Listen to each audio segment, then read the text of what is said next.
Hans Andersen's Fairy Tales ***** Contents. List of illustrations. List of colored illustrations. In certain versions of this text, in certain browsers, clicking on the image will bring up a larger version. A text transcriber's note, image unavailable. Hans Andersen's Fairy Tales, image unavailable. Hans Andersen's Fairy Tales, with illustrations by W. Heath Robinson, New York, Henry Holt & Co. 1913. Contents, image unavailable. Page list of illustrations. List of colored plates. The Marsh King's Daughter 2. Tom Ellis 52. The Snow Queen Part the First, which treats of the mirror and its fragments. 69. Part the Second, A Little Boy and a Little Girl. 72. Part the Third, The Enchanted Flower Garden. 80. Part the Fourth, The Prince and the Princess. 90. Part the Fifth, The Little Robber Maiden. 99. Part the Sixth, The Lapland Woman and the Finland Woman. 107. Part the Seventh, which treats of the Snow Queen's palace, and of what came to pass therein. 112. Elfin Mount. 121. The Little Mermaid. 133. The Storks. 165. The Nightingale. 173. The Wild Swans. 190. The Real Princess. 214. The Red Shoes. 218. The Emperor's New Clothes. 229. The Swineherd. 238. The Flying Trunk. 247. The Leaping Match. 258. The Shepherdess and the Chimney Sweeper. 263. The Ugly Duckling. 271. The Naughty Boy. 286. List of illustrations. Page The Marsh King's Daughter. 1. She understood the speech of birds. 2. It was he who pulled her down. 7. The Nile flood had retired. 13. There was a little bird that beat its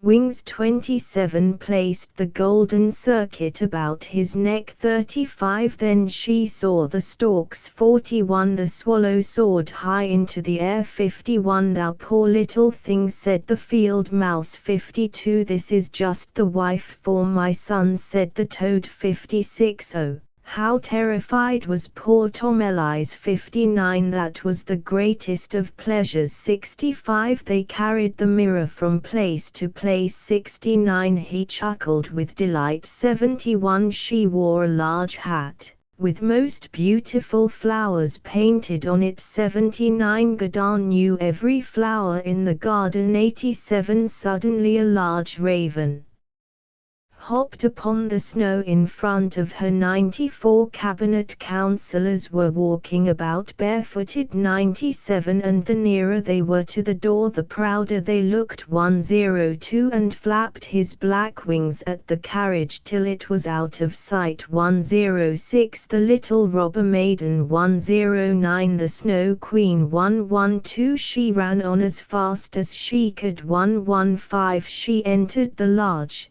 cold, empty hall. 117. Tailpiece. 119. The Elfin King's housekeeper. 120. The Making must be invited first. 124. They felt quite as if they were at home. 127. I will have thee myself to wife. 130. The Little Mermaid. 132. She was on the whole a sensible sort of lady. 137. The youngest was the most lovely. 140. They ate from their hands. 148. Many an evening she rose to the place. 155. When the sun arose she awoke. 159. Father Stork. 164. Stork, stork, long-legged stork. 168. And fetch one for each of the boys. 170. Oh, how pretty that is, he would say. 172. Among the branches dwelt a nightingale. 177. They admired the city,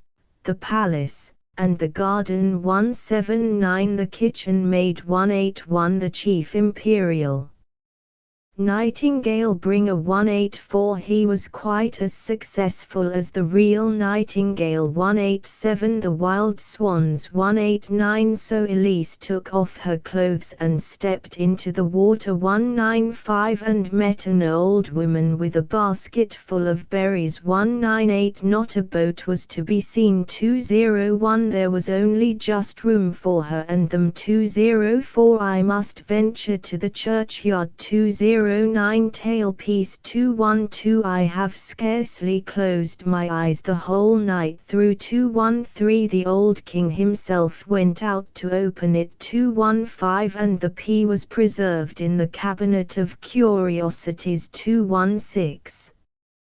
Karen 217 and Karen was dressed very neatly 220. Karen and the old lady walked to church 222. He sat there nodding at her 224. Dance she must, over field and meadow 226. Two rogues calling themselves weavers made their appearance 2280. It is excellent, replied the minister 231 as if in the act of holding something up 233. So now the emperor walked under his high canopy 234. The two rogues 235. Tailpiece 236. The emperor's daughter 237. All cares and sorrows were forgotten by him who inhaled its fragrance 239 and he wept like a child 241. Ache, du lieber Augustin 243. Up flew the trunk 246. The son lived merrily 248. He met a nurse 249. Will you tell us a story? Asked the queen 252. But let it make us laugh, said the king 253. Their slippers flew about their ears 255 and thus the frog won the princess 257. The old counselor 259. Say nothing for the present, remarked the king 260. It may not be perfectly true 261. The shepherdess and the chimney sweeper 262. Heading 263. Tailpiece 269. The poor duckling was scorned by all 270. He came to a large moor 275 and the cat said, "Can you purr?" 280 and everyone said, "The new one is the best." 283. Beware of him, dear child. 285. The end. 289. List of colored illustrations. The bud opened into a full-blown flower, in the middle of which lay a beautiful child frontispiece. She stood at the door and begged for a piece of barleycorn. Facing page 56. Yes, I will go with thee, said Tom Elise, and she seated herself on the bird's back. 64. The swing moves and the bubbles fly upward with bright ever-changing colors. 84. He did not come to woo her, he said. He had only come to hear the wisdom of the princess. 94. Round and round they went, such whirling and twirling. 126. She put the statue in her garden. 134. With the rest of the children of air, soared high above the rosy cloud. 162. We will bring him two little ones, a brother and a sister. 170. Then began the nightingale to sing. 176. The peasant's wife sat on Sundays at the door of her cottage reading her hymn book. 190. Princesses he found in plenty, but whether they were real princesses it was impossible for him to decide. 214. She sat down one day and made out of some old pieces of red cloth a pair of little shoes. Opposite page 218. The swineherd scolded and the rain poured down. 244. She sat the livelong day upon the roof of her palace, expecting him. 256. He jumped down from the old man's lap and danced around him on the floor. 286. Image unavailable. The Marsh King's daughter, image unavailable. She understood the speech of birds. The Marsh King's daughter. The storks tell their young ones ever so many fairy tales, all of them from the fen and the moss. Generally the tales are suited to the youngster's age and understanding. The baby birds are pleased if they are told just cribbly, cribbly, plarimai, which they think wonderful, but the older ones will have something with more sense in it, or, at the least, a tale about themselves. Of the two oldest and longest tales which have been told among the storks, one we all know, that about Moses, who was placed by his mother in an ark on the waters of the Nile, was found by the king's daughter, and then was taught all learning, and became a great man, and no one knows where he was buried. Everybody has heard that tale. But the other story is not known at all even now, perhaps because it is really a chimney corner tale. It has been handed down by mother stork to mother stork for hundreds of years, and each in turn has told it better, till now we are telling it best of all. The first pair of storks who knew it had their summer quarters on a Viking's log house by the moor in Wendsyssel, which is in the county of Dring, near Skagen in Jutland, if we want to be accurate. To this day there is still an enormous great moss there. You can read all about it in your geography book. The moss lies where was once the bottom of the sea, before the great upheaval of the land, and now it stretches for miles, surrounded on all sides by watery meadows and quivering bog, with turf moss cloudberries and stunted trees growing. A fog hangs over it almost continually, until about 70 years ago wolves were still found there. It may certainly be called a wild moor, and you can imagine what lack of paths and what abundance of swamp and sea was there thousands of years ago. In that waste man saw ages back just what he sees today. The reeds were just as high, with the same kind of long leaves and purplish-brown, feathery flowers as they have now. The birches stood with white bark and fine, loose-hung leaves just as they now stand, and for the living creatures that came there, why, the fly wore its gauze suit of just the same cut as now, and the color of the stork's dress was white and black, with red stockings. On the other hand, the men of that time wore different clothes from those we wear. But whoever it was, poor peasant or free hunter, that trod on the quagmire, it happened thousands of years ago just as it does today. In he went and down he sank, down to the Marsh King, as they called him, who reigned beneath in the great Moss Kingdom. He was called also the Mire King, but we will call him by the stork's name for him, Marsh King.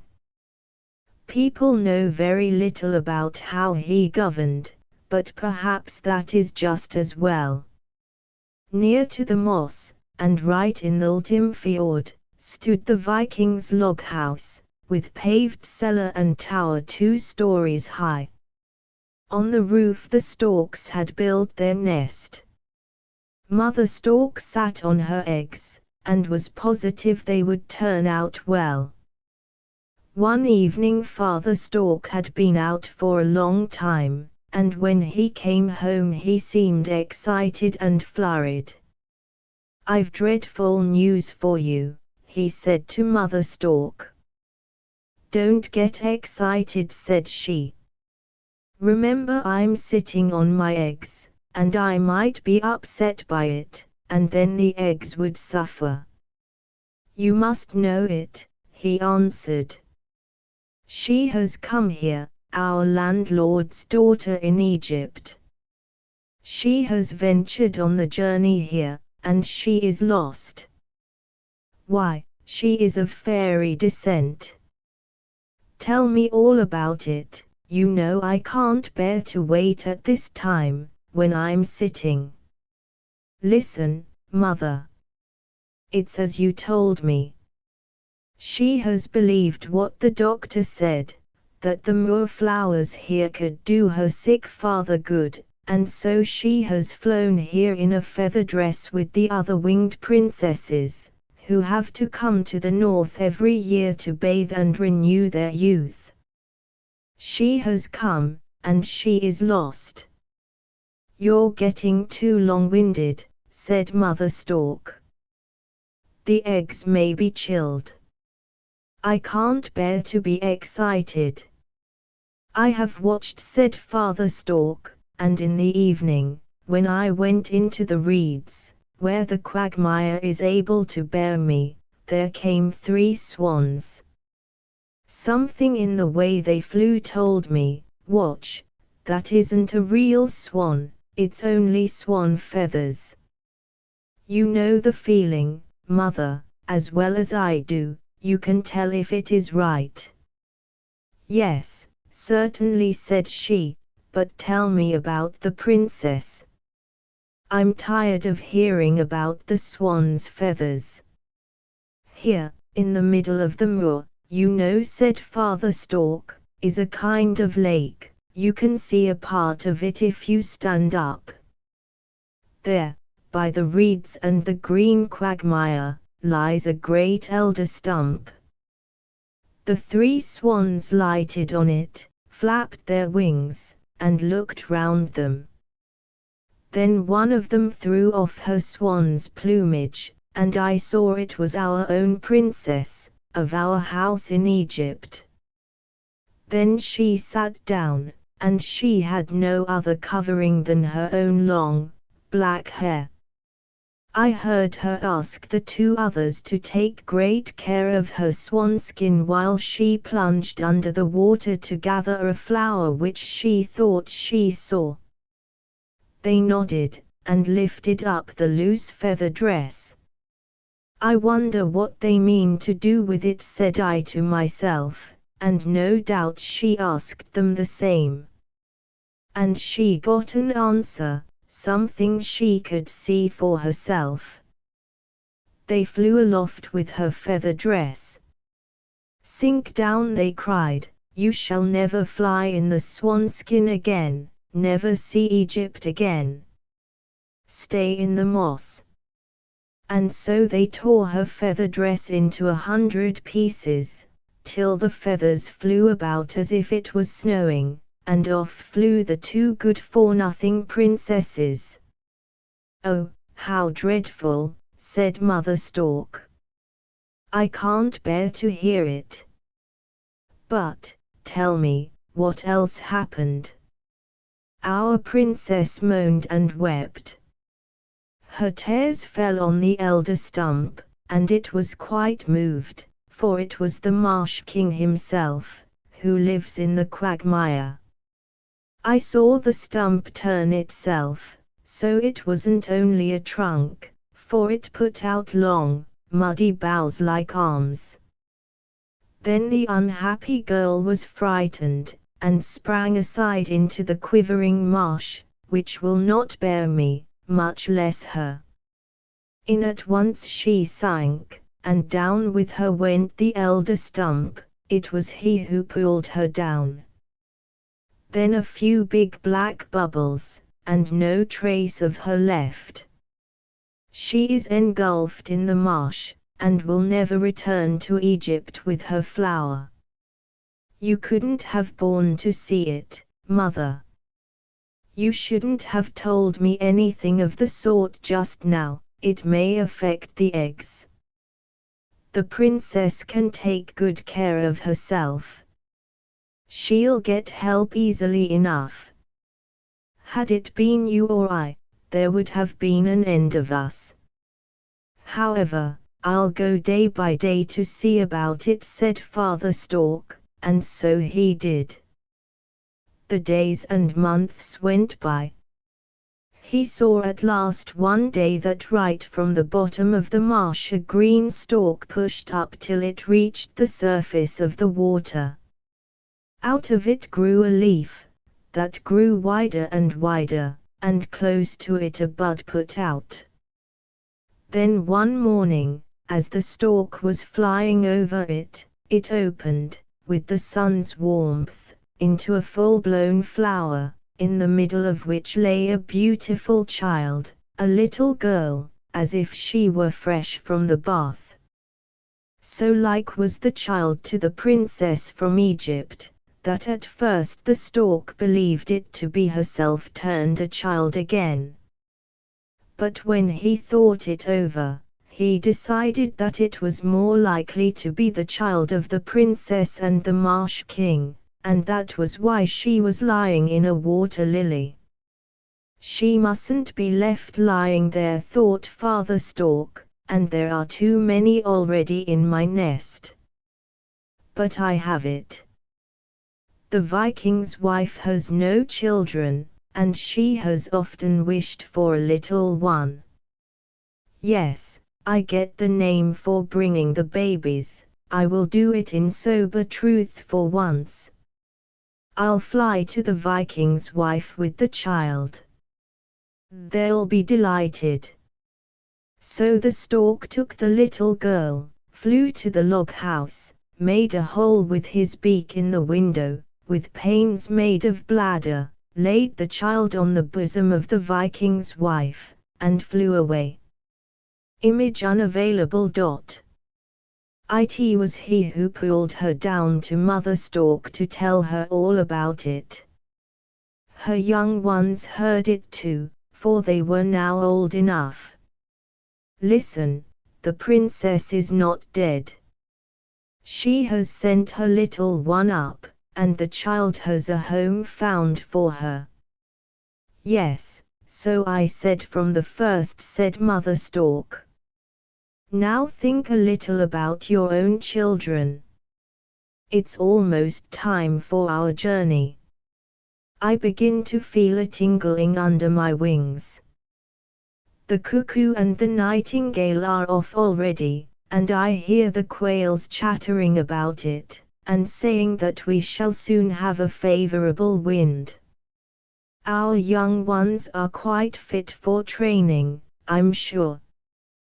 Glad indeed was the Viking's wife when she woke in the morning to find the beautiful little child near her side.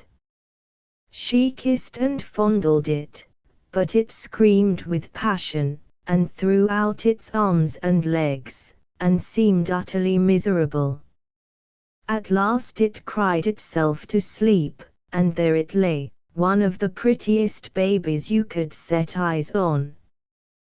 The Viking's wife was so happy, so gay, so well, that she could not but hope that her husband and his men would return as suddenly as the little one had come, and so she and all her household busied themselves to get everything into order. The long-colored tapestries, which she and her maidens had woven with figures of their gods, Odin, Thor, Freya, as they were called, were hung up. The slaves were set to polish the old shields used for decoration, cushions were arranged on the benches, and dry wood placed on the hearth in the middle of the hall, so that the fire could be lit in a moment. The Viking's wife took her share in the work, so that by the evening she was very tired, and slept soundly. When she woke towards daybreak she was terribly frightened. The little child had vanished. She sprang up, lighted a brand, and looked everywhere around. There, just at the foot of the bed where she had lain, was, not a baby, but a great ugly toad. In utter disgust at it she took a heavy stick to kill it, but the creature looked at her with such wonderfully sad eyes that she could not destroy it. Once more she gazed round. The toad uttered a faint, mournful croak. She started, and sprang from the bedside to the window, and opened it. At that moment the sun rose, and cast its rays upon the bed and upon the great toad. All at once it seemed that the creature's wide mouth shrank, and became small and rosy, the limbs filled out into the most charming shape. It was her own beautiful babe that lay there, not the hideous reptile. "What is this?" cried the dame. "Was it an ill dream?" "Yes, there is my own sweet elfin child lying there." She kissed it, and pressed it to her heart, but it fought and bit like a wild kitten. The Viking, however, did not come that day, nor the next, for though he was on his way, the wind was against him as it blew to the south for the storks. Fair wind for one is foul for the other. In those 2 days and nights the Viking's wife saw clearly how it was with her little child. And dreadful indeed was the spell that lay on it. By day it was as beautiful as an angel of light, but it had a bad, evil disposition. By night, on the other hand, it was a hideous toad, quiet, sad, with sorrowful eyes. It had 2 natures, which changed with its outward form. And so it was that the baby, brought by the stork, had by daylight its mother's own rightful shape, but its father's temper, while again, night made the kinship with him evident in the bodily form, in which, however, dwelt the mother's mind and heart. Who could lose the spell cast by the power of witchcraft?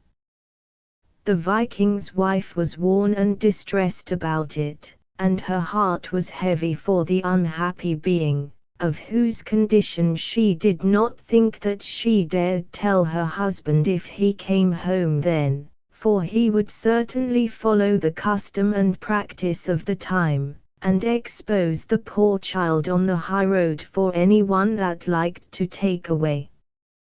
The good dame had not the heart to do this. Her husband should see the child only by daylight. One morning the wings of storks were heard above the roof. More than 100 pairs of the birds had rested themselves for the night after their heavy exercise, and they now flew up, preparatory to starting southwards. "All ready, and the wives and children," was their cry. "Oh, I'm so light," said the young storks. "My bones feel all cribbly, as if I was filled with live frogs. How splendid it is to have to go abroad." "Keep up in the flight," said father and mother, "and don't chatter so much, it tires the chest." And they flew. At the same moment a horn sounded over the moor. The Viking had landed with all his men, returning laden with booty from the coasts of Gaul, where the people, like those of Britain, used to chant in their terror, from the rage of the Northmen, "Lord, deliver us." Guess what stir and festival now came to the Vikings' stronghold near the moor. A barrel of mead was brought into hall, a huge fire was lighted, horses were slaughtered, everything went duly. The heathen priest sprinkled the slaves with warm blood, to begin their new life. The fire crackled, the smoke curled under the roof, the soot fell down from the beams, but they were used to that. Guests were invited, and received valuable gifts. Plots and treachery were forgotten. They drank deep and threw the picked bones in each other's faces in good-humored horseplay. The bard, a kind of musician, but a warrior as well, who went with them, saw their exploits, and sang about them, gave them a song in which they heard all their warrior deeds and feats of prowess. Each verse ended with the refrain, "Wealth, kindred, life cannot endure, but the warrior's glory standeth sure. And they all clashed upon their shields, and beat upon the table with knives and fists, and made great clamor. The Viking's wife sat on the cross-bench in the open banqueting hall. She wore a robe of silk, with bracelets of gold and beads of amber. She had put on her dress of state, and the bard sang of her, and told of the golden treasure she had brought to her wealthy lord, while he was delighted with the beautiful child, for he could see it by day in all its loveliness. He was well pleased with the baby's wildness, and said she would become a right warrior maid, and fight as his champion. She did not even blink her eyes when a skillful hand cut her eyelashes with a sharp sword as a rough joke. The barrel of mead was drained, and a second brought in, and all got well drunk, for they were folk who loved to drink their fill. They had a proverb: the kine know when to go to stall from pasture, but the fool never knows when he has had enough. They knew it well enough, but know and do are different things. They had another proverb, too: the dearest friend grows wearisome when he outstays his welcome. But on they stayed. Meat and mead are good, it was glorious, and the slaves slept in the warm ashes, and dipped their fingers in the fat and licked them. Oh, it was a great time. Once again that year the Viking went on a raid, though the autumn gales were rising. He led his men to the coast of Britain, just over the water he said, and his wife remained with the little girl. And truth to tell, the foster mother soon grew fonder of the unhappy toad with the gentle eyes and deep sigh than of the beautiful child that fought and bit all about her. The raw, dank autumn mist, mouthless which devours the leaves, lay over forest and moor. Bird featherless as they called the snow, flew closely all around. Winter was nigh at hand. The sparrows took the storks' nests for themselves, and criticized the ways of the late owners during their absence. And where were mother and father stork and their young ones all the time? Down in the land of Egypt, where the sun shone warm, as it does on a fine summer's day with us. Tamarinds and acacias bloomed round them. The crescent of Mahomet gleamed bright from the cupolas of the mosques. Pairs and pairs of storks sat on the slender turrets, and rested after their long journey. Great flocks of them had built nest by nest on the huge pillars and broken arches of temples and forgotten cities. The date palm raised its foliage on high, as if to keep off the glare of the sun. Grey-white pyramids stood out against the clear sky across the desert, where the ostrich raced at speed, and the lion crouched with great, wise eyes, and saw the marble sphinx that lay half buried in the sand. The Nile flood had retired, the whole bed of the river was swarming with frogs, and to the stork family that was quite the best thing to be seen in the country. The young ones thought their eyes must be playing them tricks, it all seemed so wonderful. "We always have it just like this in our warm country," said Mother Stork, and the young ones felt their appetites grow. "Will there be anything more to see?" said they. "Shall we go much farther into the country?" Image unavailable. The Nile flood had retired. "There is nothing better to see," said Mother Stork. "At that green border is only a wild wood, where the trees crowd one upon another, and are entangled together with thorny creepers. Only an elephant with his clumsy legs can make a way there. The snakes are too large for us, and the lizards too lively. If you try to go into the desert you get your eyes full of sand in fair weather, and if there is much wind, you find yourself buried under a sand heap. No, this is the best place. Here are frogs and locusts.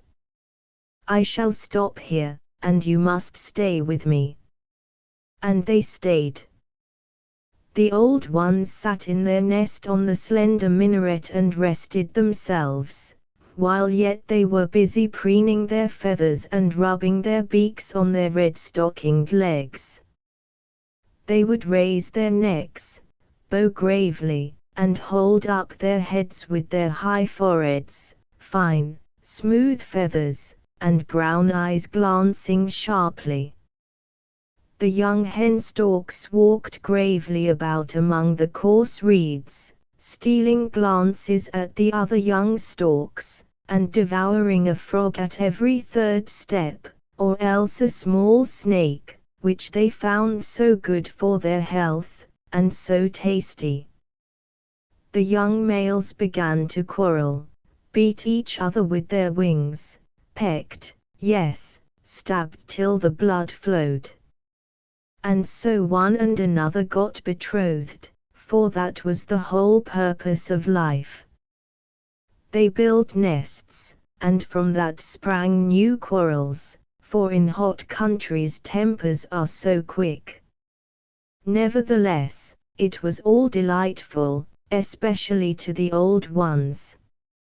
Everything that one's own youngsters do becomes them. Every day there was sunshine. Every day was so much taken up with eating that there was hardly time to think of amusement. But inside the rich palace of their Egyptian landlord, as they called him, joy was unknown. Rich and mighty lord, there he lay on a couch, his limbs rigid, stretched out like a mummy, in the midst of the great hall with its many-colored walls. It looked just as if he was lying in a tulip. His kinsmen and servants stood around him. He was not dead, you could not call him alive, he existed. The healing moss flower from the northern land, which should have been searched for and gathered by her who loved him most dearly, would never be brought. His young and beautiful daughter, who flew in swan's plumage over sea and land, far towards the north, would never return. She is dead and gone, the two swan maidens had told him on their return. They had invented a whole history of it. Said they, we all three flew high in the air, a hunter saw us and shot an arrow, it struck our friend, and singing her farewell, like a dying swan, she slowly sank, in the midst of a forest lake. There we buried her, near the shore of the lake, under a fragrant weeping birch. But we took our revenge. We bound fire under the wings of a swallow which had built under the hunter's thatched roof. The thatch caught, the house blazed up. He was burned in it, and the light shone over the lake as far as the drooping birch tree under which she is buried. She will never come back to the land of Egypt. And so they both wept, and the father stork, when he heard it, chattered with his beak till it rattled again. Lies and make up, said he. I have a great mind to drive my beak into their hearts. And break it off, said Mother Stork. And what good would that do? Think first of yourself and your own family, everything else is of no consequence. However, I will seat myself on the edge of the open court in the morning, when all the learned doctors are met to talk about the illness. perhaps they will come a little nearer the truth. And the learned doctors came together, and talked all about, so that the stork could not make head or tail of it, nor did anything come of it for the sickness, or for the daughter in the moor, but, nevertheless, we shall be glad to hear something about it, for we are obliged to listen to a great deal. But now it will be a very good thing to learn what had gone before this meeting, in order to understand the story better, for at least we know as much as Father Stork. Love brings life. The highest love supports the highest life. Only through love will he be able to secure the preservation of his life, was what they said, and very wisely and well said it was, according to the learned. That's a pretty thought, said Father Stork. I don't rightly understand it, said Mother Stork, and it isn't my fault, but the expressions. However, be that as it may, I've something else to think about. Then the learned men had spoken of love for one thing to another, of the difference there is between the affection of lovers and that of parent and child, of the love of plant and sunbeam, where the rays of the sun touch the bud and the young shoot thus comes forth. All this was expounded at such great length and in so learned a way that it was impossible for Father Stork to follow it, much less to repeat it. He was quite thoughtful about it, and half closed his eyes and stood on one leg a whole day afterwards. Such learning was too heavy for him to bear. However, he understood one thing. He had heard both the common folk and those of the highest rank say the same thing from the bottom of their hearts, that it was a great misfortune for thousands of people, for the country at large, that this man should be ill and not recover. It would be a joy and blessing if he were restored to health. But where does the flower of health grow for him? That was what they had all inquired. They sought it from the scrolls of wisdom, from the twinkling stars, and from the winds. They had asked in all byways where they might find it, and at last the learned and wise announced, as we have said, love brings forth life, the life of a father, and so they said more than they themselves understood. They repeated it, and wrote it as a prescription. Love brings forth life, but how was the thing to be done from this prescription? There lay the difficulty. At length they came to an agreement about it. The help must come from the princess, who was attached to her father with her whole soul and heart. And then they decided how it was to be brought about. All this was more than a year and a day before she must go by night, at the new moon, to the marble sphinx near the desert, must clear away the sand from the door with her feet, and then go through the long passage that led into the middle of one of the great pyramids, where in his mummy case lay one of the mighty kings of old, surrounded by splendor and magnificence. Here she was to hold her ear to the lips of the dead, and then it would be revealed to her how she was to gain life and health for her father.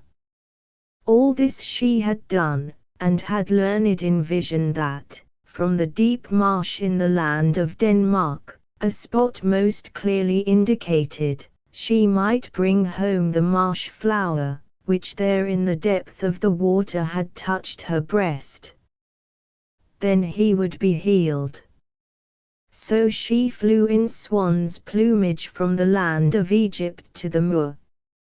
You see, Father Stork and Mother Stork were aware of all this, and now we know the story more fully than before.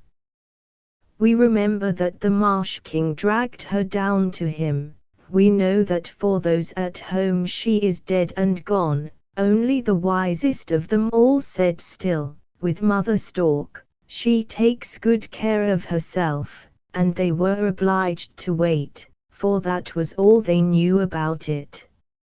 I believe I can steal the swan's plumage from the two good-for-nothing princesses, said Father Stork, then they will not be able to go to the moor to work mischief. I will hide the swans' skins themselves till they are wanted. Where will you hide them? Asked Mother Stork. In our nest on the moor, said he. I and the youngest of our brood can be helped along with them, and if they are troublesome to us, there are plenty of places on the way where we can hide them till next time of moving. One swan's dress would be enough for her, but two are better. It is well to have plenty of luggage in a northern climate. You will get no thanks for it, said Mother Stork. However, you are the master. I have nothing to say, except when I am sitting. Asterisk asterisk asterisk asterisk asterisk asterisk in the Vikings' stronghold near the moor, whither the storks flew at the spring, the little girl had received her name. They had called her Helga, but that was far too sweet for such a disposition as the one possessed by this most beautiful child. Month after month it became more evident, and as years went by, whilst the storks pursued the same journey, in autumn towards the Nile, in spring towards the moor, the little child became a grown girl, and before people thought of it, she was in her 16th year, and the most beautiful of maidens. But the fruit was a beautiful shell, the kernel hard and rough. She was wilder than most people even in that hard gloomy age. It was a delight to her to splash with her white hands in the hot blood of the horse which had been slaughtered as a sacrifice. In her wildness she bit off the neck of the black cock which should have been slain by the heathen priest, and she said in sober earnest to her foster father, if thine enemy came and tied a rope to the beams of the roof, and lifted it over thy chamber, whilst thou wast asleep, I should not wake thee, even if I could. I would not hear it. My blood still so hums in my ears where thou didst slap me years ago. Thou. I remember. But the Viking did not believe what she said. He was, like the others, infatuated with her beauty, and he did not know how disposition and appearance changed in little Helga. She would sit without a saddle, as if she had grown to the horse, when it galloped at full speed, and she would not leap off, even when it fought with other vicious horses. In all her clothes she would often cast herself from the bank into the strong current of the fjord and swim to meet the Viking when his boat was steering towards the land. She cut off the longest lock from her beautiful long hair, and made it into a string for her bow. Self-made is well made, she said. The Viking's wife, according to the age and custom, was strong in will and in disposition, but towards the daughter she seemed a mild, anxious woman, for she knew that the dreadful child was bewitched. When her mother stood on the balcony, or walked out into the courtyard, it seemed as if Helga took an evil delight in placing herself on the edge of the well, extending her arms and legs, and then leaping plump into the narrow, deep hole, where she, with her frog nature, dived, and rose again, crawled out, just as if she was a cat, and came, dripping with water, into the lofty hall, so that the green leaves which were scattered on the floor floated about in the watery stream. But there was one bond that restrained little Helga, and that was the dusk of the evening. Then she became quiet and pensive, and would allow herself to be called and led. She seemed to be drawn by some internal feeling to her mother, and when the sun went down and the transformation without and within her took place, she sat there quiet and melancholy, shrunken together into the figure of a toad. Her body, indeed, was now far larger than that creature's, but it was only so much the more disgusting. She looked like a miserable dwarf with frog's head, and web between the fingers. There was something of the deepest melancholy in the expression of her eyes. She had no voice but a hollow moan, just like a child that sobs in its dreams.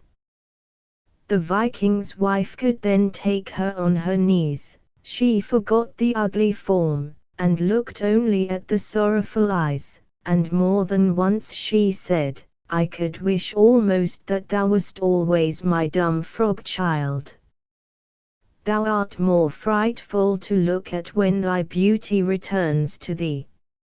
And she wrote runes against witchcraft and disease, and cast them over the wretched girl, but she saw no change.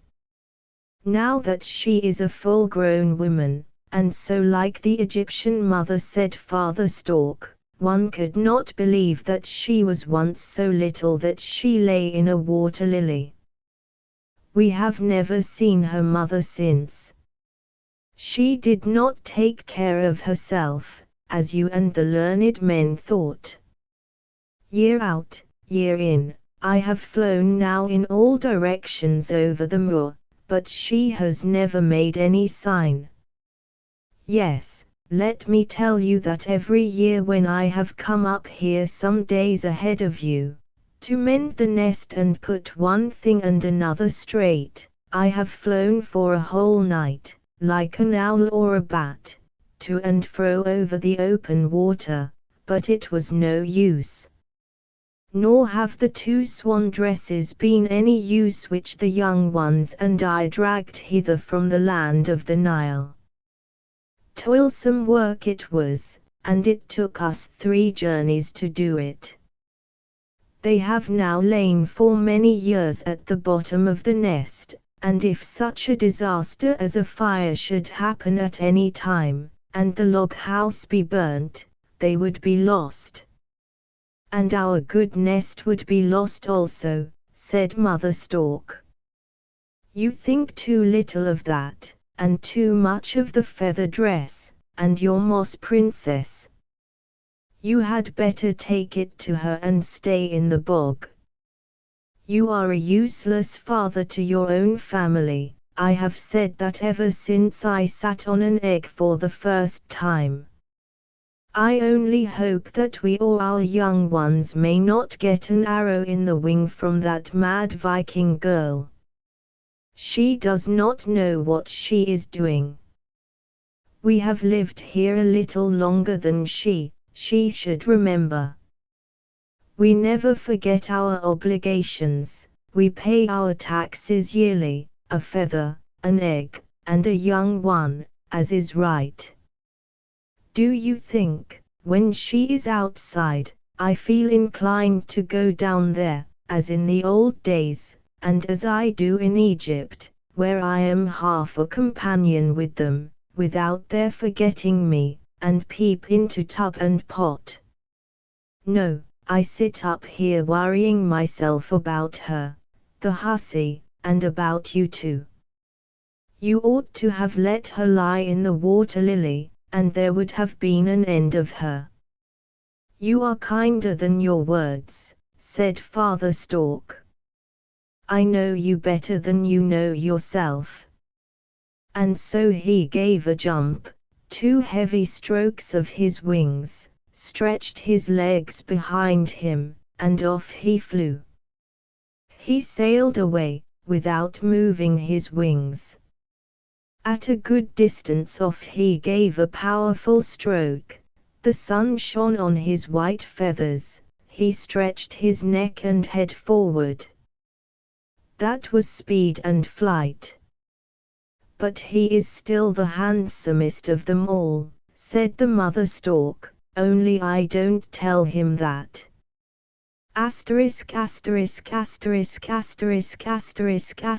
Early that autumn the Viking came home with spoil and captives. Among these was a young Christian priest, one of those men who preached against the idols of the northern countries. Often at that period did the talk in the hall and in the bower of the women refer to the new faith, which had made its way into all the countries of the south, and by the holy Ansgarius had been brought even to Hadeby on the Schlei.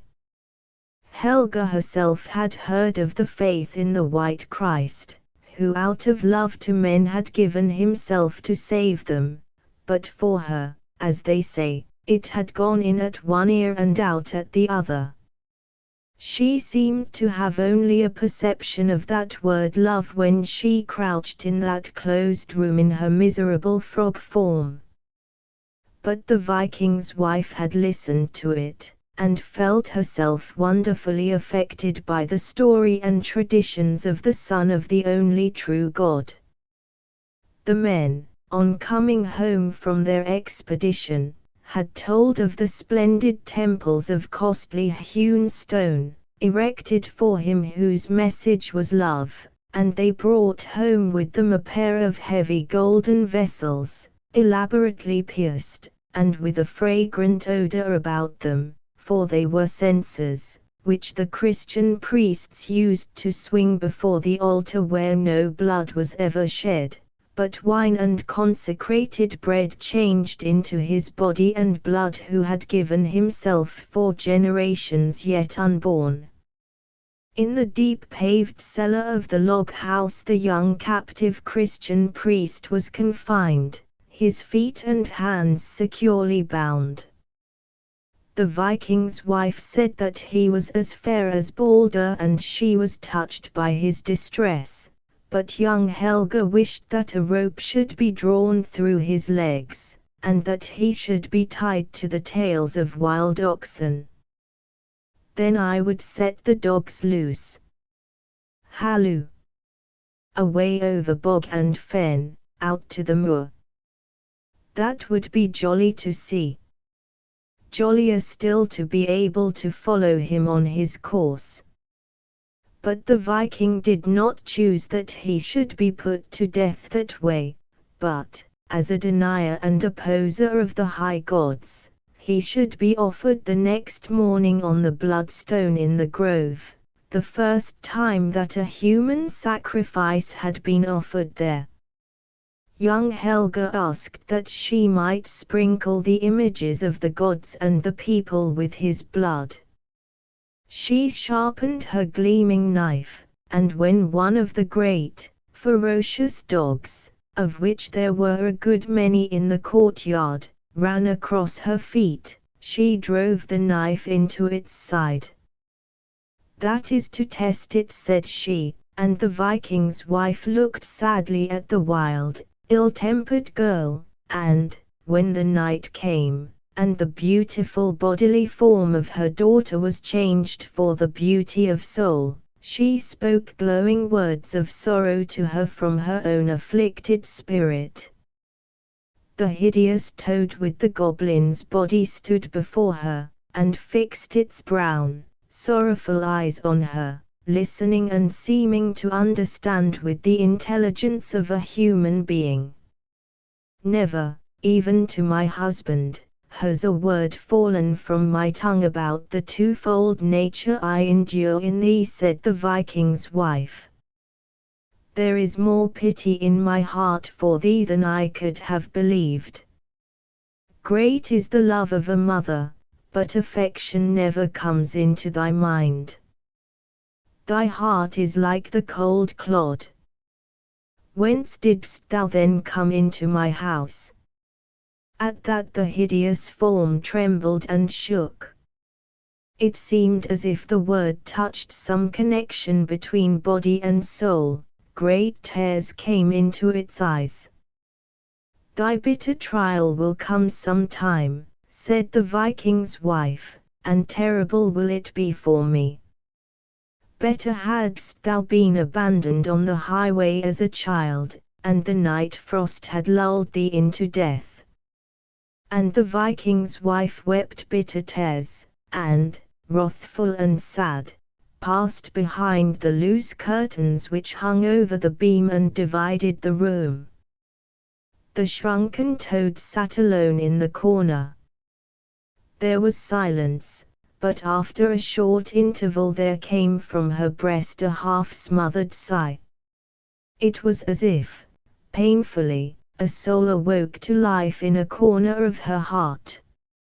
She took one step forward, listened, took another step, and then with her awkward hands she seized the heavy bar that was placed before the door. Gently she put it back, and quietly she drew out the peg that was stuck in over the latch. She took the lighted lamp that stood in front of the rooms. It seemed as if a strong will gave her power. She drew the iron pin out of the bolted shutter, and moved gently towards the prisoner. He was asleep. She touched him with her cold, damp hand, and when he awoke and saw that hideous form, he shuddered, as if at an evil vision. She drew her knife, severed his bonds, and made signs to him to follow her.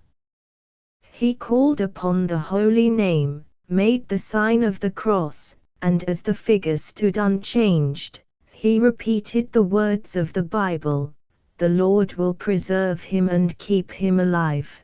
The Lord will deliver him in time of trouble." "Who art thou? Whence is this reptile shape that yet is so full of deeds of compassion?" The toad figure beckoned and guided him behind sheltering curtains by a solitary way out to the stable, pointed at a horse, he mounted it, and she seated herself before him and held on by the mane of the animal.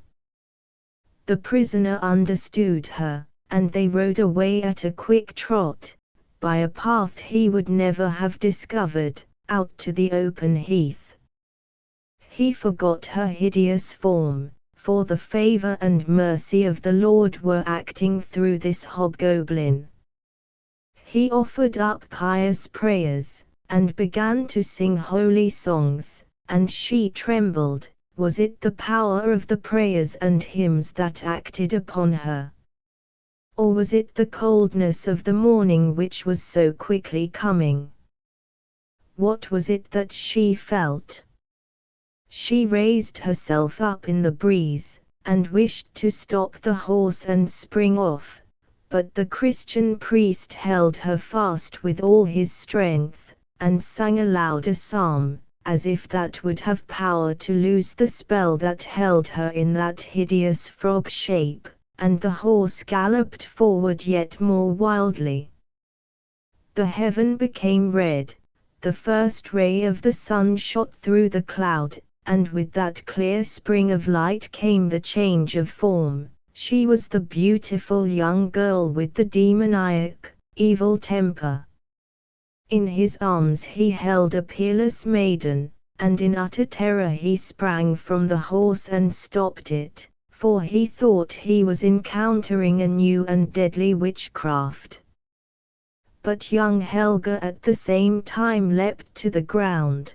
The short child's frock reached only to her knees. She drew the sharp knife from her belt, and rushed at the startled man. "Let me get at you," she cried, "let me get at you, and you shall feel the knife. Yes, you are as pale as hay. Slave! Beardless boy!" She pressed him hard. They were engaged in a severe conflict, but it was as if an unseen power gave strength to the Christian. He held her fast, And the old oak tree hard by came to his help, for its roots, half loosened from the earth, caught her feet as they slipped under them. A spring gushed forth quite close to them. He sprinkled her with the fresh water on breast and face, and charged the unclean spirit to come out of her, signing her with the cross, according to the Christian rite. But the water of baptism had no power there, where the spring of faith had not yet arisen within. Yet herein also was he strong, more than a man's strength against the rival power of evil lay in his act, and as if it overwhelmed her, she dropped her arms, looked with a surprised glance and pale cheeks at him, who seemed a powerful sorcerer, strong in wizardry and secret lore. They were dark runes which he spoke, mystic signs which he was making in the air. She would not have blinked if he had swung an axe or a sharp knife before her eyes, but she did when he made the sign of the cross on her forehead and breast. She now sat like a tame bird, her head bowed down on her bosom. Gently he told her of the work of love she had done for him in the night, that she had come in the hideous skin of a frog, and had loosed his bonds, and brought him out to light and life. He said that she also was bound in a closer bondage than he had been, but she, too, with him should come to light and life. He would bring her to Hadebe, to the holy Ansgarius. There, in the Christian city, the enchantment would be broken. But he would not dare to carry her in front of him on the horse, although she herself was willing to sit there. "You must sit behind me on the horse, not in front of me. Thy witch beauty has a power that is from the evil one. I dread it, and yet there is victory for me in Christ." He bent his knees and prayed gently and earnestly. It was as if the silent glades of the forest were consecrated thereby into a holy church. The birds began to sing as if they belonged to a new brotherhood. The mint poured forth its fragrance as if it would take the place of incense. The priest proclaimed aloud the words of Holy Writ, "The dayspring from on high hath visited us, to give light to them that sit in darkness and in the shadow of death, and to guide our feet into the way of peace." And he spoke about the longing of the whole creation, and whilst he spoke the horse, which had carried them in its wild race, stood quiet, and shook the great brambles, so that the ripe, juicy berries fell on little Helga's hand, offering themselves for her refreshment. Image unavailable. There was a little bird that beat its wings patiently. She let herself be lifted onto the back of the horse, and sat there like one walks in his sleep, who is not awake, but yet is not moving in his dream. The Christian fastened two boughs together with a strip of bark to form a cross, and held it aloft in his hands. So they rode through the forest, which became denser as the way grew deeper, or rather, there was no way at all. Sloes grew across the path, one was obliged to ride around them. The spring did not become a running brook, but a standing bog, and one had to ride around that. There was strength and refreshment in the fresh forest air. There was not less power in the word of gentleness which sounded in faith and Christian love, in the heartfelt desire to bring the possessed to light and life. They say that the drops of rain can hollow the hard stone, the billows of the sea can in time wear smooth the broken, sharp-edged pieces of rock. The dew of grace, which had descended upon little Helga, pierced the hardness and rounded the ruggedness of her nature, although it was not yet evident, and she was not yet aware of it herself. But what does the germ in the earth know of the refreshing moisture and the warm rays of the sun, while yet it is hiding within itself plant and flower?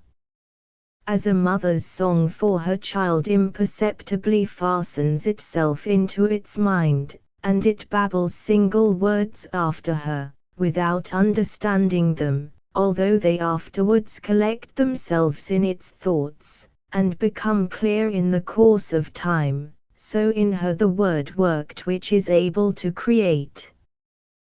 They rode out of the forest, away over the heath, again through pathless forest, and towards evening they met some robbers. "Where have you stolen that fair maiden?" they shouted. They stopped the horse, and snatched the two riders from it, for they were strong men. The priest had no other weapon than the knife which he had taken from little Helga to defend himself with. One of the robbers swung his axe, but the young Christian avoided it, and lightly sprang aside, or he would have been struck, but the edge of the axe sank deep into the horse's neck, so that the blood streamed out, and the animal fell to the earth. Then little Helga started, as if awakened out of a long, deep meditation, and threw herself down on the expiring animal.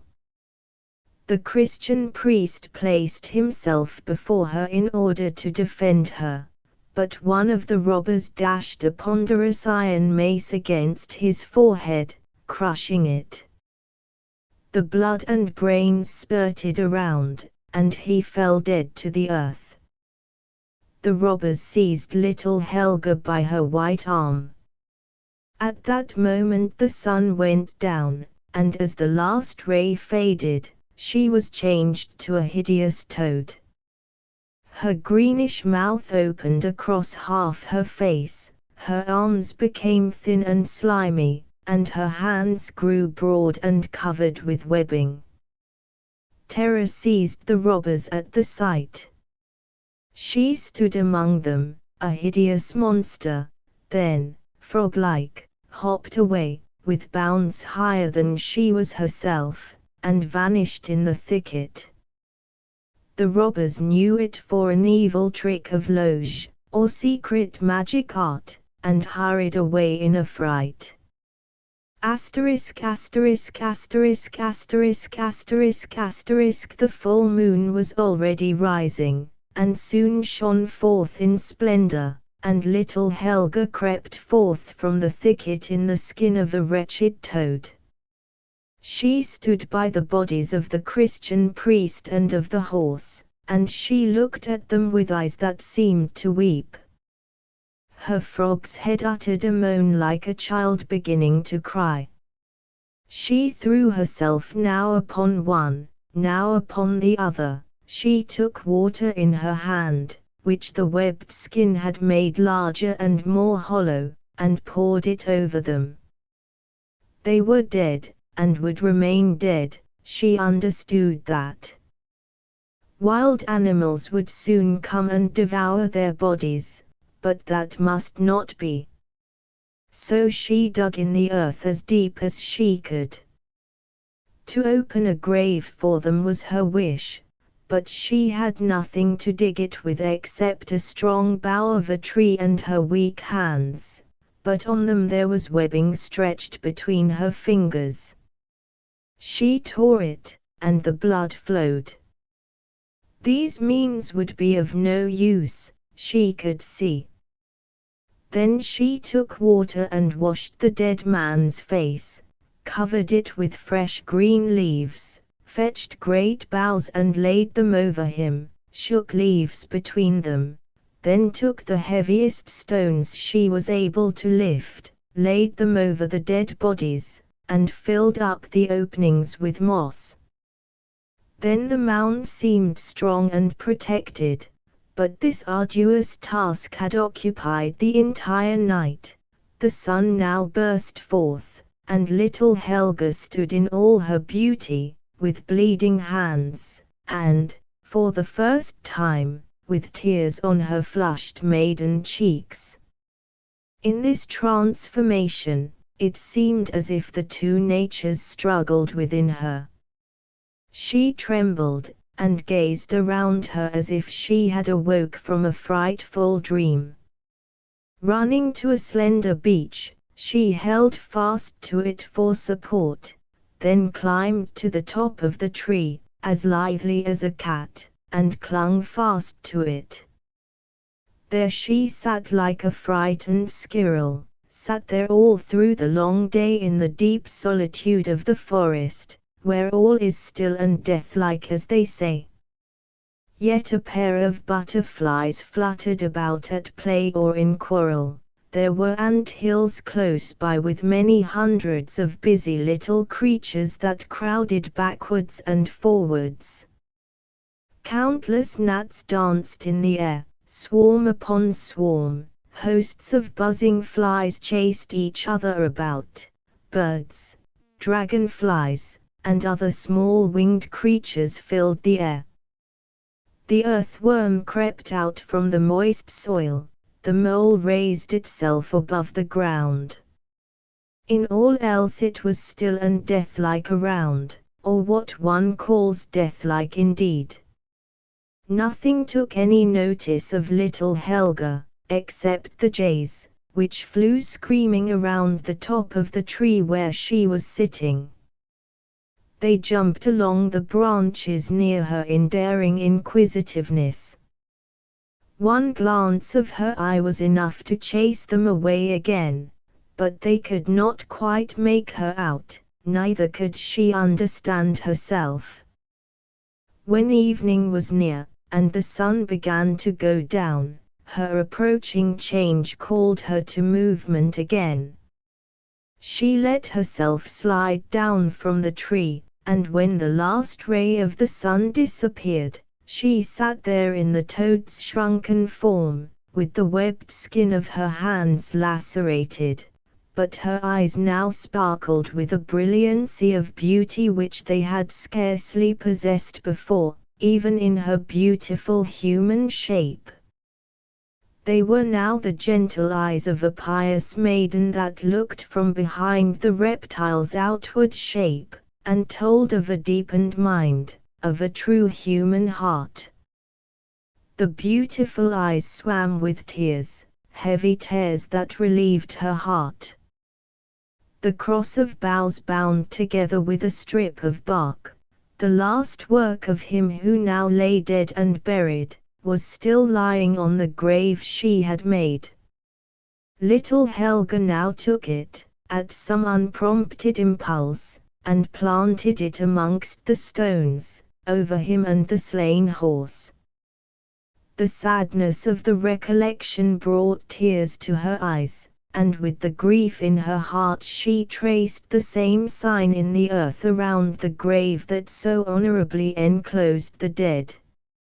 As with both hands she traced the sign of the cross, the webbing fell off like a torn glove. She washed herself in the water of the spring, and looked with astonishment at her fine white hands. Again she made the sign of the cross in the air between herself and the grave, her lips quivered, her tongue moved, and that name, which she had heard pronounced most frequently on her ride through the forest, came audibly from her mouth. She said, "Jesus Christ." The toad's skin fell off. She was a beautiful young maiden, but her head drooped wearily, her limbs needed repose, she slept. Her slumber was short, at midnight she awoke. The dead horse was standing before her, shining, and full of life, that gleamed in light from its eyes and from its wounded neck. Close by she saw the murdered Christian priest, more beautiful than Balder, as the Viking's wife would have said, and he appeared surrounded with a glory of fire. There was an earnest look in his large, gentle eyes, just and searching, so penetrating a gaze that it seemed to shine into the inmost recesses of her heart. Little Helga trembled before it, and her memory was awakened with a power as if it was the day of judgment. Every kind action that had been done for her, every kindly word that had been spoken to her, seemed endued with life. She understood that it was mercy which had taken care of her during her days of trial, in which the child of spirit and clay works and strives. She owned that she had only followed the bent of her own desire, and had done nothing on her own part. Everything had been given to her, everything had been allowed, so to speak. She bowed herself humbly, ashamed before Him who alone can read the hidden things of the heart, and in that instant there seemed to come to her a fiery touch of purifying flame, the flame of the Holy Spirit.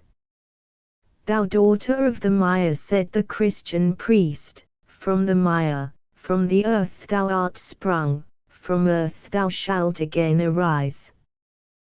The fire within thee returns in personality to its source. The ray is not from the sun, but from God.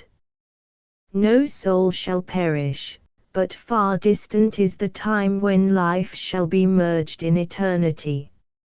I come from the land of the dead, so shalt thou at some time travel through the deep valley to the shining hill country, where grace and fullness dwell. I may not lead thee to Hadith or Christian baptism. First thou must burst the water shield over the deep moorland, and draw up the living root that gave thee life and cradled thee. Thou must do thy work before the consecration may come to thee. And he lifted her onto the horse, handed her a golden censer, like that which she had seen in the Viking's castle, from which there came a sweet, strong fragrance. The open wound on the forehead of the slain shone like a radiant diadem. He took the cross from the grave, raised it on high, and now they went off through the air, over the rustling forest, then over the mounds where the warriors were buried, sitting on their dead steeds, and these majestic forms arose, and rode out to the tops of the hills. A broad golden hoop with a gold knob gleamed on their foreheads in the moonlight, and their cloaks fluttered in the wind. The dragon that sits and broods over treasure raised its head, and looked after them. Dwarfs peered forth from the hills, and the furrows swarmed with red, blue, and green lights, like a cluster of sparks in a burnt piece of paper. Away over wood and heath, stream and pool, they flew to the moor, and floated over that in great circles. The Christian priest raised the cross on high, it shone like gold, and from his lips came the Eucharistic chant. Little Helga sang with him, as a child joins in the song of its mother. She swung the censer, and there came a fragrance as if from an altar, so powerful, so subtly operating, that the rushes and reeds of the moor put forth their flowers. All the germs sprang up from the deep soil, everything that had life arose. A veil of water lilies spread itself like an embroidered carpet of flowers, and on it lay a sleeping woman, young and beautiful. Little Helga thought she saw herself mirrored in the still water, but it was her mother that she saw, the Marsh King's wife, the princess from the waters of the Nile. The dead Christian priest bade the sleeper be lifted onto the horse, but that sank under the burden as if its body was only a winding sheet flying in the breeze. But the sign of the cross made the airy phantom strong, and all three rode to the firm ground. A cock crowed in the Vikings' stronghold. The phantoms rose up in the mist, and were dispersed in the wind, but mother and daughter stood there together. "Is that myself that I see in the deep water?" said the mother. "Is that myself that I see in the bright shield?" exclaimed the daughter, and they came close together, breast to breast in each other's arms. The mother's heart beat strongest, and she understood it all. "My child, my own heart's flower, my lotus from the deep waters." And she embraced her child, and wept over her, and the tears were as a baptism of new life and affection for little Helga. "I came hither in a swan's skin, and I took it off," said the mother. "I sank through the quivering swamp, deep into the mire of the bog, that enclosed me as with a wall. But soon I found a fresher current about me, a power seemed to draw me ever deeper and deeper.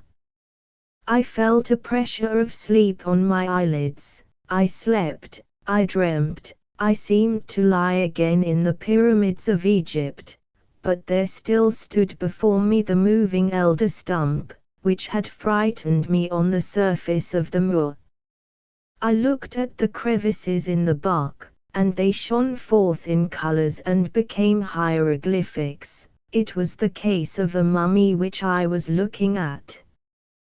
That burst, and out of it stepped a lord 1,000 years old, a mummy form, black as pitch, shining black like a wood snail or the slimy black mud, the marsh king, or the mummy of the pyramid, I did not know which. He flung his arms about me, and I felt that I should die. When I first returned to life again, and my image unavailable placed the golden circuit about his neck, breast became warm. There was a little bird which beat its wings, and twittered and sang. It flew up from my breast towards the dark, heavy roof, but a long green band still fastened it to me. I heard and understood its longing notes, liberty, sunshine, to my father. Then I thought of my father in the sunlit land of my home, my life, my affection.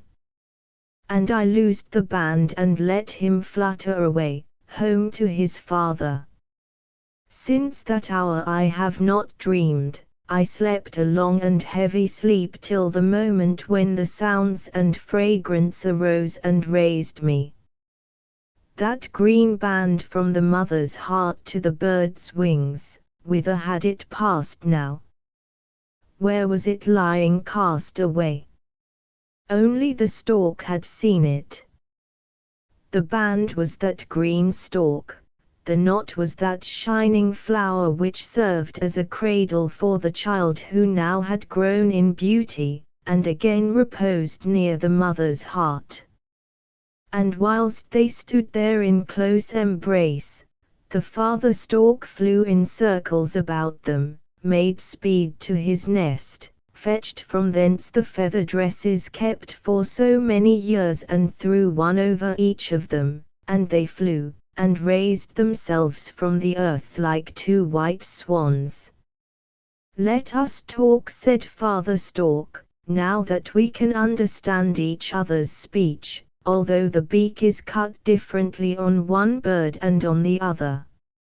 It is the most lucky thing possible that you came tonight. In the morning we should have been off, Mother, and I, and the young ones. We are flying to the south. Yes, look at me. I am an old friend from the land of the Nile, and that is the mother, she has more in her heart than in her chatter. She always believed that the princess was only taking care of herself. I and the young ones have brought the swan skins here. Well, how glad I am! And what a fortunate thing it is that I am here still. At daybreak we shall set off, a large party of storks. We fly in front, you can fly behind, and then you will not mistake the way. I and the young ones will then be able to keep an eye upon you. And the lotus flower, that I ought to bring, said the Egyptian princess, it flies in swan's plumage by my side. I have the flower of my heart with me, thus it has released itself. Homeward. Homeward. But Helga said that she could not leave the land of Denmark till she had once more seen her foster mother, the kind wife of the Viking. In Helga's thoughts came up every beautiful remembrance, every affectionate word, every tear which her foster mother had shed, and it almost seemed at that instant as if she clung closest to that mother. Yes, we will go to the Viking's house, said the stork father. There I expect mother and the young ones. How they will open their eyes and chatter about it. Yes, mother doesn't say so very much, what she does is short and pithy, and so she thinks the best. I will sound the rattle directly, so that she will hear we are coming. And so Father Stork chattered his beak, and flew with the swans to the Viking's stronghold. Every one there was lying deep in slumber. The Viking's wife had not gone to rest till late that night. She was still in fear for little Helga, who had disappeared 3 days ago with the Christian priest. She must have helped him to escape, for it was her horse that was missing from the stable. By what power had all this been brought about? The Viking's wife thought about the wonderful works which she had heard were performed by the White Christ, and by those who believed in him and followed him. Her changing thoughts shaped themselves into a dream. It appeared to her that she was still sitting on her bed, awake, and meditating, and that darkness shrouded everything outside. A storm arose. She heard the rolling of the sea in the west and the east, from the North Sea and the waters of the Kattegat. That huge serpent which encircles the earth in the depths of the ocean shook convulsively. It was Ragnarok, the twilight of the gods, as the heathen called the last hour, when everything should pass away, even the high gods themselves. The trumpet sounded, and the gods rode forth over the rainbow, arrayed in steel, to take part in the last contest. Before them flew the winged warrior maidens, and behind them in array marched the forms of dead warriors. The whole sky was illuminated by the northern lights, but the darkness again prevailed. It was an appalling hour. And close by the frightened Viking's wife little Helga sat on the floor in the hideous form of a toad, trembling and nestling herself up against her foster mother, who took her on her lap and affectionately held her fast, although she seemed more hideous than a toad. The air was full of the sound of sword strokes and the blows of maces, of arrows whizzing, as if a furious hailstorm was raging above them. The hour had come when earth and heaven should fail, the stars should fall, and everything be burned up in the fire of Sita. But the dreamer knew that a new earth and heaven would come, and the corn wave where the sea now rolled over the barren sand bottom, that the God who cannot be named rules, and up to him rose Balder, the gentle and kind, loosed from the realm of death. He came, the Viking's wife saw him, and knew his face. It was the captive Christian priest. White Christ, she cried aloud, and as she mentioned that name she pressed a kiss on the hideous forehead of her frog child. The toad's skin fell off, and little Helga stood there in all her beauty, gentle as she had never been before, and with beaming eyes. She kissed her foster mother's hands, blessed her for all her care and affection with which she had surrounded her in the days of her distress and trial, thanked her for the thoughts to which she had given birth in her, thanked her for mentioning the name which she repeated, White Christ, and then little Helga rose up as a noble swan, her wings expanded themselves wide, wide, with a rustling as when a flock of birds of passage flies away. With that the Viking's wife awoke, and still heard outside the same strong sound of wings. She knew that it was time for the storks to depart, and no doubt that was what she heard. Still, she wished to see them once before their journey, and to bid them farewell. She stood up, went out onto the balcony, and there she saw on the ridge of the outhouse rows of storks, and round the courtyard and over the lofty trees crowds of others were flying in great circles. But straight in front of her, on the edge of the well, where little Helga had so often sat and frightened her with her wildness, two swans now sat and looked at her with intelligent eyes. Her dream came to her mind, it still quite filled her as if it had been reality. She thought of little Helga in the form of a swan, she thought of the Christian priest, and she felt a strange joy in her heart.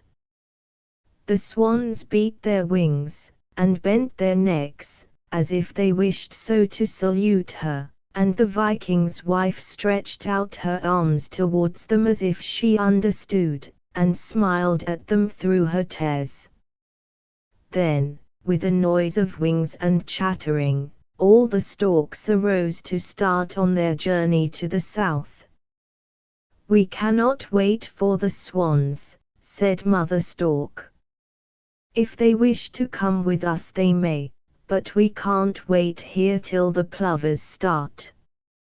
It is a very good thing to travel in family parties, not like the chaffinches and ruffs, where the males fly by themselves and the females by themselves.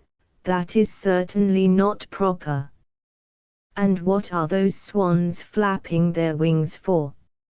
"Every one flies in his own way," said Father Stork. "The swans go in slanting line, the cranes in a triangle, and the plovers in a wavy, snake-like line." "Don't mention serpents when we are flying up here," said Mother Stork, "it only excites the appetites of our young ones when they can't be satisfied." Asterisk asterisk asterisk asterisk asterisk asterisk "Are those the high mountains down there which I have heard of?" asked Helga in the swan's skin. "Those are thunder clouds which drive below us," said the mother. "What are those white clouds which lift themselves so high?" asked Helga. "Those are the everlasting snow-clad hills which you see," said the mother, "and they flew over the Alps, down towards the blue Mediterranean." Asterisk asterisk asterisk asterisk asterisk asterisk "Land of Africa, coast of Egypt," jubilantly sang the daughter of the Nile in her swan form, when, high in the air, she descried her native land, like a yellowish white, undulating streak. And as the birds saw it, they hastened their flight. "I smell the mud of the Nile and the wet frogs," said Mother Stork. "It quite excites me." "Yes, now you shall taste them, now you shall see the adjutant bird, the ibis, image unavailable. Then she saw the storks and the cranes. "They all belong to our family, but they are not nearly so handsome as we are. They stick themselves up, especially the ibis. He is now quite pampered by the Egyptians. They make a mummy of him, and stuff him with aromatic herbs. I would rather be stuffed with live frogs, and so would you, and so you shall be. It is better to have something inside you while you live than to be in state when you are dead. That is my opinion, and that is always right." "Now the storks are come," they said in the rich house on the bank of the Nile, where, in the open hall on soft cushions covered with a leopard's skin, the royal master lay outstretched, neither living nor dead, hoping for the lotus flower from the deep marsh in the north. Kinsmen and servants stood around him. And into the hall flew 2 beautiful white swans, which had come with the storks. They threw off their dazzling feather dress, and there stood 2 beautiful women, as much alike as 2 drops of dew. They bent down over the pale, withered old man. They put back their long hair, and when little Helga stooped over her grandfather, the color returned to his cheeks, his eyes sparkled, and life came into his stiffened limbs. The old man raised himself healthy and vigorous. Daughter and granddaughter held him in their arms as if they were giving him a morning salutation in their joy after a long, heavy dream. Asterisk asterisk asterisk asterisk asterisk asterisk, and there was joy over all the house and in the stork's nest, but there it was chiefly over the good food, and the swarming hosts of frogs, and whilst the learned men made haste to note down in brief the history of the 2 princesses and the flower of health, which was such a great event and a blessing for house and country, the parent storks related it in their fashion to their own family, but not till they had all satisfied their hunger, or else they would have had something else to do than to listen to stories. "Now you will become somebody," whispered Mother Stork, "that is certain." "Well, what should I become?" said Father Stork, "and what have I done?" "A mere nothing." "You have done more than all the others. But for you and the young ones the 2 princesses would never have seen Egypt again, and made the old man well. You will become somebody.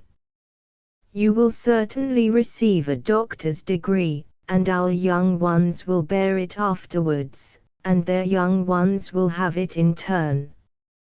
You look already like an Egyptian doctor, in my eyes." The wise and learned expounded the fundamental idea, as they called it, that ran through the whole history: love brings forth life. They gave that explanation in different ways. The warm sunbeam was the Egyptian princess, she descended to the marsh king, and in their meeting the flower sprang forth. "I can't repeat the words quite right," said Father Stork, who had heard it from the roof, and was expected to tell them all about it in his nest. What they said was so involved, it was so clever, that they immediately received honors and gifts. Even the head cook obtained a high mark of distinction, that was for the soup. "And what did you receive?" inquired Mother Stork, they ought not to forget the most important, and that is yourself. The learned have only chattered about it all, but your turn will come. Late that night, while peaceful slumber enwrapped the now prosperous house, there was one who was still awake, and that was not the father stork, though he stood on one leg in the nest and slept like a sentinel. No, little Helga was awake. She leaned out over the balcony and gazed at the clear sky, with the great, bright stars, larger and purer in their luster than she had seen them in the north, and yet the same. She thought of the Viking's wife by the moor, of her foster mother's gentle eyes, and the tears she had shed over her poor toad child, who now stood in the light and splendor of the stars by the waters of the Nile in the soft air of spring. She thought of the love in that heathen woman's breast, that love which she had shown to a miserable creature who, in human form, was an evil brute, and in the form of an animal, loathsome to look at and to touch. She looked at the shining stars, and called to mind the splendor on the forehead of the dead man, when they flew away over forest and moor. Tones resounded in her recollection, words she had heard pronounced when they rode away, and she sat as if paralyzed, words about the great author of love, the highest love, embracing all generations. Yes, how much had been given, gained, obtained. Little Helga's thoughts were occupied, night and day, with all her good fortune, and she stood in contemplation of it like a child which turns quickly from the giver to all the beautiful presents that have been given. So she rose up in her increasing happiness, which could come and would come. She was indeed born in mysterious ways to even higher joy and happiness, and in this she lost herself one day so entirely that she thought no more of the giver. It was the strength of youthful courage that inspired her bold venture. Her eyes shone, but suddenly she was called back by a great clamor in the courtyard beneath. There she saw two powerful ostriches running hurriedly about in narrow circles. She had never before seen that creature, so great a bird, so clumsy and heavy. Its wings looked as if they were clipped, the bird itself as if it had been injured, and she inquired what had been done to it, and for the first time heard the tradition which the Egyptians relate about the ostrich. The race had at one time been beautiful, its wings large and powerful. Then, one evening, a mighty forest bird said to it, "Brother, shall we fly to the river in the morning, if God will, and drink?" And the ostrich replied, "I will." When day broke they flew off, at first high up towards the sun, the eye of God, ever higher and higher, the ostrich far before all the others. It flew in its pride towards the light, it relied on its own strength, and not on the giver. It did not say, "If God will." Then the avenging angel drew back the veil from the burning flame, and in that instant the bird's wings were burnt, it sank miserably to the earth. Its descendants are no longer able to raise themselves, they fly in terror, rush about in circles in that narrow space. It is a reminder to us men, in all our thoughts, in all our actions, to say, "If God will." And Helga thoughtfully bowed her head, looked at the hurrying ostrich, saw its fear, saw its silly delight at the sight of its own great shadow on the white sunlit wall. And deep seriousness fixed itself into her mind and thoughts. So rich a life, so full of prosperity, was given, was obtained. What would happen? What was yet to come? The best thing, if God will. Asterisk asterisk asterisk asterisk asterisk asterisk. In the early spring, when the storks again started for the north, little Helga took her gold bracelet, scratched her name on it, beckoned to the stork father, placed the golden circlet about his neck, and asked him to bear it to the Viking's wife, by which she would understand that her foster daughter was alive, and that she was happy, and thought of her. That is heavy to carry, thought the father stork when it was placed around his neck, but one does not throw gold and honor on the high road. They will find it true up there that the stork brings fortune. You lay gold, and I lay eggs, said the mother stork, but you only lay once, and I lay every year. But it vexes me that neither of us is appreciated. But we are quite aware of it ourselves, mother, said father stork. But you can't hang that on you, said mother stork. It neither gives us fair wind nor food. And so they flew. The little nightingale, that sang in the tamarind bush, also wished to start for the north immediately. Little Helga had often heard him up there near the moor. She wished to give him a message, for she understood the speech of birds when she flew in the swan's skin, and she had often since that time used it with the stork and the swallow.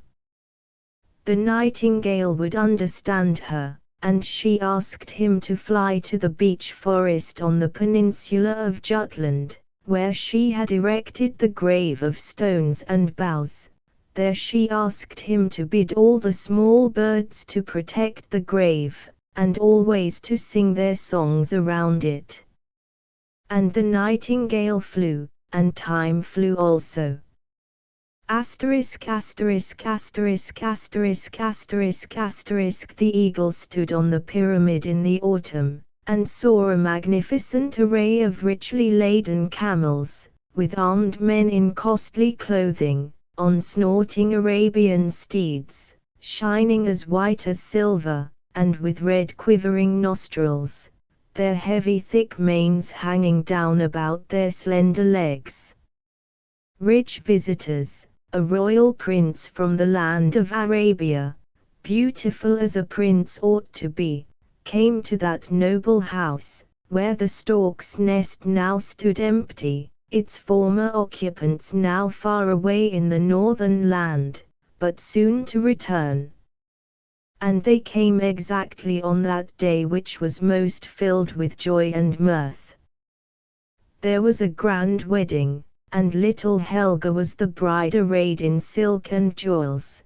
The bridegroom was the young prince from the land of Arabia, and the two sat highest at the table between the mother and grandfather.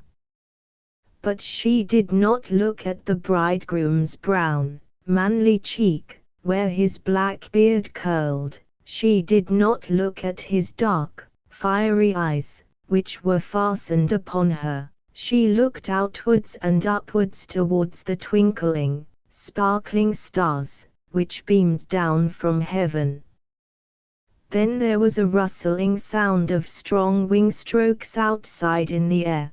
The storks had returned, and the old couple, however tired they might be with the journey, and however much they needed rest, still flew on to the railing of the veranda immediately they were aware whose festivity it was. They had already heard, at the frontier of the country, that little Helga had allowed them to be painted on the wall because they belonged to her history. That is very nicely borne in mind, said Father Stork. It is very little, said the stork mother. She could not have done less. And when Helga saw them, She got up and went out into the veranda to them to pat them on the back. The old storks curtsied with their necks, and the youngest of their young ones looked on, and felt themselves honored. And Helga looked up to the bright stars which shone clearer and clearer, and between them and her a form seemed to move still purer than the air, and seen through it, that hovered quite near her. It was the dead Christian priest, so he came on the day of her festivity, came from the kingdom of heaven. The splendor and glory which are there surpass everything that earth knows, he said. And little Helga prayed gently and from her heart, as she had never prayed before, that she only for one single minute might dare to look within, might only cast one single glance into the kingdom of heaven, to the Father of all. And he raised her into the splendor and glory, in one current of sounds and thoughts. It was not only round about her that it shone and sounded, but within her. No words are able to describe it. Now we must return, you are wanted, he said. Only one glance more, she entreated, only one short minute. We must go back to the earth, all the guests have gone away. Only one glance, the last, asterisk asterisk asterisk asterisk asterisk asterisk, and little Helga stood outside in the veranda, but all the torches outside were extinguished. All the lights in the wedding chamber were gone, the storks were gone, no guests to be seen, no bridegroom, everything seemed to be blown away in 3 short minutes. Then Helga was filled with terror, and she went through the great, empty hall, into the next room. Strange soldiers were sleeping there. She opened a side door that led into her apartment, and when she expected to stand there, she found herself outside in the garden. But it was not like this before. The heaven was red and shining, it was towards daybreak. Only 3 minutes in heaven, and a whole night had passed on the earth. Asterisk asterisk asterisk asterisk asterisk asterisk. Then she saw the storks, she cried to them, speaking their language, and Father Stork turned his head, listened, and drew near her. You are speaking our language, said he, what do you want? Why do you come here, you strange woman? It is I, it is Helga. Don't you know me? 3 minutes ago we were talking together, yonder in the veranda. That is a mistake, said the stork, you must have dreamt it. No, no, she said, and reminded him of the Vikings' stronghold and the moor, and of the journey hither. Then Father Stork blinked his eyes. That is a very old story. I have heard it from my great-great-great-grandmother's time. Yes, certainly, there was such a princess in Egypt from the land of Denmark, but she disappeared on the night of her wedding many hundreds of years ago, and never came back again. That you may read for yourself on the monument in the garden, there are sculptured both swans and storks, and at the top you yourself stand in white marble. It was indeed so. Little Helga saw it, understood it, and fell on her knees. The sun broke forth, and as in former times at the touch of its beams the toad form disappeared and the beautiful shape was seen, so she raised herself now at the baptism of light in a form of brighter beauty, purer than the air, a ray of light, to the Father of all. Her body sank in dust, there lay a faded lotus flower where she had stood. Asterisk asterisk asterisk asterisk asterisk asterisk. Then that was a new ending to the story, said the father stork. I had not at all expected it, but I rather like it. I wonder what my young ones will say about it, said the mother stork. Yes, that is certainly the principal thing, answered the father. Image unavailable. Image unavailable. The swallow soared high into the air. Image unavailable. Thou poor little thing, said the field mouse Tomelise. Once upon a time there lived a young wife who longed exceedingly to possess a little child of her own. So she went to an old witch woman and said to her, I wish so very much to have a child, a little tiny child. Won't you give me one, old mother? Oh, with all my heart, replied the witch. Here is a barleycorn for you. It is not exactly of the same sort as those that grow on the farmer's fields, or that are given to the fowls in the poultry yard, but do you sow it in a flower pot, and then you shall see what you shall see.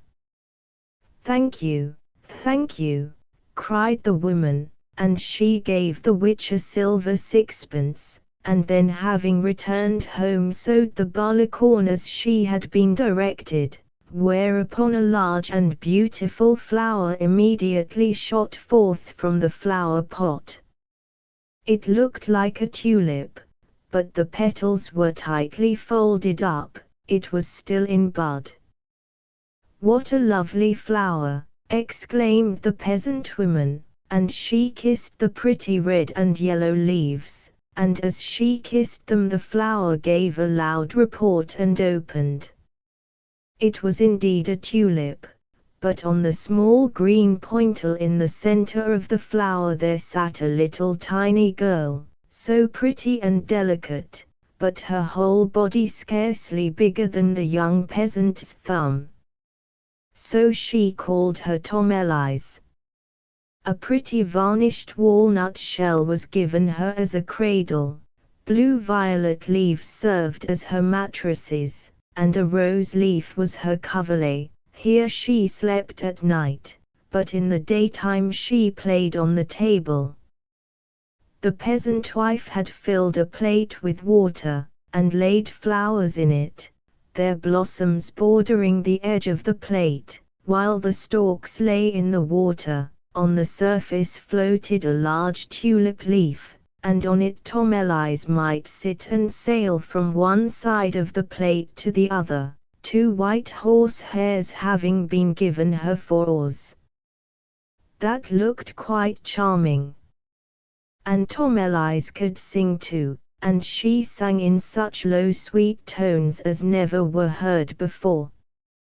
One night, while she was lying in her pretty bed, a great ugly toad came hopping in through the broken window pane. The toad was such a great creature, old and withered looking, and wet too. She hopped at once down upon the table where Tomelise lay sleeping under the red rose petal.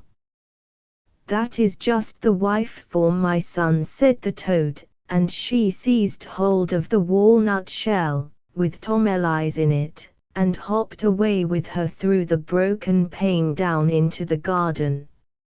Here flowed a broad stream, its banks were muddy and swampy, and it was amongst this mud that the old toad and her son dwelt.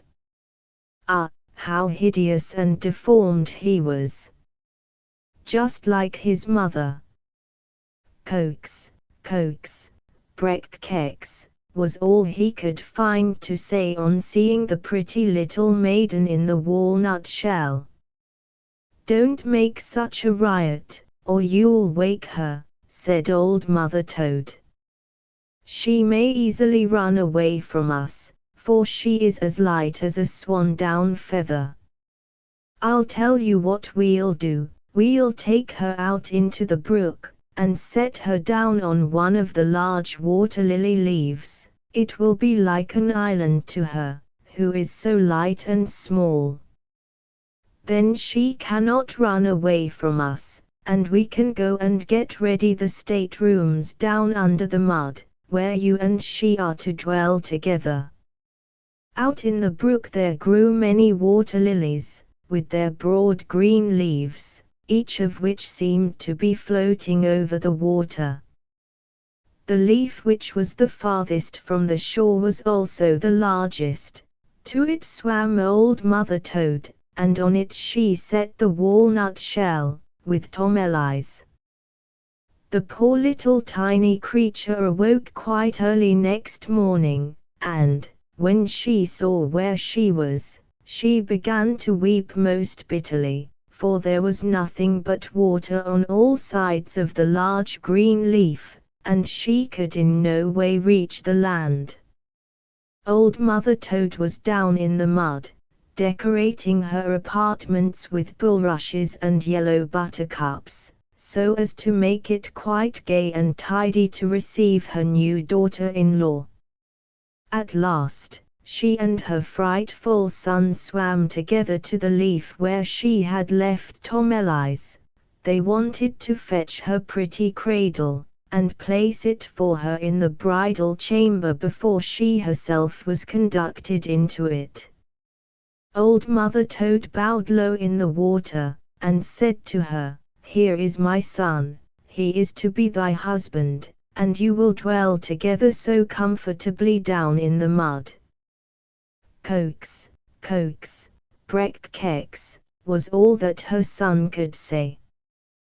Then they took the neat little bed and swam away with it, whilst Tomelies sat alone on the green leaf, weeping, for she did not like the thought of living with the withered old toad, and having her ugly son for a husband. The little fishes that were swimming to and fro in the water beneath had heard what Mother Toad had said, so they now put up their heads. They wanted to see the little maid. And when they saw her, they were charmed with her delicate beauty, and it vexed them very much that the hideous old toad should carry her off. No, that should never be. They surrounded the green stalk in the water, whereon rested the water lily leaf, and gnawed it asunder with their teeth. And then the leaf floated away down the brook, with Tomelies on it, away, far away, where the old toad could not follow. Tomelies sailed past so many places, and the wild birds among the bushes saw her and sang, "Oh, what a sweet little maiden!" On and on, farther and farther, floated the leaf. Tomelies was on her travels. A pretty little white butterfly kept fluttering round and round her, and at last settled down on the leaf, for he loved Tomelies very much, and she was so pleased.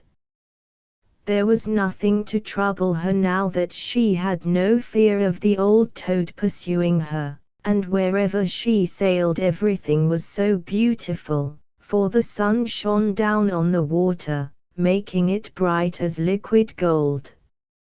And now she took off her sash, and tied one end of it round the butterfly, fastening the other end firmly into the leaf. On floated the leaf, faster and faster, and Tomelies with it. Presently a great cockchafer came buzzing past. He caught sight of her, and immediately fastening his claw round her slender waist, flew up into a tree with her. But the green leaf still floated down the brook, and the butterfly with it. He was bound to the leaf and could not get loose. Image unavailable.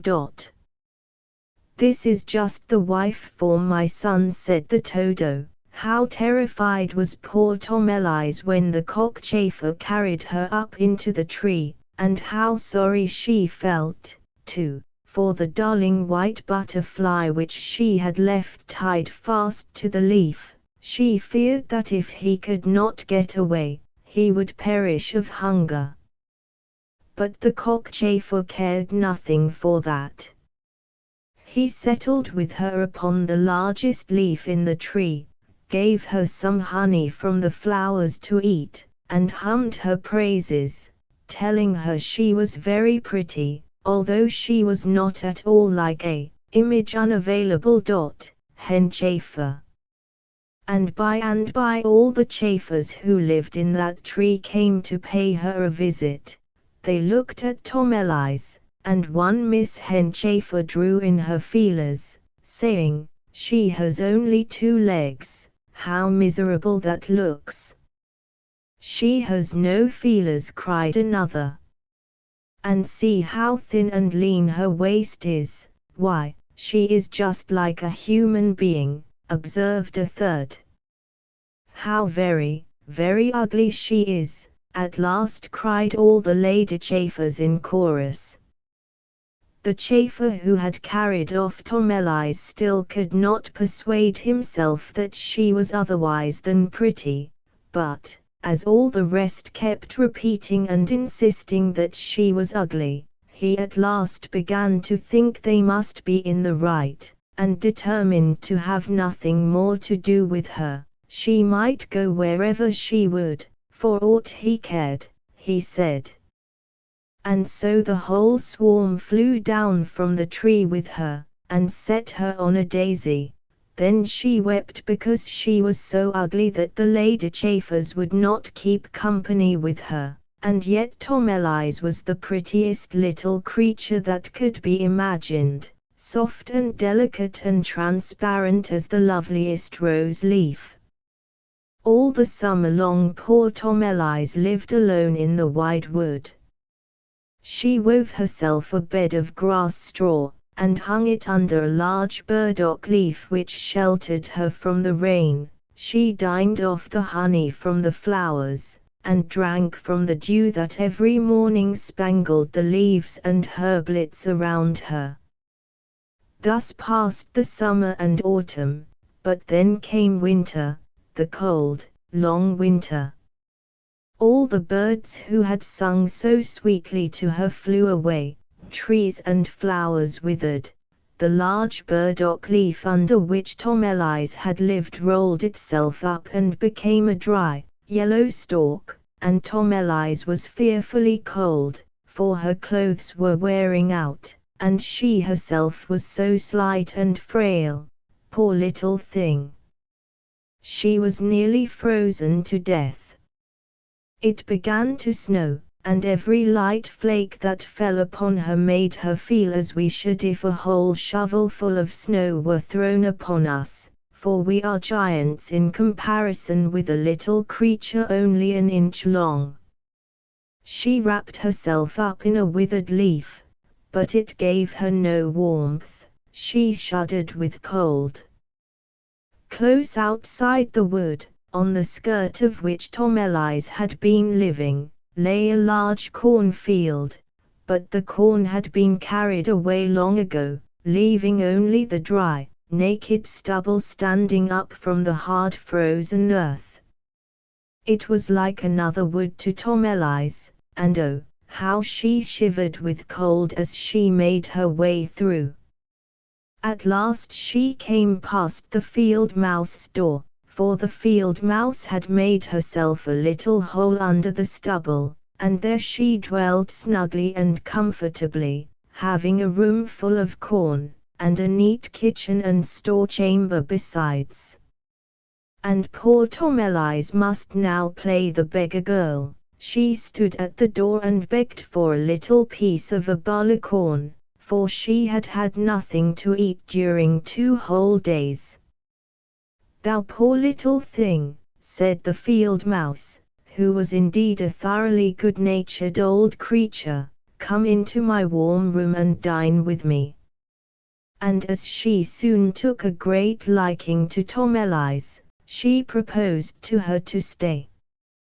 "You may dwell with me all the winter if you will, but keep my room clean and neat, and tell me stories, for I love stories dearly."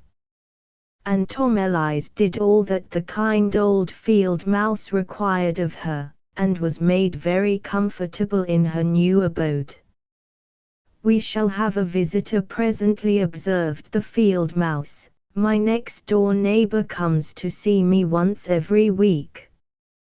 He is better off than I am, has large rooms in his house, and wears a coat of such beautiful black velvet. It would be a capital thing for you if you could secure him for your husband, but unfortunately he is blind, he cannot see you. You must tell him the prettiest stories you know." Image unavailable. Oh, how terrified was poor Tomelise! But Tomelise did not care at all about pleasing their neighbor Mr. Mole, nor did she wish to marry him. He came and paid a visit in his black velvet suit. He was so rich and so learned, and the field mouse declared his domestic offices were 20 times larger than hers. But the sun and the pretty flowers he could not endure, he was always abusing them, though he had never seen either.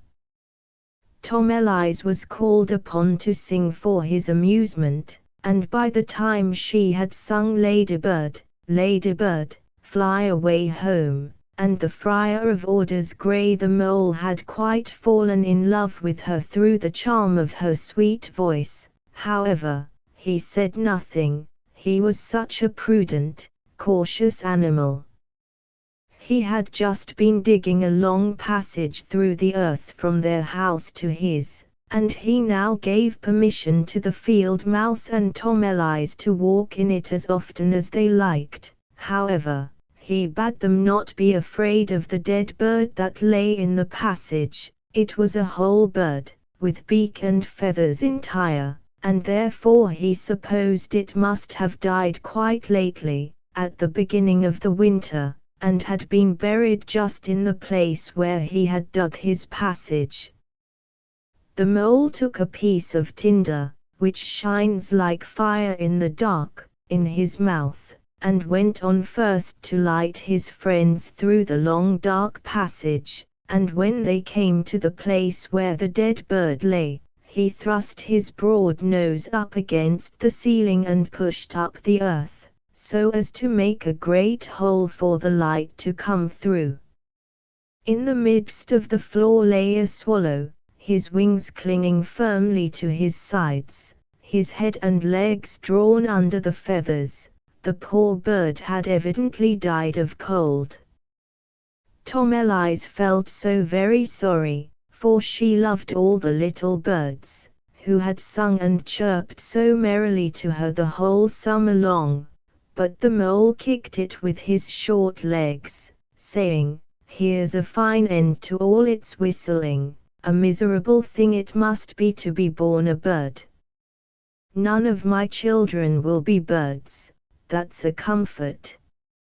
Such creatures have nothing but their quivet and must be starved to death in the winter." "Yes, indeed, a sensible animal like you may well say so," returned the field mouse. "What has the bird got by all his chirping and chirruping? When winter comes it must starve and freeze, and it is such a great creature too."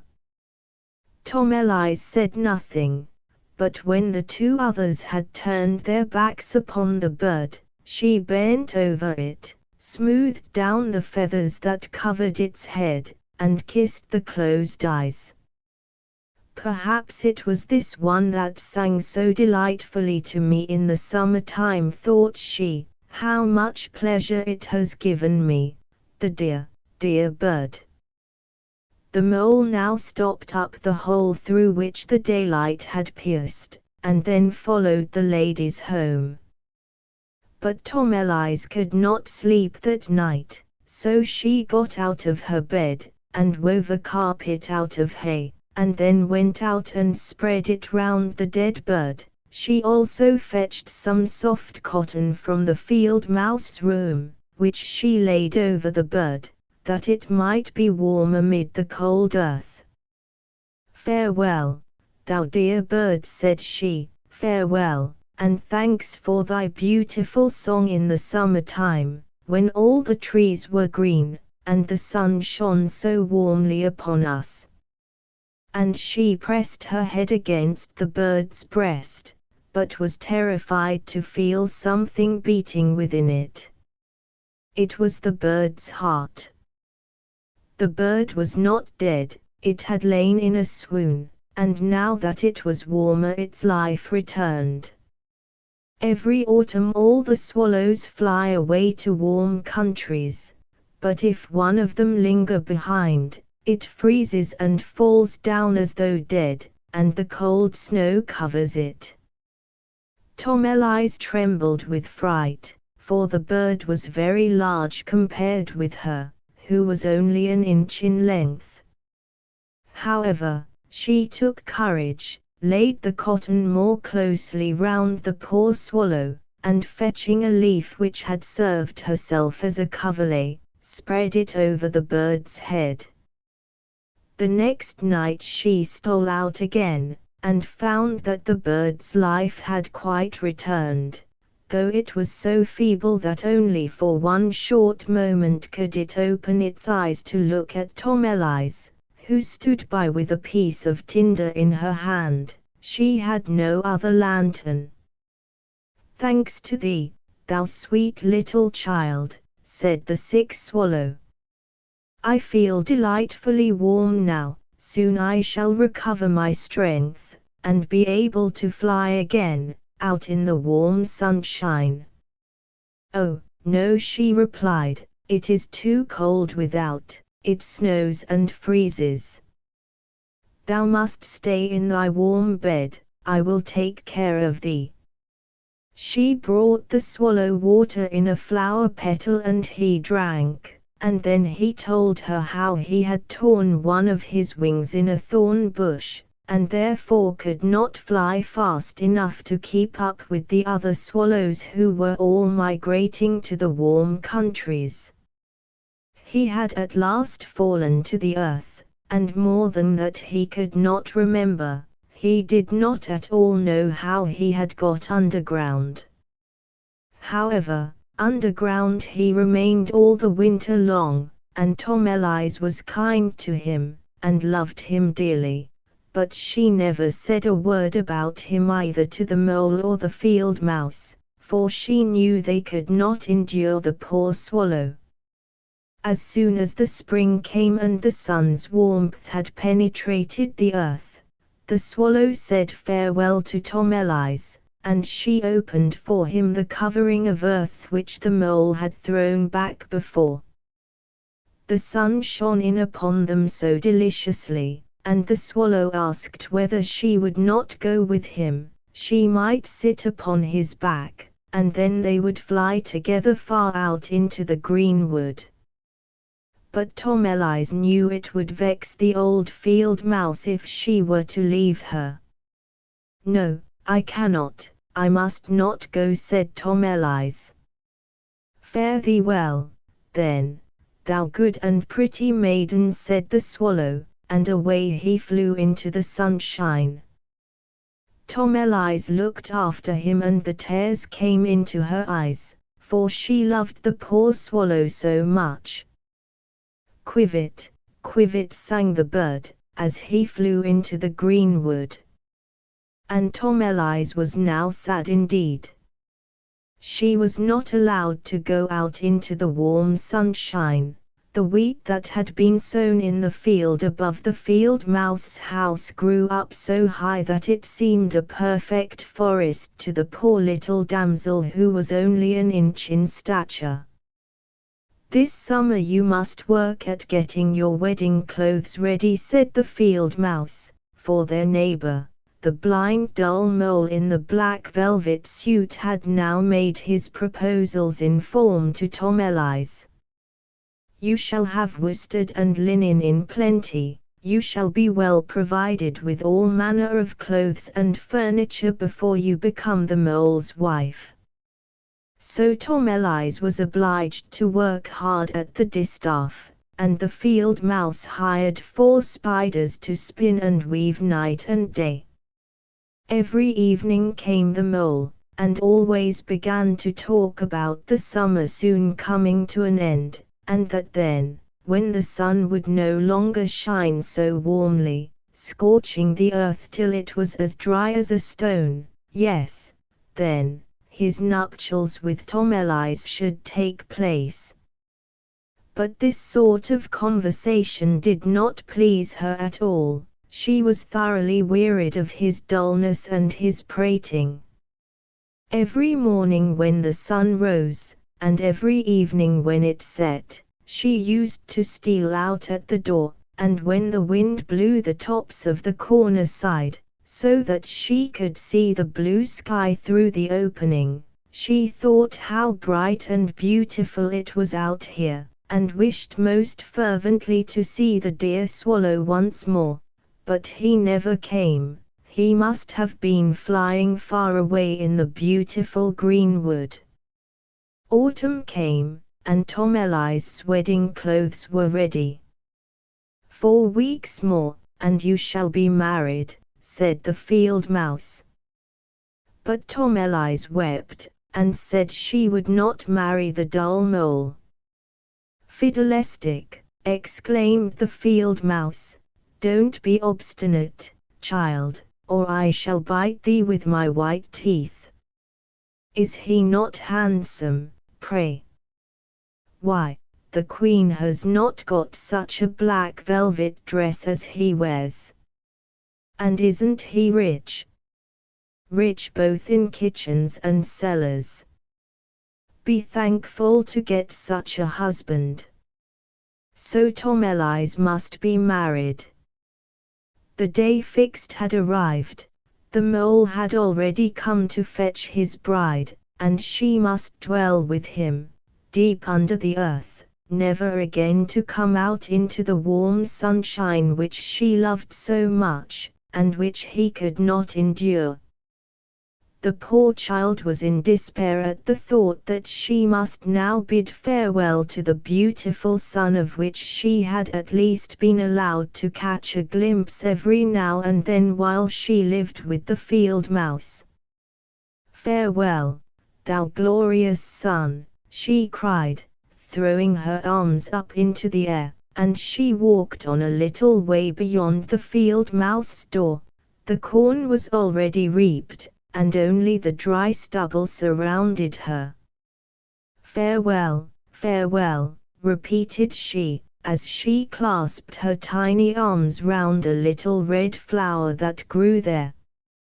Greet the dear swallow from me, if thou shouldst see him. Quivet, quivet.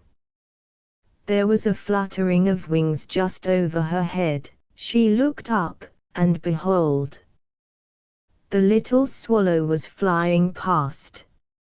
And how pleased he was when he perceived Tomelise.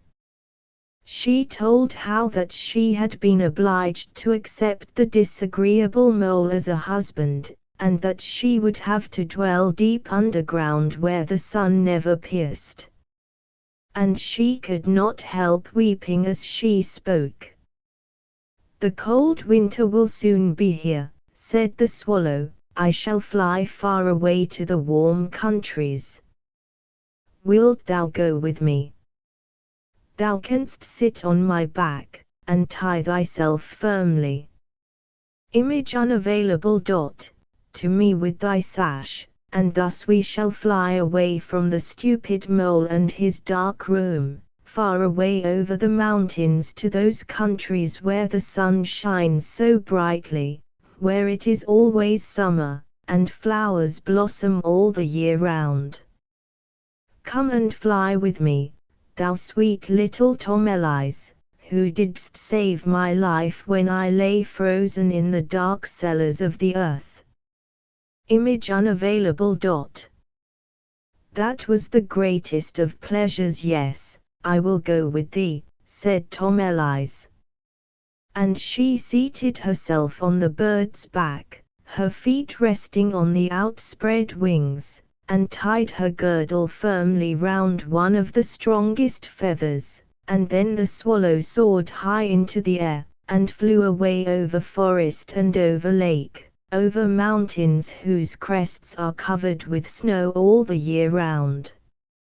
How Tomelise shivered as she breathed the keen frosty air! However, she soon crept down under the bird's warm feathers, her head still peering forth, eager to behold all the glory and beauty beneath her. At last they reached the warm countries. There the sun shone far more brightly than in her native clime. The heavens seemed twice as high, and twice as blue, and ranged along the sloping hills grew, in rich luxuriance, the loveliest green and purple grapes. Citrons and melons were seen in the groves, the fragrance of myrtles and balsams filled the air, and by the wayside gamboled groups of pretty merry children, chasing large bright-winged butterflies. But the swallow did not rest here, still he flew on, and still the scene seemed to grow more and more beautiful. Near a calm, blue lake, overhung by lofty trees, stood a half-ruined palace of white marble, built in times long past. Vine wreaths trailed up the long slender pillars, and on the capitals, among the green leaves and waving tendrils, many a swallow had built his nest, and one of these nests belonged to the swallow on whose back Tomelise was riding. "This is my house," said the swallow, "but if thou wouldst rather choose for thyself one of the splendid flowers growing beneath us, I will take thee there, and thou shalt make thy home in the loveliest of them all." "That will be charming," exclaimed she, clapping her tiny hands. On the green turf beneath there lay the fragments of a white marble column which had fallen to the ground, and around these fragments twined some beautiful large white flowers. The swallow flew down with Tomelise, and set her on one of the broad petals. But what was her surprise when she saw sitting in the very heart of the flower a little mannikin, fair and transparent as though he were made of glass, wearing the prettiest gold crown on his head, and the brightest, most delicate wings on his shoulders, yet scarcely one whit larger than Tomelise herself. He was the spirit of the flower. In every blossom there dwelt one such furry youth or maiden, but this one was the king of all these flower spirits. "Oh, how handsome he is, this king," whispered Tomelise to the swallow. The furry prince was quite startled at the sudden descent of the swallow, who was a sort of giant compared with him, but when he saw Tomelise he was delighted, for she was the very loveliest maiden he had ever seen. So he took his gold crown off his own head and set it upon hers, asked her name, and whether she would be his bride, and reign as queen over all the flower spirits. This, you see, was quite a different bridegroom from the son of the ugly old toad, or the blind mole with his black velvet coat.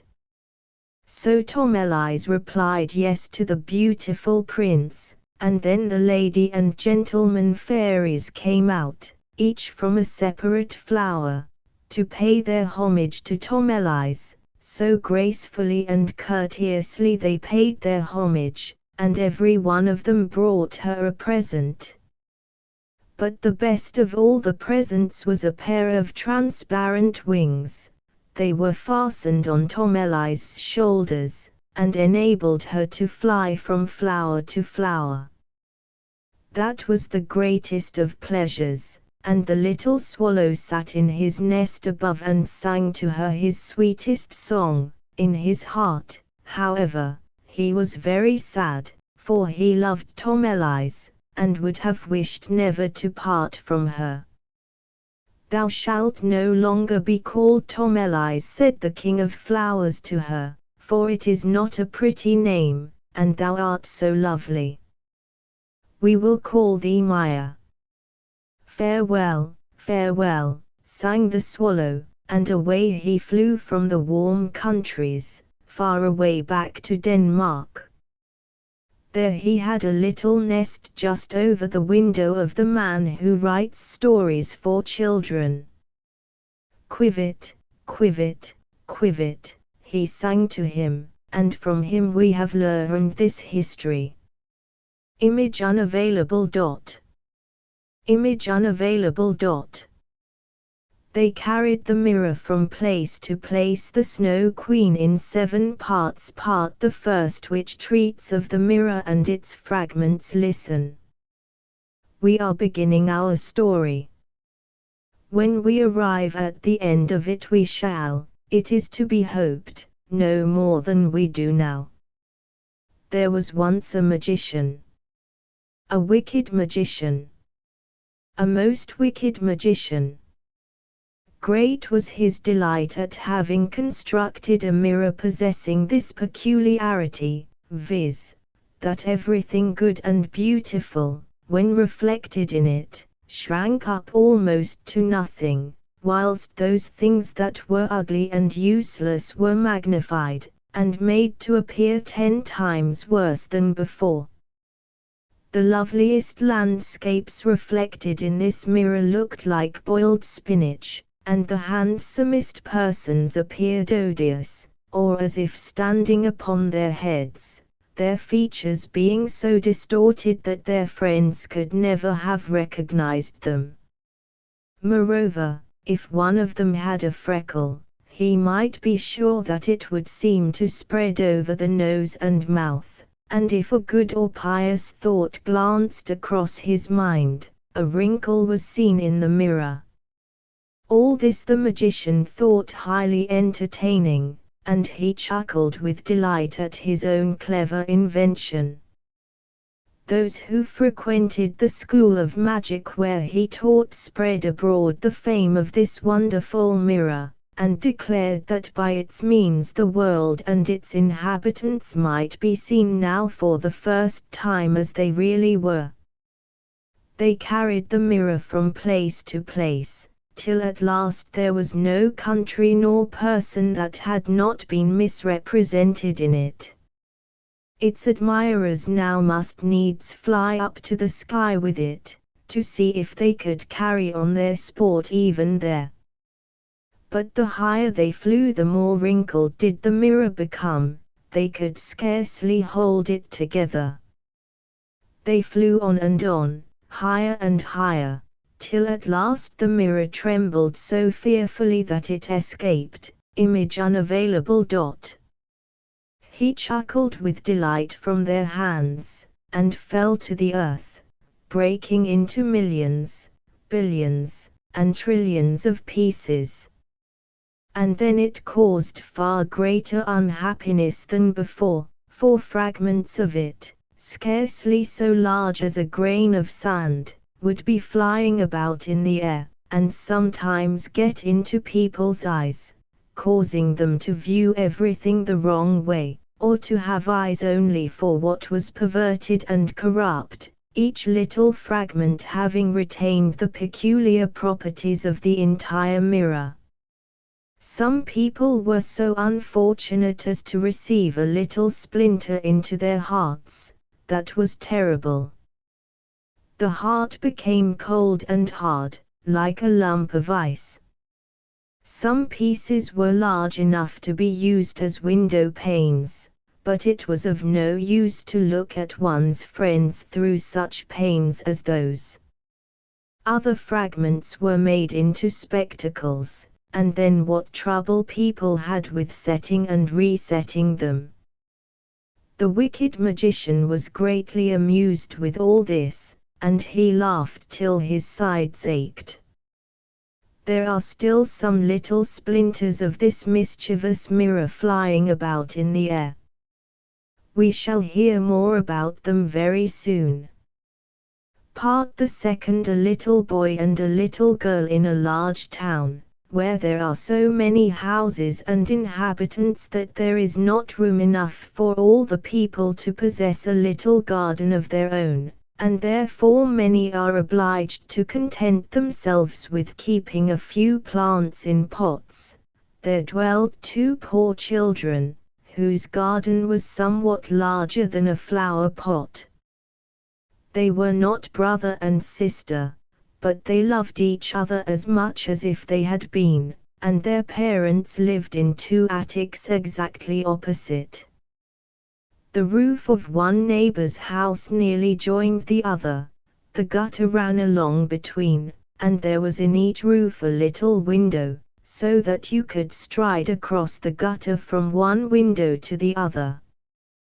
The parents of each child had a large wooden box in which grew herbs for kitchen use, and they had placed these boxes upon the gutter, so near that they almost touched each other. A beautiful little rose tree grew in each box, scarlet runners entwined their long shoots over the windows, and, uniting with the branches of the rose trees, formed a flowery arch across the street. The boxes were very high, and the children knew that they might not climb over them, but they often obtained leave to sit on their little stools, under the rose trees, and thus they passed many a delightful hour. But when winter came there was an end to these pleasures. The windows were often quite frozen over, and then they heated halfpence on the stove, held the warm copper against the frozen pane, and thus made a little round peep-hole, behind which would sparkle a bright gentle eye, one from each window. The little boy was called Kay, the little girl's name was Gada. In summer time they could get out of window and jump over to each other, but in winter there were stairs to run down, and stairs to run up, and sometimes the wind roared, and the snow fell without doors. "Those are the white bees swarming there," said the old grandmother. "Have they a queen bee?" asked the little boy, for he knew that the real bees have one. "They have," said the grandmother. "She flies yonder where they swarm so thickly, she is the largest of them, and never remains upon the earth, but flies up again into the black cloud.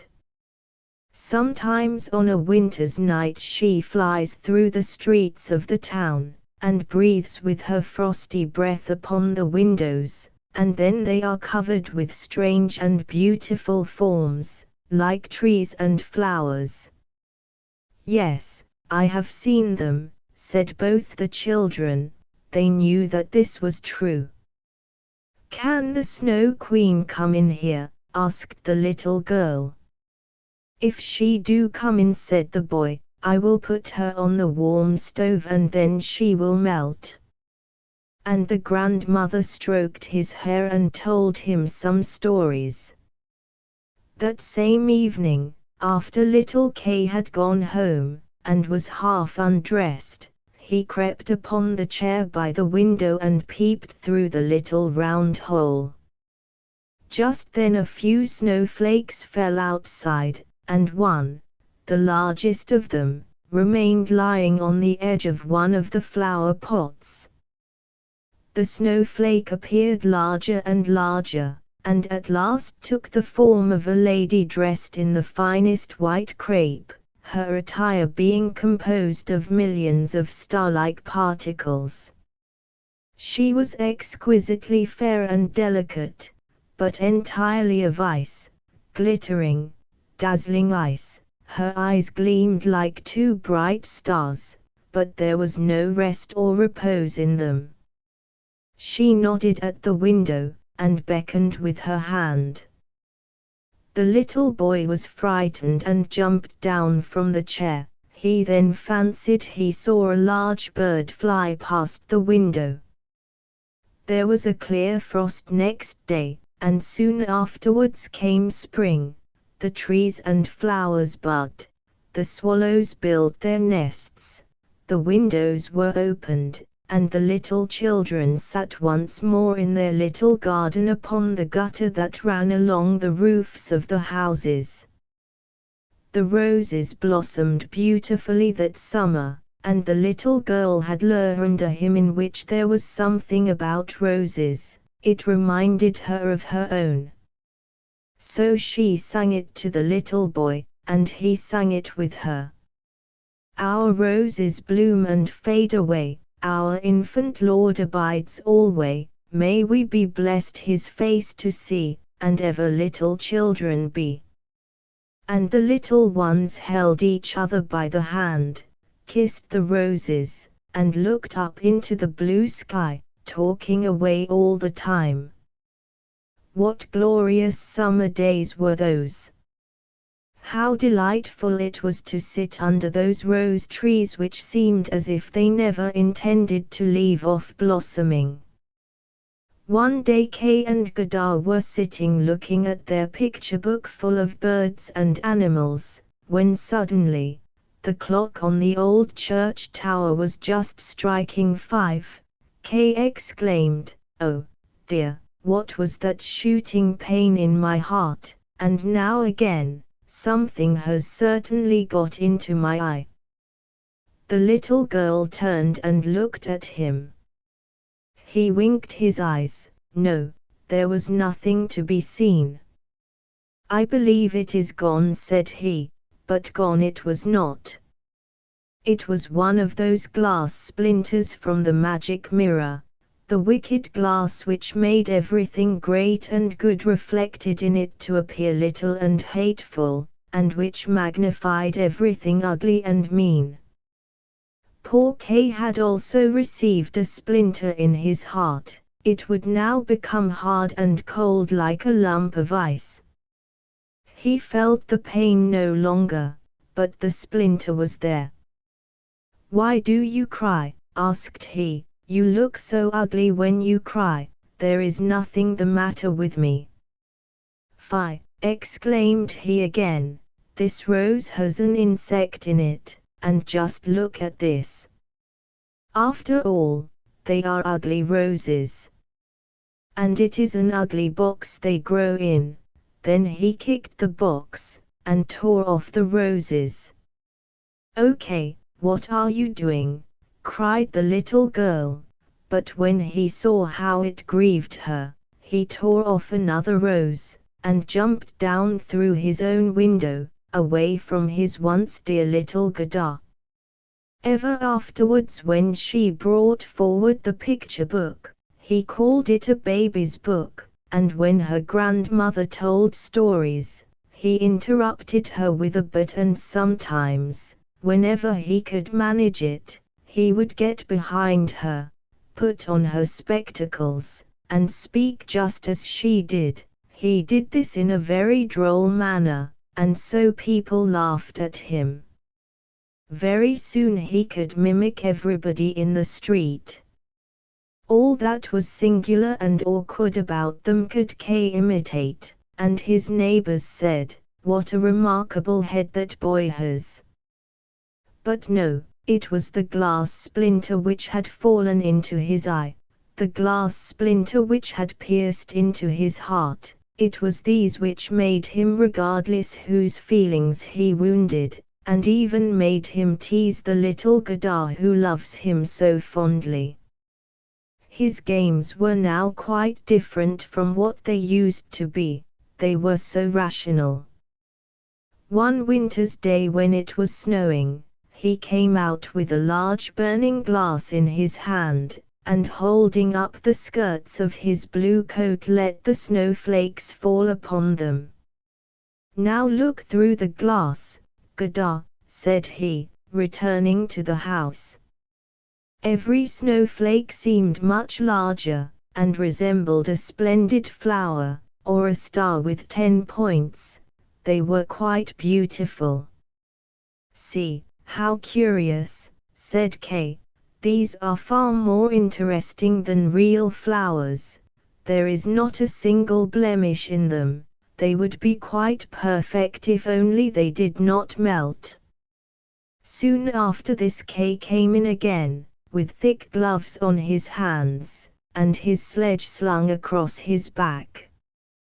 He called out to Gadar, "I have got leave to drive on the great square where the other boys play," and away he went. The boldest boys in the square used to fasten their sledges firmly to the wagons of the country people, and thus drive a good way along with them. This they thought particularly pleasant. Whilst they were in the midst of their play, a large sledge painted white passed by. In it sat a person wrapped in a rough white fur, and wearing a rough white cap. When the sledge had driven twice round the square, Kay bound to it his little sledge, and was carried on with it. On they went, faster and faster, into the next street. The person who drove the large sledge turned round and nodded kindly to Kay, just as if they had been old acquaintances. And every time Kay was going to lose his little sledge turned and nodded again, as if to signify that he must stay. So Kay sat still, and they passed through the gates of the town. Then the snow began to fall so thickly that the little boy could not see his own hand, but he was still carried on. He tried hastily to unloose the cords and free himself from the large sledge, but it was of no use. His little carriage could not be unfastened, and glided on swift as the wind. Then he cried out as loud as he could, but no one heard him. The snow fell and the sledge flew. Every now and then it made a spring as if driving over hedges and ditches. He was very much frightened. He would have repeated Our Father, but he could remember nothing but the multiplication table. The snowflakes seemed larger and larger. At last they looked like great white fowls. All at once they fell aside, the large sledge stopped, and the person who drove it arose from the seat. He saw that the cap and coat were entirely of snow, that it was a lady, tall and slender, and dazzlingly white. It was the Snow Queen. "We have driven fast," said she, "but no one likes to be frozen. Creep under my bearskin," and she seated him in the sledge by her side, and spread her cloak around him. He felt as if he were sinking into a drift of snow. "Are you still cold?" asked she, and then she kissed his brow. Oh! Her kiss was colder than ice. It went to his heart. Although that was half frozen already, he thought he should die. It was, however, only for a moment. Directly afterwards he was quite well, and no longer felt the intense cold around. "My sledge, do not forget my sledge." He thought first of that. It was fastened to one of the white fowls which flew behind with it on his back. The Snow Queen kissed Kay again, and he entirely forgot little Gadar, her grandmother, and all at home.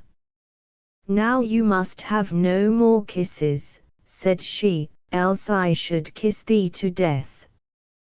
Kay looked at her. She was so beautiful, a more intelligent, more lovely countenance, he could not imagine. She no longer appeared to him ice, cold ice, as at the time when she sat outside the window and beckoned to him. In his eyes she was perfect. He felt no fear.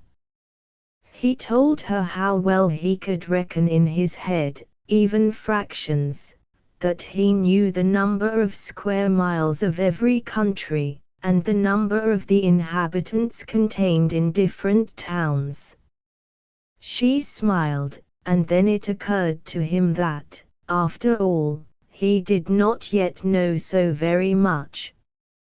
He looked up into the wide, wide space, and she flew with him high up into the black cloud while the storm was raging. It seemed now to Kay as though singing songs of olden time. They flew over woods and over lakes, over sea and over land. Beneath them the cold wind whistled, the wolves howled, the snow glittered, and the black crow flew cawing over the plain, whilst above them shone the moon, so clear and tranquil.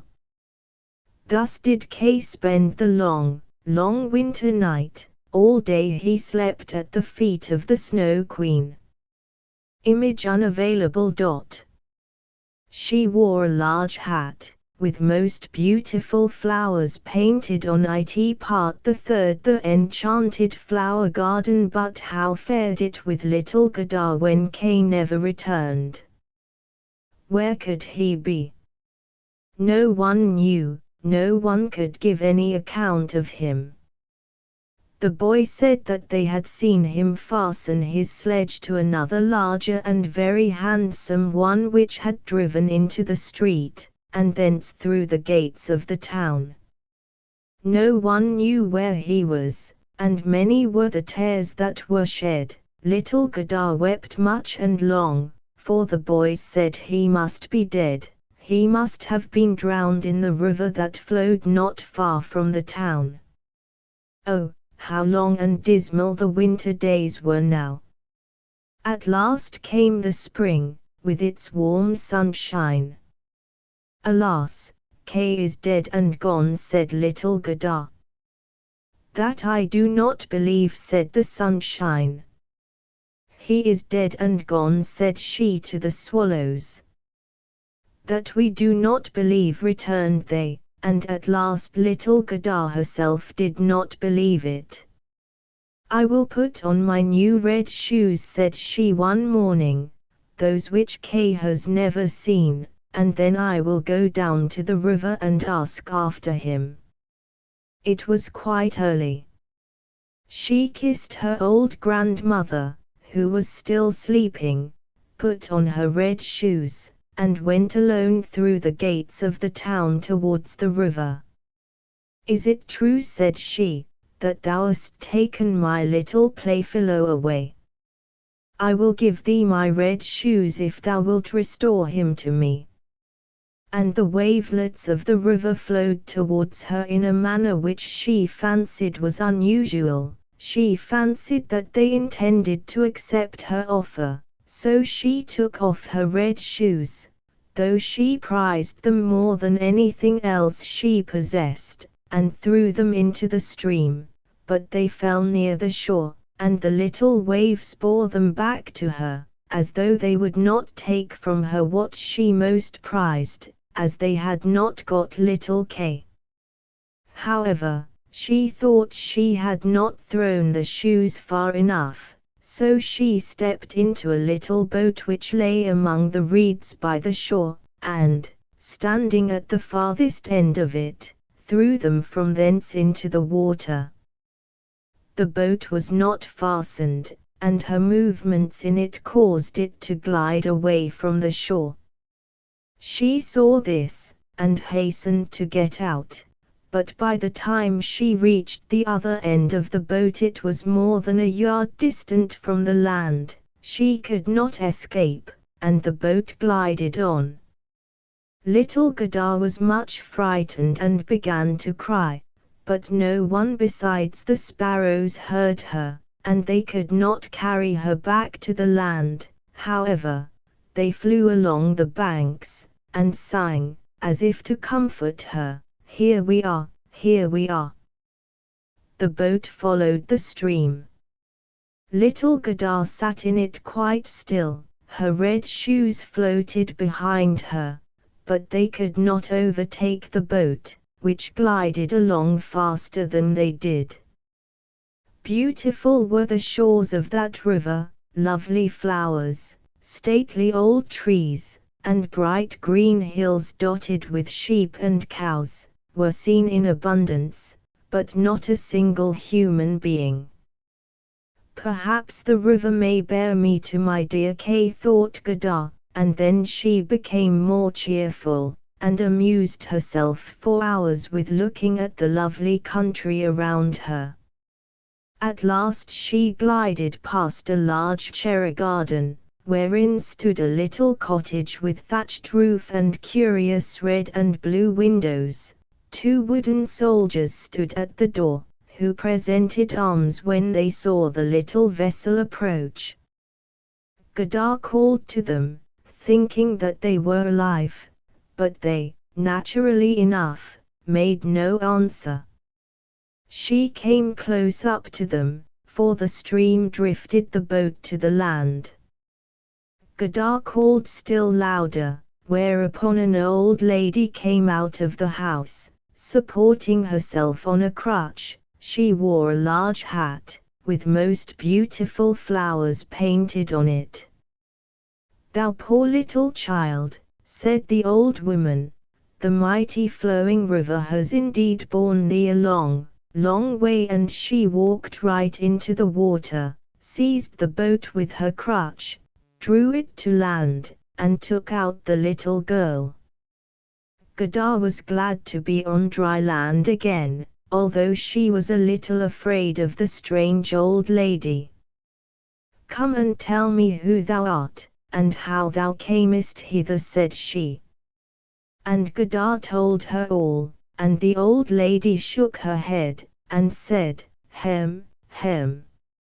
And when Gadar asked if she had seen little Kay, the lady said that he had not arrived there yet, but that he would be sure to come soon, and that in the meantime Gadar must not be sad, that she might stay with her, might eat her cherries, and look at her flowers, which were prettier than any picture book, and could each tell her a story.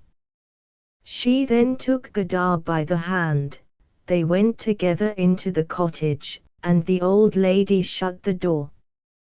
The windows were very high and their panes of different colored glass, red, blue, and yellow, so that when the bright daylight streamed through them, various and beautiful were the hues reflected upon the room.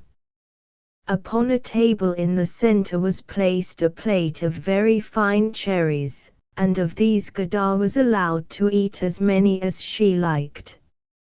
And whilst she was eating them, the old dame combed her hair with a golden comb, and the bright flaxen ringlets fell on each side of her pretty, gentle face, which looked as round and as fresh as a rose.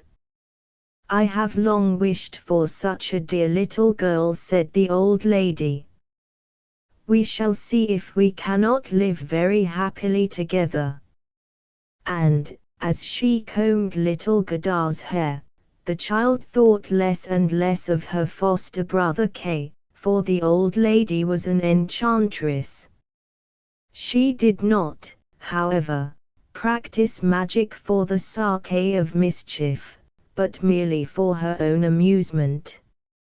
And now she wished very much to keep little Gadar, to live with her, so, fearing that if Gadar saw her roses, she would be reminded of her own flowers and of little Kay, and that then she might run away, she went out into the garden, and extended her crutch over all her rose bushes, upon which, although they were full of leaves and blossoms, they immediately sank into the black earth, and no one would have guessed that such plants had ever grown there. Then she led Gadar into this flower garden. Oh, how beautiful and how fragrant it was! Flowers of all seasons and all climes grew there in fullness of beauty, certainly no picture book could be compared with it. Gadar bounded with delight, and played among the flowers till the sun set behind the tall cherry trees, after which a pretty little bed, with crimson silk cushions, stuffed with blue-violet leaves, was prepared for her, and here she slept so sweetly and had such dreams as a queen might have on her bridal eve. The next day she again played among the flowers in the warm sunshine, and many more days were spent in the same manner. Godard knew every flower in the garden, but, numerous as they were, it seemed to her that one was wanting, she could not tell which. She was sitting one day, looking at her hostess's hat, which had flowers painted on it, and, behold, the loveliest among them was a rose. The old lady had entirely forgotten the painted rose on her hat, when she made the real roses to disappear from her garden and sink into the ground. This is often the case when things are done hastily. "What!" cried Godard, "are there no roses in the garden?" And she ran from one bed to another, sought and sought again, but no rose was to be found. She sat down and wept, and it so chanced that her tears fell on a spot where a rose tree had formerly stood, and as soon as her warm tears had moistened the earth, the bush shot up anew, as fresh and as blooming as it was before it had sunk into the ground, and Godard threw her arms around it, kissed the blossoms, and immediately recalled to memory the beautiful roses at home, and her little playfellow Kay. "Oh, how could I stay here so long?" exclaimed the little maiden. "I left my home to seek for Kay." "Do you know where he is?" she asked of the roses. "Think you that he is dead?" "Dead he is not," said the roses. "We have been down in the earth, the dead are there, but not Kay." "I thank you," said little Godard, and she went to the other flowers, bent low over their cups, and asked, "Know you not where little Kay is?" But every flower stood in the sunshine dreaming its own little tale. They related their stories to Godard, but none of them knew anything of Kay. "And what think you?" said the tiger lily. "Listen to the drums beating, boom, boom. They have but two notes, always boom, boom. Listen to the dirge the women are singing. Listen to the chorus of priests. Enveloped in her long red robes stands the Hindu wife on the funeral pile. The flames blaze around her and her dead husband, but the Hindu wife thinks not of the dead. She thinks only of the living, and the anguish which consumes her spirit is keener than the fire which will soon reduce her body to ashes." Image unavailable. Can the flame of the heart expire amid the flames of the funeral pile? "I do not understand that at all," said little Godard. "That is my tale," said the tiger lily. What says the convolvulus? Hanging over a narrow mountain causeway, behold an ancient, baronial castle.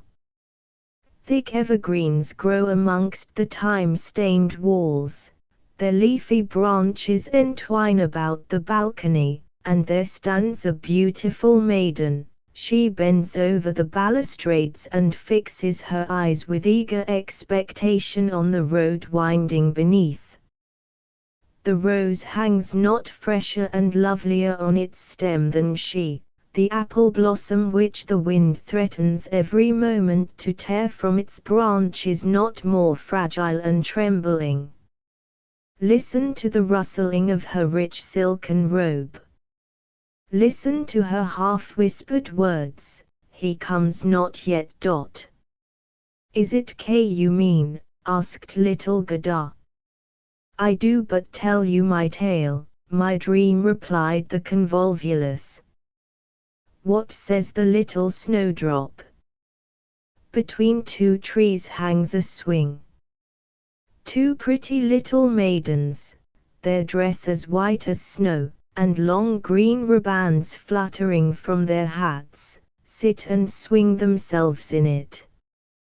Their brother stands up in the swing. He has thrown his arms round the ropes to keep himself steady, for in one hand he holds a little cup, in the other a pipe made of clay. He is blowing soap bubbles. The swing moves and the bubbles fly upwards with bright, ever-changing colors. The last hovers on the edge of the pipe, and moves with the wind. The swing is still in motion, and the little black dog, almost as light as the soap bubbles, rises on his hind feet and tries to get into the swing also. Away goes the swing. The dog falls, is out of temper, and barks. He is laughed at, and the bubbles burst. A swinging board, a frothy, fleeting image is my song. What you describe may be all very pretty, but you speak so mournfully, and there is nothing about K. What say the hyacinths? There were 3 fair sisters, transparent and delicate they were. The kirtle of the one was red, that of the second blue, of the third pure white. Hand in hand they danced in the moonlight beside the quiet lake. They were not fairies, but daughters of men. Sweet was the fragrance when the maidens vanished into the wood. The fragrance grew stronger. 3 biers, whereon lay the fair sisters, glided out from the depths of the wood, and floated upon the lake. The glowworms flew shining around like little hovering lamps. Sleep the dancing maidens, or are they dead?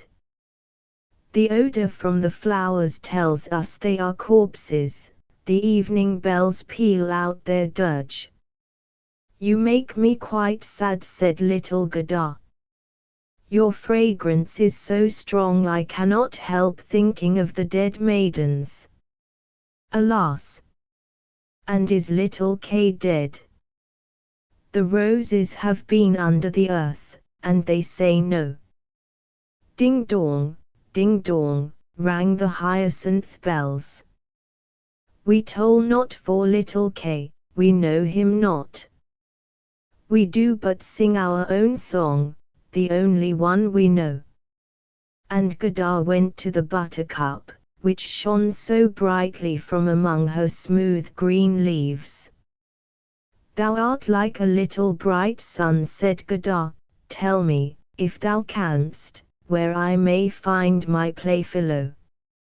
And the buttercup glittered so brightly, and looked at Godard.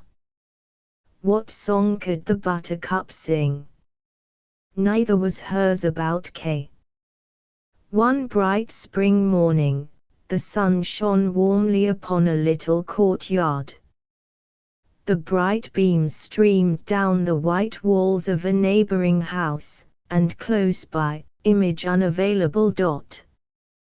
Godard knew every flower in the garden grew the first yellow flower of spring, glittering like gold in the warm sunshine.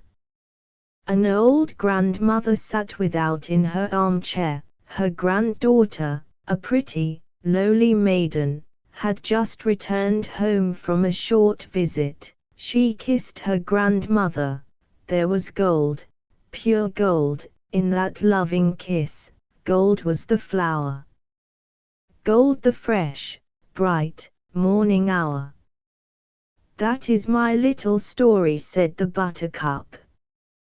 My poor old grandmother, sighed Godard. Yes, she must be wishing for me, just as she wished for little Kay. But I shall soon go home again, and take Kay with me. It is of no use to ask the flowers about him. They only know their own song, they can give me no information.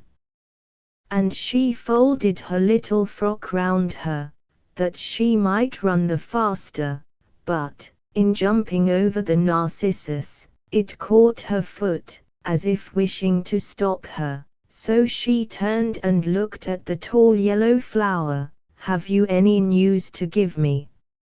She bent over the narcissus, waiting for an answer. "And what said the narcissus?" "I can look at myself, I can see myself. Oh, how sweet is my fragrance! Up in the little attic chamber stands a little dancer. She rests sometimes on one leg, sometimes on two. She has trampled the whole world under her feet, she is nothing but an illusion. She pours water from a teapot upon a piece of cloth she holds in her hand, it is her bodice, cleanliness is a fine thing. Her white dress hangs on the hook, that has also been washed by the water from the teapot, and dried on the roof of the house. She puts it on, and wraps a saffron-colored handkerchief round her neck, it makes the dress look all the whiter. With one leg extended, there she stands, as though on a stalk. I can look at myself, I see myself.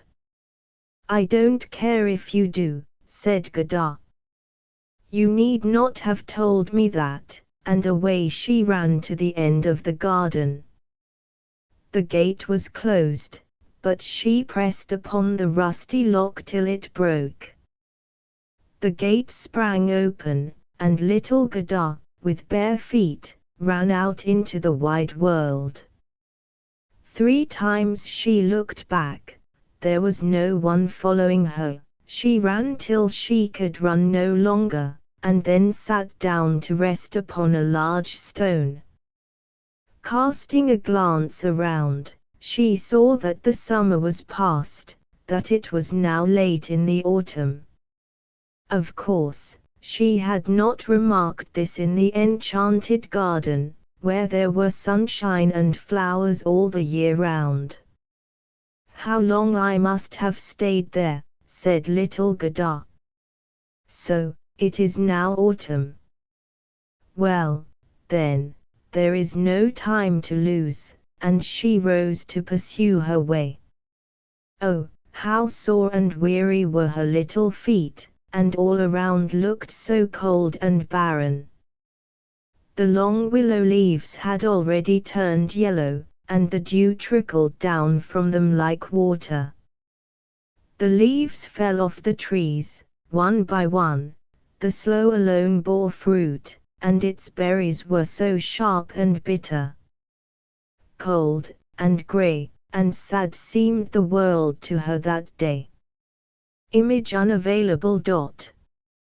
Part the 4th. The prince and the princess. Godard was again obliged to stop and take rest. Suddenly a large raven hopped upon the snow in front of her, saying, "Caw, caw, good day, good day." He sat for some time on the withered branch of a tree just opposite, eyeing the little maiden, and wagging his head, and he now came forward to make acquaintance and to ask her whither she was going all alone. That word alone Godard understood right well, she felt how sad a meaning it has. She told the raven the history of her life and fortunes, and asked if he had seen Kay. And the raven nodded his head, half doubtfully, and said, "That is possible, possible." "Do you think so?" exclaimed the little girl, and she kissed the raven so vehemently that it is a wonder she did not squeeze him to death. "More moderately, moderately," said the raven. "I think I know. I think it may be little Kay, but he has certainly forsaken thee for the princess." "Dwells he with a princess?" asked Godard. "Listen to me," said the raven, "but it is so difficult to speak your language." Do you understand Ravenish? If so, I can tell you much better. No. I have never learned Ravenish, said Gadar, but my grandmother knew it, and Pi language also. Oh, how I wish I had learned it. Never mind, said the raven, I will relate my story in the best manner I can, though bad will be the best, and he told all he knew. In the kingdom wherein we are now sitting, there dwells a princess, a most uncommonly clever princess. All the newspapers in the world has she read, and forgotten them again, so clever is she.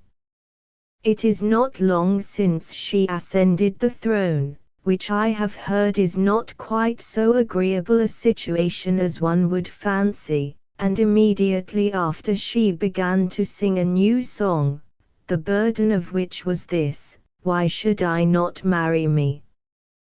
There is some sense in this song, said she, and she determined she would marry, but at the same time declared that the man whom she would choose must be able to answer sensibly whenever people spoke to him, and must be good for something else besides merely looking grand and stately.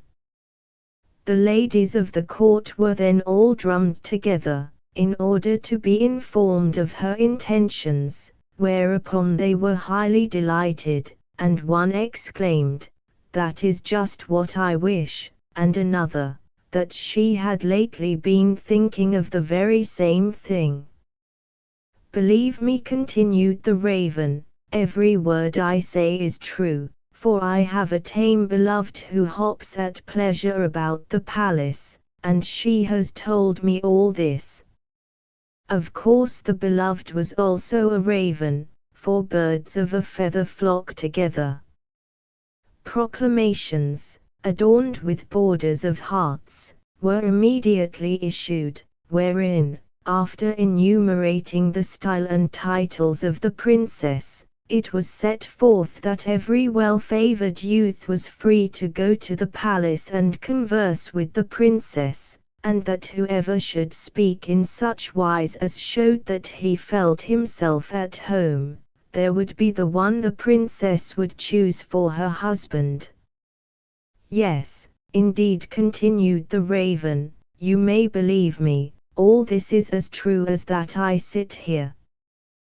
The people all crowded to the palace, there was famous pressing and squeezing, but it was all of no use, either the first or the second day.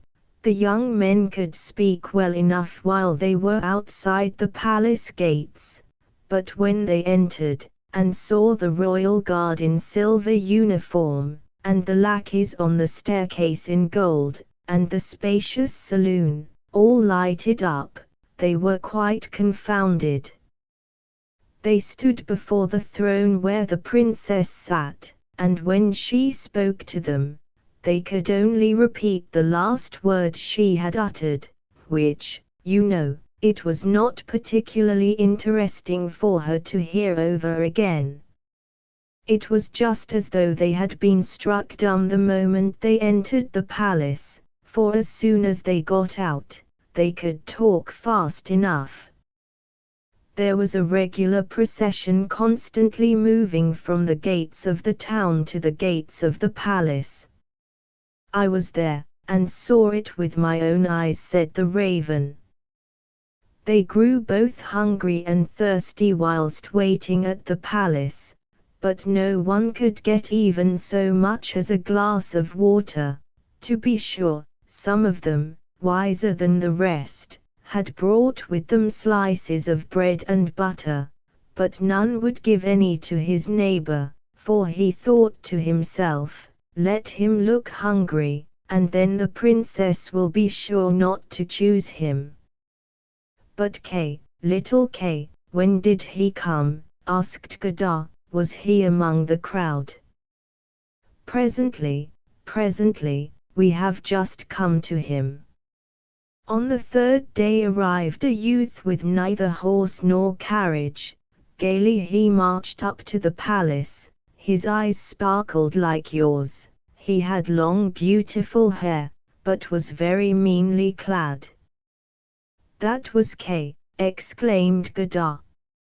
Oh, then I have found him, and she clapped her hands with delight. He carried a knapsack on his back, said the raven. No, not a knapsack, said Godard, a sledge, for he had a sledge with him when he left home. It is possible, rejoined the raven, I did not look very closely, but this I heard from my beloved, that when he entered the palace gates and saw the royal guard in silver, and the lackeys in gold upon the staircase, he did not seem in the least confused, but nodded pleasantly and said to them, it must be very tedious standing out here, I prefer going in. The halls glistened with light.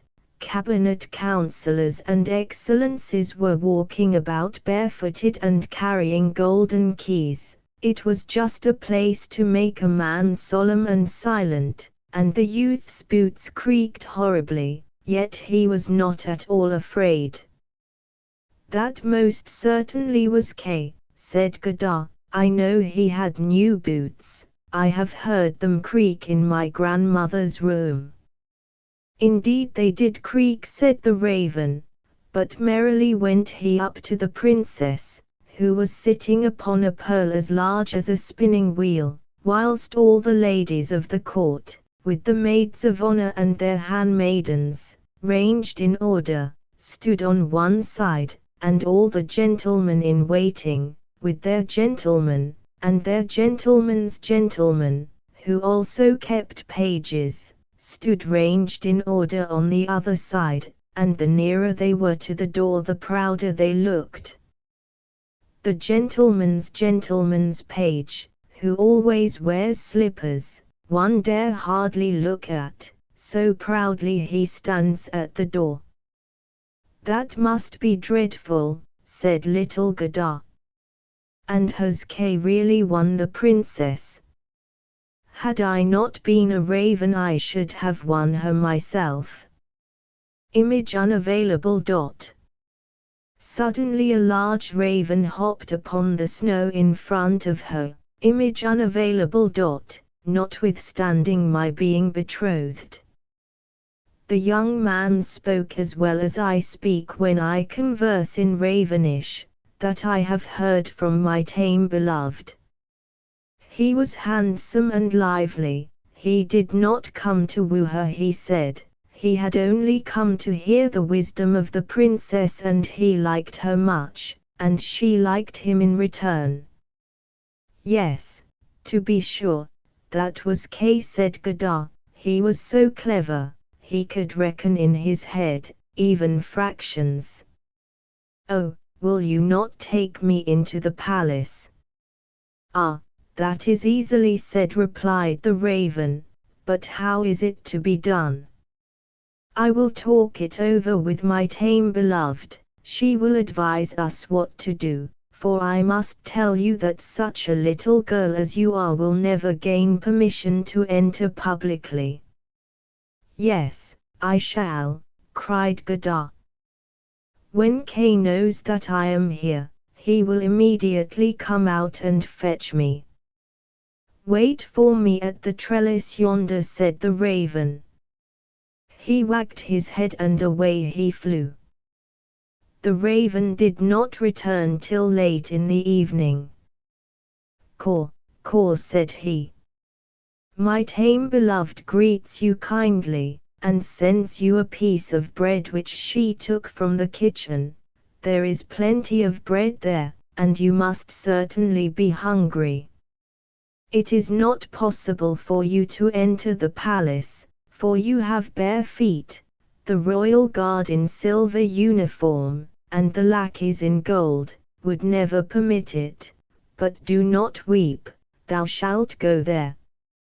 My beloved knows a little back staircase leading to the sleeping apartments, and she knows also where to find the key. And they went into the garden. down the grand avenue, where the leaves dropped upon them as they passed along, and, when the lights in the palace one by one had all been extinguished, the raven took Godard to a back door which stood half open. Oh, how Godard's heart beat with fear and expectation! It was just as though she was about to do something wrong, although she only wanted to know whether Kay was really there. Yes, it must be he. She remembered so well his bright eyes and long hair. She would see if his smile were the same as it used to be when they sat together under the rose trees. He would be so glad to see her, to hear how far she had come for his sake, how all his home mourned his absence. Her heart trembled with fear and joy. They went up the staircase. A small lamp placed on a cabinet gave a glimmering light. On the floor stood the tame raven, who first turned her head on all sides, and then looked at Godard, who made her curtsy, as her grandmother had taught her. "My betrothed has told me much about you, my good young maiden," said the tame raven. "Your adventures, too, are extremely interesting. If you will take the lamp, I will show you the way. We are going straight on, we shall not meet anyone now." "It seems to me as if someone were behind us," said Godard, and in fact there was a rushing sound as of something passing. Strange-looking shadows flitted rapidly along the wall, horses with long, slender legs and fluttering manes, huntsmen, knights, and ladies. "These are only dreams," said the raven. "They come to amuse the great personages here at night. You will have a better opportunity of looking at them when you are in bed. I hope that when you arrive at honors and dignities you will show a grateful heart." "Do not talk of that," said the wood raven. They now entered the first saloon. Its walls were covered with rose-colored satin, embroidered with gold flowers. The dreams rustled past them, but with such rapidity that Godard could not see them. The apartments through which they passed vied with each other in splendor, and at last they reached the sleeping hall. In the center of this room stood a pillar of gold resembling the stem of a large palm tree, whose leaves of glass, costly glass, formed the ceiling, and depending from the tree, hung near the door, on thick golden stalks, two beds in the form of lilies. The one was white, wherein reposed the princess, the other was red, and here must Godard seek her playfellow, Kay. She bent aside one of the red leaves and saw a brown neck. Oh, it must be Kay. She called him by his name aloud, held the lamp close to him. The dreams again rushed by. He awoke, turned his head, and behold! It was not Kay. The prince resembled him only about the throat. He was, however, young and handsome, and the princess looked out from the white lily petals, and asked what was the matter. Then little Godard wept and told her whole story, and what the ravens had done for her. "Poor child," said the prince and princess, and they praised the ravens, and said they were not at all angry with them. Such liberties must never be taken again in their palace, but this time they should be rewarded. Image unavailable. Cabinet councillors were walking about barefooted. "Would you like to fly away free to the woods?" asked the princess, addressing the ravens, "or to have the appointment secured to you as court ravens with the perquisites belonging to the kitchen, such as crumbs and leavings?" And both the ravens bowed low and chose the appointment at court, for they thought of old age, and said it would be so comfortable to be well provided for in their declining years. Then the prince arose and made Gadar sleep in his bed, and she folded her little hands, thinking, "How kind both men and animals are to me." She closed her eyes and slept soundly and sweetly, and all the dreams flitted about her. They looked like angels from heaven, and seemed to be drawing a sledge whereon Kay sat and nodded to her.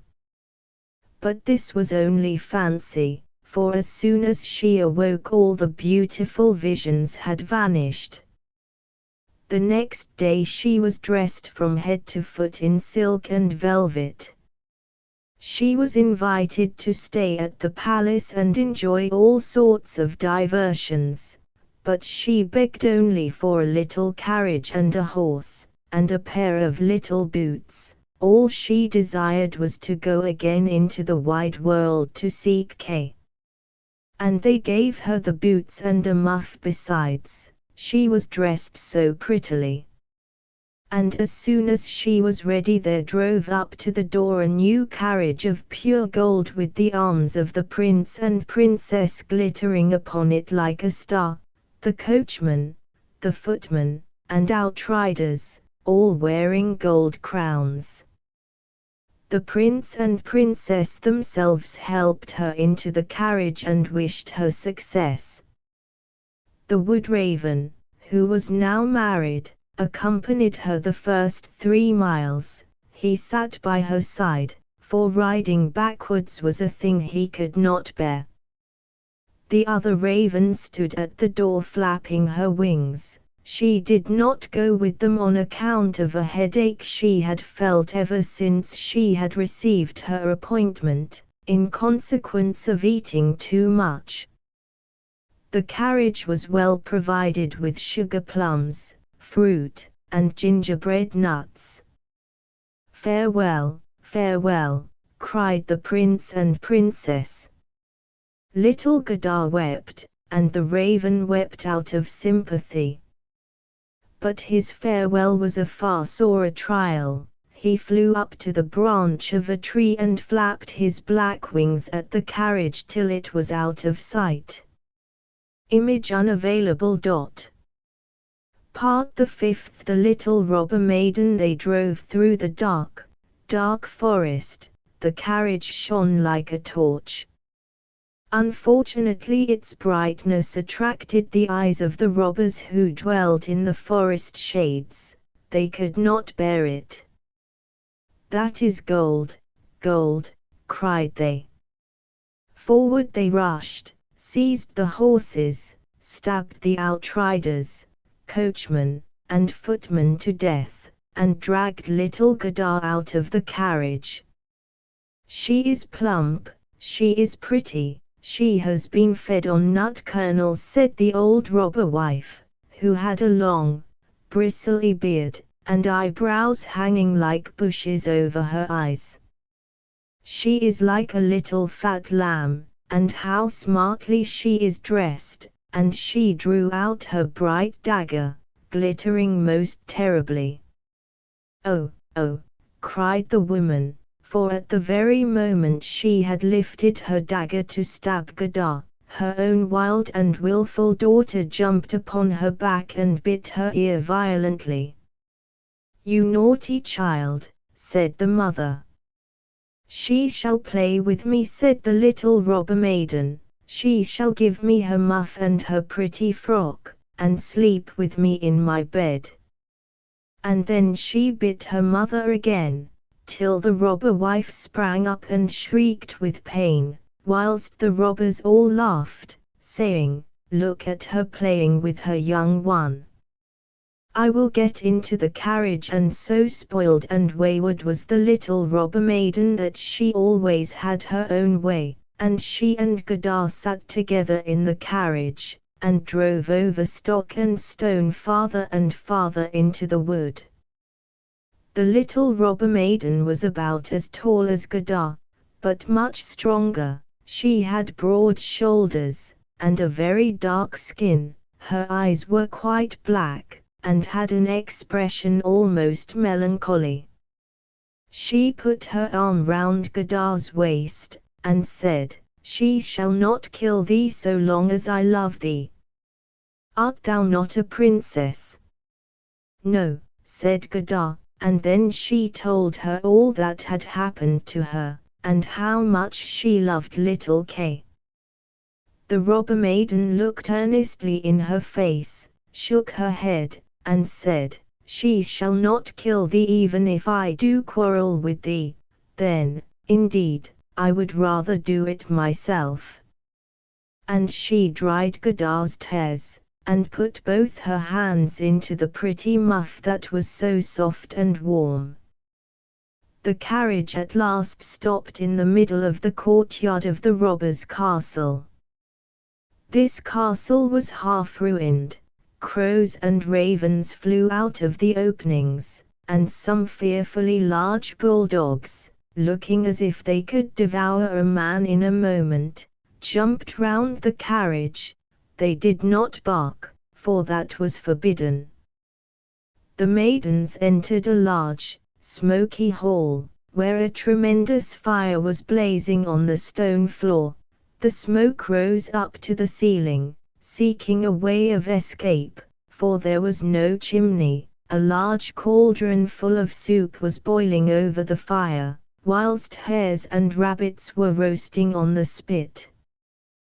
"Thou shalt sleep with me and my little pets tonight," said the robber maiden. Then they had some food, and afterwards went to the corner wherein lay straw and a piece of carpet. Nearly 100 pigeons were perched on staves and laths around them. They seemed to be asleep, but were startled when the little maidens approached. "These all belong to me," said Godard's companion, and seizing hold of one of the nearest, she held the poor bird by the feet and swung it. "Kiss it," said she, flapping it into Godard's face. "The rabble from the wood sit up there," continued she, pointing to a number of laths fastened across a hole in the wall. "Those are wood pigeons. They would fly away if I did not keep them shut up. And here is my old favorite." She pulled forward by the horn a reindeer who wore a bright copper ring round his neck, by which he was fastened to a large stone. "We are obliged to chain him up, or he would run away from us. Every evening I tickle his neck with my sharp dagger. It makes him fear me so much." And the robber maiden drew out a long dagger from a gap in the wall, and passed it over the reindeer's throat. The poor animal struggled and kicked, but the girl laughed, and then she pulled Godard into bed with her. "Will you keep the dagger in your hand whilst you sleep?" asked Godard, looking timidly at the dangerous plaything. "I always sleep with my dagger by my side," replied the little robber maiden. "One never knows what may happen. But now tell me all over again what you told me before about image unavailable. And the nearer they were to the door the prouder they looked. Kay, and the reason of your coming into the wide world all by yourself." And Godard again related her history, and the wood pigeons imprisoned above listened, but the others were fast asleep. The little robber maiden threw one arm round Godard's neck, and holding the dagger with the other, was also soon asleep. One could hear her heavy breathing, but Godard could not close her eyes throughout the night. She knew not what would become of her, whether she would even be suffered to live. The robbers sat round the fire drinking and singing. Oh, it was a dreadful night for the poor little girl. Then spoke the wood pigeons. "Coo, coo, coo, we have seen little Kay." A white fowl carried his sledge. He himself was in the Snow Queen's chariot, which passed through the wood whilst we sat in our nest. She breathed upon us young ones as she passed, and all died of her breath excepting us two. Coo, coo, coo. What are you saying? Cried Godard. Where was the Snow Queen going? Do you know anything about it? She travels most likely to Lapland, where ice and snow abide all the year round. Ask the reindeer bound to the rope there. Yes, ice and snow are there all through the year. It is a glorious land, said the reindeer. There, free and happy, one can roam through the wide sparkling valleys.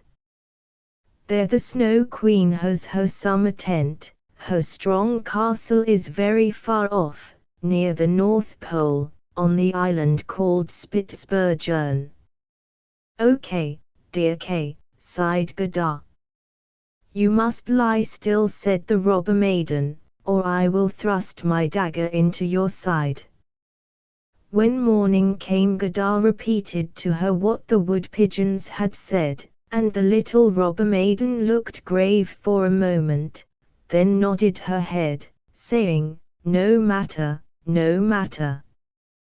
Do you know where Lapland is? Asked she of the reindeer. Who should know but I, returned the animal, his eyes kindling. There was I born and bred, there how often have I bounded over the wild icy plains. Listen to me, said the robber maiden to Godard. You see all our men are gone, my mother is still here and will remain, but towards noon she will drink a little out of the great flask, and after that she will sleep, then I will do something for you. And so saying she jumped out of bed, sprang upon her mother, pulled her by the beard, and said, My own dear ma'am, good morning. And the mother caressed her so roughly that she was red and blue all over. However, it was from pure love. When her mother was fast asleep, the robber maiden went up to the reindeer, and said, I should have great pleasure in stroking you a few more times with my sharp dagger, for then you look so droll. But never mind, I will unloose your chain and help you to escape, on condition that you run as fast as you can to Lapland, and take this little girl to the castle of the Snow Queen, where her playfellow is. You must have heard her story, for she speaks loud enough, and you know well how to listen. The reindeer bounded with joy, and the robber maiden lifted Godard on his back, taking the precaution to bind her on firmly, as well as to give her a little cushion to sit on. And here, said she, are your fur boots, you will need them in that cold country. The muff I must keep myself, it is too pretty to part with, but you shall not be frozen.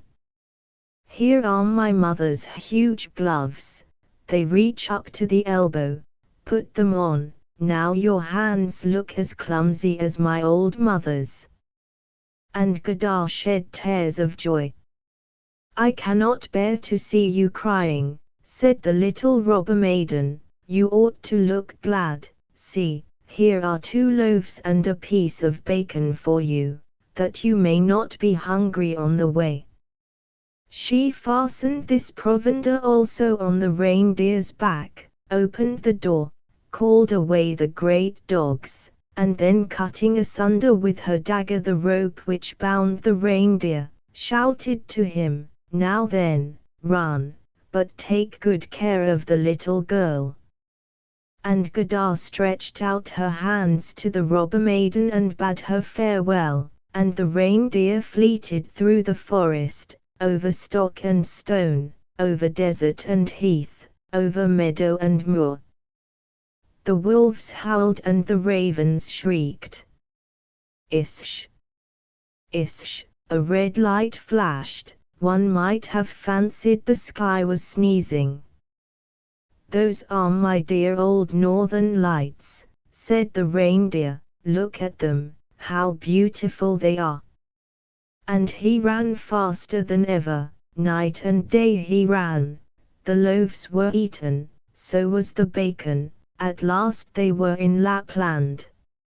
Image unavailable. And flapped his black wings at the carriage till it was out of sight. Part the sixth. The Lapland women and the Finland women. They stopped at a little hut, a wretched hut it was. The roof very nearly touched the ground, and the door was so low that whoever wished to go either in or out was obliged to crawl upon hands and knees. No one was at home except the old Lapland woman, who was busy boiling fish over a lamp filled with train oil. The reindeer related to her Godard's whole history, not, however, till after he had made her acquainted with his own, which appeared to him of much more importance. Poor Godard, meanwhile, was so overpowered by the cold that she could not speak. "Ah, poor things," said the Lapland woman, "you have still a long way before you. You have 100 miles to run before you can arrive in Finland. The Snow Queen dwells there, and burns blue lights every evening. I will write for you a few words on a piece of dried stockfish. Paper I have none, and you may take it with you to the wise Finland woman who lives there. She will advise you better than I can." So when Godard had well warmed herself and taken some food, the Lapland woman wrote a few words on a dried stockfish, bade Godard take care of it, and bound her once more firmly on the reindeer's back. Onwards they sped. The wondrous northern lights, now of the loveliest, brightest blue color, shone all through the night, and amidst these splendid illuminations they arrived in Finland, and knocked at the chimney of the wise woman, for door to her house she had none. Hot, very hot was it within, so much so that the wise woman wore scarcely any clothing. She was low in stature and very dirty. She immediately loosened little Godard's dress, took off her fur boots and thick gloves, laid a piece of ice on the reindeer's head, and then read what was written on the stockfish. She read it 3 times. After the third reading she knew it by heart, and threw the fish into the porridge pot, for it might make a very excellent supper, and she never wasted anything. The reindeer then repeated his own story, and when that was finished he told of little Godard's adventures, and the wise woman twinkled her wise eyes, but spoke not a word. "Thou art so powerful," continued the reindeer, "that I know thou canst twist all the winds of the world into a thread, of which if the pilot loosen one knot he will have a favorable wind, if he loosen the second it will blow sharp, and if he loosen the third, so tremendous a storm will arise that the trees of the forest will be uprooted, and the ship wrecked. Wilt thou not mix for this little maiden that wonderful draught which will give her the strength of 12 men, and thus enable her to overcome the Snow Queen?" "The strength of 12 men," repeated the wise woman, "that would be of much use to be sure," and she walked away, drew forth a large parchment roll from a shelf and began to read. What strange characters were seen inscribed on the scroll as the wise woman slowly unrolled it. She read so intently that the perspiration ran down her forehead.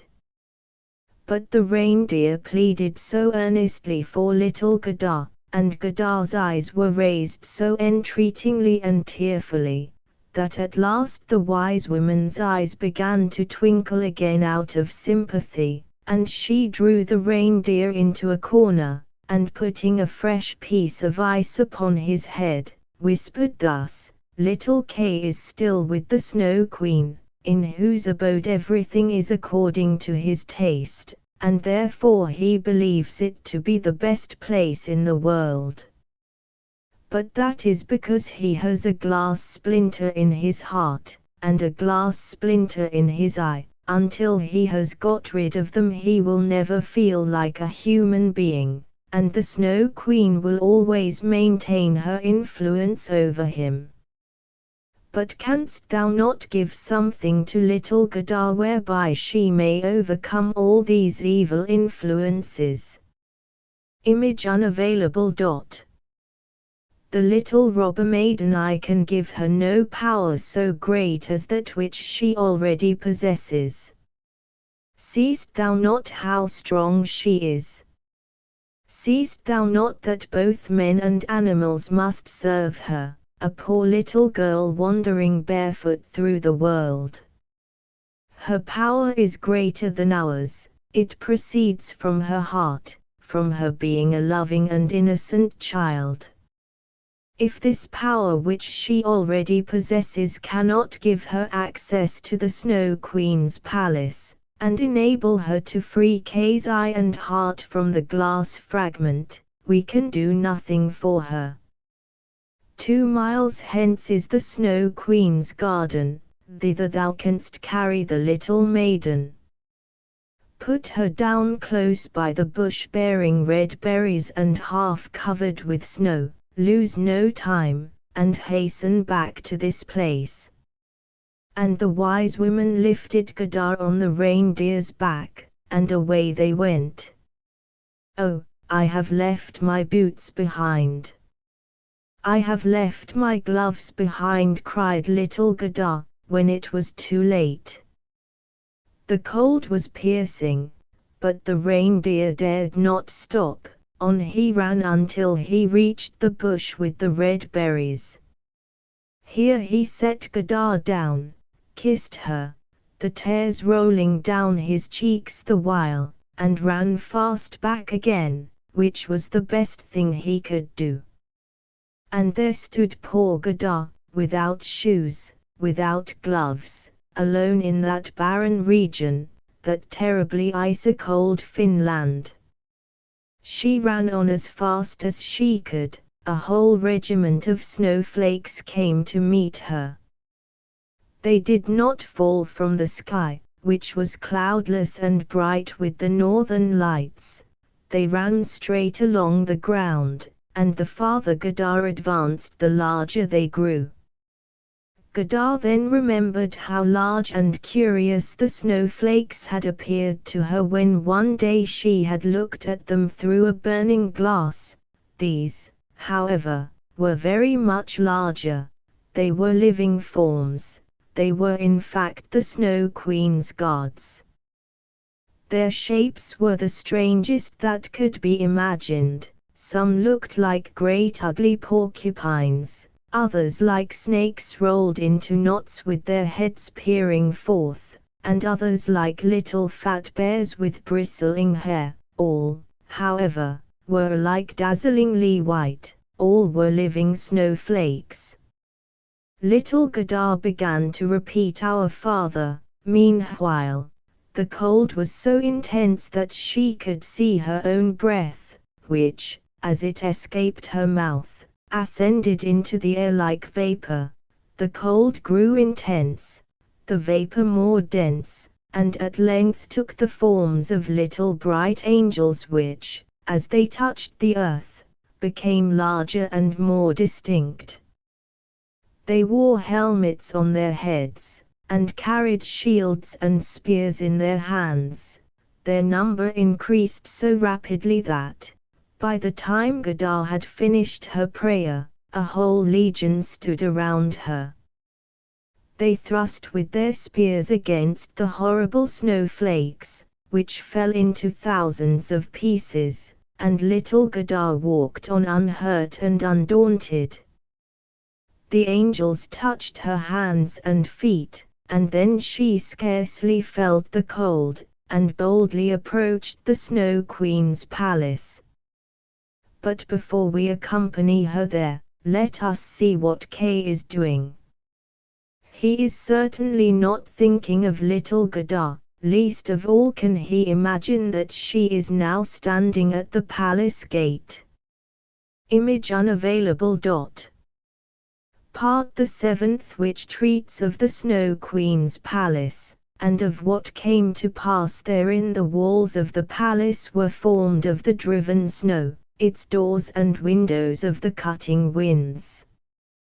There were above 100 halls, the largest of them many miles in extent, all illuminated by the northern lights, all alike vast, empty, icily cold, and dazzlingly white. No sounds of mirth ever resounded through these dreary spaces, no cheerful scene refreshed the sight, not even so much as a bear's ball, such as one might imagine sometimes takes place, the tempest forming a band of musicians, and the polar bears standing on their hind paws and exhibiting themselves in the oddest positions.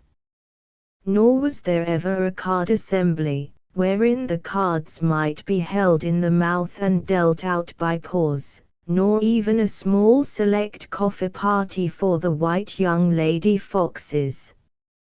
Vast, empty, and cold were the Snow Queen's chambers, and the northern lights flashed, now high, now low, in regular gradations.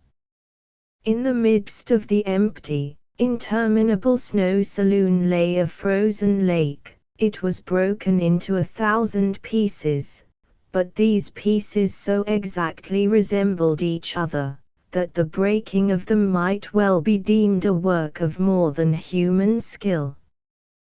The Snow Queen, when at home, always sat in the center of this lake. She used to say that she was then sitting on the mirror of reason, and that hers was the best, indeed the only one, in the world.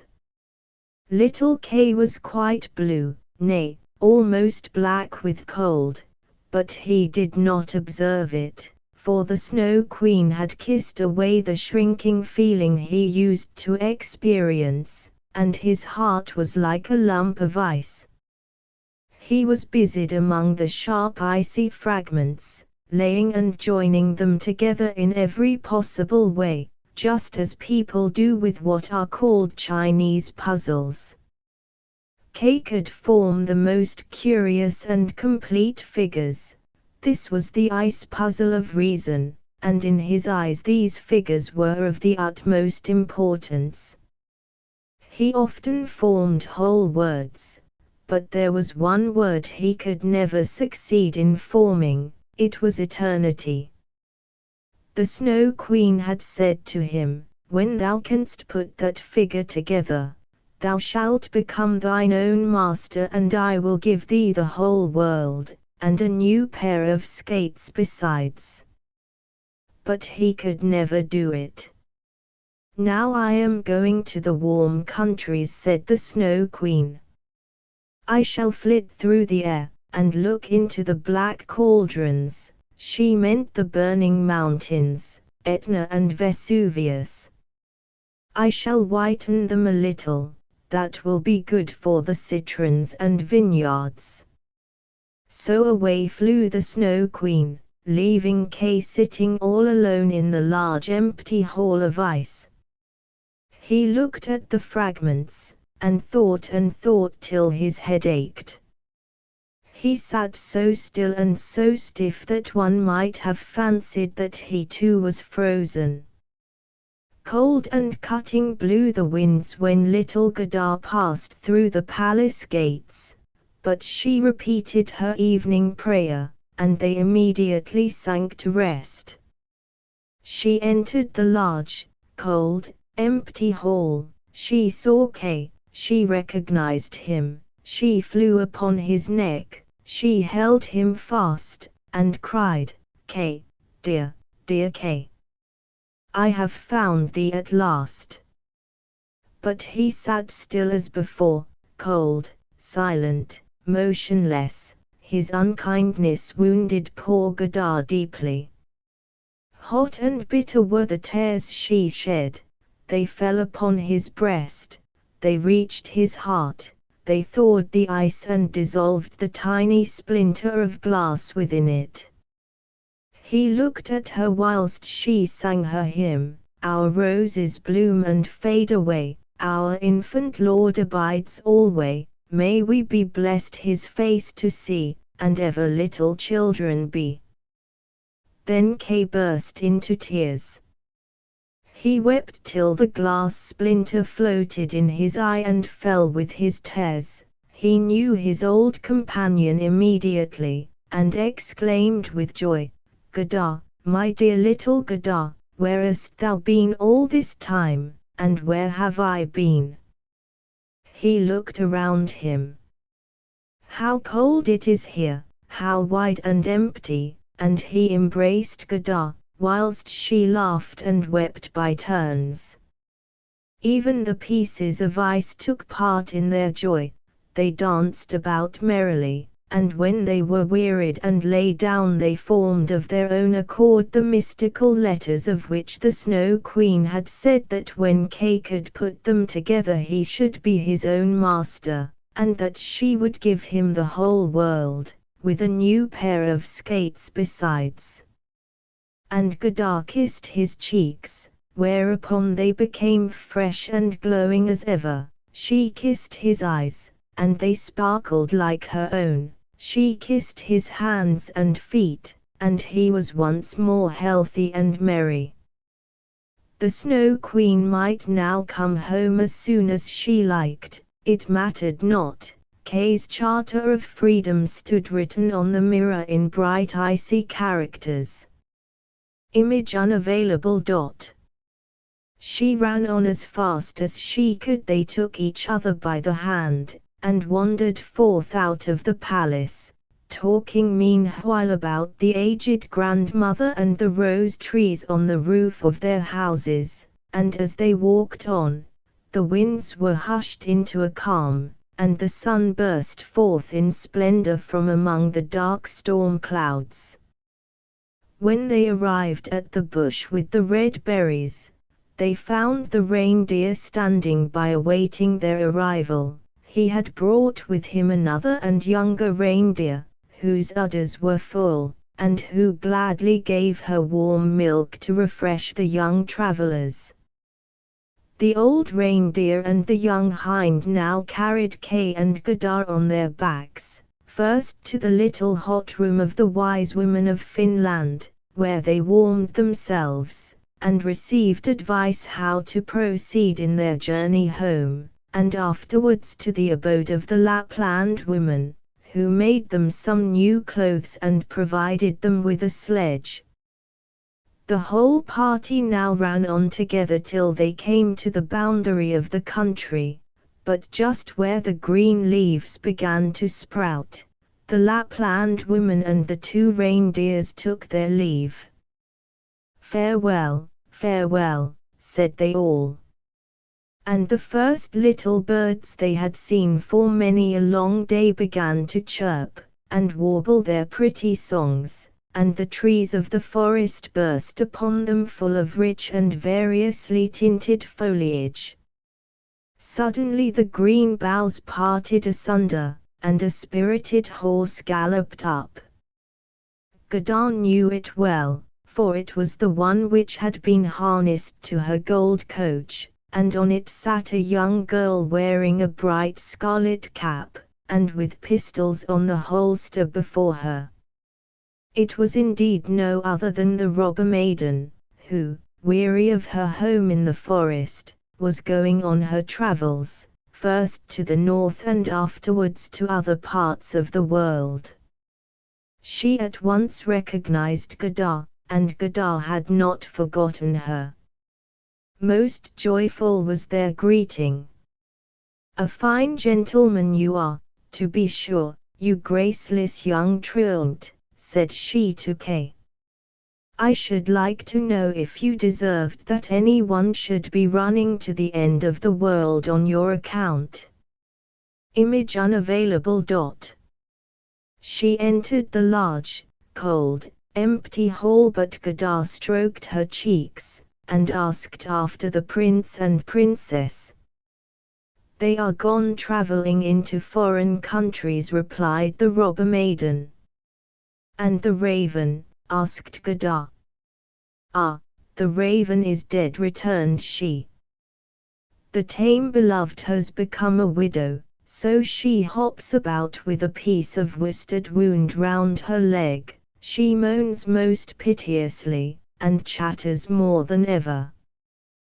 But tell me now all that has happened to you, and how you managed to pick up your old playfellow.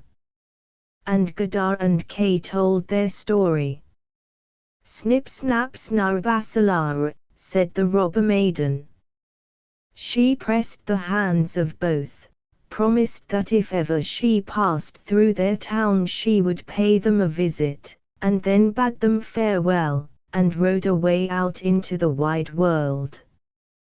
Kay and Gadar walked on hand in hand, and wherever they went it was spring, beautiful spring, with its bright flowers and green leaves. They arrived at a large town.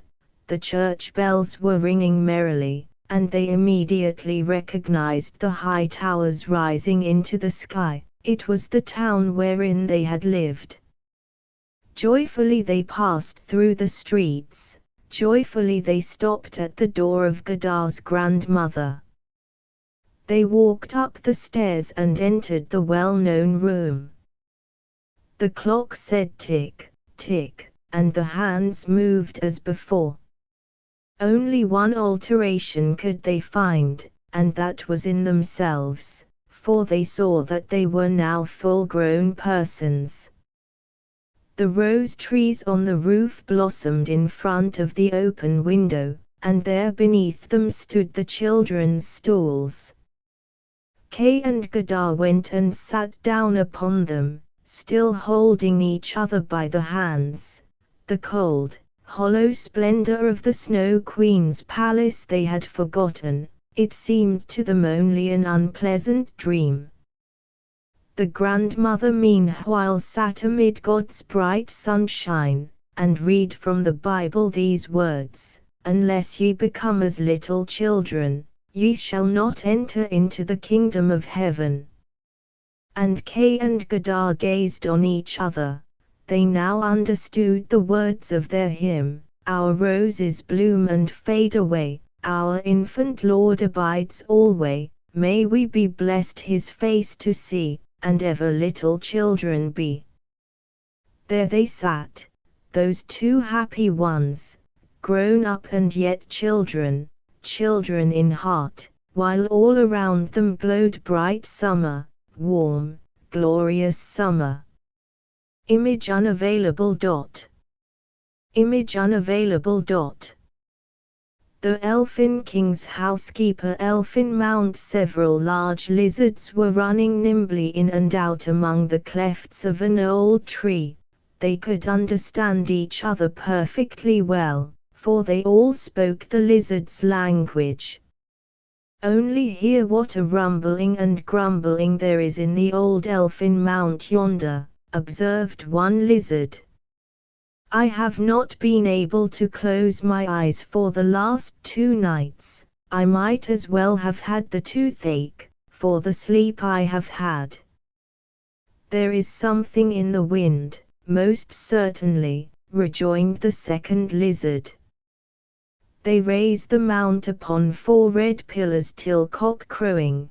There is a regular cleaning and dusting going on, and the elfin maidens are learning new dances, such a stamping they make in them.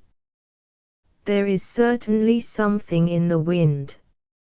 "Yes, I have been talking it over with an earthworm of my acquaintance," said a third lizard. "The earthworm has just come from the mount. He has been grubbing in the ground there for days and nights together, and has overheard a good deal. he can't see at all, poor wretch, but no one can be quicker than he is at feeling and hearing. They are expecting strangers at the Elfin Mount, distinguished strangers, but who they are, the earthworm would not say, most likely he did not know. All the will-o'-the-wisp are engaged to form a procession of torches, so they call it, and all the silver and gold, of which there is such a store in the Elfin Mount, is being fresh rubbed up, and set out to shine in the moonlight. But who can these strangers be? Exclaimed all the lizards with one voice. What can be in the wind? Only listen, what buzzing and humming! Just then the Elfin Mount parted asunder, and an elderly elfin damsel came tripping out. She was the old Elfin King's housekeeper, and distantly related to his family, on which account she wore an amber heart on her forehead, but was otherwise plainly dressed. Like all other elves, she was hollow in the back. She was very quick and light-footed. Trip, trip, trip, away she ran, straight into the marsh, to the night raven. You are invited to Elfin Mount, for this very evening, said she, but will you not first do us a very great kindness, and be the bearer of the other invitations? You do not keep house, yourself, you know, so you can easily oblige us. We are expecting some very distinguished strangers, trolls in fact, and His Elfin Majesty intends to welcome them in person. Who are to be invited? Inquired the night raven. Why, to the grand ball all the world may come, even men, if they could but talk in their sleep, or do a little bit of anything in our way. But the first banquet must be very select, none but guests of the very highest rank must be present. To say the truth, I and the king have been having a little dispute, for I insist that not even ghosts may be admitted tonight. The king and his daughters must be invited first. They don't much like coming on land, but I'll promise they shall each have a whetstone, or, perhaps, something better still, to sit on, and then, I think, they cannot possibly refuse us this time. All old trolls of the first rank we must have, also, the river spirit and the nisses, and, I fancy, we cannot pass over the death horse and Kirkegrim. True, they do not belong to our set, they are too solemn for us, but they are connected with the family, and pay us regular visits. Caw, said the night raven, and away he flew to bear the invitations. The elfin maidens were still dancing in the Elfin Mount. They danced with long scarfs woven from mist and moonlight, and for those who like that sort of thing it looks pretty enough. The large stateroom in the mount had been regularly cleaned and cleared out, the floor had been washed with moonshine, and the walls rubbed with witch's fat till they shone as tulips do when held up to the light. In the kitchen, frogs were roasting on the spit, while divers other choice dishes, such as mushroom seed, hemlock soup, etc., were prepared or preparing. These were to supply the first courses. Rusty nails, bits of colored glass, and such like dainties, were to come in for the dessert. There was also bright saltpetre wine, and ale brewed in the brewery of the wise witch of the moor. The old Elfin King's gold crown had been fresh rubbed with powdered slate pencil, new curtains had been hung up in all the sleeping rooms, yes, there was indeed a rare bustle and commotion.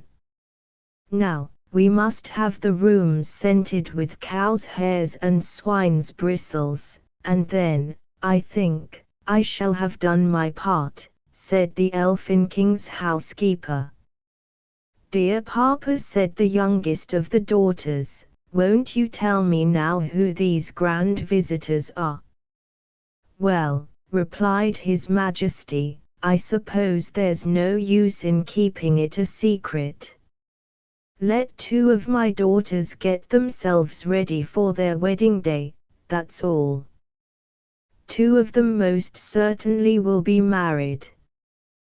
The chief of the Norwegian Trolls, he who dwells in old Dofrefield, and has so many castles of freestone among these rocky fastnesses, besides a gold mine, which is a capital thing, let me tell you.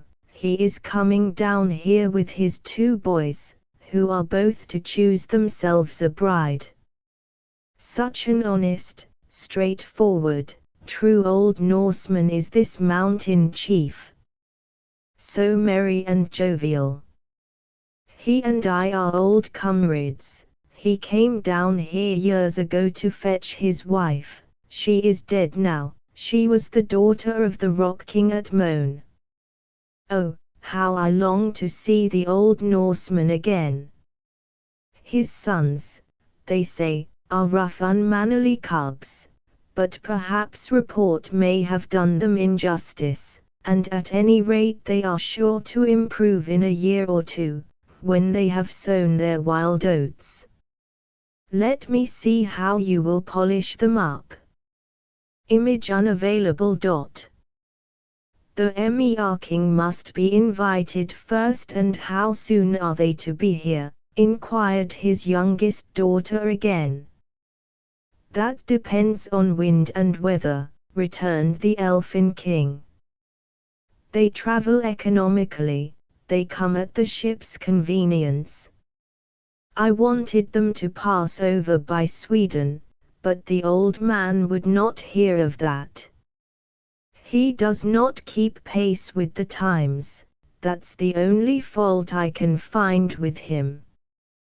Just then 2 will-o'-the-wisp were seen dancing up in a vast hurry, each trying to get before the other, and to be the first to bring the news. They come, cried both with one voice. Give me my crown, and let me stand in the moonlight, said the Elfin King. And his 7 daughters lifted their long scarfs and bowed low to the earth. There stood the Troll chief from the Dofrefield, wearing a crown composed of icicles and polished pine cones. For the rest, he was equipped in a bearskin cloak and sledge boots. His sons were clad more slightly, and kept their throats uncovered, by way of showing that they cared nothing about the cold.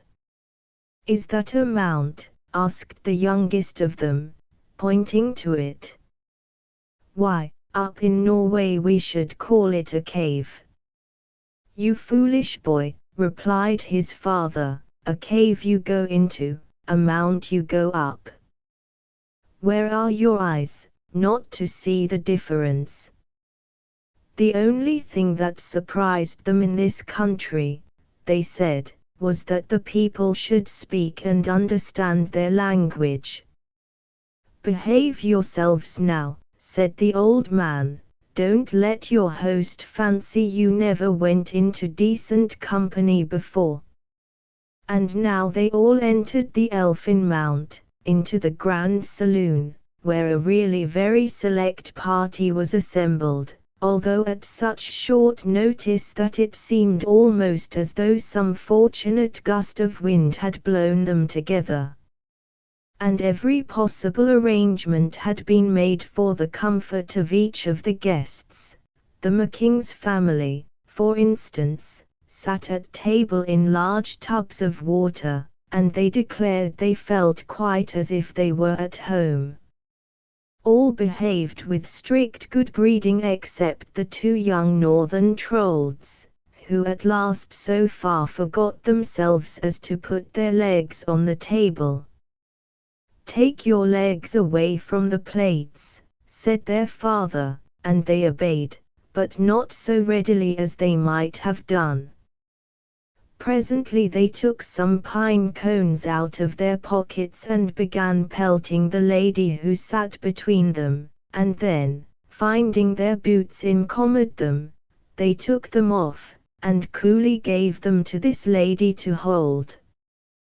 But their father, the old mountain chief, conducted himself very differently. He talked so delightfully about the proud Norse mountains, and the torrents, white with dancing spray, that dashed foaming down their rocky steeps with a noise loud and hoarse as thunder, yet musical as the full burst of an organ, touched by a master hand. He told of the salmon leaping up from the wild waters while the neck was playing on his golden harp.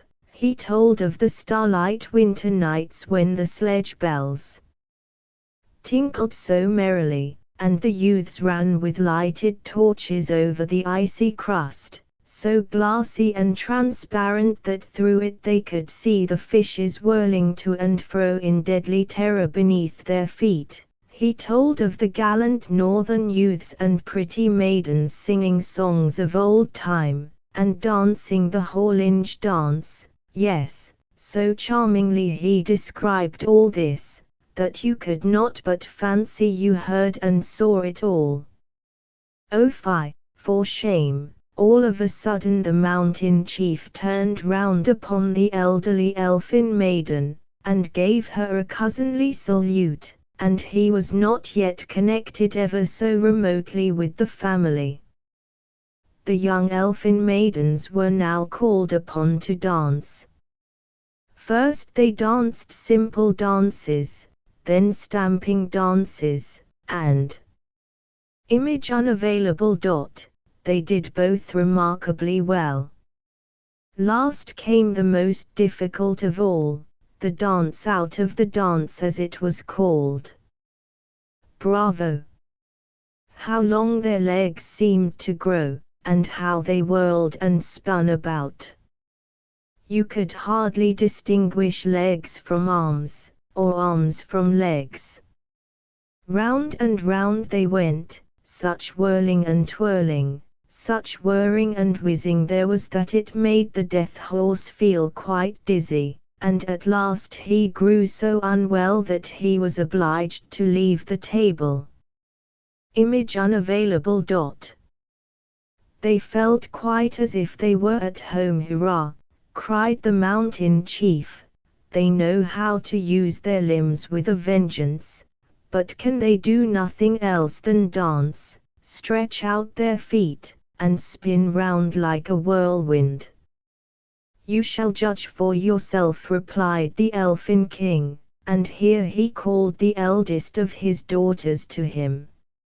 She was transparent and fair as moonlight. She was, in fact, the most delicate of all the sisters. She put a white wand between her lips and vanished. That was her accomplishment. But the mountain chief said he should not at all like his wife to possess such an accomplishment as this, and he did not think his sons would like it either. The second could walk by the side of herself, just as though she had a shadow, which elves and trolls never have. The accomplishment of the third sister was of quite another kind. She had learned how to brew good ale from the wise witch of the moor, and she also knew how to lard alder wood with glow-worms. She will make a capital housewife, remarked the old mountain chief. And now advanced the fourth elfin damsel. She carried a large gold harp, and no sooner had she struck the first chord than all the company lifted their left feet, for elves are left-sided, and when she struck the second chord, they were all compelled to do whatever she wished. A dangerous lady, indeed, said the old Troll chief. Both of his sons now got up and strode out of the mount. They were heartily weary of these accomplishments. "And what can the next daughter do?" asked the mountain chief. "I have learned to love the north," replied she, "and I have resolved never to marry unless I may go to Norway." But the youngest of the sisters whispered to the old man, "That is only because she has heard an old Norse rhyme, which says that when the end of the world shall come, the Norwegian rocks shall stand firm amid the ruins. She is very much afraid of death, and therefore she wants to go to Norway." "Ho, ho," cried the mountain chief, "sits the wind in that quarter? But what can the seventh and last do?" "The sixth comes before the seventh," said the Elfin King, for he could count better than to make such a mistake. However, the sixth seemed in no hurry to come forward. "I can only tell people the truth," said she. "Let no one trouble himself about me, I have enough to do to sew my shroud." And now came the seventh and last, and what could she do? Why, she could tell fairy tales, as many as anyone could wish to hear. "Here are my 5 fingers," said the mountain chief, "tell me a story for each finger." And the elfin maiden took hold of his wrist, and told her stories, and he laughed till his sides ached, and when she came to the finger that wore a gold ring, as though it knew it might be wanted, the mountain chief suddenly exclaimed, "Hold fast what thou hast, the hand is thine. I will have thee myself to wife." But the elfin maiden said that she had still 2 more stories to tell, one for the ring finger, and another for the little finger. "Keep them for next winter, we'll hear them then," replied the mountain chief. "And we'll hear about the loves of the fir tree and the birch, about the Valkyria's gifts too, for we all love fairy legends in Norway, and no one there can tell them so charmingly as thou dost. And then we will sit in our rocky halls, whilst the fir logs are blazing and crackling in the stove, and drink mead out of the golden horns of the old Norse kings. The Neck has taught me a few of his rare old ditties. Besides, the Garbo will often come and pay us a visit, and he will sing thee all the sweet songs that the mountain maidens sang in days of yore. That will be most delightful. The salmon in the torrent will spring up and beat himself against the rock walls, but in vain, he will not be able to get in. Oh, thou canst not imagine what a happy, glorious life we lead in that dear old Norway. But where are the boys? Where were the boys? Why, they were racing about in the fields and blowing out the poor will-o'-the-wisp, who were just ranging themselves in the proper order to make a procession of torches. "What do you mean by making all this riot?" inquired the mountain chief. "I have been choosing you a mother, now you come and choose yourselves wives from among your aunts.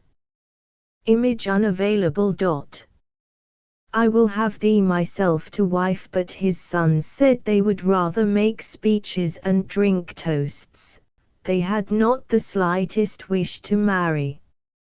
And accordingly they made speeches, tossed off their glasses and turned them topsy-turvy on the table, to show that they were quite empty. After this they took off their coats, and most unceremoniously lay down on the table and went to sleep.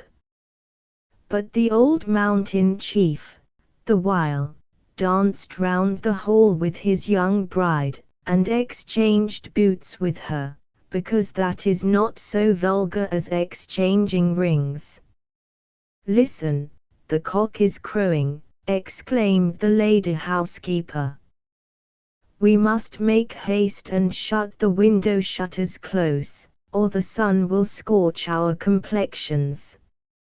And herewith elfin mount closed. But outside, in the cloven trunk, the lizards kept running up and down, and one and all declared, "What a capital fellow that old Norwegian Trold is!" "For my part, I prefer the boys," said the earthworm, but he, poor wretch, could see nothing either of them or of their father, so his opinion was not worth much. Image unavailable. The Little Mermaid far out in the wide sea, where the water is blue as the loveliest cornflower, and clear as the purest crystal, where it is so deep that very, very many church towers must be heaped one upon another in order to reach from the lowest depth to the surface above, dwell them a people. Now you must not imagine that there is nothing but sand below the water, no, indeed, far from it. Trees and plants of wondrous beauty grow there, whose stems and leaves are so light, that they are waved to and fro by the slightest motion of the water, almost as if they were living beings. Fishes, great and small, glide in and out among the branches, just as birds fly about among our trees. Where the water is deepest stands the palace of the king. The walls of this palace are of coral, and the high, pointed windows are of amber. The roof, however, is composed of mussel shells, which, as the billows pass over them, are continually opening and shutting. This looks exceedingly pretty, especially as each of these mussel shells contains a number of bright, glittering pearls, one only of which would be the most costly ornament in the diadem of a king in the upper world. The king, who lived in this palace, had been for many years a widower. His old mother managed the household affairs for him. She was, on the whole, a sensible sort of a lady, although extremely proud of her high birth and station, on which account she wore 12 oysters on her tail, whilst the other inhabitants of the sea, even those of distinction, were allowed only 6. In every other respect she merited unlimited praise, especially for the affection she showed to the 6 little princesses, her granddaughters. These were all very beautiful children.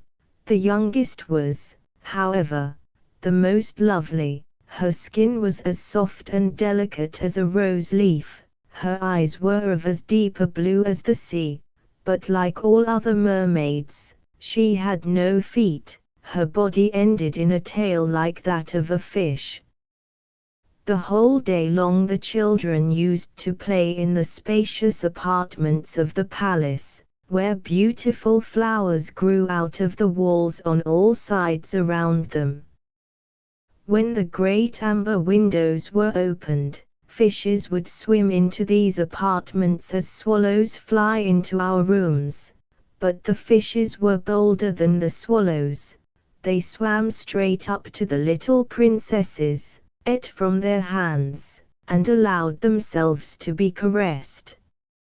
In front of the palace there was a large garden, full of fiery red and dark blue trees, whose fruit glittered like gold, and whose flowers resembled a bright, burning sun. The sand that formed the soil of the garden was of a bright blue color, something like flames of sulfur, and a strangely beautiful blue was spread over the whole, so that one might have fancied oneself raised very high in the air, with the sky at once above and below, certainly not at the bottom of the sea. When the waters were quite still, the sun might be seen looking like a purple flower, out of whose cup streamed forth the light of the world. Each of the little princesses had her own plot in the garden, where she might plant and sow at her pleasure. One chose hers to be made in the shape of a whale, another preferred the figure of a mermaid, but the youngest had hers quite round, image unavailable. Like the sun, and planted in it only those flowers that were red, as the sun seemed to her. She was certainly a singular child, very quiet and thoughtful. Whilst her sisters were adorning themselves with all sorts of gay things that came out of a ship which had been wrecked, she asked for nothing but a beautiful white marble statue of a boy, which had been found in it. She put the statue in her garden, and planted a red weeping willow by its side. The tree grew up quickly, and let its long boughs fall upon the bright blue ground, where ever-moving shadows played in violet hues, as if boughs and root were embracing. Nothing pleased the little princess more than to hear about the world of human beings living above the sea. She made her old grandmother tell her everything she knew about ships, towns, men, and land animals, and was particularly pleased when she heard that the flowers of the upper world had a pleasant fragrance, for the flowers of the sea are scentless, and that the woods were green, and the fishes fluttering among the branches of various gay colors, and that they could sing with a loud clear voice. The old lady meant birds, but she called them fishes, because her grandchildren, having never seen a bird, would not otherwise have understood her. When you have attained your 15th year, added she, you will be permitted to rise to the surface of the sea. You will then sit by moonlight in the clefts of the rocks, see the ships sail by, and learn to distinguish towns and men. The next year the eldest of the sisters reached this happy age, but the others, alas! The second sister was a year younger than the eldest, the third a year younger than the second, and so on. The youngest had still 5 whole years to wait till that joyful time should come when she also might rise to the surface of the water and see what was going on in the upper world. However, the eldest promised to tell the others of everything she might see, when the first day of her being of age arrived, for the grandmother gave them but little information, and there was so much that they wished to hear. But none of all the sisters longed so ardently for the day when she should be released from childish restraint as the youngest, she who had longest to wait, and was so quiet and thoughtful. Many a night she stood by the open window, looking up through the clear blue water, whilst the fishes were leaping and playing around her. She could see the sun and the moon. Their light was pale, but they appeared larger than they do to those who live in the upper world. If a shadow passed over them, she knew it must be either a whale or a ship sailing by full of human beings, who indeed little thought that, far beneath them, a little mermaid was passionately stretching forth her white hands towards their ship's keel. The day had now arrived when the eldest princess had attained her 15th year, and was therefore allowed to rise up to the surface of the sea. When she returned she had 1,000 things to relate. Her chief pleasure had been to sit upon a sunbank in the moonlight, looking at the large town which lay on the coast, where lights were beaming like stars, and where music was playing. She had heard the distant noise of men and carriages, she had seen the high church towers, had listened to the ringing of the bells, and just because she could not go there she longed the more after all these things. How attentively did her youngest sister listen to her words! And when she next stood at night time by her open window, gazing upward through the blue waters, she thought so intensely of the great noisy city that she fancied she could hear the church bells ringing. Next year the second sister received permission to swim wherever she pleased. She rose to the surface of the sea, just when the sun was setting, and this sight so delighted her, that she declared it to be more beautiful than anything else she had seen above the waters. "The whole sky seemed tinged with gold," said she, "and it is impossible for me to describe to you the beauty of the clouds. Now red, now violet, they glided over me, but still more swiftly flew over the water a flock of white swans. Just where the sun was descending, I looked after them, but the sun disappeared, and the bright rosy light on the surface of the sea and on the edges of the clouds was gradually extinguished." Image unavailable. She was on the whole a sensible sort of lady. It was now time for the third sister to visit the upper world. She was the boldest of the six, and ventured up a river.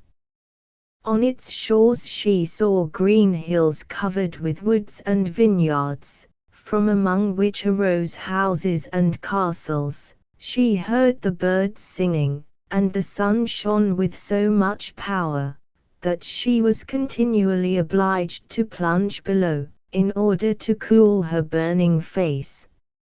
In a little bay she met with a number of children, who were bathing and jumping about. She would have joined in their gambols, but the children fled back to land in great terror, and a little black animal barked at her in such a manner that she herself was frightened at last, and swam back to the sea. She could not, however, forget the green woods, the verdant hills, and the pretty children, who, although they had no fins, were swimming about in the river so fearlessly. The fourth sister was not so bold. She remained in the open sea, and said on her return home she thought nothing could be more beautiful. She had seen ships sailing by, so far off that they looked like seagulls. She had watched the merry dolphins gambolling in the water, and the enormous whales, sending up into the air 1,000 sparkling fountains. The year after, the fifth sister attained her 15th year. Her birthday happened at a different season to that of her sisters. It was winter, the sea was of a green color, and immense icebergs were floating on its surface. These, she said, looked like pearls.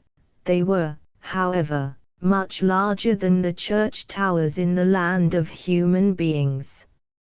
She sat down upon one of these pearls, and let the wind play with her long hair.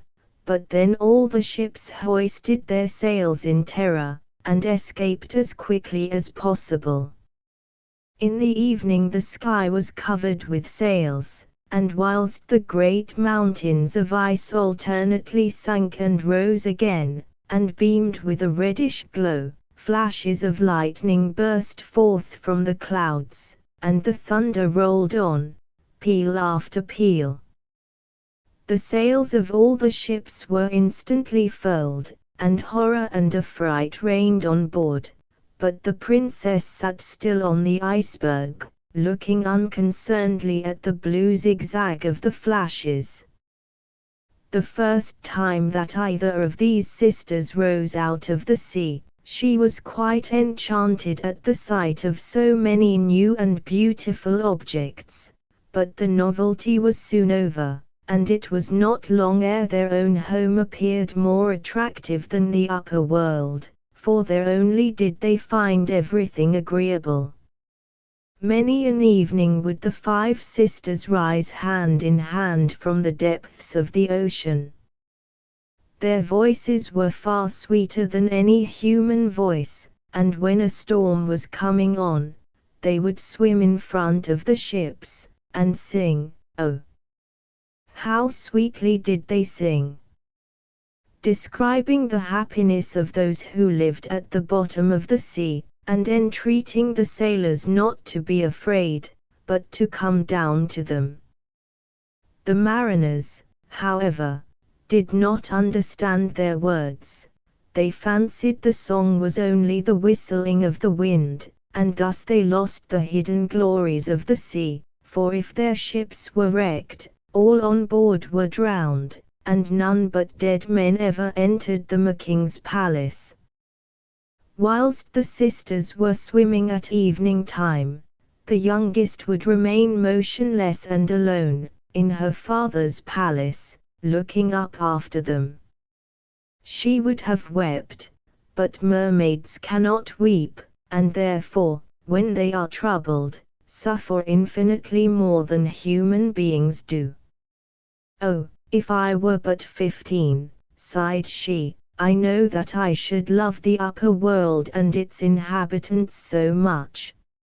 At last the time she had so longed for arrived. "Well, now it is your turn," said the grandmother.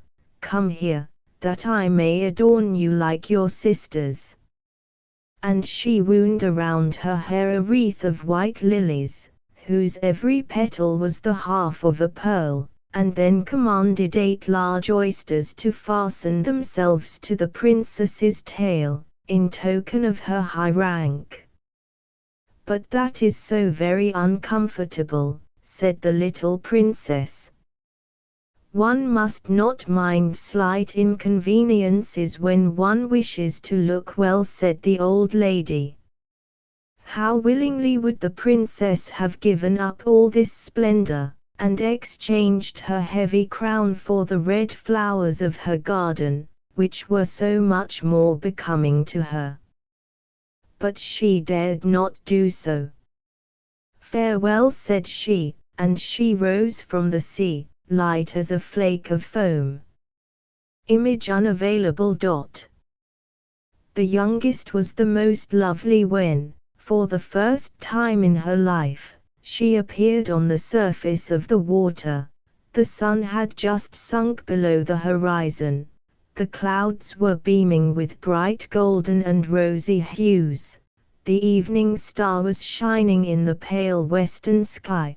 The air was mild and refreshing, and the sea as smooth as a looking glass.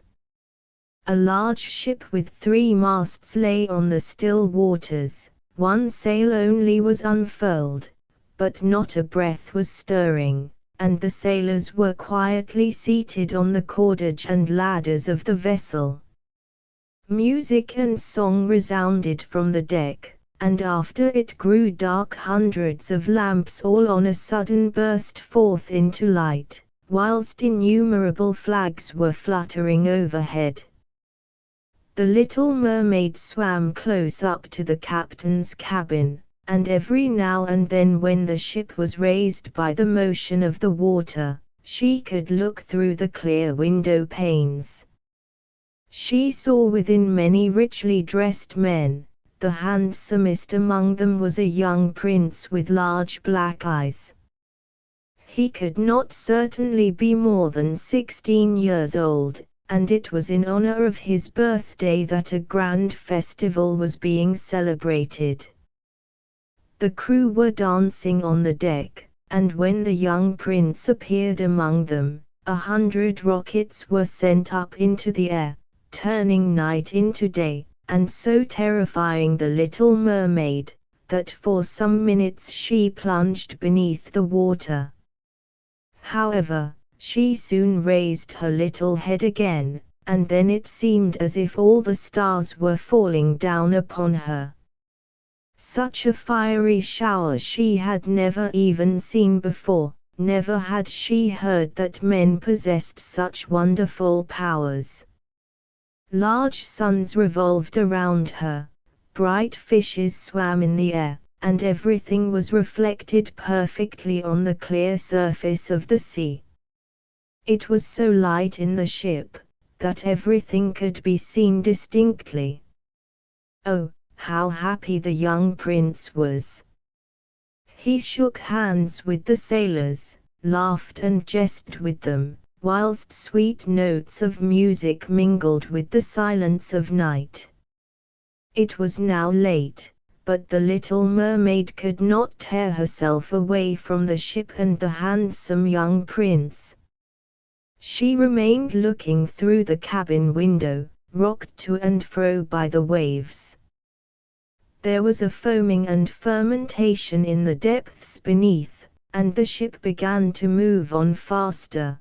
The sails were spread, the waves rose high, thick clouds gathered over the sky, and the noise of distant thunder was heard. The sailors perceived that a storm was coming on, so they again furled the sails. The great vessel was tossed about on the tempestuous ocean like a light boat, and the waves rose to an immense height, towering over the ship, which alternately sank beneath and rose above them. To the little mermaid this seemed most delightful, but the ship's crew thought very differently. The vessel cracked. The stout masts bent under the violence of the billows, the waters rushed in. For a minute the ship tottered to and fro, then the mainmast broke, as if it had been a reed, the ship turned over, and was filled with water. The little mermaid now perceived that the crew was in danger, for she herself was forced to beware of the beams and splinters torn from the vessel, and floating about on the waves. But at the same time it became pitch dark so that she could not distinguish anything. Presently, however, a dreadful flash of lightning disclosed to her the whole of the wreck. Her eyes sought the young prince. The same instant the ship sank to the bottom. At first she was delighted, thinking that the prince must now come to her abode, but she soon remembered that man cannot live in water, and that therefore if the prince ever entered her palace, it would be as a corpse. Die? No, he must not die. She swam through the fragments with which the water was strewn regardless of the danger she was incurring, and at last found the prince all but exhausted, and with great difficulty keeping his head above water. He had already closed his eyes, and must inevitably have been drowned, had not the little mermaid come to his rescue. She seized hold of him and kept him above water, suffering the current to bear them on together. Towards morning the storm was hushed, no trace, however, remained of the ship. The sun rose like fire out of the sea, his beams seemed to restore color to the prince's cheeks, but his eyes were still closed. The mermaid kissed his high forehead and stroked his wet hair away from his face. He looked like the marble statue in her garden. She kissed him again and wished most fervently that he might recover. She now saw the dry land with its mountains glittering with snow. A green wood extended along the coast, and at the entrance of the wood stood a chapel or convent, she could not be sure which. Citron and lemon trees grew in the garden adjoining it, an avenue of tall palm trees led up to the door. The sea here formed a little bay, in which the water was quite smooth but very deep, and under the cliffs there were dry, firm sands. Hither swam the little mermaid with the seemingly dead prince. She laid him upon the warm sand, and took care to place his head high, and to turn his face to the sun. The bells began to ring in the large white building which stood before her, and a number of young girls came out to walk in the garden. The mermaid went away from the shore, hid herself behind some stones, covered her head with foam, so that her little face could not be seen, and watched the prince with unremitting attention. It was not long before one of the young girls approached. She seemed quite frightened at finding the prince in this state, apparently dead. Soon, however, she recovered herself, and ran back to call her sisters. The little mermaid saw that the prince revived, and that all around smiled kindly and joyfully upon him. For her, however, he looked not, he knew not that it was she who had saved him, and when the prince was taken into the house she felt so sad, that she immediately plunged beneath the water, and returned to her father's palace. If she had been before quiet and thoughtful, she now grew still more so. Her sisters asked her what she had seen in the upper world, but she made no answer. Many an evening she rose to the place where she had left the prince. She saw the snow on the mountains melt, the fruits in the garden ripen and gathered, but the prince she never saw, so she always returned sorrowfully to her subterranean abode. Her only pleasure was to sit in her little garden gazing on the beautiful statues so like the prince. She cared no longer for her flowers. They grew up in wild luxuriance, covered the steps, and entwined their long stems and tendrils among the boughs of the trees, so that her whole garden became a bower. At last, being unable to conceal her sorrow any longer, she revealed the secret to one of her sisters, who told it to the other princesses, and they to some of their friends. Among them was a young mermaid who recollected the prince, having been an eyewitness herself to the festivities in the ship. She knew also in what country the prince lived, and the name of its king. "Come, little sister," said the princesses, and embracing her, they rose together arm in arm, out of the water, just in front of the prince's palace. This palace was built of bright yellow stones. A flight of white marble steps led from it down to the sea. A gilded cupola crowned the building, and white marble figures, which might almost have been taken for real men and women, were placed among the pillars surrounding it. Through the clear glass of the high windows one might look into magnificent apartments hung with silken curtains, the walls adorned with magnificent paintings. It was a real treat to the little royal mermaids to behold so splendid an abode. They gazed through the windows of one of the largest rooms, and in the center saw a fountain playing, whose waters sprang up so high as to reach the glittering cupola above, through which the sunbeams fell dancing on the water, and brightening the pretty plants which grew around it. The little mermaid now knew where her beloved prince dwelt, and henceforth she went there almost every evening. She often approached nearer the land than her sisters had ventured, and even swam up the narrow channel that flowed under the marble balcony. Here on a bright moonlight night, she would watch the young prince, who believed himself alone. Sometimes she saw him sailing on the water in a gaily painted boat with many colored flags waving above. She would then hide among the green reeds which grew on the banks, listening to his voice, and if anyone in the boat noticed the rustling of her long silver veil, which was caught now and then by the light breeze, they only fancied it was a swan flapping his wings. Many a night when the fishermen were casting their nets by the beacon's light, she heard them talking of the prince, and relating the noble actions he had performed.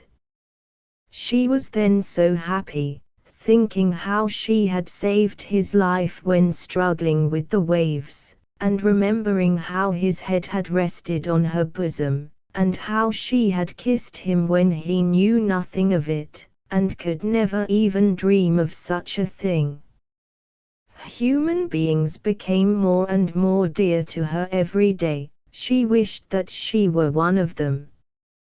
Their world seemed to her much larger than that of the people. They could fly over the ocean in their ships, as well as climb to the summits of those high mountains that rose above the clouds, and their wooded domains extended much farther than a mermaid's eye could penetrate. There were many things that she wished to hear explained, but her sisters could not give her any satisfactory answer. She was again obliged to have recourse to the old Queen Mother, who knew a great deal about the upper world, which she used to call the country above the sea. "Do men when they are not drowned live forever?" she asked one day. "Do they not die as we do, who live at the bottom of the sea?" "Yes," was the grandmother's reply, "they must die like us, and their life is much shorter than ours. We live to the age of 300 years, but when we die, we become foam on the sea, and are not allowed even to share a grave among those that are dear to us. We have no immortal souls, we can never live again, and are like the grass which, when once cut down, is withered forever. Human beings, on the contrary, have souls that continue to live when their bodies become dust, and as we rise out of the water to admire the abode of man, they ascend to glorious unknown dwellings in the skies which we are not permitted to see." "Why have not we immortal souls?" asked the little mermaid. "I would willingly give up my 300 years to be a human being for only one day, thus to become entitled to that heavenly world above." "You must not think of that," answered her grandmother. "It is much better as it is. We live longer and are far happier than human beings. So I must die, and be dashed like foam over the sea, never to rise again and hear the gentle murmur of the ocean, never again see the beautiful flowers and the bright sun. Tell me, dear grandmother, are there no means by which I may obtain an immortal soul?" "No," replied the old lady.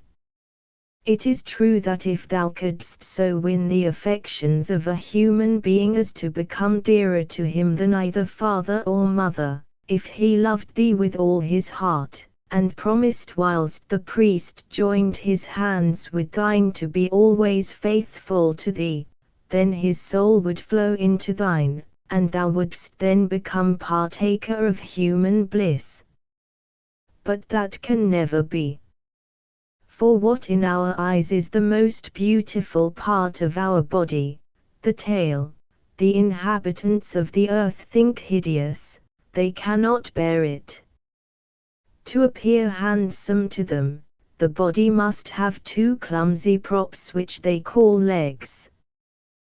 The little mermaid sighed and looked mournfully at the scaly part of her form, otherwise so fair and delicate. "We are happy," added the old lady, "we shall jump and swim about merrily for 300 years, that is a long time, and afterwards we shall repose peacefully in death. This evening we have a court ball. The ball which the Queen Mother spoke of was far more splendid than any that earth has ever seen. The walls of the saloon were of crystal, very thick, but yet very clear. Hundreds of large mussel shells were planted in rows along them. These shells were some of rose color, some green as grass, but all sending forth a bright light, which not only illuminated the whole apartment, but also shone through the glassy walls so as to light up the waters around for a great space, and making the scales of the numberless fishes, great and small, crimson and purple, silver and gold-colored, appear more brilliant than ever. Through the center of the saloon flowed a bright, clear stream, on the surface of which danced mermen and mermaids to the melody of their own sweet voices, voices far sweeter than those of the dwellers upon earth. The little princess sang more harmoniously than any other, and they clapped their hands and applauded her. She was pleased at this, for she knew well that there was neither on earth or in the sea a more beautiful voice than hers. But her thoughts soon returned to the world above her. She could not forget the handsome prince. She could not control her sorrow at not having an immortal soul. She stole away from her father's palace, and whilst all was joy within, she sat alone lost in thought in her little neglected garden. On a sudden she heard the tones of horns resounding over the water far away in the distance, and she said to herself, "Now he is going out to hunt. He whom I love more than my father and my mother, with whom my thoughts are constantly occupied, and to whom I would so willingly trust the happiness of my life. All will I risk to win him, and an immortal soul. Whilst my sisters are still dancing in the palace, I will go to the enchantress whom I have hitherto feared so much, but who is, nevertheless, the only person who can advise and help me." Image unavailable. They ate from their hands, so the little mermaid left the garden, and went to the foaming whirlpool beyond which dwelled the enchantress. She had never been this way before, neither flowers nor sea grass bloomed along her path. She had to traverse an extent of bare grey sand till she reached the whirlpool, whose waters were eddying and whizzing like mill wheels, tearing everything they could seize along with them into the abyss below. She was obliged to make her way through this horrible place, in order to arrive at the territory of the enchantress. Then she had to pass through a boiling, slimy bog, which the enchantress called her turf moor. Her house stood in a wood beyond this, and a strange abode it was. All the trees and bushes around were polypi, looking like 100-headed serpents shooting up out of the ground. Their branches were long slimy arms with fingers of worms, every member, from the root to the uttermost tip, ceaselessly moving and extending on all sides. Whatever they seized they fastened upon so that it could not loosen itself from their grasp. The little mermaid stood still for a minute looking at this horrible wood. Her heart beat with fear, and she would certainly have returned without attaining her object, had she not remembered the prince, and immortality. The thought gave her new courage. She bound up her long waving hair, that the polypi might not catch hold of it, crossed her delicate arms over her bosom, and, swifter than a fish can glide through the water, She passed these unseemly trees, who stretched their eager arms after her in vain. She could not, however, help seeing that every polypus had something in his grasp, held as firmly by 1,000 little arms as if enclosed by iron bands. The whitened skeletons of a number of human beings who had been drowned in the sea, and had sunk into the abyss, grinned horribly from the arms of these polypi. Helms, chests, skeletons of land animals were also held in their embrace. Among other things might be seen even a little mermaid whom they had seized and strangled. What a fearful sight for the unfortunate princess! But she got safely through this wood of horrors, and then arrived at a slimy place, where immense, fat snails were crawling about, and in the midst of this place stood a house built of the bones of unfortunate people who had been shipwrecked. Here sat the witch caressing a toad in the same manner as some persons would a pet bird. The ugly fat snails she called her chickens, and she permitted them to crawl about her. "I know well what you would ask of me," said she to the little princess.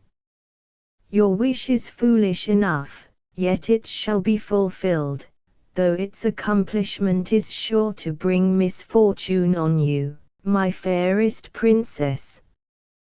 You wish to get rid of your tail, and to have instead 2 stilts like those of human beings, in order that a young prince may fall in love with you, and that you may obtain an immortal soul. Is it not so?" Whilst the witch spoke these words, she laughed so violently that her pet toad and snails fell from her lap. "You come just at the right time," continued she. "Had you come after sunset, it would not have been in my power to have helped you before another year. I will prepare for you a drink with which you must swim to land. You must sit down upon the shore and swallow it, and then your tail will fall and shrink up to the things which men call legs. This transformation will, however, be very painful. You will feel as though a sharp knife passed through your body.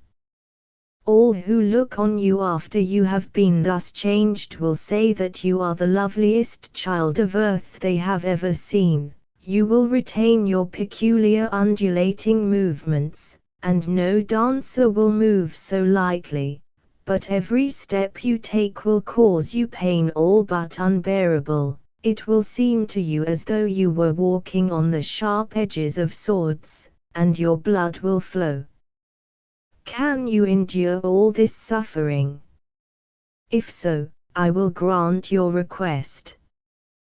"Yes, I will," answered the princess, with a faltering voice, for she remembered her dear prince, and the immortal soul which her suffering might win. "Only consider," said the witch, "that you can never again become a mermaid, when once you have received a human form. You may never return to your sisters, and your father's palace, and unless you shall win the prince's love to such a degree that he shall leave father and mother for you, that you shall be mixed up with all his thoughts and wishes, and unless the priest join your hands, so that you become man and wife, you will never obtain the immortality you seek. The morrow of the day on which he is united to another will see your death, your heart will break with sorrow, and you will be changed to foam on the sea." "Still I will venture," said the little mermaid, pale and trembling as a dying person. "Besides all this, I must be paid, and it is no slight thing that I require for my trouble. Thou hast the sweetest voice of all the dwellers in the sea, and thou thinkest by its means to charm the prince. This voice, however, I demand as my recompense. the best thing thou possessest I require in exchange for my magic drink, for I shall be obliged to sacrifice my own blood, in order to give it the sharpness of a two-edged sword. But if you take my voice from me, said the princess, what have I left with which to charm the prince? Thy graceful form, replied the witch, thy modest gait, and speaking eyes. With such as these, it will be easy to infatuate a vain human heart. Well now, hast thou lost courage? Put out thy little tongue, that I may cut it off, and take it for myself, in return for my magic drink. Be it so, said the princess, and the witch took up her cauldron, in order to mix her potion. Cleanliness is a good thing, remarked she, as she began to rub the cauldron with a handful of toads and snails. She then scratched her bosom, and let the black blood trickle down into the cauldron, every moment throwing in new ingredients, the smoke from the mixture assuming such horrible forms, as were enough to fill beholders with terror, and a moaning and groaning proceeding from it, which might be compared to the weeping of crocodiles. The magic drink at length became clear and transparent as pure water. It was ready. Here it is, said the witch to the princess, cutting out her tongue at the same moment. The poor little mermaid was now dumb, she could neither sing nor speak. If the polypi should attempt to seize you, as you pass through my little grove, said the witch, you have only to sprinkle some of this magic drink over them, and their arms will burst into 1,000 pieces. But the princess had no need of this counsel, for the polypi drew hastily back, as soon as they perceived the bright phial, that glittered in her hand like a star. Thus she passed safely through the formidable wood, over the moor, and across the foaming mill stream. She now looked once again at her father's palace. The lamps in the saloon were extinguished, and all the family were asleep. She would not go in, for she could not speak if she did. She was about to leave her home forever. Her heart was ready to break with sorrow at the thought. She stole into the garden, plucked a flower from the bed of each of her sisters as a remembrance, kissed her hand again and again, and then rose through the dark blue waters to the world above. The sun had not yet risen when she arrived at the prince's dwelling, and ascended those well-known marble steps. The moon still shone in the sky when the little mermaid drank off the wonderful liquid contained in her phial. She felt it run through her like a sharp knife, and she fell down in a swoon. When the sun rose, she awoke, and felt a burning pain in all her limbs, but she saw standing close to her the object of her love, the handsome young prince, whose coal-black eyes were fixed inquiringly upon her. Full of shame she cast down her own, and perceived, instead of the long fish-like tail she had hitherto borne, 2 slender legs. But she was quite naked, and tried in vain to cover herself with her long thick hair. The prince asked who she was, and how she had got there, and she, in reply, smiled and gazed upon him with her bright blue eyes, for alas, she could not speak. He then led her by the hand into the palace. She found that the witch had told her true. She felt as though she were walking on the edges of sharp swords, but she bore the pain willingly. On she passed, light as a zephyr, and all who saw her wondered at her light, undulating movements. When she entered the palace, rich clothes of muslin and silk were brought to her. She was lovelier than all who dwelled there, but she could neither speak nor sing. Some female slaves, gaily dressed in silk and gold brocade, sang before the prince and his royal parents, and one of them distinguished herself by her clear sweet voice, which the prince applauded by clapping his hands. This made the little mermaid very sad, for she knew that she used to sing far better than the young slave. Alas, thought she, if he did but know that, for his sake, I have given away my voice forever. The slaves began to dance. Our lovely little mermaiden then arose, stretched out her delicate white arms, and hovered gracefully about the room. Every motion displayed more and more the perfect symmetry and elegance of her figure, and the expression which beamed in her speaking eyes touched the hearts of the spectators far more than the song of the slaves. All present were enchanted, but especially the young prince, who called her his dear little foundling. And she danced again and again, although every step cost her excessive pain. The prince then said she should always be with him, and accordingly a sleeping place was prepared for her on velvet cushions in the anteroom of his own apartment. The prince caused a suit of male apparel to be made for her, in order that she might accompany him in his rides. So together they traversed the fragrant woods, where green boughs brushed against their shoulders, and the birds sang merrily among the fresh leaves. With him she climbed up steep mountains, and although her tender feet bled, so as to be remarked by the attendants, she only smiled, and followed her dear prince to the heights, whence they could see the clouds chasing each other beneath them, like a flock of birds migrating to other countries. During the night she would, when all in the palace were at rest, walk down the marble steps, in order to cool her feet in the deep waters. She would then think of those beloved ones who dwelt in the lower world. One night, as she was thus bathing her feet, her sisters swam together to the spot, arm in arm and singing, but alas, so mournfully.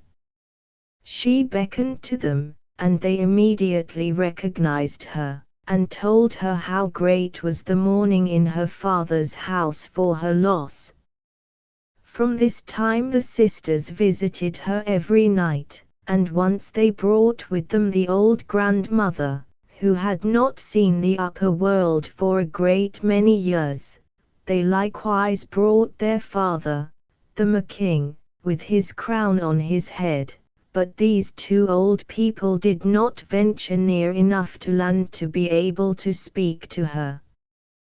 The little mermaiden became dearer and dearer to the prince every day, but he only looked upon her as a sweet, gentle child, and the thought of making her his wife never entered his head. And yet his wife she must be, ere she could receive an immortal soul, his wife she must be, or she would change into foam, and be driven restlessly over the billows of the sea. Dost thou not love me above all others? Her eyes seemed to ask, as he pressed her fondly in his arms, and kissed her lovely brow. Image unavailable.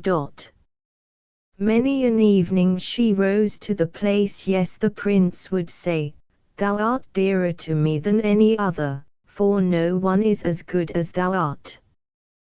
Thou lovest me so much, and thou art so like a young maiden whom I have seen but once, and may never see again. I was on board a ship, which was wrecked by a sudden tempest. The waves threw me on the shore, near a holy temple, where a number of young girls are occupied constantly with religious services. The youngest of them found me on the shore, and saved my life. I saw her only once, but her image is vividly impressed upon my memory, and her alone can I love. But she belongs to the holy temple, and thou who resemblest her so much hast been given to me for consolation, never will we be parted. Alas, he does not know that it was I who saved his life, thought the little mermaiden, sighing deeply. I bore him over the wild waves, into the wooded bay, where the holy temple stood. I sat behind the rocks, waiting till someone should come. I saw the pretty maiden approach, whom he loves more than me, and again she heaved a deep sigh, for she could not weep. He said that the young girl belongs to the holy temple. She never comes out into the world, so they cannot meet each other again, and I am always with him, see him daily, I will love him, and devote my whole life to him. So the prince is going to be married to the beautiful daughter of the neighboring king, said the courtiers. That is why he is having that splendid ship fitted out. It is announced that he wishes to travel, but in reality he goes to see the princess. A numerous retinue will accompany him. The little mermaiden smiled at these and similar conjectures, for she knew the prince's intentions better than anyone else. I must go, he said to her, I must see the beautiful princess. My parents require me to do so, but they will not compel me to marry her, and bring her home as my bride.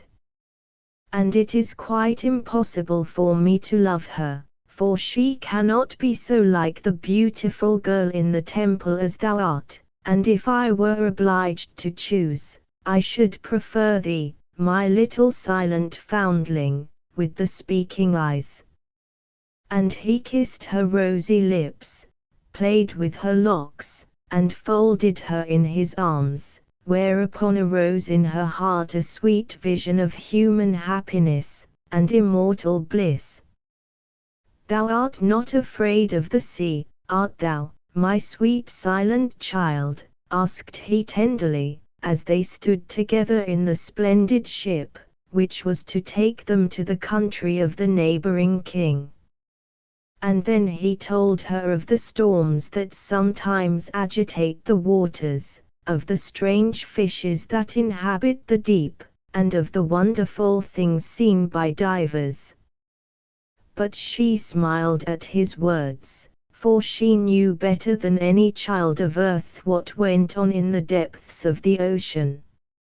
At night time, when the moon shone brightly, and when all on board were fast asleep, she sat in the ship's gallery, looking down into the sea.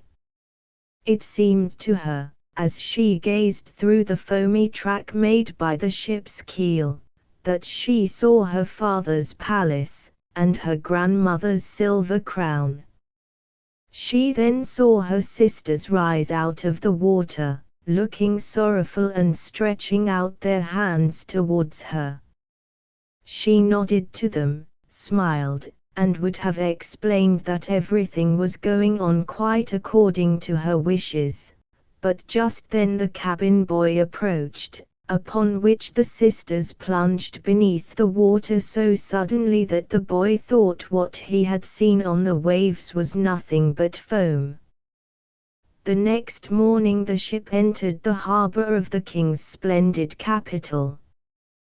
Bells were rung, trumpets sounded, and soldiers marched in procession through the city, with waving banners, and glittering bayonets. Every day witnessed some new entertainments, balls and parties followed each other. The princess, however, was not yet in the town. She had been sent to a distant convent for education, and had there been taught the practice of all royal virtues. At last she arrived at the palace. The little mermaid had been anxious to see this unparalleled princess, and she was now obliged to confess that she had never before seen so beautiful a creature. The skin of the princess was so white and delicate that the veins might be seen through it, and her dark eyes sparkled beneath a pair of finely formed eyebrows. "It is herself," exclaimed the prince, when they met. "It is she who saved my life, when I lay like a corpse on the seashore," and he pressed his blushing bride to his beating heart. "Oh, I am all too happy," said he to his dumb foundling. "What I never dared to hope for has come to pass. Thou must rejoice in my happiness, for thou lovest me more than all others who surround me." And the little mermaid kissed his hand in silent sorrow. It seemed to her as if her heart was breaking already, although the morrow of his marriage day, which must inevitably see her death, had not yet dawned. Again rung the church bells, whilst heralds rode through the streets of the capital, to announce the approaching bridal. Odorous flames burned in silver candlesticks on all the altars, the priests swung their golden censers, and bride and bridegroom joined hands, whilst the holy words that united them were spoken. The little mermaid, clad in silk and cloth of gold, stood behind the princess, and held the train of the bridal dress, but her ear heard nothing of the solemn music, her eye saw not the holy ceremony. She remembered her approaching end, she remembered that she had lost both this world and the next. That very same evening bride and bridegroom went on board the ship, cannons were fired, flags waved with the breeze, and in the center of the deck stood a magnificent pavilion of purple and cloth of gold, fitted up with the richest and softest couches. Here the princely pair were to spend the night. A favorable wind swelled the sails, and the ship glided lightly over the blue waters. As soon as it was dark, colored lamps were hung out and dancing began on the deck. The little mermaid was thus involuntarily reminded of what she had seen the first time she rose to the upper world. The spectacle that now presented itself was equally splendid, and she was obliged to join in the image unavailable. When the sun arose she awoke dance, hovering lightly as a bird over the shipboards. All applauded her, for never had she danced with more enchanting grace. Her little feet suffered extremely, but she no longer felt the pain. The anguish her heart suffered was much greater. It was the last evening she might see him, for whose sake she had forsaken her home and all her family, had given away her beautiful voice, and suffered daily the most violent pain, all without his having the least suspicion of it. It was the last evening that she might breathe the same atmosphere in which he, the beloved one, lived, the last evening when she might behold the deep blue sea, and the starry heavens, an eternal night, in which she might neither think nor dream, awaited her. And all was joy in the ship, and she, her heart filled with thoughts of death and annihilation, smiled and danced with the others, till past midnight. Then the prince kissed his lovely bride, and arm in arm they entered the magnificent tent prepared for their repose. All was now still, the steersman alone stood at the ship's helm. The little mermaid leaned her white arms on the gallery, and looked towards the east, watching for the dawn. She well knew that the first sunbeam would witness her dissolution. She saw her sisters rise out of the sea. Deadly pale were their features, and their long hair no more fluttered over their shoulders, it had all been cut off. "We have given it to the witch," said they, "to induce her to help thee, so that thou mayest not die.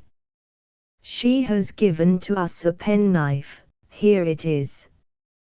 Before the sun rises, thou must plunge it into the prince's heart, and when his warm blood trickles down upon thy feet they will again be changed to a fish-like tail. Thou wilt once more become a mermaid, and wilt live thy full 300 years, ere thou changest to foam on the sea. But hasten. Either he or thou must die before sunrise. Our aged mother mourns for thee so much her grey hair has fallen off through sorrow, as ours fell before the scissors of the witch. Kill the prince, and come down to us. Hasten. Hasten. Dost thou not see the red streaks on the eastern sky, announcing the near approach of the sun? A few minutes more and he rises, and then all will be over with thee." At these words they sighed deeply and vanished. The little mermaid drew aside the purple curtains of the pavilion, where lay the bride and bridegroom. Bending over them, she kissed the prince's forehead, and then glancing at the sky, she saw that the dawning light became every moment brighter.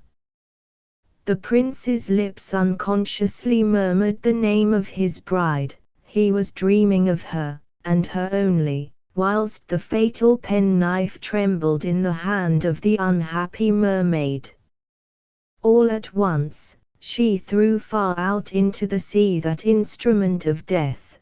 The waves rose like bright blazing flames around, and the water where it fell seemed tinged with blood. With eyes fast becoming dim and fixed, she looked once more at her beloved prince, then plunged from the ship into the sea, and felt her body slowly but surely dissolving into foam. The sun rose from his watery bed, his beams fell so softly and warmly upon her, that our little mermaid was scarcely sensible of dying. She still saw the glorious sun, and over her head hovered 1,000 beautiful, transparent forms. She could still distinguish the white sails of the ship, and the bright red clouds in the sky. The voices of those airy creatures above her had a melody so sweet and soothing, that a human ear would be as little able to catch the sound as her eye was capable of distinguishing their forms. They hovered around her without wings, borne by their own lightness through the air. The little mermaid at last saw that she had a body as transparent as theirs, and felt herself raised gradually from the foam of the sea to higher regions. "Where are they taking me?" asked she, and her words sounded just like the voices of those heavenly beings. "Speak you to the daughters of air," was the answer. "The mermaid has no immortal soul, and can only acquire that heavenly gift by winning the love of one of the sons of men. Her immortality depends upon union with man. Neither do the daughters of air possess immortal souls, but they can acquire them by their own good deeds. We fly to hot countries, where the children of earth are sinking under sultry pestilential breezes. Our fresh cooling breath revives them. We diffuse ourselves through the atmosphere. We perfume it with the delicious fragrance of flowers, and thus spread delight and health over the earth. By doing good in this manner for 300 years, we win immortality, and receive a share of the eternal bliss of human beings. And thou, poor little mermaid, who, following the impulse of thine own heart, hast done and suffered so much, thou art now raised to the airy world of spirits, that by performing deeds of kindness for 300 years, thou mayest acquire an immortal soul. The little mermaid stretched out her transparent arms to the sun, and, for the first time in her life, tears moistened her eyes. And now again all were awake and rejoicing in the ship. She saw the prince, with his pretty bride. They had missed her. They looked sorrowfully down on the foamy waters, as if they knew she had plunged into the sea. Unseen she kissed the bridegroom's forehead, smiled upon him, and then, with the rest of the children of air, soared high above the rosy cloud which was sailing so peacefully over the ship. Image unavailable. After 300 years we shall fly in the kingdom of heaven. We may arrive there even sooner, whispered one of her sisters. We fly invisibly through the dwellings of men, where there are children, and whenever we find a good child, who gives pleasure to his parents and deserves their love, the good God shortens our time of probation.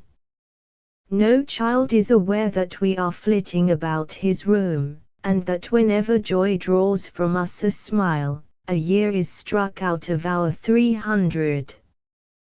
But when we see a rude naughty child, we weep bitter tears of sorrow, and every tear we shed adds a day to our time of probation. Image unavailable. Image unavailable. Father Stork. The storks on the roof of a house situated at the extremity of a small town, a stork had built his nest. There sat the mother stork, with her 4 young ones, who all stretched out their little black bills, which had not yet become red.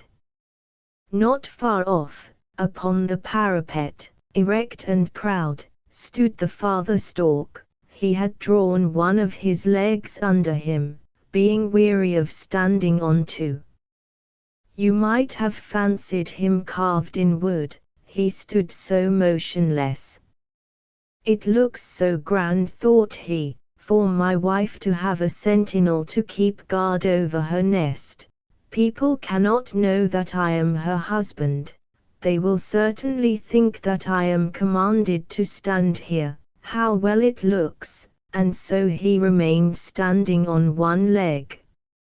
In the street below, a number of children were playing together. When they saw the storks, one of the liveliest amongst them began to sing as much as he could remember of some old rhymes about storks, in which he was soon joined by the others. Stork, stork, long-legged stork, into thy nest I prithee walk, there sits thy mate, with her 4 children so great. The first wheel hang like a cat, the second wheel burn, the third on a spit wheel turn, the 4th drown dead as a rat. Only listen to what the boys are singing, said the little storks. They say we shall be hanged and burnt. Never mind, said the mother, don't listen to them, they will do you no harm. But the boys went on singing, and pointed their fingers at the storks. Only one little boy, called Peter, said it was a sin to mock and tease animals, and that he would have nothing to do with it. The mother stork again tried to comfort her little ones. Never mind, said she, see how composedly your father is standing there, and upon one leg only. But we are so frightened, said the young ones, drawing their heads down into the nest. The next day, when the children were again assembled to play together, and saw the storks, they again began their song. The first we'll hang like a cat, the second we'll burn. And are we really to be hanged and burnt? Asked the young storks. No indeed, said the mother. You shall learn to fly, I will teach you myself. Then we can fly over to the meadow, and pay a visit to the frogs.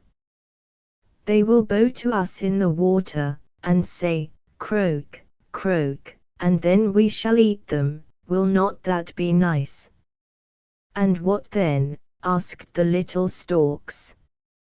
Then all the storks in the country will gather together, and the autumnal exercise will begin. It is of the greatest consequence that you should fly well then, for every one who does not, the general will stab to death with his bill, so you must pay great attention when we begin to drill you, and learn very quickly. Then we shall really be killed after all, as the boys said. Oh, listen! They are singing it again. Attend to me, and not to them, said the mother. After the grand exercise, we shall fly to warm countries, far, far away from here, over mountains and forests. We shall fly to Egypt, where are the three-cornered stone houses whose summits reach the clouds. They are called pyramids, and are older than it is possible for storks to imagine. There is a river too, which overflows its banks, so as to make the whole country like a marsh, and we shall go into the marsh and eat frogs. Oh, said the young ones. Yes, it is delightful, one does nothing but eat all the day long. And whilst we are so comfortable, in this country not a single green leaf is left on the trees, and it is so cold that the clouds are frozen, and fall down upon the earth in little white pieces. She meant snow, but she could not express herself more clearly. And will the naughty boys be frozen to pieces too? Asked the young storks. No, they will not be frozen to pieces, but they will be nearly as badly off as if they were. They will be obliged to crowd round the fire in their little dark rooms, while you, on the contrary, will be flying about in foreign lands, where there are beautiful flowers and warm sunshine. Well, time passed away, and the young storks grew so tall, that when they stood upright in the nest they could see the country around to a great distance. The father stork used to bring them every day the nicest little frogs, as well as snails, and all the other stork titbits he could find. Oh! It was so droll to see him show them his tricks. He would lay his head upon his tail, make a rattling noise with his bill, and then tell them such charming stories all about the moors. Now you must learn to fly, said the mother one day, and accordingly, all the 4 young storks were obliged to come out upon the parapet. Oh, how they trembled! And though they balanced themselves on their wings, they were very near falling. Only look at me, said the mother. This is the way you must hold your heads, and in this manner place your feet, 1, 2, 1, 2, this will help you to get on. She flew a little way, and the young ones made an awkward spring after her, bounce. Down they fell, for their bodies were heavy. Image unavailable. Stork. Stork. Long-legged stork. I will not fly, said one of the young ones, as he crept back into the nest. I do not want to go into the warm countries.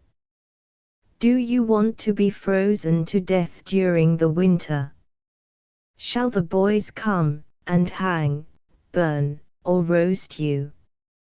Wait a little, I will call them.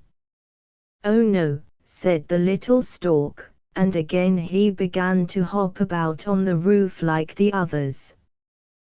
By the third day they could fly pretty well, and so they thought they could also sit and take their ease in the air, but bounce. Down they tumbled, and found themselves obliged to make use of their wings.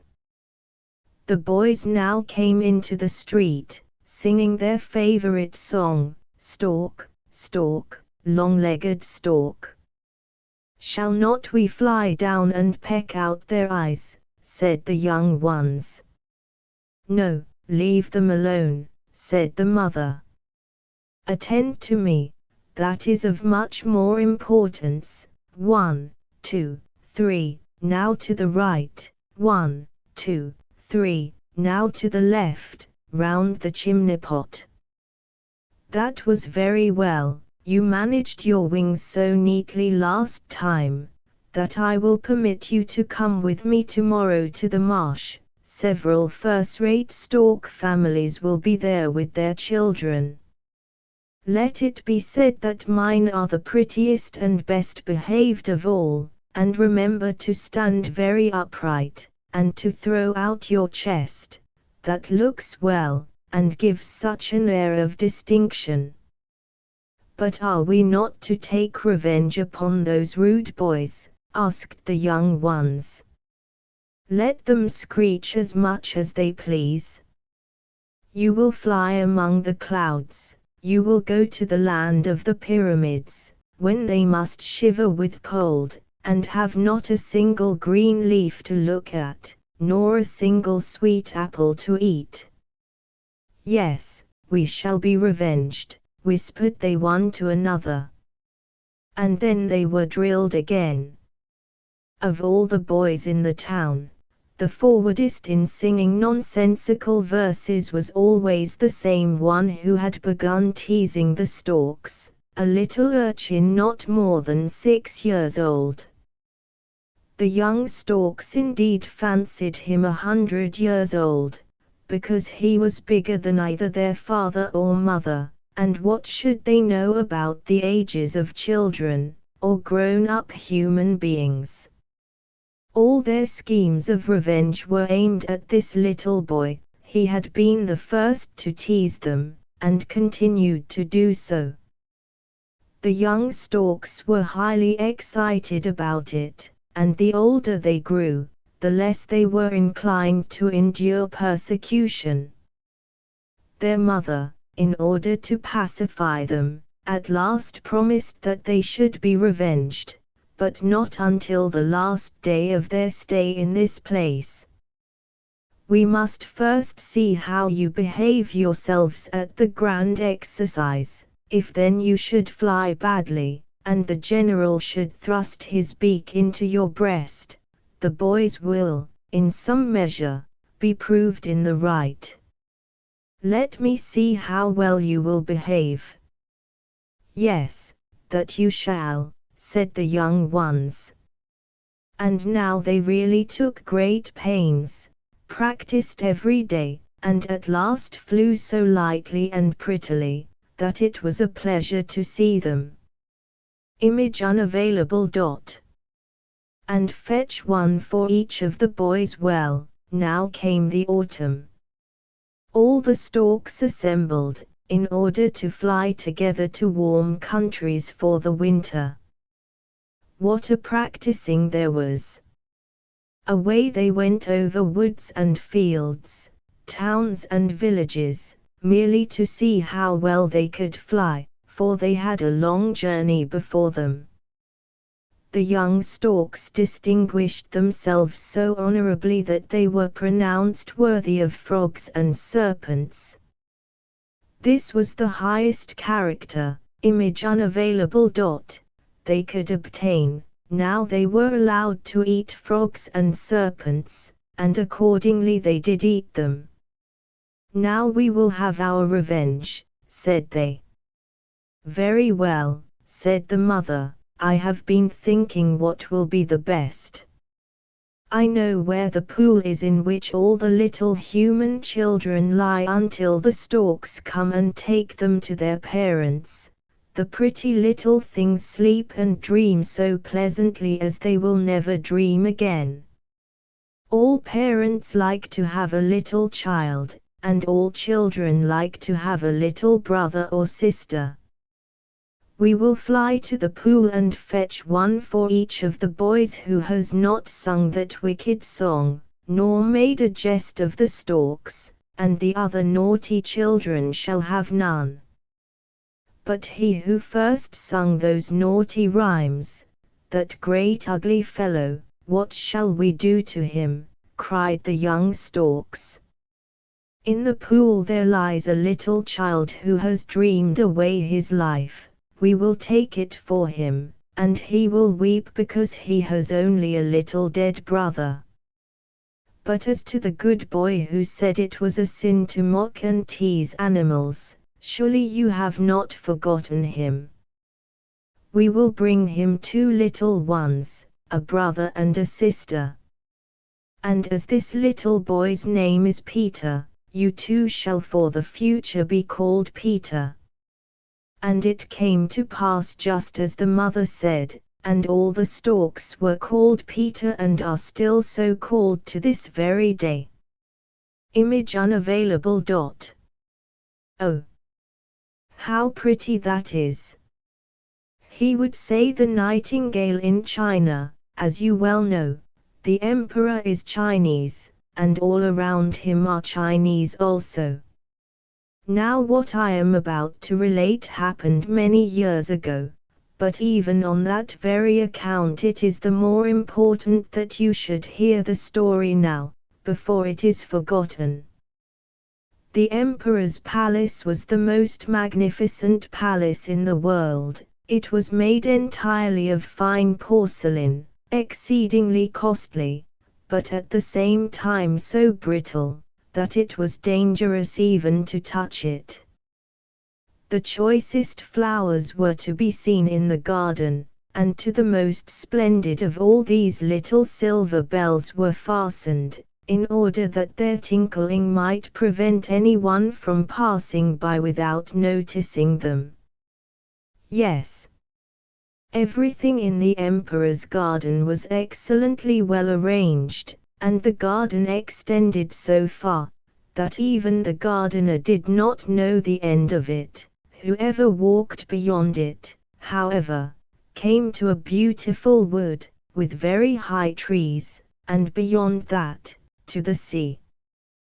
The wood went down quite to the sea, which was very deep and blue. Large ships could sail close under the branches, and among the branches dwelt a nightingale, who sang so sweetly, that even the poor fisherman, who had so much else to do, when he came out at night time to cast his nets, would stand still and listen to her song. "Oh, how pretty that is," he would say, but then he was obliged to mind his work, and forget the bird. Yet the following night, if again the nightingale sang, and the fisherman came out, again he would say, "Oh, how pretty that is." Travelers came from all parts of the world to the emperor's city, and they admired the city, the palace, and the garden, but if they heard the nightingale, they all said, "This is the best." And they talked about her after they went home, and learned men wrote books about the city, the palace, and the garden, nor did they forget the nightingale. She was extolled above everything else, and poets wrote the most beautiful verses about the nightingale of the wood near the sea. These books went round the world, and one of them at last reached the emperor. He was sitting in his golden armchair. He read, and nodded his head every moment, for these splendid descriptions of the city, the palace, and the garden pleased him greatly.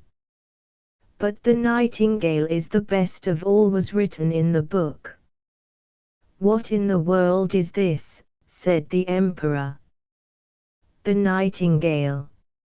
I do not know it at all. Can there be such a bird in my empire, in my garden even, without my having even heard of it? Truly one may learn something from books." So he called his cavalier winking sad smiley one. Now this was so grand a personage, that no one of inferior rank might speak to him, and if one did venture to ask him a question, his only answer was pish, which has no particular meaning. 1. Gentleman in waiting. There is said to be a very remarkable bird here, called the nightingale, said the emperor. Her song, they say, is worth more than anything else in all my dominions. Why has no one ever told me of her? I have never before heard her mentioned, said the cavalier. She has never been presented at court. I wish her to come and sing before me this evening, said the emperor. The whole world knows what I have, and I do not know it myself.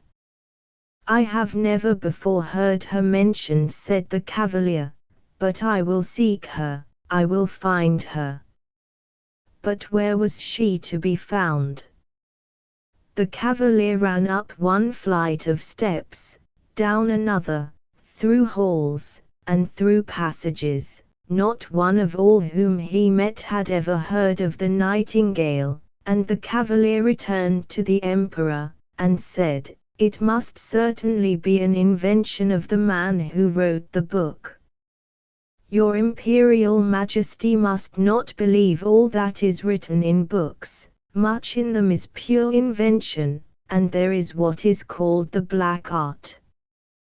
But the book in which I have read it," said the emperor, "was sent me by the high and mighty Emperor of Japan, and therefore it cannot be untrue. I wish to hear the nightingale. She must be here this evening, and if she do not come, after supper the whole court shall be flogged." "Tsingpe," said the cavalier, and again he ran upstairs, and downstairs, through halls, and through passages, and half the court ran with him, for not one would have relished the flogging. Many were the questions asked respecting the wonderful nightingale, whom the whole world talked of, and about whom no one at court knew anything. At last they met a poor little girl in the kitchen, who said, "Oh yes, the nightingale. I know her very well. Oh, how she can sing!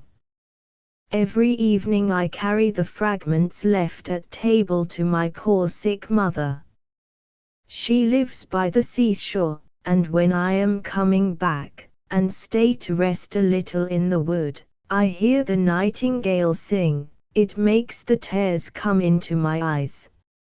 It is just as if my mother kissed me." "Little kitchen maiden," said the cavalier, "I will procure for you a sure appointment in the kitchen, together with permission to see His Majesty the Emperor dine, if you will conduct us to the nightingale, for she is expected at court this evening." So they went together to the wood, where the nightingale was accustomed to sing, and half the court went with them. Whilst on their way, a cow began to low. "Oh," said the court pages, "now we have her. It is certainly an extraordinary voice for so small an animal. Surely I have heard it somewhere before."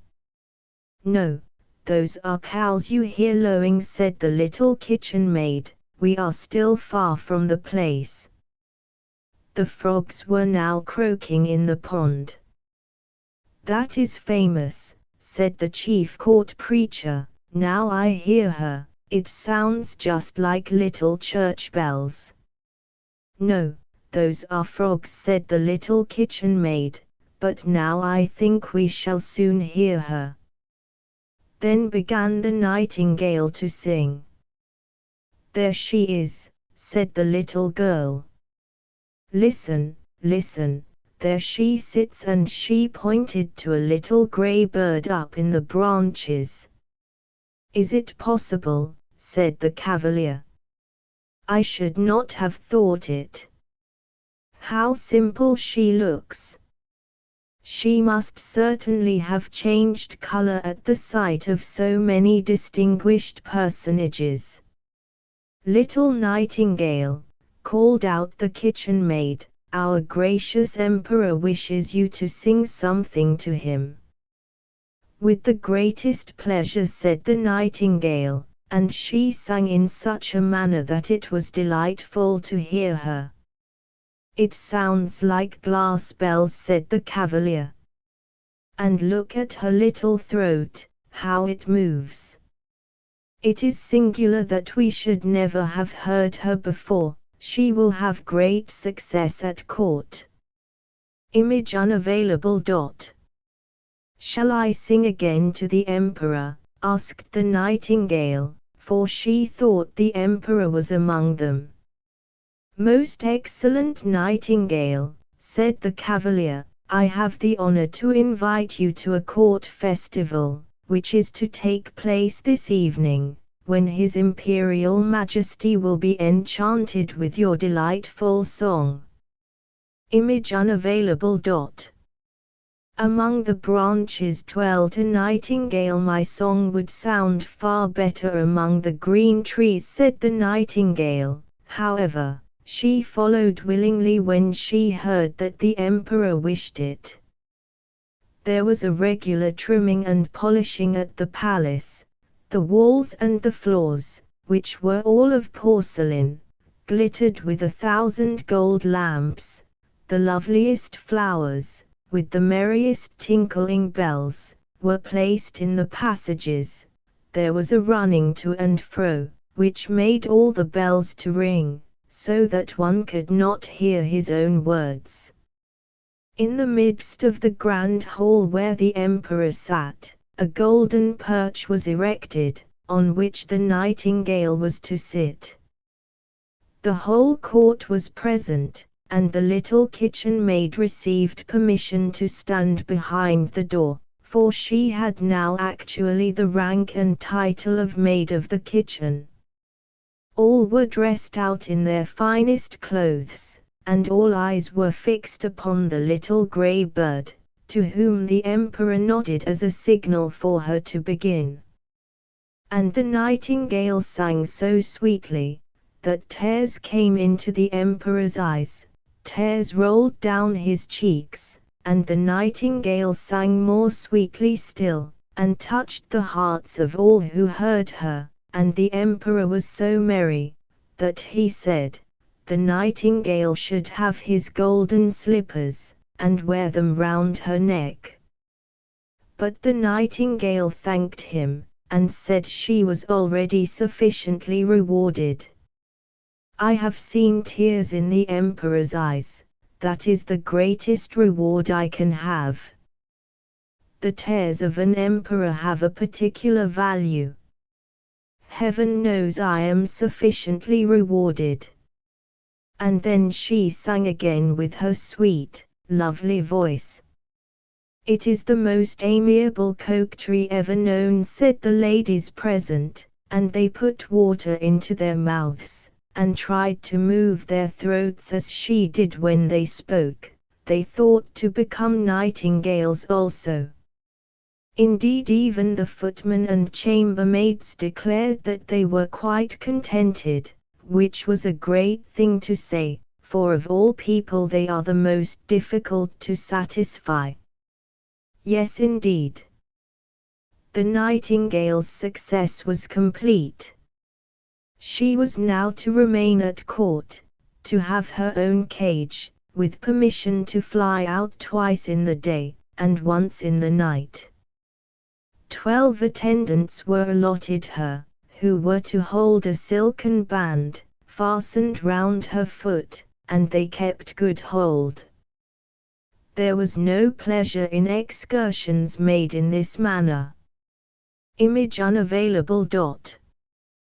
They admired the city, the palace, and the garden. All the city was talking of the wonderful bird, and when two persons met, one would say only night and the other gale, and then they sighed, and understood each other perfectly. Indeed, 11 of the children of the citizens were named after the nightingale, but none of them had her tones in their throats. One day a large parcel arrived for the emperor, on which was written Nightingale. "Here we have another new book about our far-famed bird," said the emperor. But it was not a book, it was a little piece of mechanism, lying in a box, an artificial nightingale, which was intended to look like the living one, but was covered all over with diamonds, rubies, and sapphires. When this artificial bird had been wound up, it could sing one of the tunes that the real nightingale sang, and its tail, all glittering with silver and gold, went up and down all the time. A little band was fastened round its neck, on which was written, "The nightingale of the Emperor of China is poor compared with the nightingale of the Emperor of Japan." "That is famous," said every one, and he who had brought the bird obtained the title of Chief Imperial Nightingale Bringer. "Now they shall sing together, we will have a duet."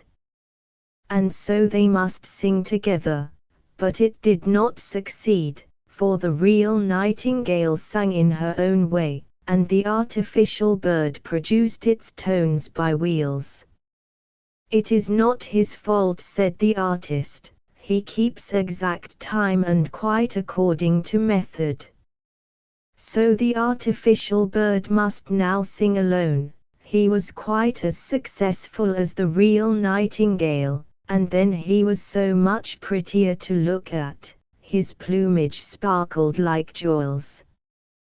33 times he sang one and the same tune, and yet he was not weary. Every one would willingly have heard. Image unavailable. The kitchen made him again, however. The emperor now wished the real nightingale should sing something, but where was she? No one had remarked that she had flown out of the open window, flown away to her own green wood. "What is the meaning of this?" said the emperor, and all the courtiers abused the nightingale, and called her a most ungrateful creature. "We have the best bird at all events," said they, and for the 34th time they heard the same tune, but still they did not quite know it, because it was so difficult.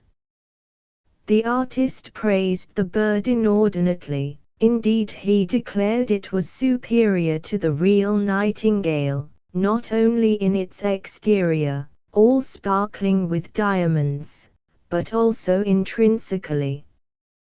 "For see, my noble lords, His Imperial Majesty especially, with the real nightingale, one could never reckon on what was coming, but everything is settled with the artificial bird. He will sing in this one way, and no other.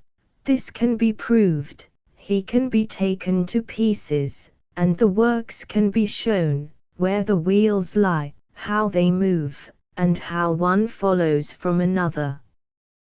"That is just what I think," said everybody, and the artist received permission to show the bird to the people on the following Sunday. They too should hear him sing, the emperor said. So they heard him, and were as well pleased as if they had all been drinking tea, for it is tea that makes Chinese merry, and they all said "Oh," and raised their forefingers, and nodded their heads. But the fisherman, who had heard the real nightingale, said, "It sounds very pretty, almost like the real bird, but yet there is something wanting, I do not know what." The real nightingale was, however, banished the empire. The artificial bird had his place on a silken cushion, close to the emperor's bed. All the presents he received, gold and precious stones, lay around him. He had obtained the rank and title of High Imperial Dessert Singer and, therefore, his place was number one on the left side, for the emperor thought that the side where the heart was situated must be the most honorable, and the heart is situated on the left side of an emperor, as well as with other folks.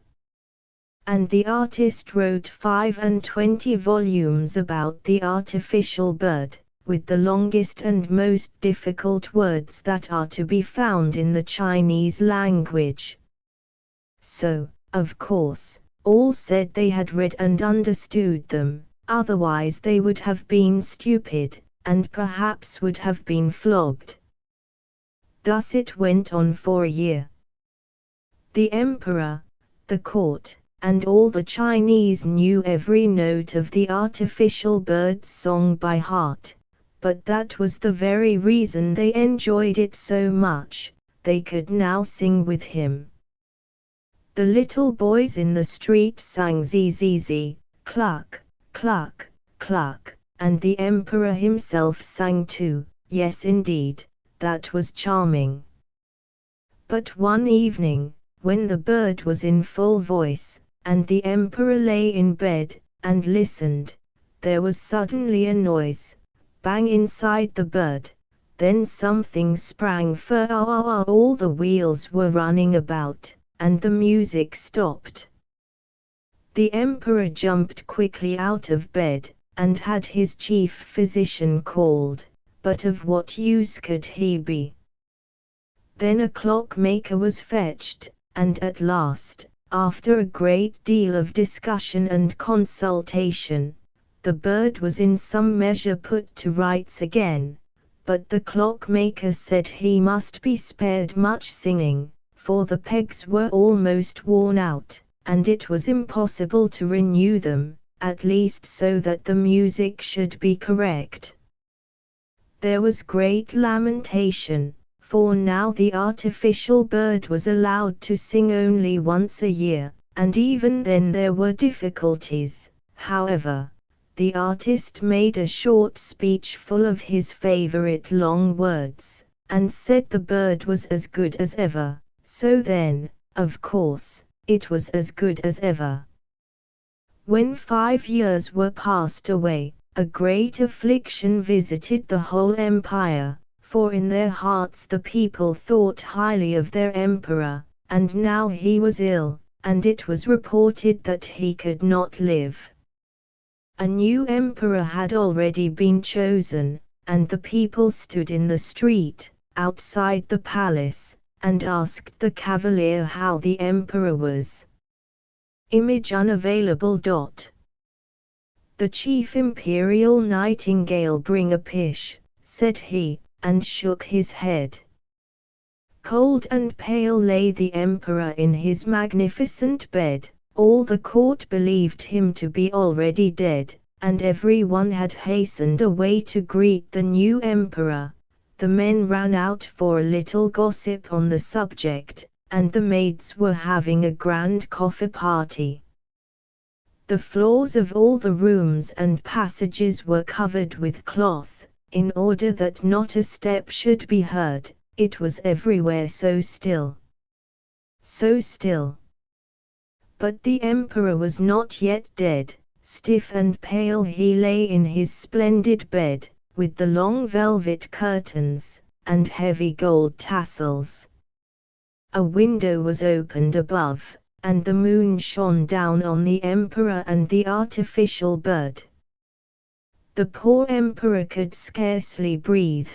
It appeared to him as though something was sitting on his chest. He opened his eyes, and saw that it was death, who had put on the emperor's crown, and with one hand held the golden scimitar, with the other the splendid imperial banner, whilst, from under the folds of the thick velvet hangings, the strangest-looking heads were seen peering forth, some with an expression absolutely hideous, and others with an extremely gentle and lovely aspect.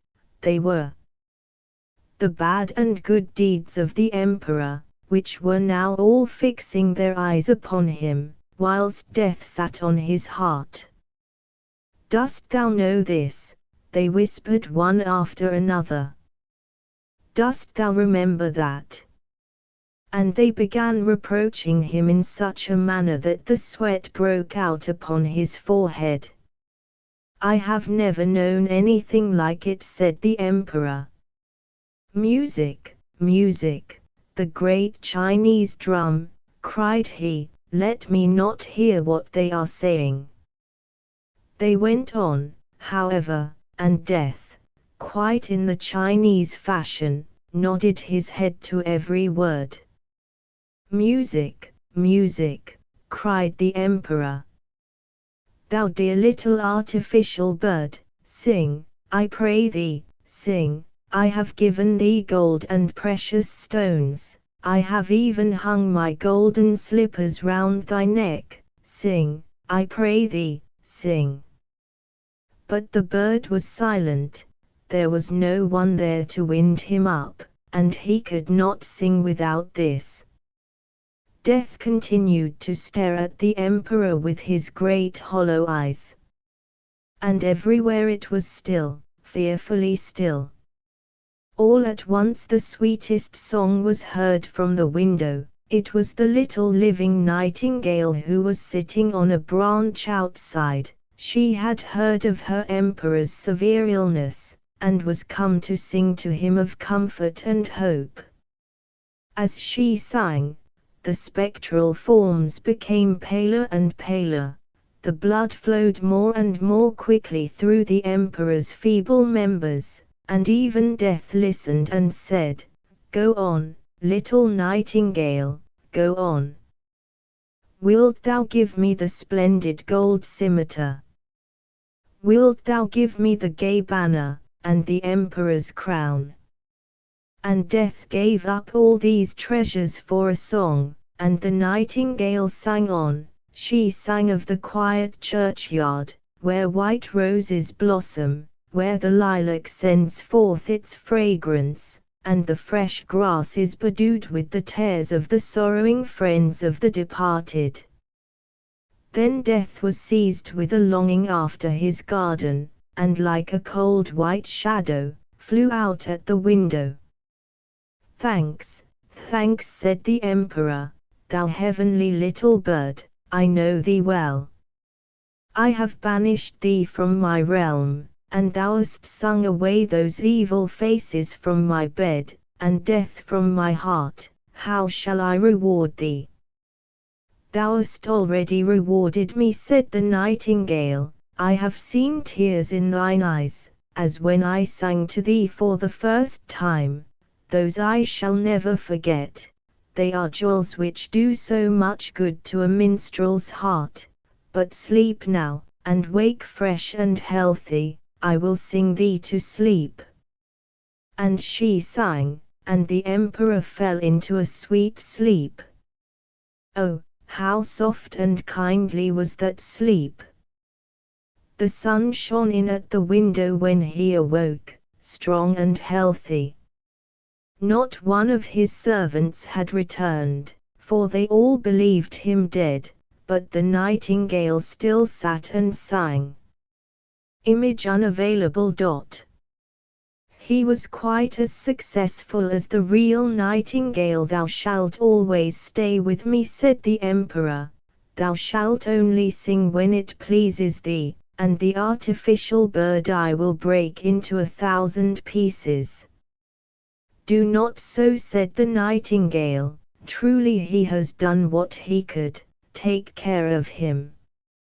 I cannot stay in the palace, but let me come when I like, I will sit on the branches close to the window, in the evening, and sing to thee, that thou mayest become happy and thoughtful. I will sing to thee of the joyful and the sorrowing, I will sing to thee of all that is good or bad, which is concealed from thee. The little minstrel flies afar to the fisherman's hut, to the peasant's cottage, to all who are far distant from thee and thy court. I love thy heart more than thy crown, and yet the crown has an odor of something holy about it. I will come, I will sing. But thou must promise me one thing. Everything, said the emperor. And now he stood in his imperial splendor, which he had put on himself, and held the scimitar so heavy with gold to his heart. One thing I beg of thee, let no one know that thou'st a little bird, who tells thee everything, then all will go on well. And the nightingale flew away. The attendants came in to look at their dead emperor. Lo! There they stood, and the emperor said, "Good morning." Image unavailable. The wild swans far hence, in a country whither the swallows fly in our winter time, there dwelt a king who had 11 sons, and 1 daughter, the beautiful Elise. The 11 brothers, they were princes, went to school with stars on their breasts and swords by their sides. They wrote on golden tablets with diamond pens, and could read either with a book or without one. In short, it was easy to perceive that they were princes.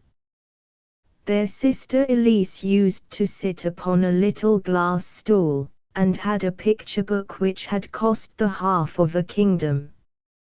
Oh, the children were so happy. But happy they were not to remain always. Their father the king married a very wicked queen, who was not at all kind to the poor children. They found this out on the first day after the marriage, when there was a grand gala at the palace, for when the children played at receiving company, instead of having as many cakes and sweetmeats as they liked, the queen gave them only some sand in a little dish, and told them to imagine that was something nice. The week after, she sent the little Elise to be brought up by some peasants in the country, and it was not long before she told the king so many falsehoods about the poor princes that he would have nothing more to do with them. "Away, out into the world, and take care of yourselves," said the wicked queen. "Fly away in the form of great speechless birds." But she could not make their transformation so, image unavailable. Disagreeable as she wished, the princes were changed into 11 white swans. Sending forth a strange cry, they flew out of the palace windows, over the park and over the wood. It was still early in the morning when they passed by the place where Elise lay sleeping in the peasant's cottage. They flew several times round the roof, stretched their long necks, and flapped their wings, but no one either heard or saw them. They were forced to fly away, up to the clouds and into the wide world. So on they went to the forest, which extended as far as the seashore. The poor little Elise stood in the peasant's cottage amusing herself with a green leaf, for she had no other plaything. She pricked a hole in the leaf and peeped through it at the sun, and then she fancied she saw her brother's bright eyes, and whenever the warm sunbeams shone full upon her cheeks, she thought of her brother's kisses. One day passed exactly like the other. When the wind blew through the thick hedge of rose trees in front of the house, she would whisper to the roses, who is more beautiful than you?" But the roses would shake their heads and say, "Elise."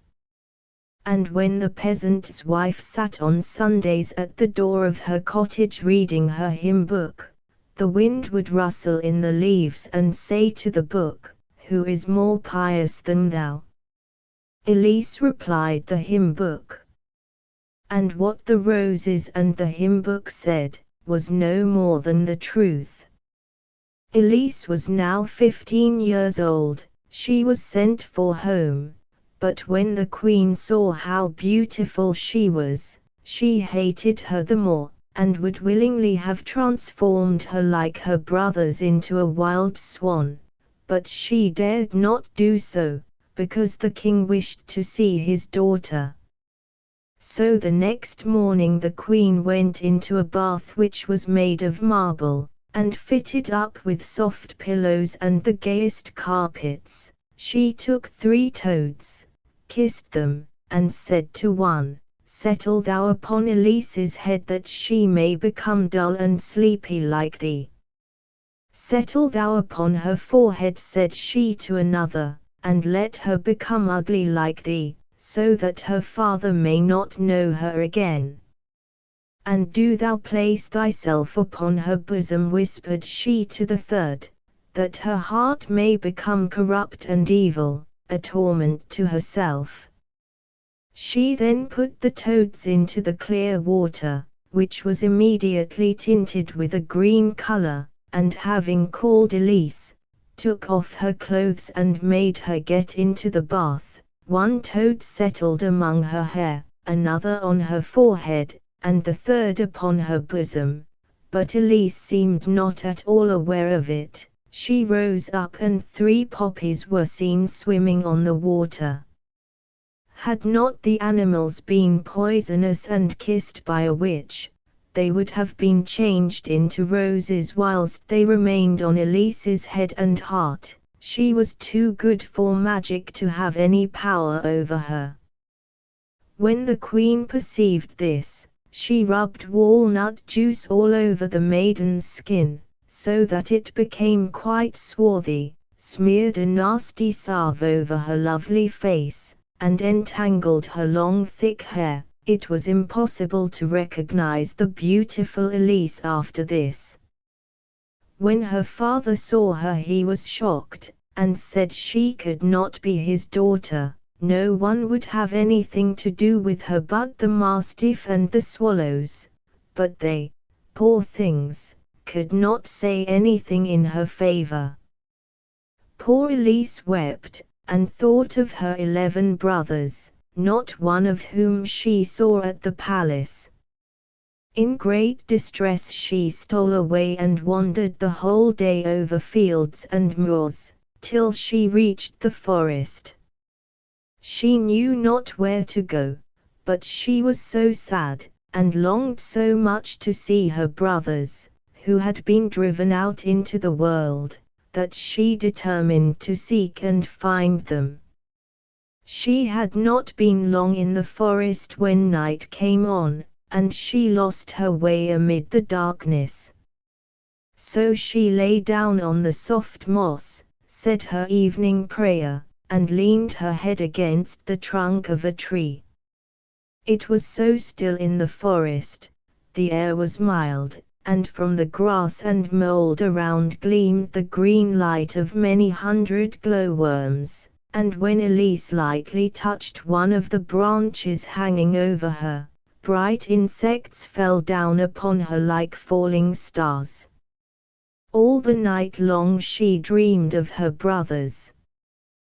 They were all children again, played together, wrote with diamond pens upon golden tablets, and looked at the pictures in the beautiful book which had cost half of a kingdom. But they did not as formerly make straight strokes and pot hooks upon the tablets. No, they wrote of the bold actions they had performed, and the strange adventures they had encountered, and in the picture book everything seemed alive. The birds sang, men and women stepped from the book and talked to Elise and her brothers. However, When she turned over the leaves, they jumped back into their places, so that the pictures did not get confused together. When Elise awoke, the sun was already high in the heavens. She could not see it certainly, for the tall trees of the forest entwined their thickly leaved branches closely together, which, as the sunbeams played upon them, looked like a golden veil waving to and fro. And the air was so fragrant, and the birds perched upon Elise's shoulders. She heard the noise of water. There were several springs forming a pool, with the prettiest pebbles at the bottom. Bushes were growing thickly round, but the deer had trodden a broad path through them, and by this path Elise went down to the water's edge. The water was so clear that had not the boughs and bushes around been moved to and fro by the wind, you might have fancied they were painted upon the smooth surface, so distinctly was each little leaf mirrored upon it, whether glowing in the sunlight or lying in the shade. As soon as Elise saw her face reflected in the water, she was quite startled, so brown and ugly did it look. However, when she wetted her little hand, and rubbed her brow and eyes, the white skin again appeared. So Elise took off her clothes, stepped into the fresh water, and in the whole world there was not a king's daughter more beautiful than she then appeared. After she had again dressed herself, and had braided her long hair, she went to the bubbling spring, drank out of the hollow of her hand, and then wandered farther into the forest. She knew not where she was going, but she thought of her brothers, and of the good God who, she felt, would never forsake her. He it was who made the wild crab trees grow in order to feed the hungry, and who showed her a tree whose boughs bent under the weight of their fruit. She made her noonday meal under its shade, propped up the boughs, and then walked on amid the dark twilight of the forest. It was so still that she could hear her own footsteps, and the rustling of each little withered leaf that was crushed beneath her feet. Not a bird was to be seen, not a single sunbeam penetrated through the thick foliage, and the tall stems of the trees stood so close together, that when she looked straight before her, she seemed enclosed by trellis work upon trellis work. Oh!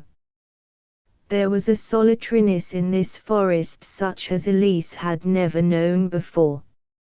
And the night was so dark. Not a single glowworm sent forth its light. Sad and melancholy she lay down to sleep, and then it seemed to her as though the boughs above her opened, and that she saw the angel of God looking down upon her with gentle aspect, and 1,000 little cherubs all around, image unavailable. So Elise took off her clothes and stepped into the water him. When she awoke in the morning she could not tell whether this was a dream, or whether she had really been so watched. She walked on a little farther and met an old woman with a basket full of berries. The old woman gave her some of them, and Elise asked if she had not seen 11 princes ride through the wood.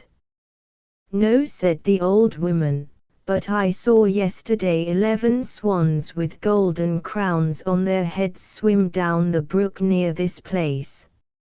And she led Elise on a little farther to a precipice, the base of which was washed by a brook. The trees on each side stretched their long leafy branches towards each other, and where they could not unite, the roots had disengaged themselves from the earth and hung their interlaced fibers over the water. Elise bade the old woman farewell, and wandered by the side of the stream till she came to the place where it reached the open sea. The great, the beautiful sea lay extended before the maiden's eyes, but not a ship, not a boat was to be seen. How was she to go on? She observed the numberless little stones on the shore, all of which the waves had washed into a round form, glass, iron, stone, everything that lay scattered there, had been molded into shape, and yet the water which had effected this was much softer than Elise's delicate little hand. "It rolls on unweariedly," said she, "and subdues what is so hard. I will be no less unwearied. Thank you for the lesson you have given me, ye bright rolling waves. Some day, my heart tells me, you shall carry me to my dear brothers." There lay upon the wet sea grass 11 white swan feathers. Elise collected them together. Drops of water hung about them, whether dew or tears she could not tell. She was quite alone on the seashore, but she did not care for that. The sea presented an eternal variety to her, more indeed in a few hours than the gentle inland waters would have offered in a whole year. When a black cloud passed over the sky, it seemed as if the sea would say, "I too can look dark," and then the wind would blow and the waves fling out their white foam. But when the clouds shone with a bright red tint, and the winds were asleep, the sea also became like a rose leaf in hue. It was now green, now white, but as it reposed peacefully, a slight breeze on the shore caused the water to heave gently like the bosom of a sleeping child. At sunset Elise saw 11 wild swans with golden crowns on their heads fly towards the land. They flew one behind another, looking like a streaming white ribbon. Elise climbed the precipice, and concealed herself behind a bush. The swans settled close to her, and flapped their long white wings. As the sun sank beneath the water, the swans also vanished, and in their place stood 11 handsome princes, the brothers of Elise. She uttered a loud cry, for although they were very much altered, Elise knew that they were, felt that they must be, her brothers. She ran into their arms, called them by their names, and how happy were they to see and recognize their sister, who was now grown so tall and so beautiful. They laughed and wept, and soon told each other how wickedly their stepmother had acted towards them. "We," said the eldest of the brothers, "fly or swim as long as the sun is above the horizon, but when it sinks below, we appear again in our human form. We are therefore obliged to look out for a safe resting place, for if at sunset we were flying among the clouds, we should fall down as soon as we resumed our own form. We do not dwell here. A land quite as beautiful as this lies on the opposite side of the sea, but it is far off. To reach it, we have to cross the deep waters, and there is no island midway on which we may rest at night. One little solitary rock rises from the waves, and upon it we only just find room enough to stand side by side. There we spend the night in our human form, and when the sea is rough, we are sprinkled by its foam. But we are thankful for this resting place, for without it we, image unavailable. And met an old woman with a basket full of berries should never be able to visit our dear native country. Only once in the year is this visit to the home of our fathers permitted. We require 2 of the longest days for our flight, and can remain here only 11 days, during which time we fly over the large forest, whence we can see the palace in which we were born, where our father dwells, and the tower of the church in which our mother was buried.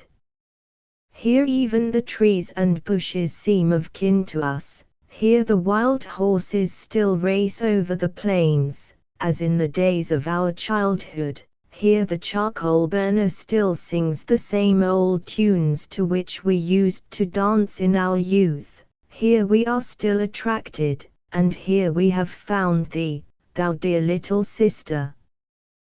We have yet 2 days longer to stay here, then we must fly over the sea to a land beautiful indeed, but not our fatherland. How shall we take thee with us? We have neither ship nor boat. How shall I be able to release you? Said the sister. And so they went on talking almost the whole of the night. They slumbered only a few hours. Elise was awakened by the rustling of swans' wings which were fluttering above her. Her brothers were again transformed, and for some time flew around in large circles. At last they flew far, far away. One of them remained behind, it was the youngest. He laid his head in her lap and she stroked his white wings. They remained the whole day together. Towards evening the others came back, and when the sun was set, again they stood on the firm ground in their natural form.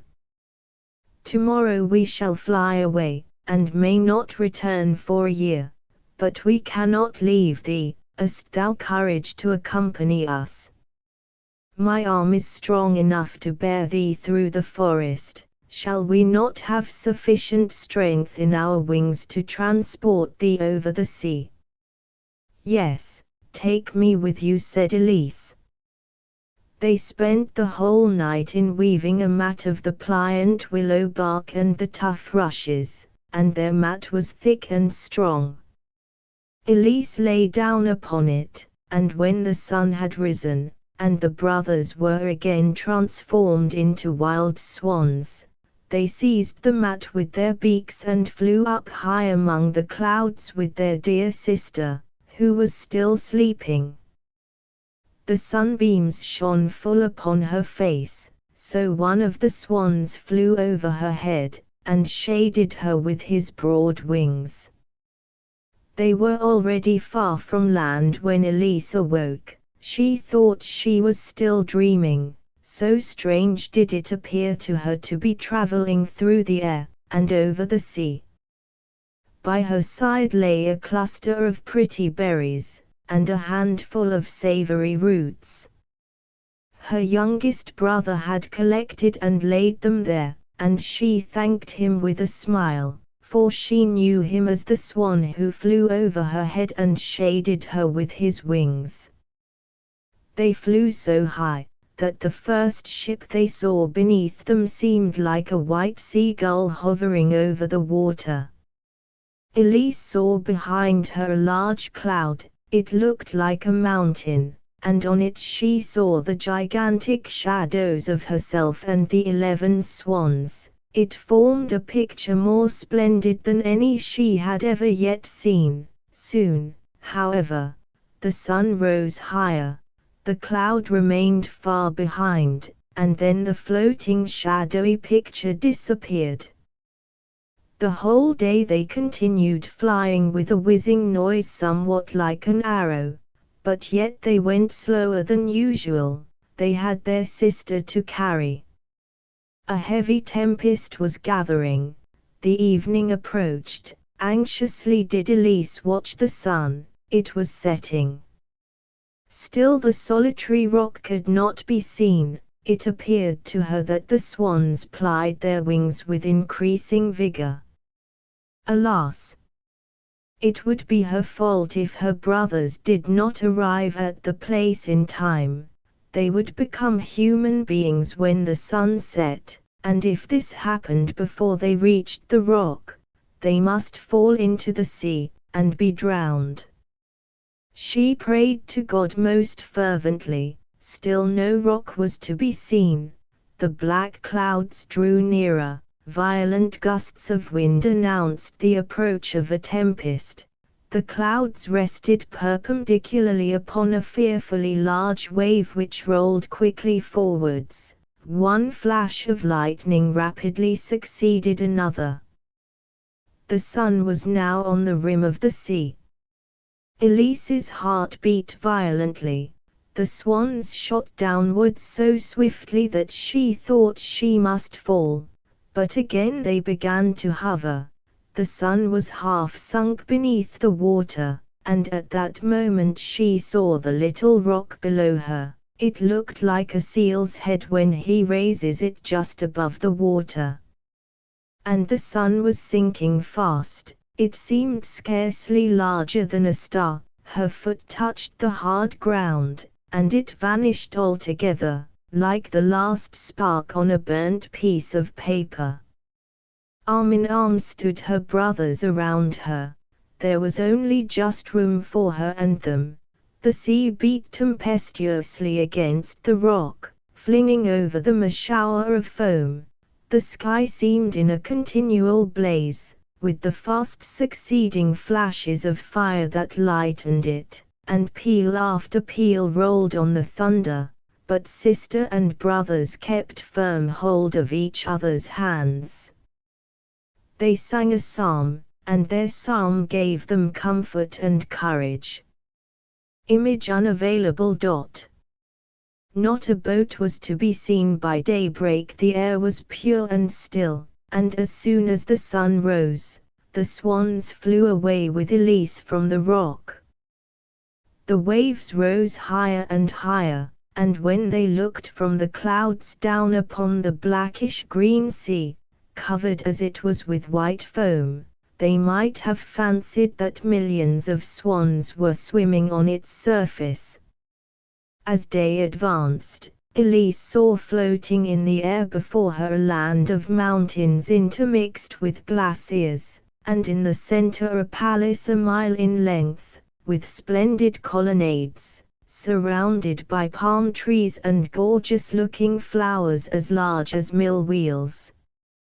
She asked if this were the country to which they were flying, but the swans shook their heads, for what she saw was the beautiful airy castle of the fairy Morgana, where no human being was admitted, and whilst Elise still bent her eyes upon it, mountains, trees, and castle all disappeared, and in their place stood 12 churches with high towers and pointed windows. She fancied she heard the organ play, but it was only the murmur of the sea. She was now close to these churches, but behold! They have changed into a large fleet sailing under them. She looked down and saw it was only a sea mist passing rapidly over the water. An eternal variety floated before her eyes, till at last the actual land to which she was going appeared in sight. Beautiful blue mountains, cedar woods, towns, and castles rose to view. Long before sunset Elise sat down among the mountains, in front of a large cavern. Delicate young creepers grew around so thickly, that it appeared covered with gay embroidered carpets. "Now we shall see what thou wilt dream of tonight," said her youngest brother, as he showed her the sleeping chamber destined for her. "Oh, that I could dream how you might be released from the spell," said she, and this thought completely occupied her. She prayed most earnestly for God's assistance, nay, even in her dreams she continued praying, and it appeared to her that she was flying up high in the air towards the castle of the fairy Morgana. The fairy came forward to meet her, radiant and beautiful, and yet she fancied she resembled the old woman who had given her berries in the forest, and told her of the swans with golden crowns. "Thou canst release thy brothers," said she, but hast thou courage and patience sufficient? The water is indeed softer than thy delicate hands, and yet can mold the hard stones to its will, but then it cannot feel the pain which thy tender fingers will feel. It has no heart, and cannot suffer the anxiety and grief which thou must suffer. Dost thou see these stinging nettles which I have in my hand? There are many of the same kind growing round the cave where thou art sleeping. Only those that grow there or on the graves in the churchyard are of use. Remember that. Thou must pluck them, although they will sting thy hand. Thou must trample on the nettles with thy feet, and get yarn from them, and with this yarn thou must weave 11 shirts with long sleeves. Throw them over the 11 wild swans, and the spell is broken. But mark this, from the moment that thou beginnest thy work till it is completed, even should it occupy thee 4 years, thou must not speak a word. The first syllable that escapes thy lips will fall like a dagger into the hearts of thy brothers. On thy tongue depends their life. Mark well all this. And at the same moment the fairy touched Elise's hands with a nettle, which made them burn like fire, and Elise awoke. It was broad daylight, and close to her lay a nettle like the one she had seen in her dream. She fell upon her knees, thanked God, and then went out of the cave in order to begin her work. She plucked with her own delicate hands the disagreeable stinging nettles. They burned large blisters on her hands and arms, but she bore the pain willingly in the hope of releasing her dear brothers. She trampled on the nettles with her naked feet, and spun the green yarn. At sunset came her brothers. Elise's silence quite frightened them. They thought it must be the effect of some fresh spell of their wicked stepmother, but when they saw her blistered hands, they found out what their sister was doing for their sakes. The youngest brother wept, and when his tears fell upon her hands, Elise felt no more pain, the blisters disappeared. The whole night she spent in her work, for she could not rest till she had released her brothers. All the following days she sat in her solitude, for the swans had flown away, but never had time passed so quickly. 1 shirt was ready, she now began the second. Image unavailable. There was only just room for her and them. Suddenly a hunting horn resounded among the mountains. Elise was frightened. The noise came nearer, she heard the hounds barking. In great terror she fled into the cave, bound up the nettles which she had gathered and combed into a bundle, and sat down upon it. In the same moment a large dog sprang out from the bushes. 2 others immediately followed. They barked loudly, ran away and then returned. It was not long before the hunters stood in front of the cave. The handsomest among them was the king of that country. He stepped up to Elise. Never had he seen a lovelier maiden. "How camest thou here, thou beautiful child?" said he. Elise shook her head. She dared not speak. A word might have cost her the life of her brothers, and she hid her hands under her apron lest the king should see how she was suffering. "Come with me," said he, "thou must not stay here.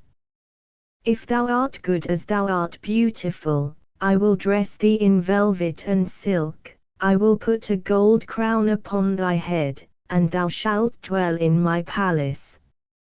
So he lifted her upon his horse, while she wept and wrung her hands. But the king said, I only desire thy happiness. Thou shalt thank me for this some day." And away he rode over mountains and valleys, holding her on his horse in front, whilst the other hunters followed.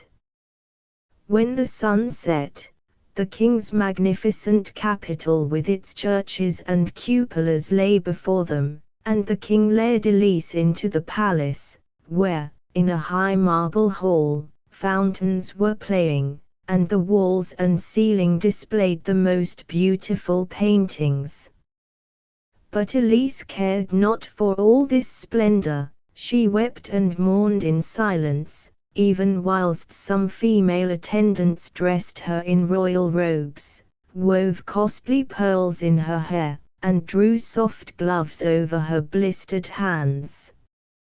And now she was full dressed, and as she stood in her splendid attire, her beauty was so dazzling, that the courtiers all bowed low before her, and the king chose her for his bride, although the archbishop shook his head, and whispered that the beautiful lady of the wood must certainly be a witch, who had blinded their eyes, and infatuated the king's heart.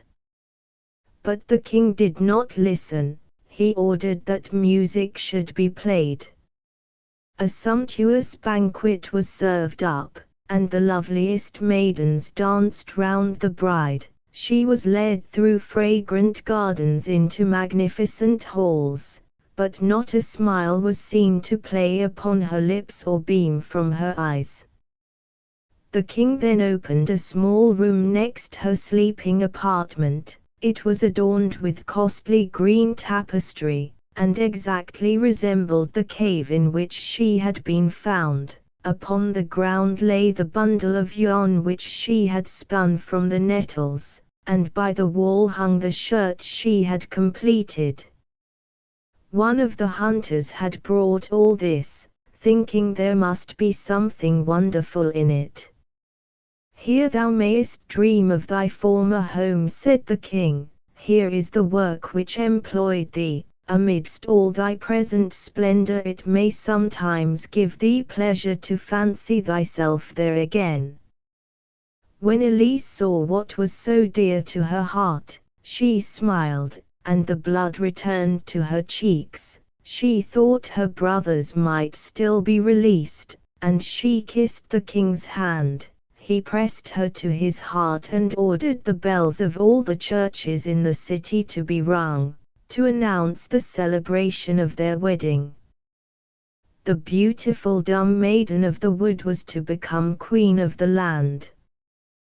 The archbishop whispered evil words in the king's ear, but they made no impression upon him. The marriage was solemnized, and the archbishop himself was obliged to put the crown upon her head. In his rage he pressed the narrow rim so firmly on her forehead that it hurt her, but a heavier weight, sorrow for her brothers, lay upon her heart. She did not feel bodily pain. She was still silent. A single word would have killed her brothers. Her eyes, however, beamed with heartfelt love to the king, so good and handsome, who had done so much to make her happy. She became more warmly attached to him every day. Oh, how much she wished she might confide to him all her sorrows. But she was forced to remain silent. She could not speak until her work was completed. To this end she stole away every night, and went into the little room that was fitted up in imitation of the cave. There she worked at her shirts, but by the time she had begun the seventh all her yarn was spent. She knew that the nettles she needed grew in the churchyard, but she must gather them herself. How was she to get them? "Oh, what is the pain in my fingers compared to the anguish my heart suffers," thought she. "I must venture to the churchyard. The good God will not withdraw his protection from me." Fearful as though she were about to do something wrong, one moonlight night she crept down to the garden, and through the long avenues got into the lonely road leading to the churchyard. She saw sitting on one of the broadest tombstones a number of ugly old witches. They took off their ragged clothes as if they were going to bathe, and digging with their long lean fingers into the fresh grass, drew up the dead bodies and devoured the flesh. Elise was obliged to pass close by them, and the witches fixed their wicked eyes upon her, but she repeated her prayer, gathered the stinging nettles, and took them back with her into the palace. One person only had seen her, it was the archbishop. He was awake when others slept. Now he was convinced that all was not right about the queen. She must be a witch, who had through her enchantments infatuated the king, and all the people. In the confessional he told the king what he had seen, and what he feared, and when the slanderous words came from his lips, the sculptured images of the saints shook their heads as though they would say, "It is untrue, Elise is innocent." But the archbishop explained the omen quite otherwise. He thought it was a testimony against her that the holy images shook their heads at hearing of her sin. 2 large tears rolled down the king's cheeks. He returned home in doubt. He pretended to sleep at night, though sleep never visited him, and he noticed that Elise rose from her bed every night, and every time he followed her secretly and saw her enter her little room. His countenance became darker every day. Elise perceived it, though she knew not the cause. She was much pained, and besides, what did she not suffer in her heart for her brothers? Her bitter tears ran down on the royal velvet and purple. They looked like bright diamonds, and all who saw the magnificence that surrounded her, wished themselves in her place.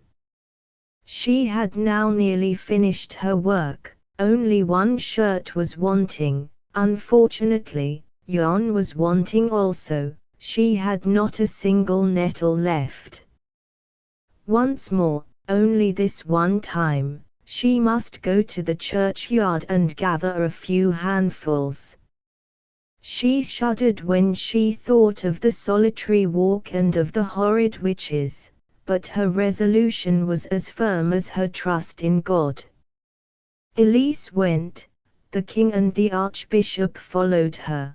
They saw her disappear at the churchyard door, and when they came nearer, they saw the witches sitting on the tombstones as Elise had seen them, and the king turned away, for he believed her whose head had rested on his bosom that very evening to be amongst them. "Let the people judge her," said he. And the people condemned her to be burnt. She was now dragged from the king's sumptuous apartments into a dark, damp prison, where the wind whistled through the grated window. Instead of velvet and silk, they gave her the bundle of nettles she had gathered. On that must she lay her head. The shirts she had woven must serve her as mattress and counterpane. But they could not have given her anything she valued so much, and she continued her work, at the same time praying earnestly to her God. The boys sang scandalous songs about her in front of her prison. Not a soul comforted her with one word of love. Image unavailable. I must venture to the churchyard. Towards evening she heard the rustling of swans' wings at the grating. It was the youngest of her brothers, who had at last found his sister, and she sobbed aloud for joy, although she knew that the coming night would probably be the last of her life. but then her work was almost finished and her brother was near. The archbishop came in order to spend the last hour with her. He had promised the king he would, but she shook her head and entreated him with her eyes and gestures to go. This night she must finish her work, or all she had suffered, her pain, her anxiety, her sleepless nights, would be in vain. The archbishop went away with many angry words, but the unfortunate Elise knew herself to be perfectly innocent, and went on with her work. Little mice ran busily about and dragged the nettles to her feet, wishing to help her, and the thrush perched on the iron bars of the window, and sang all night as merrily as he could, that Elise might not lose courage. It was still twilight, just 1 hour before sunrise, when the 11 brothers stood before the palace gates, requesting an audience with the king, but it could not be. They were told it was still night, the king was asleep, and they dared not wake him. They entreated, they threatened, the guard came up, the king himself at last stepped out to ask what was the matter. At that moment the sun rose, the brothers could be seen no longer, and 11 white swans flew away over the palace. The people poured forth from the gates of the city, they wished to see the witch burnt. One wretched horse drew the cart in which Elise was placed, a coarse frock of sackcloth had been put on her, her beautiful long hair hung loosely over her shoulders, her cheeks were of a deadly paleness, her lips moved gently, and her fingers wove the green yarn. Even on her way to her cruel death she did not give up her work. The 10 shirts lay at her feet, she was now laboring to complete the 11th. The rabble insulted her. Look at the witch, how she mutters. She has not a hymn book in her hand, no, there she sits with her accursed hocus pocus. Tear it from her, tear it into 1,000 pieces. And they all crowded about her, and were on the point of snatching away the shirts, when 11 white swans came flying towards the cart. They settled all round her, and flapped their wings. The crowd gave way in terror. It is a sign from heaven, she is certainly innocent, whispered some. They dared not say so aloud. The sheriff now seized her by the hand. In a moment she threw the 11 shirts over the swans, and 11 handsome princes appeared in their place. The youngest had, however, only one arm, and a wing instead of the other, for one sleeve was deficient in his shirt, it had not been quite finished. Now I may speak, said she, I am innocent. And the people who had seen what had happened bowed before her as before a saint. She, however, sank lifeless in her brother's arms. Suspense, fear, and grief had quite exhausted her. Yes, she is innocent, said her eldest brother, and he now related their wonderful history. Whilst he spoke, a fragrance as delicious as though it proceeded from millions of roses diffused itself around, for every piece of wood in the funeral pile had taken root and sent forth branches. A hedge of blooming red roses surrounded Elise, and above all the others blossomed a flower of dazzling white color, bright as a star. The king plucked it and laid it on Elise's bosom, whereupon she awoke from her trance with peace and joy in her heart. And all the church bells began to ring of their own accord, and birds flew to the spot in swarms, and there was a festive procession back to the palace, such as no king has ever seen equaled. Image unavailable. Image unavailable.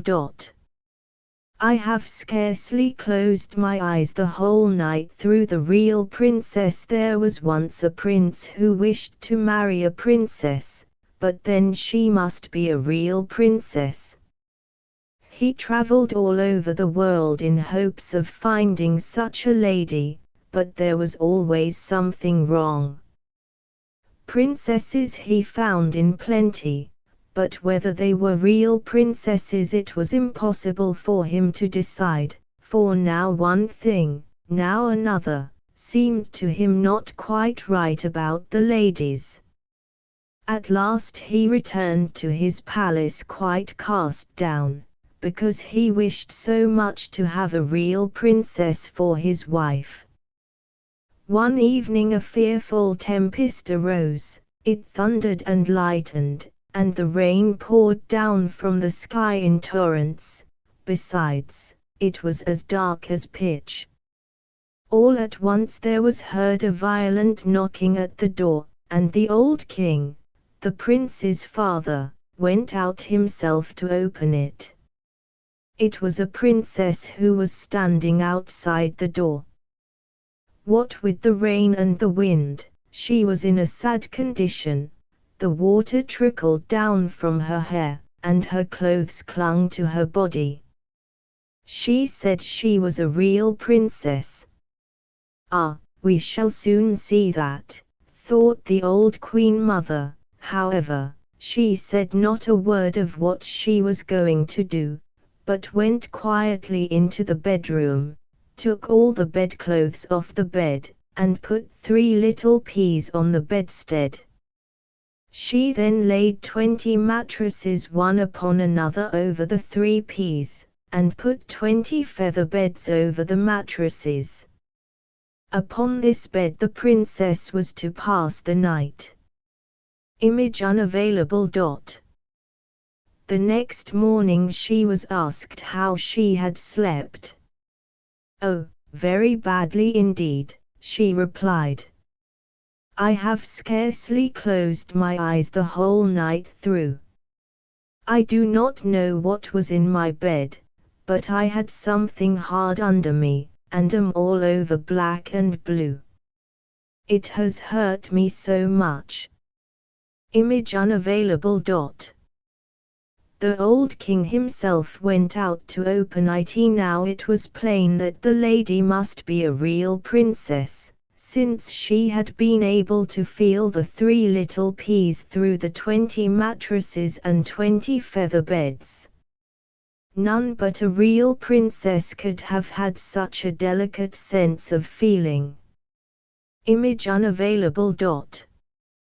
The peas were preserved in the cabinet of curiosities. The prince accordingly made her his wife, being now convinced that he had found a real princess. The 3 peas were, however, put into the cabinet of curiosities, where they are still to be seen, provided they are not lost. Was not this a lady of real delicacy? Image unavailable. Karen the Red Shoes. There was once a little girl, very pretty and delicate, but so poor that in summer time she always went barefoot, and in winter wore large wooden shoes, so that her little ankles grew quite red and sore. In the village dwelt the shoemaker's mother. She sat down one day and made out of some old pieces of red cloth a pair of little shoes. They were clumsy enough, certainly, but they fitted the little girl tolerably well, and she gave them to her. The little girl's name was Karen. It was the day of her mother's funeral when the red shoes were given to Karen. They were not at all suitable for mourning, but she had no others, and in them she walked with bare legs behind the miserable straw bier. Just then a large old carriage rolled by. In it sat a large old lady, She looked at the little girl and pitied her, and she said to the priest, "Give me the little girl and I will take care of her." And Karen thought it was all for the sake of the red shoes that the old lady had taken this fancy to her, but the old lady said they were frightful, and they were burnt. And Karen was dressed very neatly, she was taught to read and to work, and people told her she was pretty, but the mirror said, "Thou art more than pretty, thou art beautiful." It happened one day that the queen traveled through that part of the country with her little daughter, the princess, and all the people, Karen amongst them, crowded in front of Image unavailable. The palace, whilst the little princess stood, dressed in white, at a window, for everyone to see her. She wore neither train nor gold crown, but on her feet were pretty red morocco shoes, much prettier ones indeed than those the shoemaker's mother had made for little Karen. Nothing in the world could be compared to these red shoes. Karen was now old enough to be confirmed, she was to have both new frock and new shoes. The rich shoemaker in the town took the measure of her little foot. Large glass cases full of neat shoes and shining boots were fixed round the room. However, the old lady's sight was not very good, and, naturally enough, she had not so much pleasure in looking at them as Karen had. Amongst the shoes was a pair of red ones, just like those worn by the princess. How gay they were! And the shoemaker said they had been made for a count's daughter, but had not quite fitted her. "They are of polished leather," said the old lady, "see how they shine." "Yes, they shine beautifully," exclaimed Karen.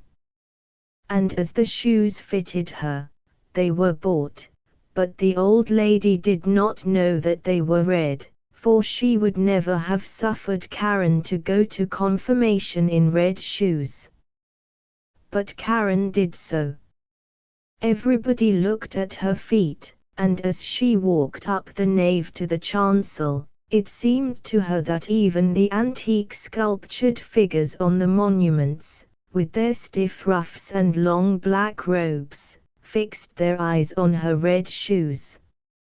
Of them only she thought when the bishop laid his hand on her head, when he spoke of holy baptism, of her covenant with God, and how that she must now be a full-grown Christian. The organ sent forth its deep, solemn tones, the children's sweet voices mingled with those of the choristers, but Karen still thought only of her red shoes. Image unavailable. And Karen was dressed very neatly that afternoon. When the old lady was told that Karen had worn red shoes at her confirmation, she was much vexed, and told Karen that they were quite unsuitable, and that, henceforward, whenever she went to church, she must wear black shoes, were they ever so old. Next Sunday was the communion day. Karen looked first at the red shoes, then at the black ones, then at the red again, and put them on. It was beautiful sunshiny weather. Karen and the old lady walked to church through the cornfields. The path was very dusty.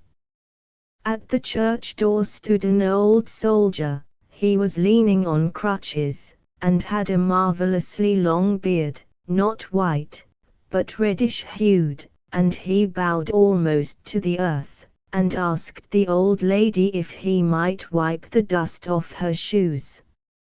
And Karen put out her little foot also. "Oh, what pretty dancing shoes," quoth the old soldier, "take care, and mind you do not let them slip off when you dance," and he passed his hands over them. The old lady gave the soldier a halfpenny, and then went with Karen into church. And everyone looked at Karen's red shoes, and all the carved figures, too, bent their gaze upon them, and when Karen knelt before the altar, the red shoes still floated before her eyes. She thought of them and of them only, and she forgot to join in the hymn of praise. She forgot to repeat Our Father. At last all the people came out of church, and the old lady got into her carriage. Karen was just lifting her foot to follow her, when the old soldier standing in the porch exclaimed, "Only look, what pretty dancing shoes!" And Karen could not help it. She felt she must make a few of her dancing steps, and after she had once begun, her feet continued to move, just as though the shoes had received power over them. She danced round the churchyard. She could not stop. The coachman was obliged to run after her. He took hold of her and lifted her into the carriage, but the feet still continued to dance, so as to kick the good old lady most cruelly. At last the shoes were taken off, and the feet had rest. Image unavailable. Karen and the old lady walked to church, and now the shoes were put away in a press, but Karen could not help going to look at them every now and then. The old lady lay ill in bed. The doctor said she could not live much longer. She certainly needed careful nursing, and who should be her nurse and constant attendant but Karen? But there was to be a grand ball in the town. Karen was invited. She looked at the old lady who was almost dying. She looked at the red shoes. She put them on. There could be no harm in doing that. At least, she went to the ball, and began to dance.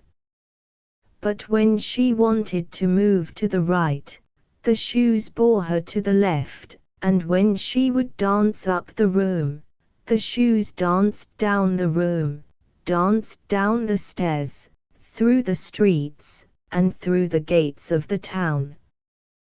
Dance she did, and dance she must, straight out into the dark wood. Something all at once shone through the trees. She thought at first it must be the moon's bright face, shining blood-red through the night mists, but no, it was the old soldier with the red beard. He sat there, nodding at her, and repeating, "Only look, what pretty dancing shoes!" She was very much frightened, and tried to throw off her red shoes, but could not unclasp them. She hastily tore off her stockings, but the shoes she could not get rid of. They had, it seemed, grown onto her feet. Dance she did, and dance she must, over field and meadow, in rain and in sunshine, by night and by day. By night. That was most horrible.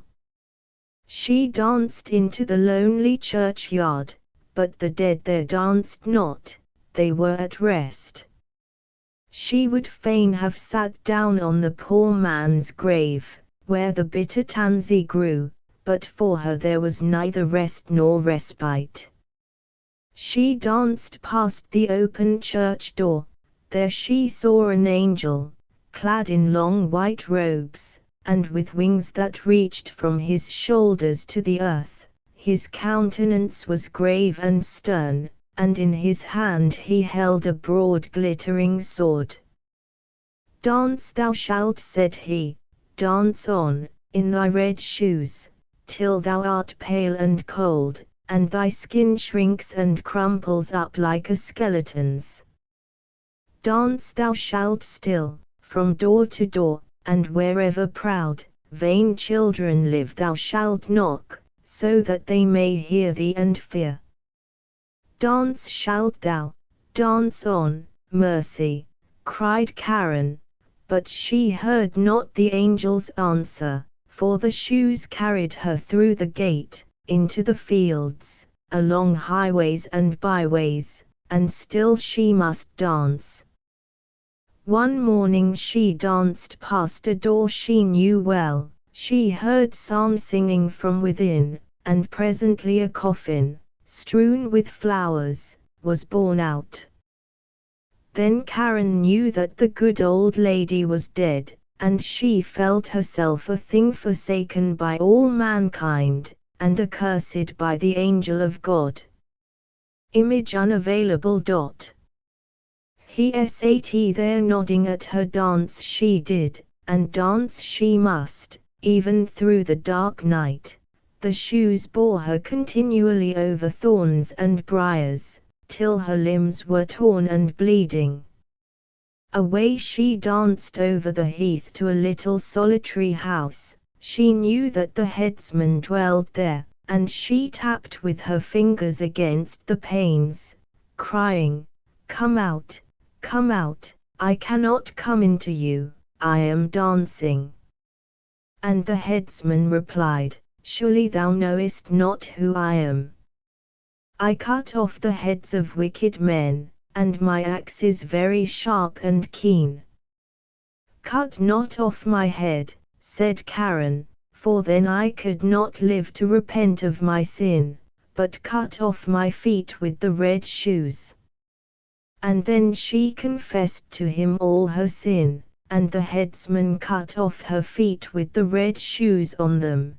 But even after this the shoes still danced away with those little feet over the fields, and into the deep forests.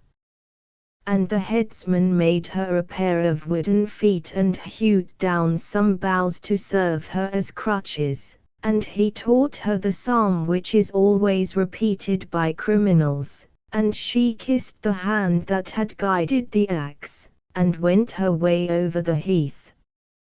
"Now I have certainly suffered quite enough through the red shoes," thought Karen. "I will go to church and let people see me once more," and she went as fast as she could to the church porch, but as she approached it, the red shoes danced before her and she was frightened and turned her back.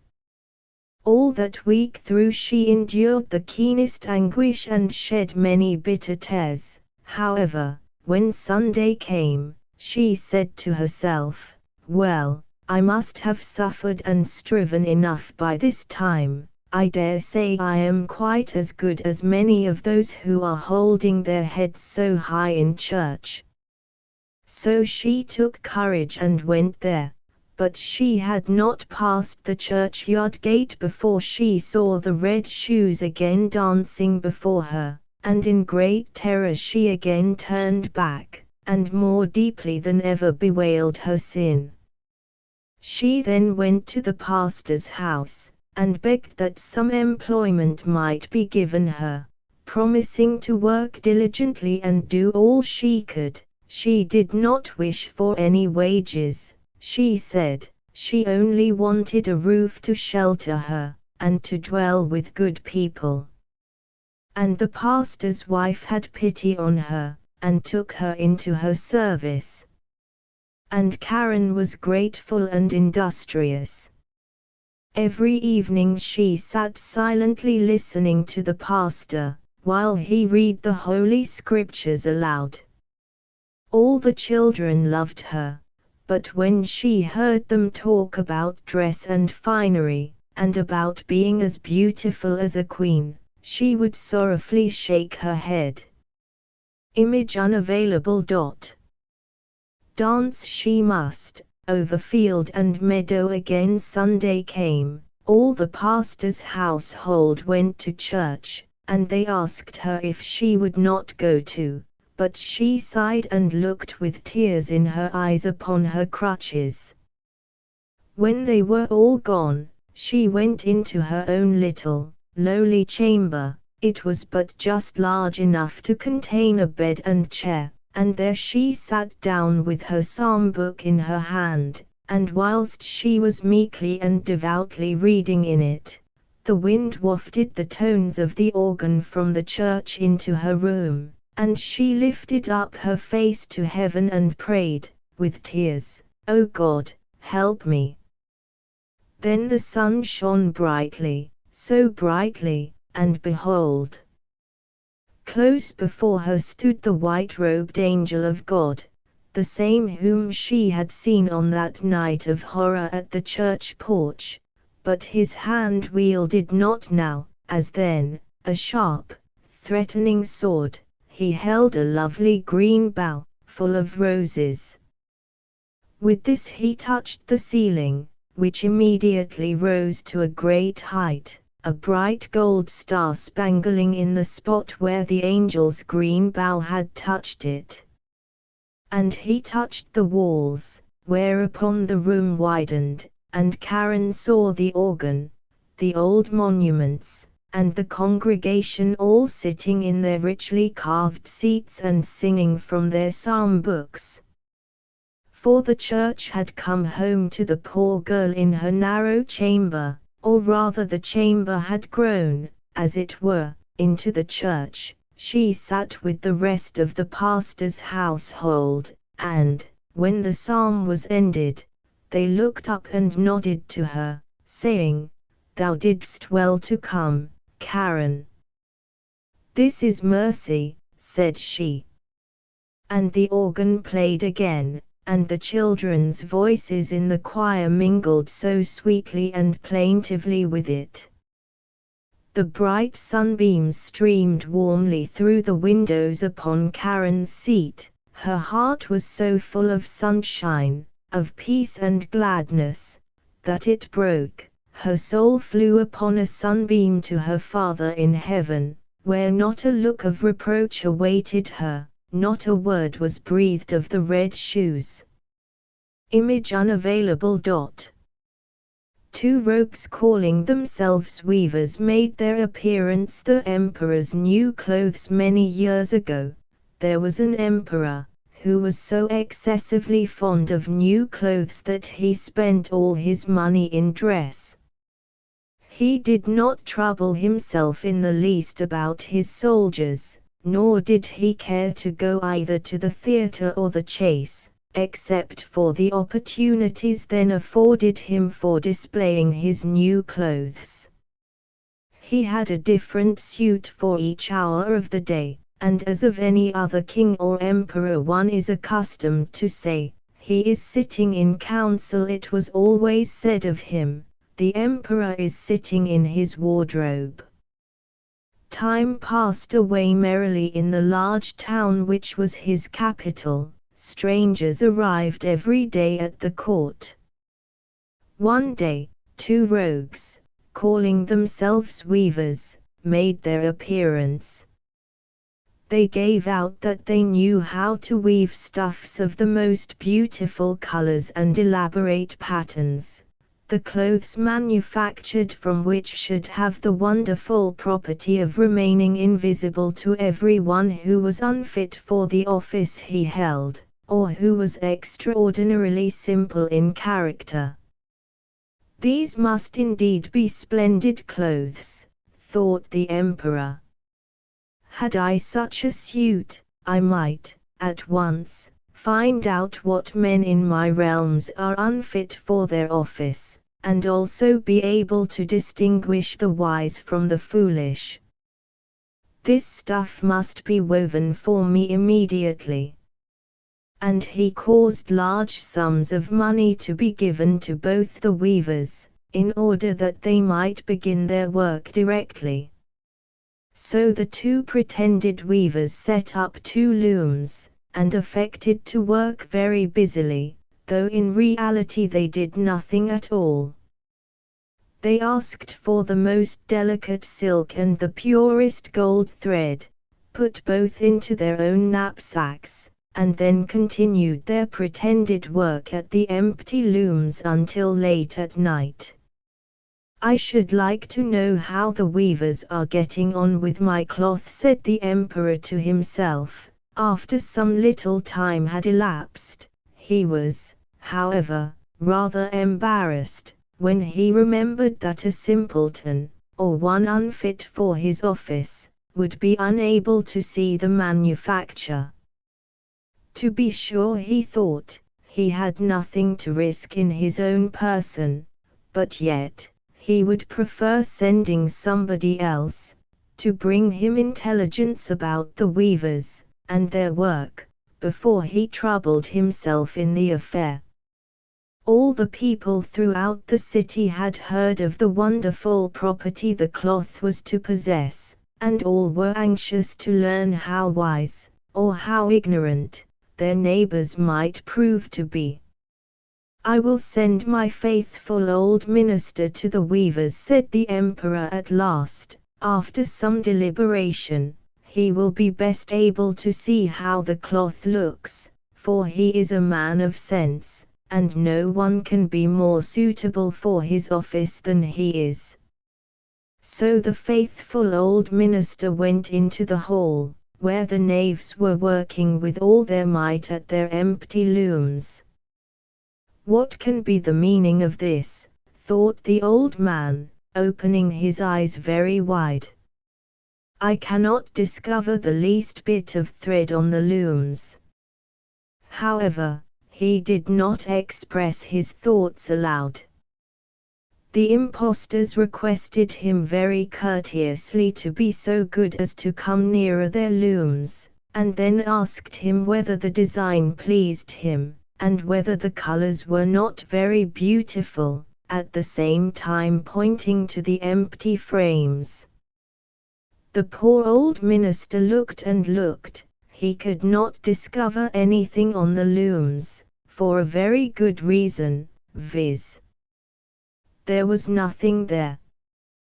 "What," thought he again, "is it possible that I am a simpleton?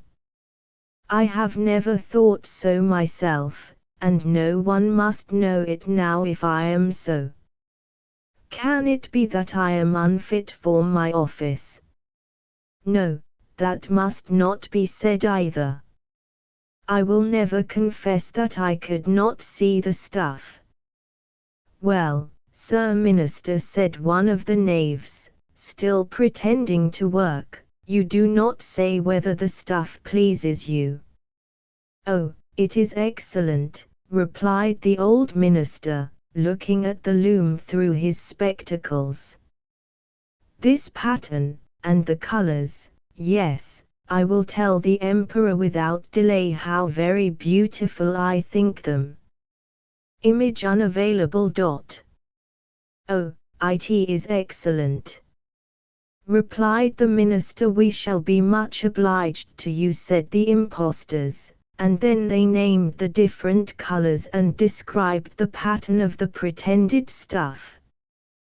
The old minister listened attentively to their words, in order that he might repeat them to the emperor, and then the knaves asked for more silk and gold, saying that it was necessary to complete what they had begun. However, they put all that was given them into their knapsacks, and continued to work with as much apparent diligence as before at their empty looms.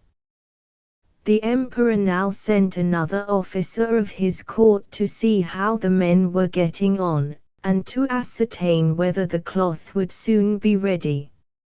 It was just the same with this gentleman as with the minister. He surveyed the looms on all sides, but could see nothing at all but the empty frames.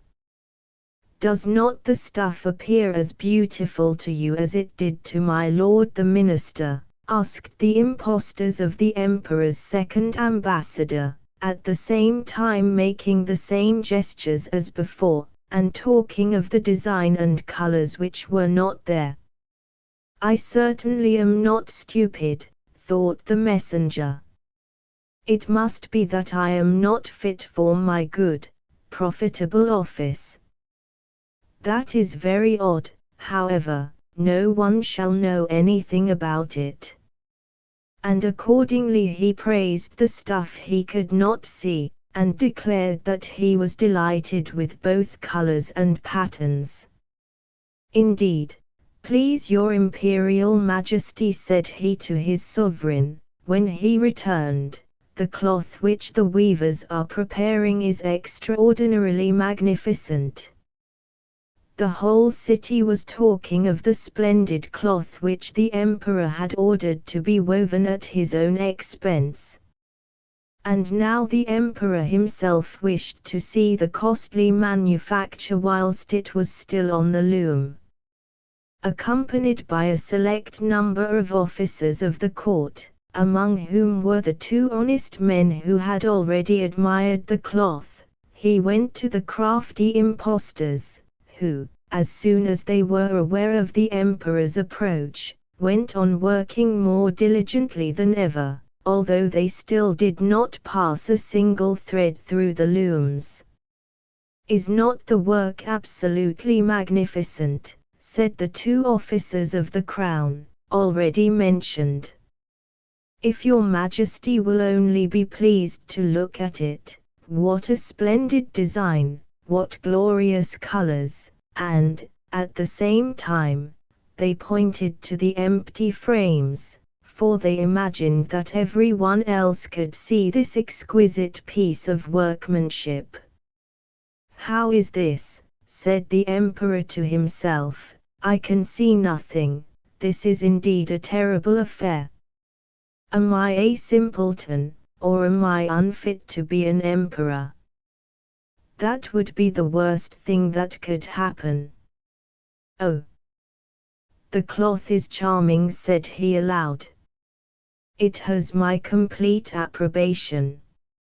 And he smiled most graciously, and looked closely at the empty looms, for on no account would he say that he could not see what two of the officers of his court had praised so much. All his retinue now strained their eyes, hoping to discover something on the looms, but they could see no more than the others. Nevertheless, they all exclaimed, "Oh, how beautiful!" and advised His Majesty to have some new clothes made from this splendid material, for the approaching procession. "Magnificent, charming, excellent," resounded on all sides, and every one was uncommonly gay. The emperor shared in the general satisfaction, and presented the impostors with the riband of an order of knighthood, to be worn in their button-holes, and the title of gentlemen weavers. The rogues sat up the whole of the night before the day on which the procession was to take place, and had 16 lights burning, so that every one might see how anxious they were to finish the emperor's new suit. They pretended to roll the cloth off the looms, cut the air with their scissors, and sewed with needles without any thread in them. "See," cried they at last, "the emperor's new clothes are ready." Image unavailable. As if in the act of holding something up, and now the emperor, with all the grandees of his court, came to the weavers, and the rogues raised their arms, as if in the act of holding something up, saying, "Here are your Majesty's trousers, here is the scarf, here is the mantle." The whole suit is as light as a cobweb, one might fancy one has nothing at all on, when dressed in it. That, however, is the great virtue of this delicate cloth. "Yes, indeed," said all the courtiers, although not one of them could see anything of this exquisite manufacture. "If your Imperial Majesty will be graciously pleased to take off your clothes, we will fit on the new suit in front of the looking-glass." The emperor was accordingly undressed, and the rogues pretended to array him in his new suit, the emperor turning round, from side to side, before the looking-glass. Image unavailable. So now the emperor walked under his high canopy. How splendid his majesty looks in his new clothes, and how well they fit, everyone cried out. What a design, what colors, these are indeed royal robes. The canopy which is to be borne over your majesty in the procession is waiting, announced the chief master of the ceremonies. I am quite ready, answered the emperor. Do my new clothes fit well? Asked he, turning himself round again before the looking glass, in order that he might appear to be examining his handsome suit. The lords of the bedchamber, who were to carry his majesty's train, felt about on the ground, as if they were lifting up the ends of the mantle, and pretending to be carrying something, for they would by no means betray anything like simplicity or unfitness for their office. Image unavailable. So now the emperor walked under his high canopy in the midst of the procession, through the streets of his capital, and all the people standing by, and those at the windows, cried out, "Oh, how beautiful are our emperor's new clothes! What a magnificent train there is to the mantle, and how gracefully the scarf hangs!" In short, no one would allow that he could not see these much admired clothes, because, in doing so, he would have declared himself either a simpleton or unfit for his office. Certainly, none of the emperor's various suits had ever made so great an impression as these invisible ones. But the emperor has nothing at all on, said a little child. Listen to the voice of innocence, exclaimed his father, and what the child had said was whispered from one to another. But he has nothing at all on, at last cried out all the people. The emperor was vexed, for he knew that the people were right, but he thought the procession must go on now. And the lords of the bedchamber took greater pains than ever to appear holding up a train, although, in reality, there was no train to hold. Image unavailable. Image unavailable. The swineherd. There was once a poor prince, who had a kingdom. His kingdom was very small, but still quite large enough to marry upon, and he wished to marry. It was certainly rather cool of him to say to the emperor's daughter, "Will you have me?" But so he did, for his name was renowned far and wide, and there were 100 princesses who would have answered yes, and thank you kindly. We shall see what this princess said. Listen. It happened that where the prince's father lay buried, there grew a rose tree, a most beautiful rose tree, which blossomed only once in every 5 years, and even then bore only one flower, but that was a rose. It smelled so sweet, that all cares and sorrows were forgotten by him who inhaled its fragrance. And furthermore, the prince had a nightingale, who could sing in such a manner that it seemed as though all sweet melodies dwelt in her little throat. So the princess was to have the rose, and the nightingale, and they were accordingly put into large silver caskets, and sent to her. The emperor had them brought into a large hall, where the princess was playing at visiting with the ladies of the court, and when she saw the caskets with the presents, she clapped her hands for joy. "Ah, if it were but a little pussy-cat," said she, but the rose tree with its beautiful rose came to view. "Oh, how prettily it is made," said all the court ladies. "It is more than pretty," said the emperor, it is charming. Image unavailable. All cares and sorrows were forgotten by him who inhaled its fragrance, but the princess touched it, and was almost ready to cry. "Fie, Papa," said she, "it is not made at all, it is natural. Let us see what is in the other casket, before we get into a bad humor," said the emperor. So the nightingale came forth, and sang so delightfully that at first no one could say anything ill-humored of her. "Superb, charmant," exclaimed the ladies, for they all used to chatter French, each one worse than her neighbor. "How much the bird reminds me of the musical box that belonged to our blessed Empress," said an old knight.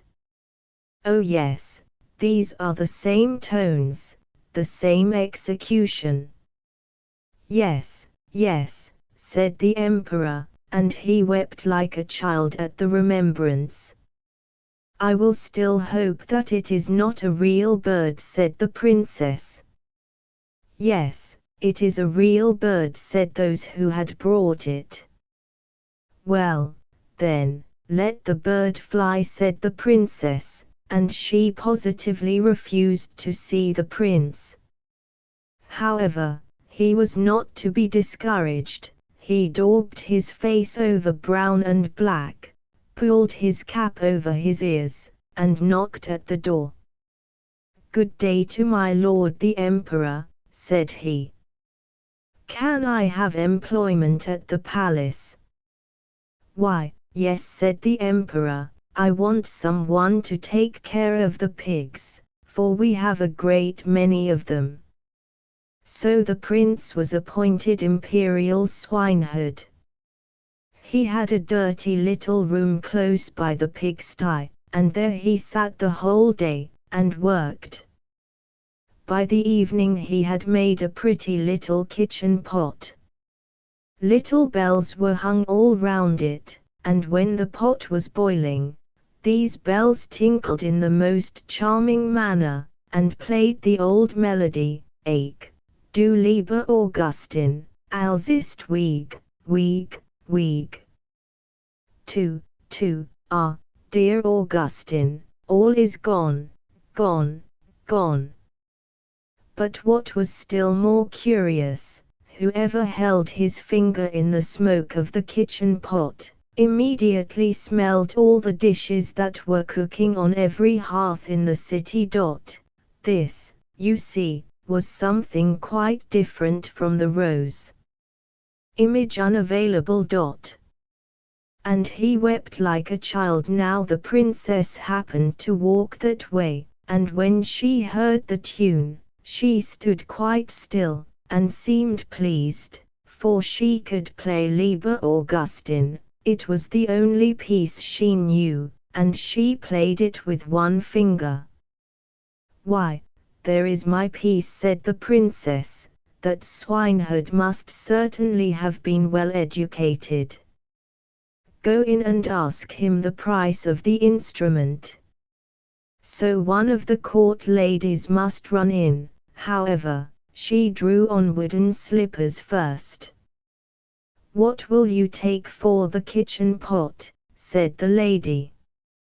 "I will have 10 kisses from the princess," said the swineherd. "Yes, indeed," said the lady. "I cannot sell it for less," rejoined the swineherd. "He is an impudent fellow," said the princess, and she walked on. But when she had gone a little way, the bells tinkled so prettily, "Ach, du lieber Augustin, alles ist weg, weg, weg." "Stay," said the princess. "Ask him if he will have 10 kisses from the ladies of my court."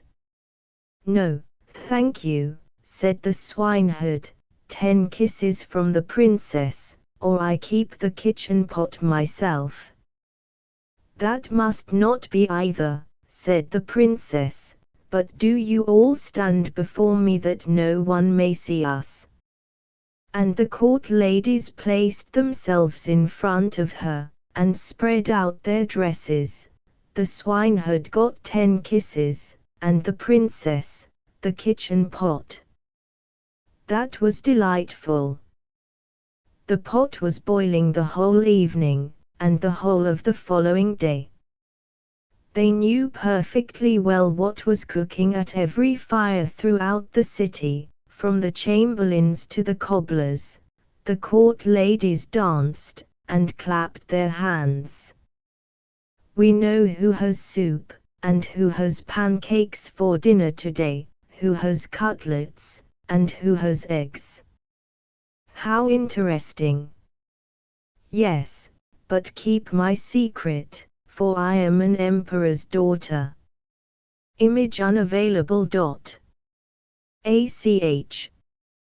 Du lieber Augustin the swineherd, that is to say, the prince, for no one knew that he was other than an ill-favored swineherd, let not a day pass without working at something. He at last constructed a rattle, which, when it was swung round, played all the waltzes and jig tunes which have ever been heard since the creation of the world. "Ah, that is superb," said the princess when she passed by. "I have never heard prettier compositions. Go in and ask him the price of the instrument, but mind, he shall have no more kisses." "He will have 100 kisses from the princess," said the lady who had been to ask. "I think he is not in his right senses," said the princess, and walked on, but when she had gone a little way, she stopped again. "One must encourage art," said she. "I am the emperor's daughter.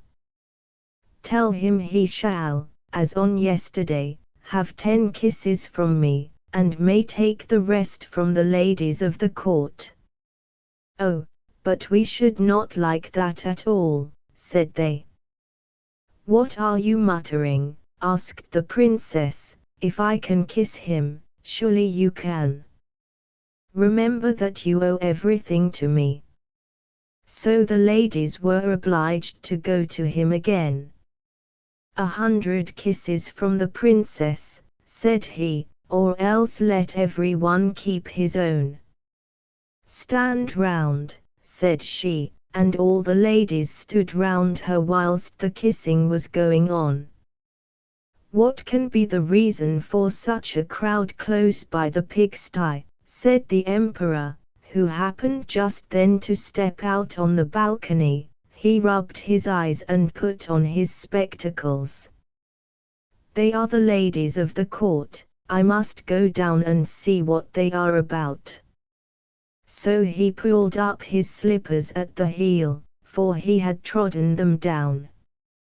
As soon as he had got into the courtyard, he moved very softly, and the ladies were so much engrossed with counting the kisses that all might go on fairly, that they did not perceive the emperor. He rose on his tiptoes. "What is all this?" said he, when he saw what was going on, and he boxed the princess's ears with his slipper, just as the swineherd was taking the 86th kiss. "March out," said the emperor, for he was very angry, and both princess and swineherd were thrust out of the city. Image unavailable. The princess now stood and wept, the swineherd scolded, and the rain poured down. "Alas, unhappy creature that I am," said the princess. "If I had but married the handsome young prince. Ah, how unfortunate I am!" And the swineherd went behind a tree, washed the black and brown color from his face, threw off his dirty clothes, and stepped forth in his princely robes. He looked so noble that the princess could not help bowing before him. "I am come to despise thee," said he. Thou wouldst not have an honourable prince, thou couldst not prize the rose and the nightingale, but thou wast ready to kiss the swineherd for the sake of a trumpery plaything.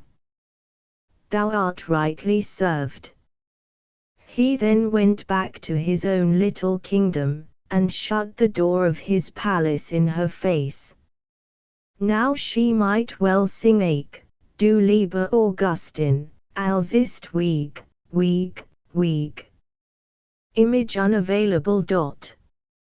Up flew the trunk, the flying trunk. There was once a merchant, so rich that he might have paved the whole street where he lived and an alley besides with pieces of silver, but this he did not do. He knew another way of using his money, and whenever he laid out a shilling he gained a crown in return. A merchant he lived, and a merchant he died. All his money then went to his son. But the son lived merrily and spent all his time in pleasures, went to masquerades every evening, made banknotes into paper kites, and played at ducks and drakes in the pond with gold pieces instead of stones. In this manner his money soon vanished, until at last he had only a few pennies left, and his wardrobe was reduced to a pair of slippers and an old dressing gown. His friends cared no more about him, now that they could no longer walk abroad with him. One of them, however, more good-natured than the rest, sent him an old trunk, with this advice: pack up, and be off. This was all very fine, but he had nothing that he could pack up, so he put himself into the trunk. It was a droll trunk. When the lock was pressed close it could fly. The merchant's son did press the lock, and lo! Up flew the trunk with him through the chimney, high into the clouds, on and on, higher and higher. The lower part cracked, which rather frightened him, for if it had broken in two, a pretty fall he would have had. However, it descended safely, and he found himself in Turkey. He hid the trunk under a heap of dry leaves in a wood, and walked into the next town. He could do so very well, for among the Turks everybody goes about clad as he was, in dressing gown and slippers. He met a nurse, carrying a little child in her arms. "Hark ye, Turkish nurse," quoth he, "what palace is that with the high windows close by the town?" Image unavailable. "The son lived merrily, the king's daughter dwells there," replied the nurse. "It has been prophesied of her that she shall be made very unhappy by a lover, and therefore no one may visit her, except when the king and queen are with her." "Thank you," said the merchant's son, and he immediately went back into the wood, sat down in his trunk, flew up to the roof of the palace, and crept through the window into the princess's apartment. She was lying asleep on the sofa. She was so beautiful that the merchant's son could not help kneeling down to kiss her hand, whereupon she awoke, and was not a little frightened at the sight of this unexpected visitor, but he told her, however, that he was the Turkish prophet, and had come down from the sky on purpose to woo her, and on hearing this she was well pleased. So they sat down side by side, and he talked to her about her eyes, how that they were beautiful dark blue seas, and that thoughts and feelings floated like mermaidens therein, and he spoke of her brow, how that it was a fair snowy mountain, with splendid halls and pictures, and many other such like things he told her. Image unavailable. He met a nurse. Oh, these were charming stories. And thus he wooed the princess, and she immediately said yes. "But you must come here on Saturday," said she. "The king and queen have promised to drink tea with me that evening. They will be so proud and so pleased when they hear that I am to marry the Turkish prophet. And mind you tell them a very pretty story, for they are exceedingly fond of stories. My mother likes them to be very moral and aristocratic, and my father likes them to be merry, so as to make him laugh."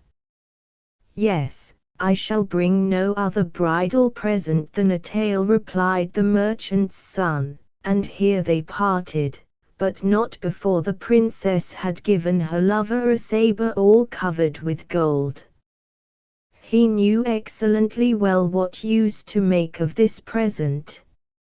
So he flew away, bought a new dressing gown, and then sat down in the wood to compose the tale which was to be ready by Saturday, and certainly he found composition not the easiest thing in the world. At last he was ready, and at last Saturday came. The king, the queen, and the whole court were waiting tea for him at the princess's palace. The suitor was received with much ceremony. "Will you not tell us a story?" asked the queen, "a story that is instructive and full of deep meaning?" "But let it make us laugh," said the king. "With pleasure," replied the merchant's son, "and now you must hear his story. There was once a bundle of matches, who were all extremely proud of their high descent, for their genealogical tree, that is to say, the tall fir tree, from which each of them was a splinter, had been a tree of great antiquity, and distinguished by his height from all the other trees of the forest. The matches were now lying on the mantelpiece, between a tinderbox and an old iron saucepan, and to these two they often talked about their youth. "Ah, when we were upon the green branches," said they, "when we really lived upon green branches, that was a happy time. Every morning and evening we had diamond tea, that is, dew. The whole day long we had sunshine, at least whenever the sun shone, and all the little birds used to tell stories to us. It might easily be seen, too, that we were rich, for the other trees were clothed with leaves only during the summer, whereas our family could afford to wear green clothes both summer and winter. But at last came the woodcutters. Then was the Great Revolution, and our family was dispersed. The paternal trunk obtained a situation as mainmast to a magnificent ship, which could sail round the world if it chose.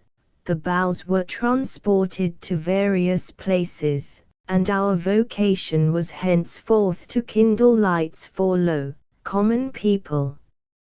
Now you will understand how it comes to pass that persons of such high descent as we are should be living in a kitchen. To be sure, mine is a very different history, remarked the iron saucepan, near which the matches were lying. From the moment I came into the world until now, I have been rubbed and scrubbed, and boiled over and over again, oh, how many times! I love to have to do with what is solidly good, and am really of the first importance in this house. My only recreation is to stand clean and bright upon this mantelpiece after dinner, and hold some rational conversation with my companions. However, excepting the water pail, who now and then goes out into the court, we all of us lead a very quiet domestic life here. Our only newsmonger is the turf basket, but he talks in such a democratic way about government and the people. Why, I assure you, not long ago, there was an old jar standing here, who was so much shocked by what he heard said that he fell down from the mantelpiece and broke into 1,000 pieces. That turf basket is a liberal, that's the fact. Now, you talk too much, interrupted the tinder box, and the steel struck the flint, so that the sparks flew out. Why should we not spend a pleasant evening? Image unavailable. Will you tell us a story? Asked the Queen. Yes, let us settle who is of highest rank among us, proposed the Matches.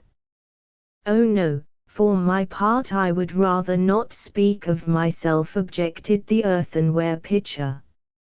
Suppose we have an intellectual entertainment.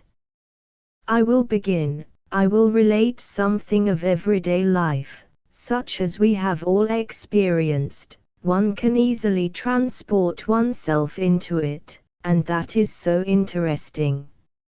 Near the Baltic, among the Danish beech groves, that is a capital beginning, cried all the plates at once. It will certainly be just the sort of story for me.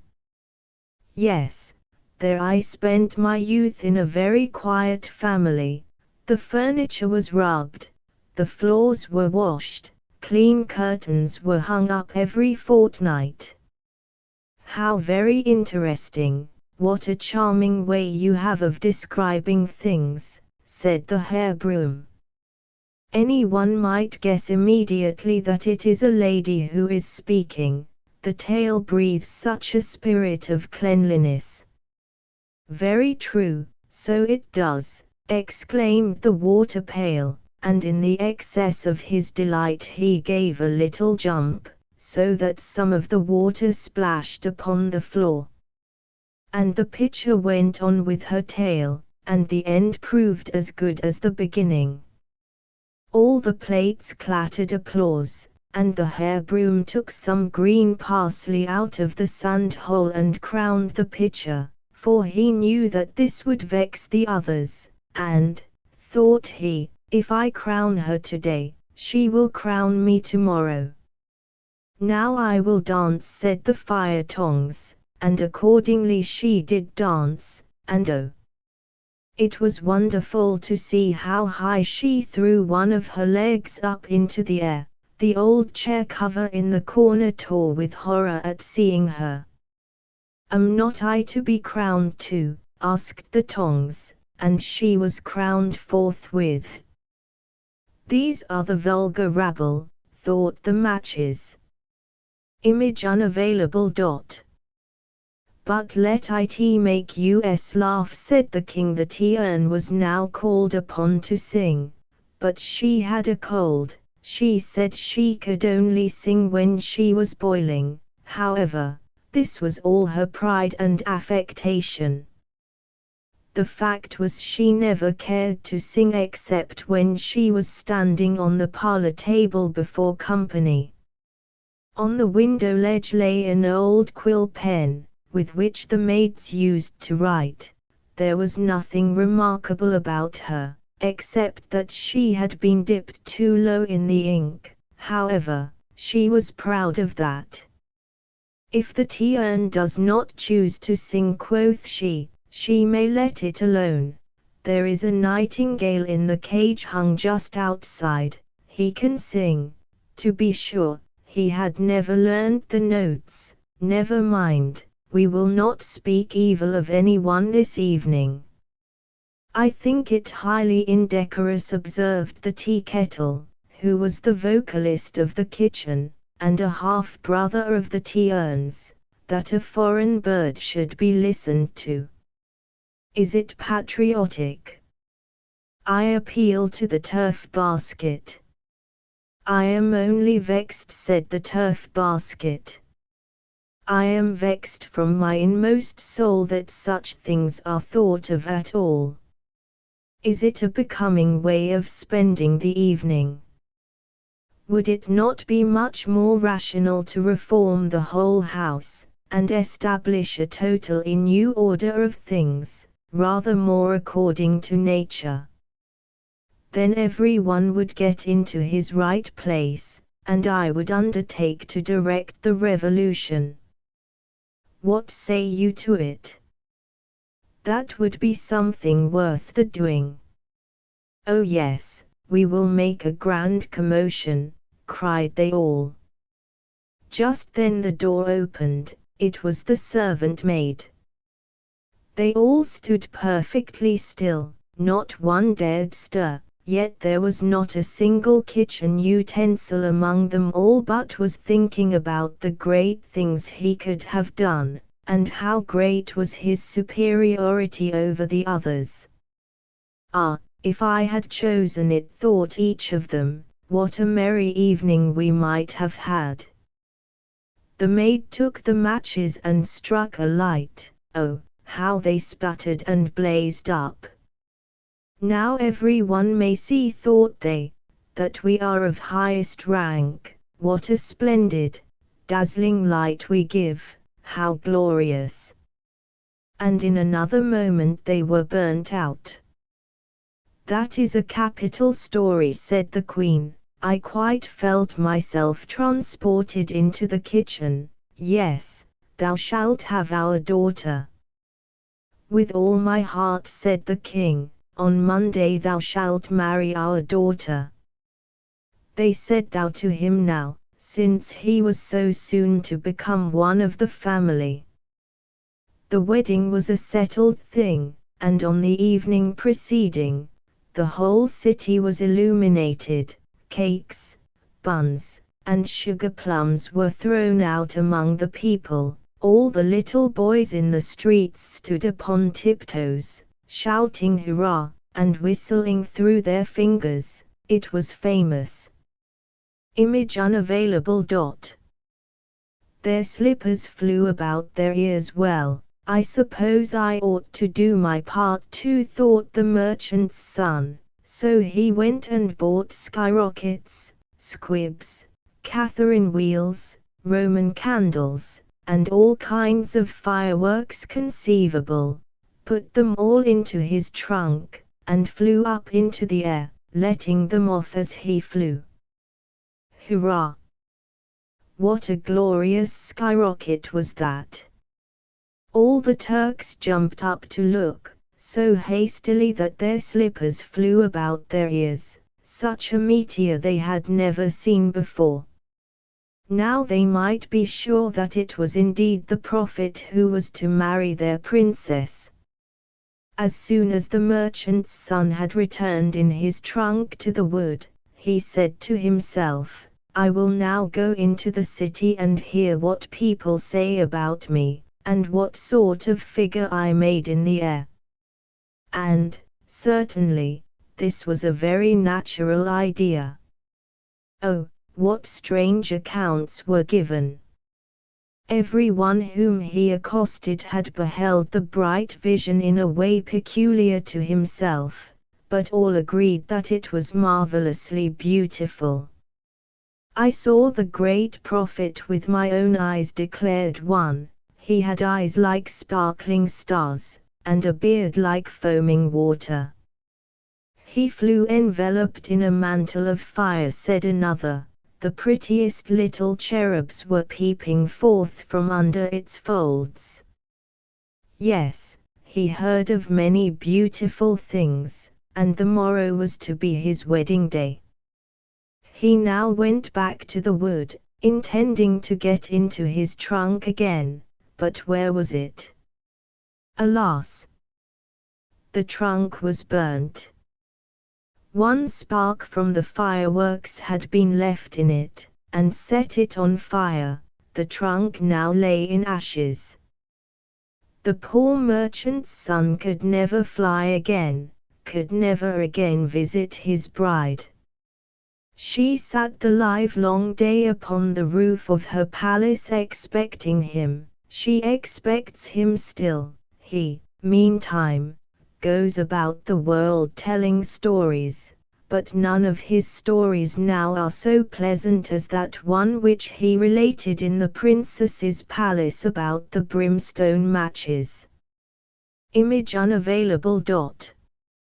Image unavailable. The leaping match, the flea, the grasshopper, and the frog once wanted to try which of them could jump highest, so they invited the whole world, and anybody else who liked, to come and see the grand sight. 3 famous jumpers were they, as was seen by everyone when they met together in the room. "I will give my daughter to him who shall jump highest," said the king. "It would be too bad for you to have the trouble of jumping, and for us to offer you no prize." The flea was the first to introduce himself. He had such polite manners, and bowed to the company on every side, for he was of noble blood. Besides, he was accustomed to the society of man, which had been a great advantage to him. Next came the grasshopper. He was not quite so slightly and elegantly formed as the flea, however. He knew perfectly well how to conduct himself, and wore a green uniform, which belonged to him by right of birth. Moreover, he declared himself to have sprung from a very ancient and honorable Egyptian family, and that in his present home he was very highly esteemed, so much so, indeed, that he had been taken out of the field and put into a card house 3 stories high, built on purpose for him, and all of court cards, the colored sides being turned inwards. As for the doors and windows in his house, they were cut out of the body of the Queen of Hearts. "And I can sing so well," added he, "that 16 parlour-bred crickets, who have chirped and chirped ever since they were born and yet could never get anybody to build them a card house, after hearing me have fretted themselves 10 times thinner than ever, out of sheer envy and vexation." Both the flea and the grasshopper knew excellently well how to make the most of themselves, and each considered himself quite an equal match for a princess. Image unavailable. The old counselor the frog said not a word. However, it might be that he thought the more, and the house dog, after going snuffing about him, confessed that the frog must be of a good family. And the old counselor, who in vain received 3 orders to hold his tongue, declared that the frog must be gifted with the spirit of prophecy, for that one could read on his back whether there was to be a severe or a mild winter, which, to be sure, is more than can be read on the back of the man who writes the weather almanac. "Ah, I say nothing for the present," remarked the old king, "but I observe everything, and form my own private opinion thereupon." And now the match began. The flea jumped so high that no one could see what had become of him, and so they insisted that he had not jumped at all, which was disgraceful, after he had made such a fuss. The grasshopper only jumped half as high, but he jumped right into the king's face, and the king declared he was quite disgusted by his rudeness. Image unavailable.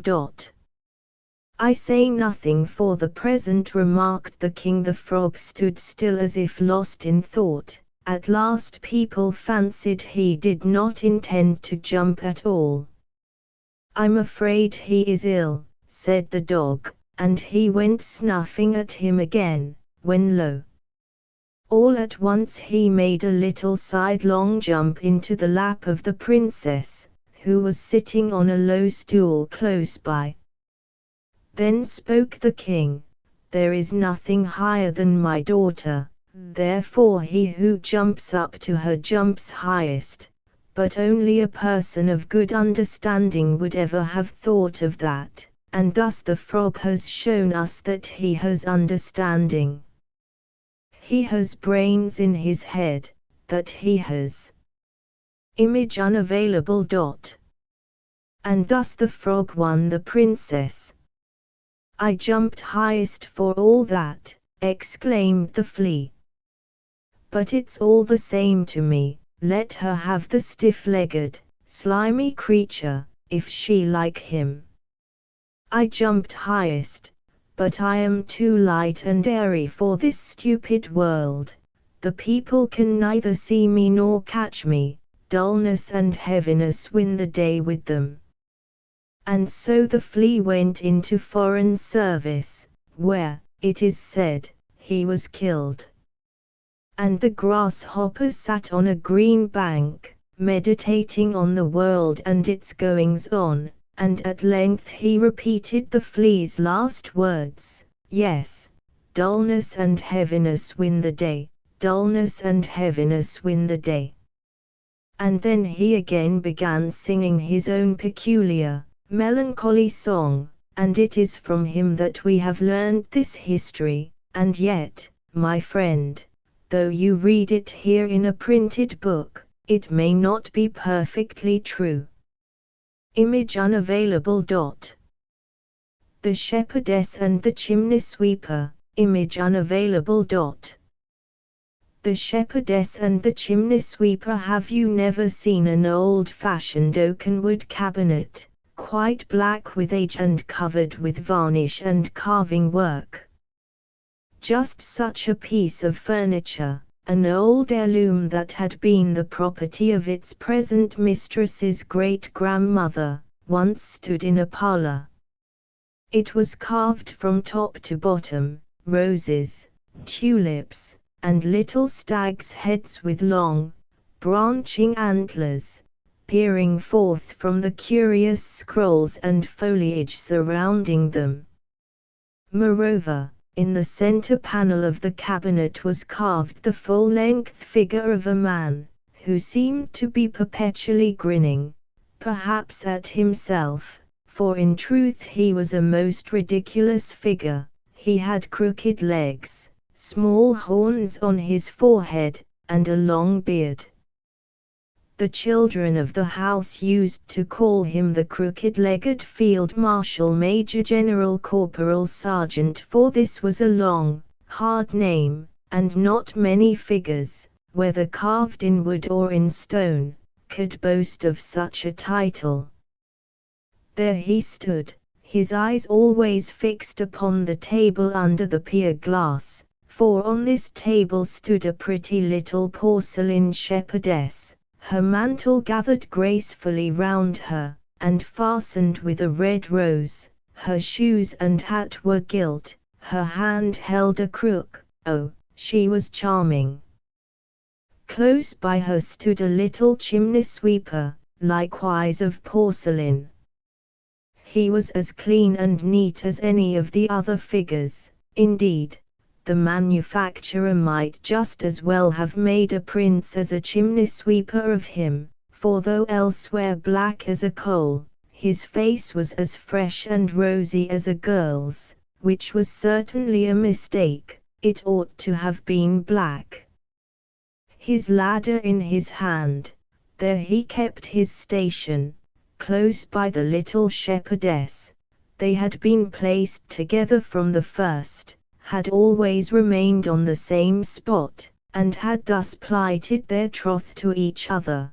They suited each other so well. They were both young people, both of the same kind of porcelain, both alike fragile and delicate. Not far off stood a figure 3 times as large as the others. It was an old Chinese mandarin who could nod his head. He too was of porcelain, and declared that he was grandfather to the little shepherdess. He could not prove his assertion, however. He insisted that he had authority over her, and so, when the crooked-legged Field Marshal Major General Corporal Sergeant made proposals to the little shepherdess, he nodded his head in token of his consent. "Now, you will have a husband," said the old mandarin to her, "a husband who, I verily believe, is of mahogany wood. You will be the wife of a Field Marshal Major General Corporal Sergeant, of a man who has a whole cabinet full of silver plate, besides a store of no one knows what in the secret drawers." "I will not go into that dismal cabinet," declared the little shepherdess. "I have heard say that 11 porcelain ladies are already imprisoned there." "Then you shall be the 12th, and you will be in good company," rejoined the mandarin. "This very night, when the old cabinet creaks, your nuptials shall be celebrated, as sure as I am a Chinese mandarin." Whereupon he nodded his head and fell asleep. But the little shepherdess wept, and turned to the beloved of her heart, the porcelain chimney sweep. "I believe I must ask you," said she, "to go out with me into the wide world, for here we cannot stay." "I will do everything you wish," replied the little chimney sweeper. "Let us go at once. I think I can support you by my profession." "If you could but get off the table," sighed she, "I shall never be happy till we are away, out in the wide world." And he comforted her, and showed her how to set her little foot on the carved edges and gilded foliage twining round the leg of the table, till at last they reached the floor. But turning to look at the old cabinet, they saw everything in a grand commotion, all the carved stags putting their little heads farther out, raising their antlers, and moving their throats, whilst the crooked-legged Field Marshal Major General Corporal Sergeant sprang up, and shouted out to the old Chinese mandarin, "Look, they are eloping, they are eloping." They were not a little frightened, and quickly jumped into an open drawer for protection. In this drawer there were 3 or 4 incomplete packs of cards, and also a little puppet theatre. A play was being performed, and all the queens, whether of diamonds, hearts, clubs, or spades, sat in the front row fanning themselves with the flowers they held in their hands. Behind them stood the knaves, showing that they had each 2 heads, one above and one below, as most cards have. The play was about 2 persons who were crossed in love, and the shepherdess wept over it, for it was just like her own history. "I cannot bear this," said she. "Let us leave the drawer." But when they had again reached the floor, on looking up at the table, they saw that the old Chinese mandarin had awakened, and was rocking his whole body to and fro with rage. "Oh, the old mandarin is coming!" cried the little shepherdess, and down she fell on her porcelain knees in the greatest distress. "A sudden thought has struck me," said the chimney sweeper. "Suppose we creep into the large potpourri vase that stands in the corner. There we can rest upon roses and lavender, and throw salt in his eyes if he come near us." "That will not do at all," said she. "Besides, I know that the old mandarin was once betrothed to the potpourri vase, and no doubt there is still some slight friendship existing between them. No, there is no help for it, we must wander forth together into the wide world." "Hast thou indeed the courage to go with me into the wide world?" asked the chimney sweeper. "Hast thou considered how large it is, and that we may never return home again?" "I have," replied she. And the chimney sweeper looked keenly at her, and then said, "My path leads through the chimney. Hast thou indeed the courage to creep with me through the stove, through the flues and the tunnel? Well do I know the way. We shall mount up so high that they cannot come near us, and at the top there is a cavern that leads into the wide world." And he led her to the door of the stove. "Oh, how black it looks," sighed she. However, she went on with him, through the flues and through the tunnel, where it was dark, pitch dark. "Now we are in the chimney," said he, "and look, what a lovely star shines above us." And there was actually a star in the sky, shining right down upon them, as if to show them the way. And they crawled and crept. A fearful path was theirs, so high, so very high. But he guided and supported her, and showed her the best places whereon to plant her tiny porcelain feet, till they reached the edge of the chimney, where they sat down to rest, for they were very tired, and indeed not without reason. Heaven with all its stars was above them, and the town with all its roofs lay beneath them. The wide, wide world surrounded them. The poor shepherdess had never imagined all this. She leant her little head on her chimney sweeper's arm, and wept so vehemently that the gilding broke off from her waistband. "This is too much," exclaimed she. "This can I not endure. The world is all too large. Oh, that I were once more upon the little table under the pier glass. I shall never be happy till I am there again. I have followed thee out into the wide world, surely thou canst follow me home again, if thou lovest me." And the chimney sweeper talked very sensibly to her, reminding her of the old Chinese mandarin and the crooked-legged field marshal major general corporal sergeant, but she wept so bitterly, and kissed her little chimney sweep so fondly, that at last he could not but yield to her request, unreasonable as it was. So with great difficulty they crawled down the chimney, crept through the flues and the tunnel, and at length found themselves once more in the dark stove, but they still lurked behind the door, listening, before they would venture to return into the room. Everything was quite still. They peeped out. Alas! On the ground lay the old Chinese mandarin. In attempting to follow the runaways, he had fallen down off the table and had broken into 3 pieces. His head lay shaking in a corner. The crooked-legged field marshal major general corporal sergeant stood where he had always stood, thinking over what had happened.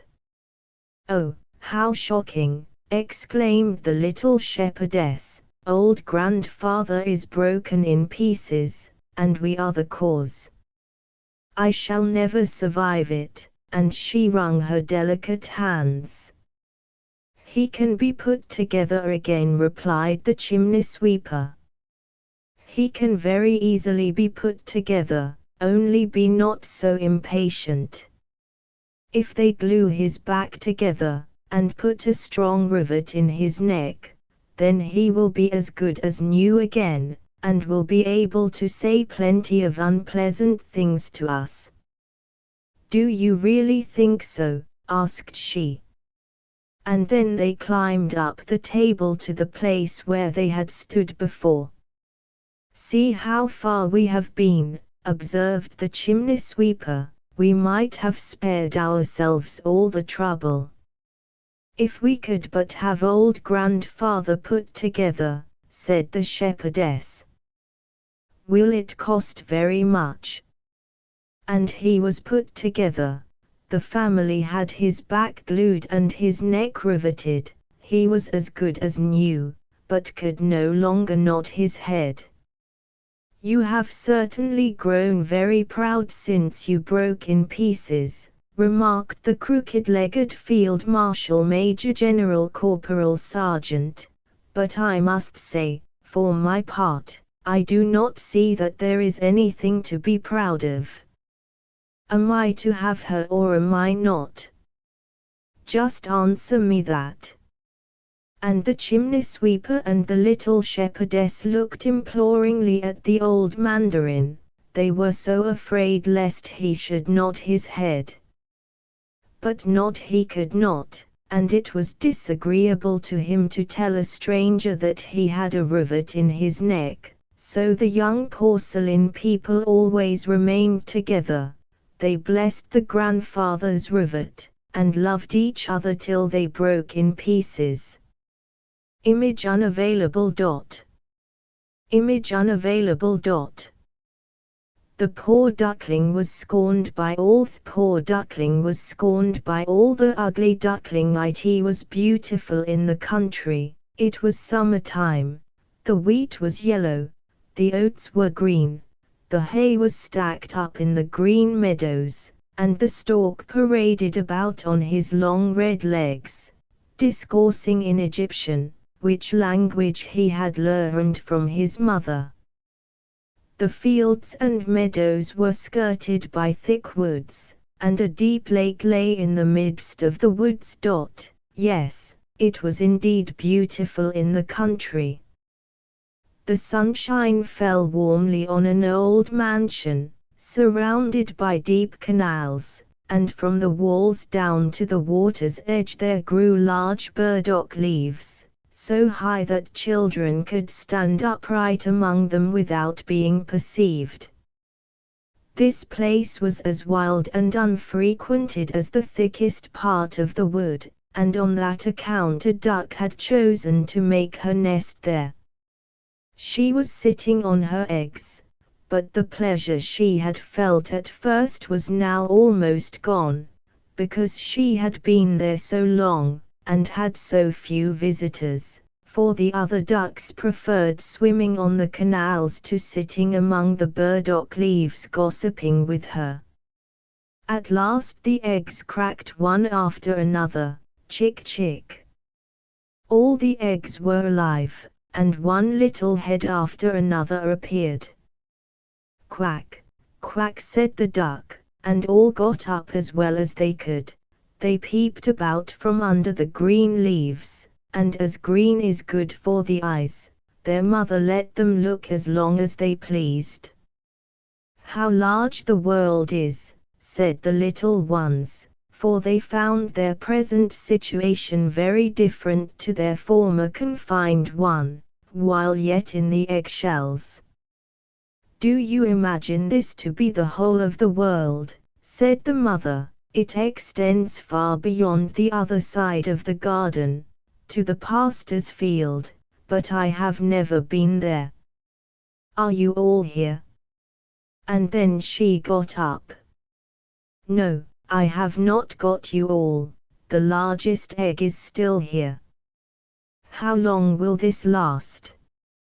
I am so weary of it." And then she sat down again. "Well, and how are you getting on?" asked an old duck, who had come to pay her a visit. "This one egg keeps me so long," said the mother, "it will not break. But you should see the others. They are the prettiest little ducklings I have seen in all my days. They are all like their father, the good-for-nothing fellow. He has not been to visit me once." "Let me see the egg that will not break," said the old duck. "Depend upon it, it is a turkey's egg. I was cheated in the same way once myself, and I had such trouble with the young ones, for they were afraid of the water, and I could not get them there. I called and scolded, but it was all of no use. But let me see the egg. Ah, yes. To be sure, that is a turkey's egg. Leave it, and teach the other little ones to swim. I will sit on it a little longer, said the duck. I have been sitting so long, that I may as well spend the harvest here. It is no business of mine, said the old duck, and away she waddled. The great egg burst at last. Chick, chick, said the little one, and out it tumbled, but oh, how large and ugly it was. The duck looked at it. That is a great, strong creature, said she. None of the others are at all like it. Can it be a young turkey cock? Well, we shall soon find out. It must go into the water, though I push it in myself. The next day there was delightful weather, and the sun shone warmly upon all the green leaves when Mother Duck with all her family went down to the canal. Plump she went into the water. Quack, quack, cried she, and one duckling after another jumped in. The water closed over their heads, but all came up again, and swam together in the pleasantest manner. Their legs moved without effort. All were there, even the ugly grey one. No, it is not a turkey, said the old duck. Only see how prettily it moves its legs, how upright it holds itself. It is my own child. It is also really very pretty when one looks more closely at it. Quack, quack, now come with me. I will take you into the world, introduce you in the duck yard.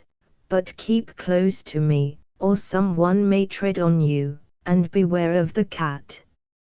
So they came into the duck yard. There was a horrid noise.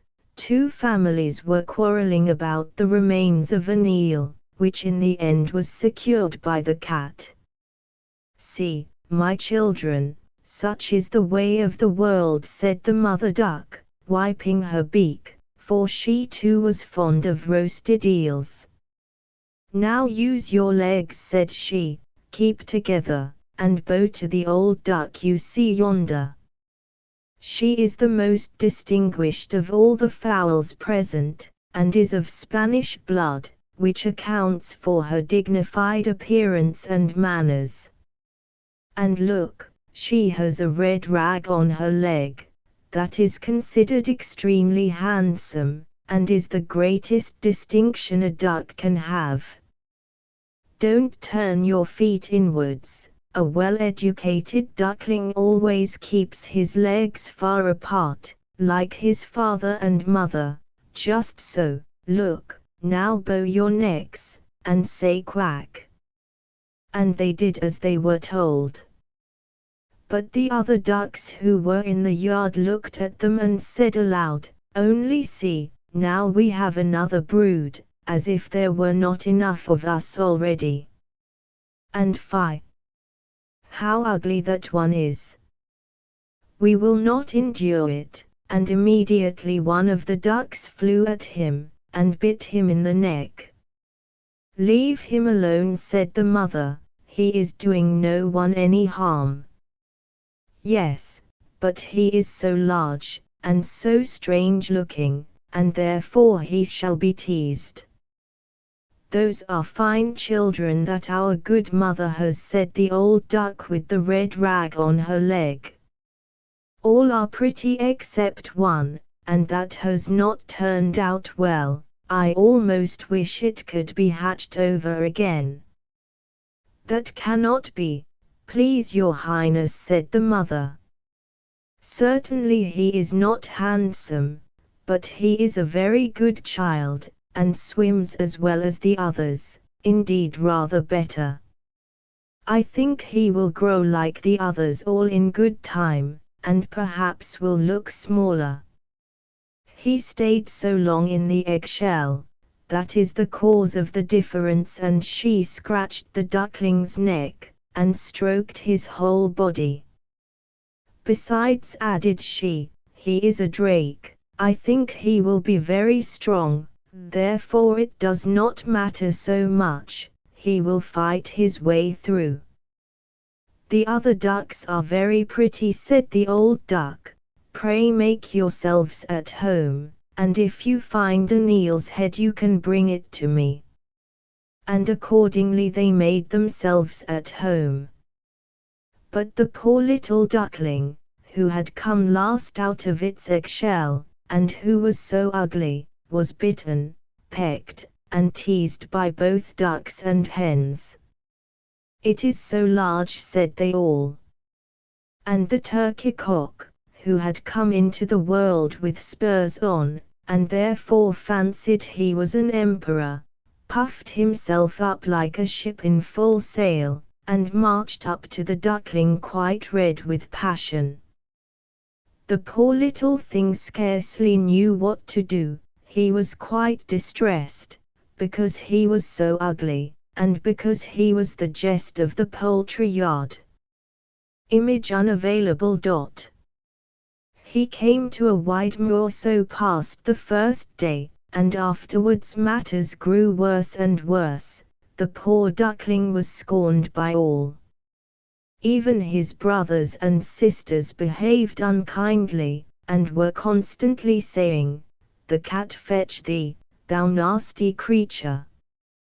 The mother said, "Ah, if thou wert only far away."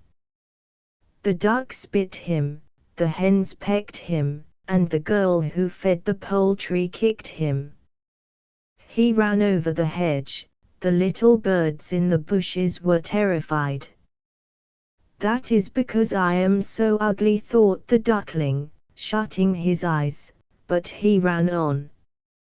At last he came to a wide moor, where lived some wild ducks. Here he lay the whole night, so tired and so comfortless. In the morning the wild ducks flew up, and perceived their new companion. "Pray, who are you?" asked they, and our little duckling turned himself in all directions, and greeted them as politely as possible.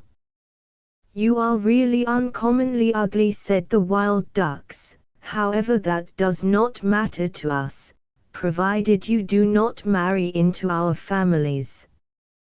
Poor thing!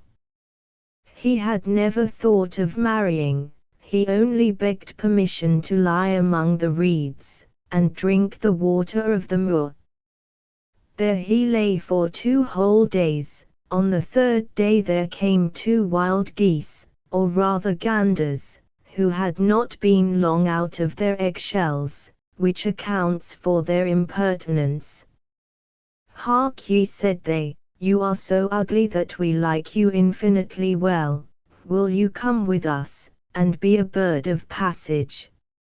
On another moor, not far from this, are some dear, sweet, wild geese, as lovely creatures as have ever said hiss, hiss. You are truly in the way to make your fortune, ugly as you are." Bang! A gun went off all at once, and both wild geese were stretched dead among the reeds. The water became red with blood. Bang! A gun went off again. Whole flocks of wild geese flew up from among the reeds, and another report followed. There was a grand hunting party. The hunters lay in ambush all around. Some were even sitting in the trees, whose huge branches stretched far over the moor. The blue smoke rose through the thick trees like a mist, and was dispersed as it fell over the water. The hounds splashed about in the mud, the reeds and rushes bent in all directions. How frightened the poor little duck was! He turned his head, thinking to hide it under his wings, and in a moment a most formidable-looking dog stood close to him, his tongue hanging out of his mouth, his eyes sparkling fearfully. He opened wide his jaws at the sight of our duckling, showed him his sharp white teeth, and, splash, splash! He was gone, gone without hurting him. "Well, let me be thankful," sighed he, I am so ugly, that even the dog will not eat me." And now he lay still, though the shooting continued among the reeds, shot following shot. The noise did not cease till late in the day, and even then the poor little thing dared not stir. He waited several hours before he looked around him, and then hastened away from the moor as fast as he could. He ran over fields and meadows, though the wind was so high that he had some difficulty in proceeding. Towards evening he reached a wretched little hut, so wretched that it knew not on which side to fall, and therefore remained standing.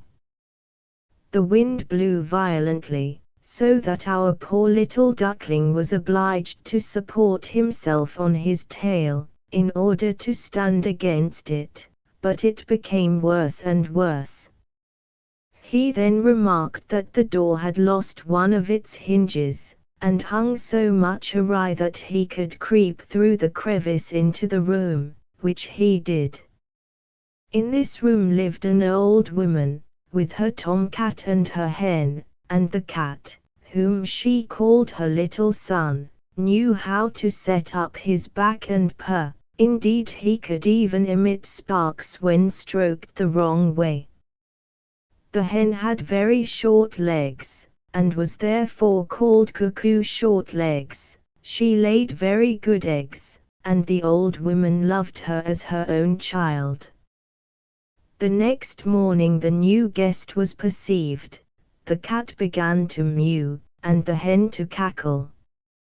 "What is the matter?" asked the old woman, looking round. However, her eyes were not good, so she took the young duckling to be a fat duck who had lost her way. "This is a capital catch," said she. "I shall now have duck's eggs. If it be not a drake, we must try." And so the duckling was put to the proof for 3 weeks, but no eggs made their appearance. Now the cat was the master of the house, and the hen was the mistress, and they used always to say, "we and the world," for they imagined themselves to be not only the half of the world, but also by far the better half. The duckling thought it was possible to be of a different opinion, but that the hen would not allow. "Can you lay eggs?" asked she. "No. Well, then, hold your tongue." And the cat said, "Can you set up your back? Can you purr?" "No. Well, then, you should have no opinion when reasonable persons are speaking." So the duckling sat alone in a corner, and was in a very bad humor. However, he happened to think of the fresh air and bright sunshine, and these thoughts gave him such a strong desire to swim again that he could not help telling it to the hen. "What ails you?" said the hen. "You have nothing to do, and, therefore, brood over these fancies. Either lay eggs, or purr, then you will forget them." "But it is so delicious to swim," said the duckling, "so delicious when the water's close over your head, and you plunge to the bottom." "Well, that is a queer sort of a pleasure," said the hen. "I think you must be crazy." "Not to speak of myself," asked the cat, "he is the most sensible animal I know, whether he would like to swim or to plunge to the bottom of the water. Ask our mistress, the old woman. There is no one in the world wiser than she. Do you think she would take pleasure in swimming, and in the waters closing over her head?" "You do not understand me," said the duckling. "What? We do not understand you, so you think yourself wiser than the cat, and the old woman, not to speak of myself. Do not fancy any such thing, child, but be thankful for all the kindness that has been shown you. Are you not lodged in a warm room, and have you not the advantage of society from which you can learn something? But you are a simpleton, and it is wearisome to have anything to do with you. Believe me, I wish you well. I tell you unpleasant truths, but it is thus that real friendship is shown. Come, for once give yourself the trouble to learn to purr, or to lay eggs. I think I will go out into the wide world again, said the duckling. Well, go, answered the hen. So the duckling went. He swam on the surface of the water, he plunged beneath, but all animals passed him by, on account of his ugliness. And the autumn came, the leaves turned yellow and brown, the wind caught them and danced them about, the air was very cold, the clouds were heavy with hail or snow, and the raven sat on the hedge and croaked. The poor duckling was certainly not very comfortable. One evening, just as the sun was setting with unusual brilliancy, a flock of large beautiful birds rose from out of the brushwood. The duckling had never seen anything so beautiful before. Their plumage was of a dazzling white, and they had long, slender necks. They were swans. They uttered a singular cry, spread out their long, splendid wings, and flew away from these cold regions to warmer countries, across the open sea. They flew so high, so very high. And the little ugly duckling's feelings were so strange. He turned round and round in the water like a mill wheel, strained his neck to look after them, and sent forth such a loud and strange cry, that it almost frightened himself. He could not forget them, those noble, image unavailable. And the cat said, "Can you purr, birds? Those happy birds." When he could see them no longer, he plunged to the bottom of the water, and when he rose again was almost beside himself. The duckling knew not what the birds were called, knew not whither they were flying, yet he loved them as he had never before loved anything. He envied them not. It would never have occurred to him to wish such beauty for himself. He would have been quite contented if the duck in the duckyard had but endured his company, the poor ugly animal. And the winter was so cold, so cold. The duckling was obliged to swim round and round in the water, to keep it from freezing. But every night the opening in which he swam became smaller and smaller, it froze so that the crust of ice crackled. The duckling was obliged to make good use of his legs to prevent the water from freezing entirely. At last, wearied out, he lay stiff and cold in the ice. Early in the morning there passed by a peasant, who saw him, broke the ice in pieces with his wooden shoe, and brought him home to his wife. He now revived. The children would have played with him, but our duckling thought they wished to tease him, and in his terror jumped into the milk pail, so that the milk was spilled about the room. The good woman screamed and clapped her hands. He flew thence into the pan where the butter was kept, and thence into the meal barrel, and out again, and then how strange he looked! The woman screamed, and struck at him with the tongs. The children ran races with each other trying to catch him, and laughed and screamed likewise. It was well for him that the door stood open. He jumped out among the bushes into the new fallen snow. He lay there as in a dream.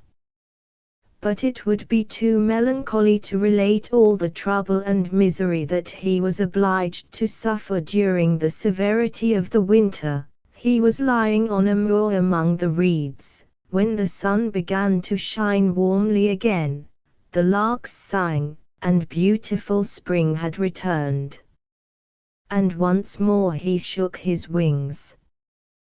They were stronger than formerly, and bore him forwards quickly, and before he was well aware of it, he was in a large garden where the apple trees stood in full bloom, where the syringas sent forth their fragrance and hung their long green branches down into the winding canal. Oh, everything was so lovely, so full of the freshness of spring.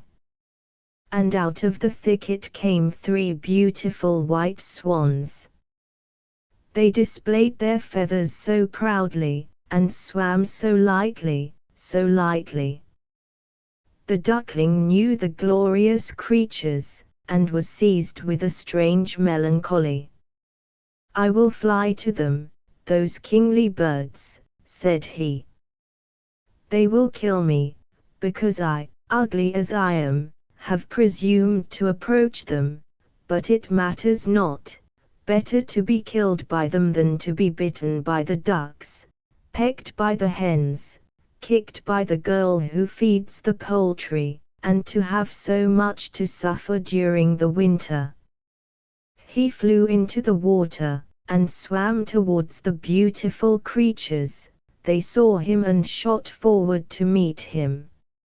"Only kill me," said the poor animal, and he bowed his head low, expecting death. But what did he see in the water? He saw beneath him his own form, no longer that of a plump, ugly, grey bird, it was that of a swan. It matters not to have been born in a duck-yard, if one has been hatched from a swan's egg. The good creature felt himself really elevated by all the troubles and adversities he had experienced. He could now rightly estimate his own happiness, and the larger swans swam round him, and stroked him with their beaks. Some little children were running about in the garden. Image unavailable. And every one said, "The new one is the best." They threw grain and bread into the water, and the youngest exclaimed, "There is a new one." The others also cried out, "Yes, there is a new swan come," and they clapped their hands, and danced around. They ran to their father and mother. Bread and cake were thrown into the water, and every one said, "The new one is the best, so young, and so beautiful," and the old swans bowed before him. The young swan felt quite ashamed, and hid his head under his wings. He scarcely knew what to do. He was all too happy, but still not proud, for a good heart is never proud. He remembered how he had been persecuted and derided, and he now heard every one say he was the most beautiful of all beautiful birds.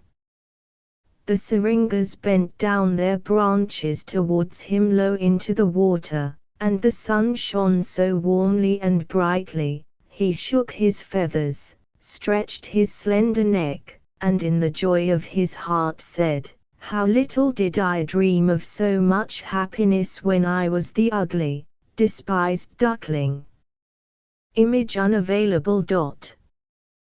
The naughty boy. There was once an old poet, such a good, honest old poet. He was sitting alone in his own little room on a very stormy evening. The wind was roaring without, and the rain poured down in torrents. But the old man sat cosily by his warm stove. The fire was blazing brightly, and some apples were roasting in front of it. "Those poor people who have no roof to shelter them tonight will, most assuredly, not have a dry thread left on their skin, said the kind-hearted old man. Oh, open the door, open the door. I am so cold, and quite wet through besides. Open the door, cried a voice from without. The voice was like a child's, and seemed half choked with sobs. Rap, rap, rap, it went on knocking at the door, whilst the rain still kept streaming down from the clouds, and the wind rattled among the window panes. Poor thing, said the old poet, and he arose and opened the door. There stood a little boy, almost naked. The water trickled down from his long flaxen hair. He was shivering with cold, and had he been left much longer out in the street, he must certainly have perished in the storm. Poor boy, said the old poet again, taking him by the hand, and leading him into his room. Come to me, and we'll soon make thee warm again, and I will give thee some wine, and some roasted apples for thy supper, my pretty child. And, of a truth, the boy was exceedingly pretty. His eyes, image unavailable. Shone as bright as stars, and his hair, although dripping with water, curled in beautiful ringlets. He looked quite like a little cherub, but he was very pale, and trembled in every limb with cold. In his hand he held a pretty little crossbow, but it seemed entirely spoilt by the rain, and the colors painted on the arrows all ran one into another. The old poet sat down again beside the stove, and took the little boy in his lap. He wrung the water out of his streaming hair, warmed the child's hands within his own, and gave him mulled wine to drink. The boy soon became himself again. The rosy color returned to his cheeks. He jumped down from the old man's lap, and danced around him on the floor. Thou art a merry fellow, said the poet. Thou must tell me thy name. They call me Cupid, replied the boy. Don't you know me? There lies my bow. Ah, you can't think how capitally I can shoot. See, the weather is fine again now, the moon is shining bright. But thy bow is spoilt, said the old man. That would be a sad disaster, indeed, remarked the boy, as he took the bow in his hand and examined it closely. Oh, it is quite dry by this time, and it is not a bit damaged. The string, too, is quite strong enough, I think. However, I may as well try it. He then drew his bow, placed an arrow before the string, took his aim, and shot direct into the old poet's heart. Now you may be sure that my crossbow is not spoilt, cried he, as, with a loud laugh, he ran away. The naughty boy. This was, indeed, ungrateful of him, to shoot to the heart the good old man who had so kindly taken him in, warmed him, and dried his clothes, given him sweet wine, and nice roasted apples for supper. The poor poet lay groaning on the ground, for the arrow had wounded him sorely. Fie, for shame, Cupid, cried he, thou art a wicked boy. I will tell all good children how thou hast treated me, and bid them take heed and never play with thee, for thou wilt assuredly do them a mischief, as thou hast done to me. All the good boys and girls to whom he related this story were on their guard against the wicked boy, Cupid, but, notwithstanding, he made fools of them again and again. He is so terribly cunning. When the students are returning home from lecture, he walks by their side, dressed in a black gown, and with a book under his arm. They take him to be a fellow student, and so they suffer him to walk arm in arm with them, just as if he were one of their intimate friends. But whilst they are thus familiar with him, all of a sudden he thrusts his arrows into their bosoms. Even when young girls are going to church, he will follow and watch for his opportunity. He is always waylaying people. In the theatre, he sits in the great chandelier, and kindles such a bright, hot flame, men fancy it a lamp, but they are soon undeceived. He wanders about in the royal gardens and all the public walks, making mischief everywhere, nay, once he even shot thy father and mother to the heart. Only ask them, dear child, and they will certainly tell thee all about it. In fine, this fellow, this Cupid, is a very wicked boy. Do not play with him. He waylays everybody, boys and girls, youths and maidens, men and women, rich and poor, old and young. Only think of this. He once shot an arrow into thy good old grandmother's heart. It happened a long time ago, and she has recovered from the wound, but she will never forget him, depend upon it. Fie, for shame! Wicked Cupid! Is he not a mischievous boy? Beware of him, dear child. Image unavailable. The end printed by T. and a Constable, printers to His Majesty at the Edinburgh University Press. Asterisk asterisk asterisk end of the Project Gutenberg ebook Hans Andersen's Fairy Tales asterisk asterisk asterisk updated editions will replace the previous one, the old editions will be renamed. Creating the works from print editions not protected by U.S. copyright law means that no one owns a United States copyright in these works, so the Foundation, and you, can copy and distribute it in the United States without permission and without paying copyright royalties. Special rules, set forth in the general terms of use part of this license, apply to copying and distributing Project Gutenberg trademark symbol electronic works to protect the Project Gutenberg trademark symbol concept and trademark. Project Gutenberg is a registered trademark, and may not be used if you charge for an ebook, except by following the terms of the trademark license, including paying royalties for use of the Project Gutenberg trademark. If you do not charge anything for copies of this ebook, complying with the trademark license is very easy.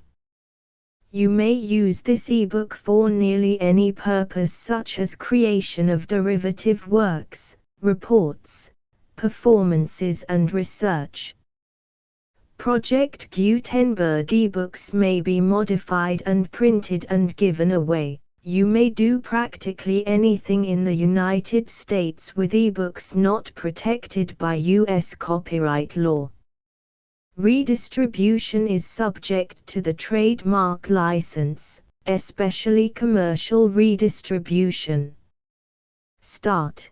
Full license. The full Project Gutenberg license. Please read this before you distribute or use this work to protect the Project Gutenberg trademark symbol mission of promoting the free distribution of electronic works.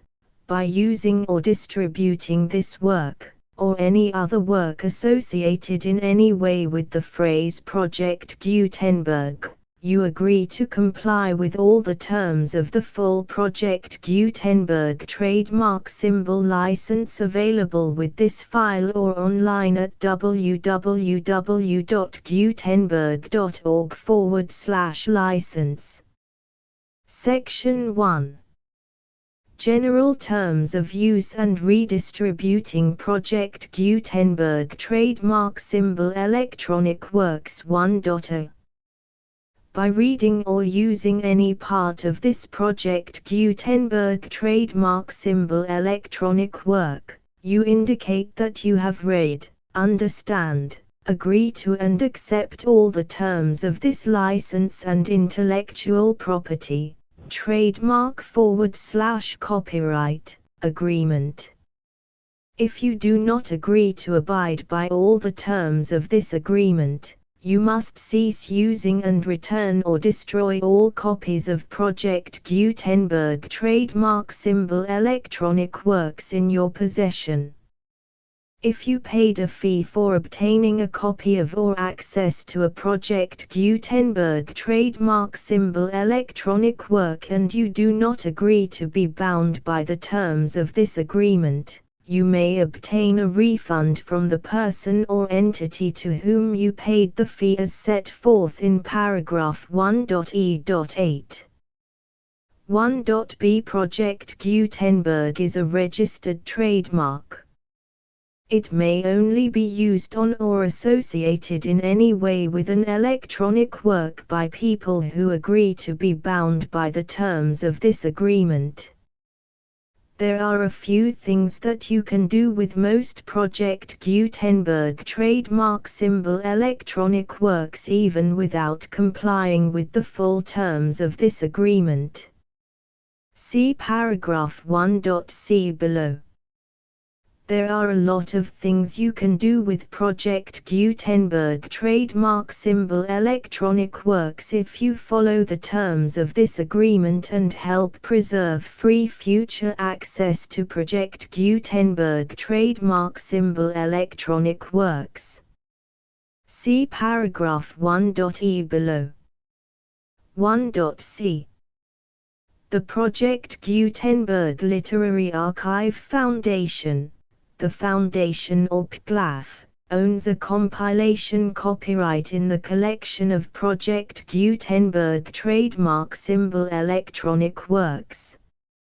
Nearly all the individual works in the collection are in the public domain in the United States. If an individual work is unprotected by copyright law in the United States and you are located in the United States, we do not claim a right to prevent you from copying, distributing, performing, displaying or creating derivative works based on the work as long as all references to Project Gutenberg are removed. Of course, we hope that you will support the Project Gutenberg trademark symbol mission of promoting free access to electronic works by freely sharing Project Gutenberg trademark symbol works in compliance with the terms of this agreement for keeping the Project Gutenberg trademark symbol name associated with the work. You can easily comply with the terms of this agreement by keeping this work in the same format with its attached full Project Gutenberg trademark symbol license when you share it without charge with others. 1.d. The copyright laws of the place where you are located also govern what you can do with this work. Copyright laws in most countries are in a constant state of change.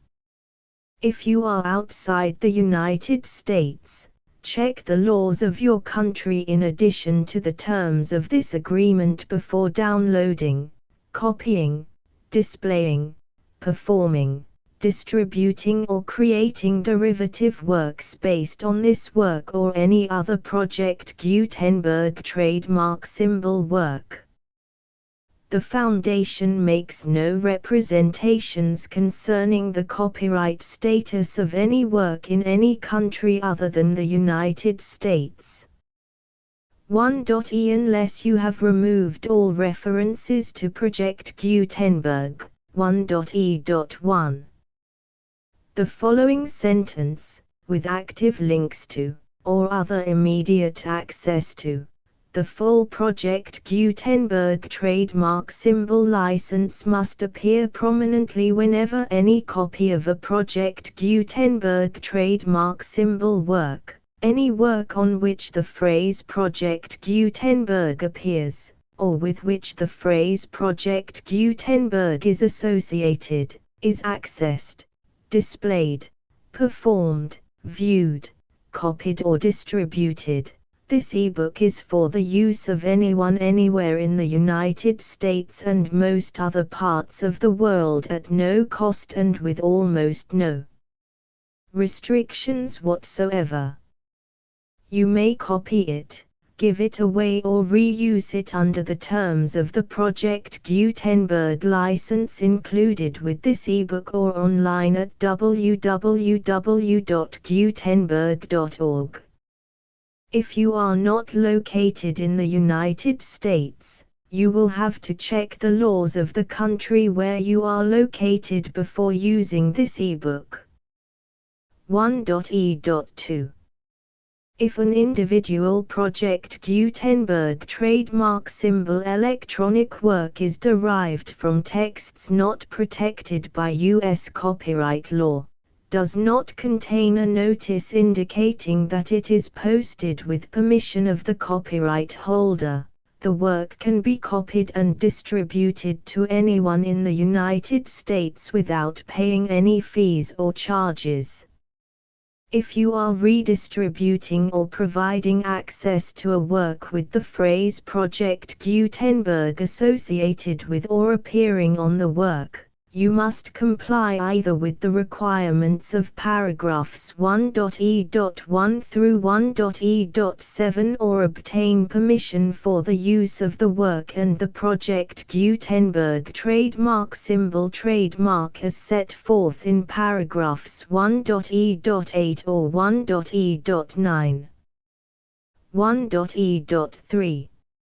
If an individual Project Gutenberg trademark symbol electronic work is posted with the permission of the copyright holder, your use and distribution must comply with both paragraphs 1.e.1 through 1.e.7 and any additional terms imposed by the copyright holder. Additional terms will be linked to the Project Gutenberg trademark symbol license for all works posted with the permission of the copyright holder found at the beginning of this work. 1.e.4. Do not unlink or detach or remove the full Project Gutenberg trademark symbol license terms from this work, or any files containing a part of this work or any other work associated with Project Gutenberg trademark symbol. 1.e.5. Do not copy, display, perform, distribute or redistribute this electronic work, or any part of this electronic work, without prominently displaying the sentence set forth in paragraph 1.e.1 with active links or immediate access to the full terms of the Project Gutenberg trademark symbol license. 1.e.6. You may convert to and distribute this work in any binary, compressed, marked up, non-proprietary or proprietary form, including any word processing or hypertext form. However, if you provide access to or distribute copies of a Project Gutenberg trademark symbol work in a format other than plain vanilla ASCII or other format used in the official version posted on the official Project Gutenberg trademark symbol website, www.gutenberg.org, you must, at no additional cost, fee or expense to the user, provide a copy, a means of exporting a copy, or a means of obtaining a copy upon request, of the work in its original plain vanilla ASCII or other form. Any alternate format must include the full Project Gutenberg trademark symbol license as specified in paragraph 1.e.1. 1.e.7. Do not charge a fee for access to, viewing, displaying, performing, copying or distributing any Project Gutenberg trademark symbol works unless you comply with paragraph 1.e.8 or 1.e.9. 1.e.8. You may charge a reasonable fee for copies of or providing access to or distributing Project Gutenberg trademark symbol electronic works provided that you pay a royalty fee of 20% of the gross profits you derive from the use of Project Gutenberg trademark symbol works calculated using the method you already use to calculate your applicable taxes. The fee is owed to the owner of the Project Gutenberg trademark symbol trademark, but he has agreed to donate royalties under this paragraph to the Project Gutenberg Literary Archive Foundation. Royalty payments must be paid within 60 days following each date on which you prepare, or are legally required to prepare, your periodic tax returns. Royalty payments should be clearly marked as such and sent to the Project Gutenberg Literary Archive Foundation at the address specified in Section 4. Information about donations to the Project Gutenberg Literary Archive Foundation. You provide a full refund of any money paid by a user who notifies you in writing, or by email, within 30 days of receipt that he does not agree to the terms of the full Project Gutenberg trademark symbol license. You must require such a user to return or destroy all copies of the works possessed in a physical medium and discontinue all use of and all access to other copies of Project Gutenberg trademark symbol works. You provide, in accordance with paragraph 1.f.3, a full refund of any money paid for a work or a replacement copy, if a defect in the electronic work is discovered and reported to you within 90 days of receipt of the work. You comply with all other terms of this agreement for free distribution of Project Gutenberg trademark symbol works. 1.e.9. If you wish to charge a fee or distribute a Project Gutenberg trademark symbol electronic work or group of works on different terms than are set forth in this agreement, you must obtain permission in writing from the Project Gutenberg Literary Archive Foundation, the manager of the Project Gutenberg trademark symbol trademark. Contact the Foundation as set forth in Section 3 below. 1.f1.f.1. Project Gutenberg volunteers and employees expend considerable effort to identify, do copyright research on, transcribe and proofread works not protected by U.S. copyright law in creating the Project Gutenberg trademark symbol collection. Despite these efforts, Project Gutenberg trademark symbol electronic works, and the medium on which they may be stored, may contain defects such as, but not limited to, incomplete, inaccurate or corrupt data, transcription errors, a copyright or other intellectual property infringement, a defective or damaged disk or other medium, a computer virus, or computer codes that damage or cannot be read by your equipment. 1.f.2. Limited warranty. Disclaimer of damages, except for the right of replacement or refund described in paragraph 1.f.3. The Project Gutenberg Literary Archive Foundation, the owner of the Project Gutenberg trademark symbol trademark, and any other party distributing a Project Gutenberg trademark symbol electronic work under this agreement, disclaim all liability to you for damages, costs and expenses, including legal fees. You agree that you have no remedies for negligence, strict liability, breach of warranty or breach of contract except those provided in paragraph 1.f.3. You agree that the Foundation, the trademark owner, and any distributor under this agreement will not be liable to you for actual, direct, indirect, consequential, punitive or incidental damages even if you give notice of the possibility of such damage. 1.f.3. Limited right of replacement or refund. If you discover a defect in this electronic work within 90 days of receiving it, you can receive a refund of the money, if any, you paid for it by sending a written explanation to the person you received the work from. If you received the work on a physical medium, you must return the medium with your written explanation.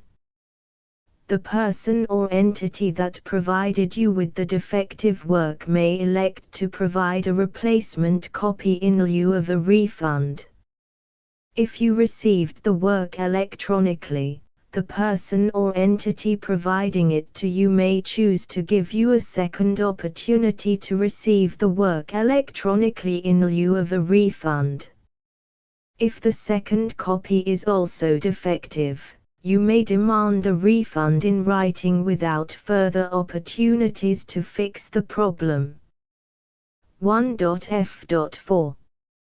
Except for the limited right of replacement or refund set forth in paragraph 1.f.3, this work is provided to you as is, with no other warranties of any kind, express or implied, including but not limited to warranties of merchantability or fitness for any purpose. 1.f.5. Some states do not allow disclaimers of certain implied warranties or the exclusion or limitation of certain types of damages. If any disclaimer or limitation set forth in this agreement violates the law of the state applicable to this agreement, the agreement shall be interpreted to make the maximum disclaimer or limitation permitted by the applicable state law. The invalidity or unenforceability of any provision of this agreement shall not void the remaining provisions. 1.f.6. Indemnity. You agree to indemnify and hold the Foundation, the trademark owner, any agent or employee of the Foundation, anyone providing copies of Project Gutenberg trademark symbol electronic works in accordance with this agreement, and any volunteers associated with the production, promotion and distribution of Project Gutenberg trademark symbol electronic works, harmless from all liability, costs and expenses, including legal fees, that arise directly or indirectly from any of the following which you do or cause to occur. A. Distribution of this or any Project Gutenberg trademark symbol work. B. Alteration, modification, or additions or deletions to any Project Gutenberg trademark symbol work, and C. Any defect you cause. Section 2. Information about the mission of Project Gutenberg trademark symbol. Project Gutenberg trademark symbol is synonymous with the free distribution of electronic works in formats readable by the widest variety of computers, including obsolete, old, middle-aged and new computers. It exists because of the efforts of hundreds of volunteers and donations from people in all walks of life. Volunteers and financial support to provide volunteers with the assistance they need are critical to reaching Project Gutenberg trademark symbol's goals and ensuring that the Project Gutenberg trademark symbol collection will remain freely available for generations to come. In 2001, the Project Gutenberg Literary Archive Foundation was created to provide a secure and permanent future for Project Gutenberg trademark symbol and future generations. To learn more about the Project Gutenberg Literary Archive Foundation and how your efforts and donations can help, see sections 3 and 4 and the Foundation information page at www.gutenberg.org. Section 3. Information about the Project Gutenberg Literary Archive Foundation. The Project Gutenberg Literary Archive Foundation is a non-profit 501(c)(3) educational corporation organized under the laws of the state of Mississippi and granted tax-exempt status by the Internal Revenue Service. The Foundation's IN or Federal Tax Identification Number is 64-6221541. Contributions to the Project Gutenberg Literary Archive Foundation are tax-deductible to the full extent permitted by U.S. federal laws and your state's laws. The Foundation's business office is located at 809 North 1500 West, Salt Lake City, UT 84116, 801-596-1887. Email contact links and up-to-date contact information can be found at the Foundation's website and official page at www.gutenberg.org/contact section 4. Information about donations to the Project Gutenberg Literary Archive Foundation. Project Gutenberg trademark symbol depends upon and cannot survive without widespread public support and donations to carry out its mission of increasing the number of public domain and licensed works that can be freely distributed in machine-readable form accessible by the widest array of equipment, including outdated equipment. Many small donations, $1 to $5,000, are particularly important to maintaining tax-exempt status with the IRS. The Foundation is committed to complying with the laws regulating charities and charitable donations in all 50 states of the United States. Compliance requirements are not uniform and it takes a considerable effort, much paperwork and many fees to meet and keep up with these requirements. We do not solicit donations in locations where we have not received written confirmation of compliance.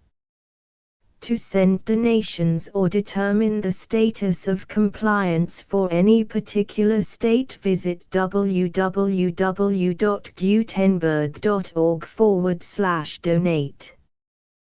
While we cannot and do not solicit contributions from states where we have not met the solicitation requirements, We know of no prohibition against accepting unsolicited donations from donors in such states who approach us with offers to donate. International donations are gratefully accepted, but we cannot make any statements concerning tax treatment of donations received from outside the United States. U.S. laws alone swamp our small staff. Please check the Project Gutenberg web pages for current donation methods and addresses. Donations are accepted in a number of other ways, including checks, online payments and credit card donations. To donate, please visit www.gutenberg.org/donate. Section 5. General information about Project Gutenberg trademark symbol Electronic Works. Professor Michael S. Hart was the originator of the Project Gutenberg trademark symbol concept of a library of electronic works that could be freely shared with anyone. For 40 years, he produced and distributed Project Gutenberg trademark symbol ebooks with only a loose network of volunteer support. Project Gutenberg trademark symbol ebooks are often created from several printed editions, all of which are confirmed as not protected by copyright in the US unless a copyright notice is included. Thus, we do not necessarily keep ebooks in compliance with any particular paper edition. Most people start at our website, which has the main PG search facility, www.gutenberg.org. This website includes information about Project Gutenberg trademark symbol, including how to make donations to the Project Gutenberg Literary Archive Foundation, how to help produce our new ebooks, and how to subscribe to our email newsletter to hear about new ebooks.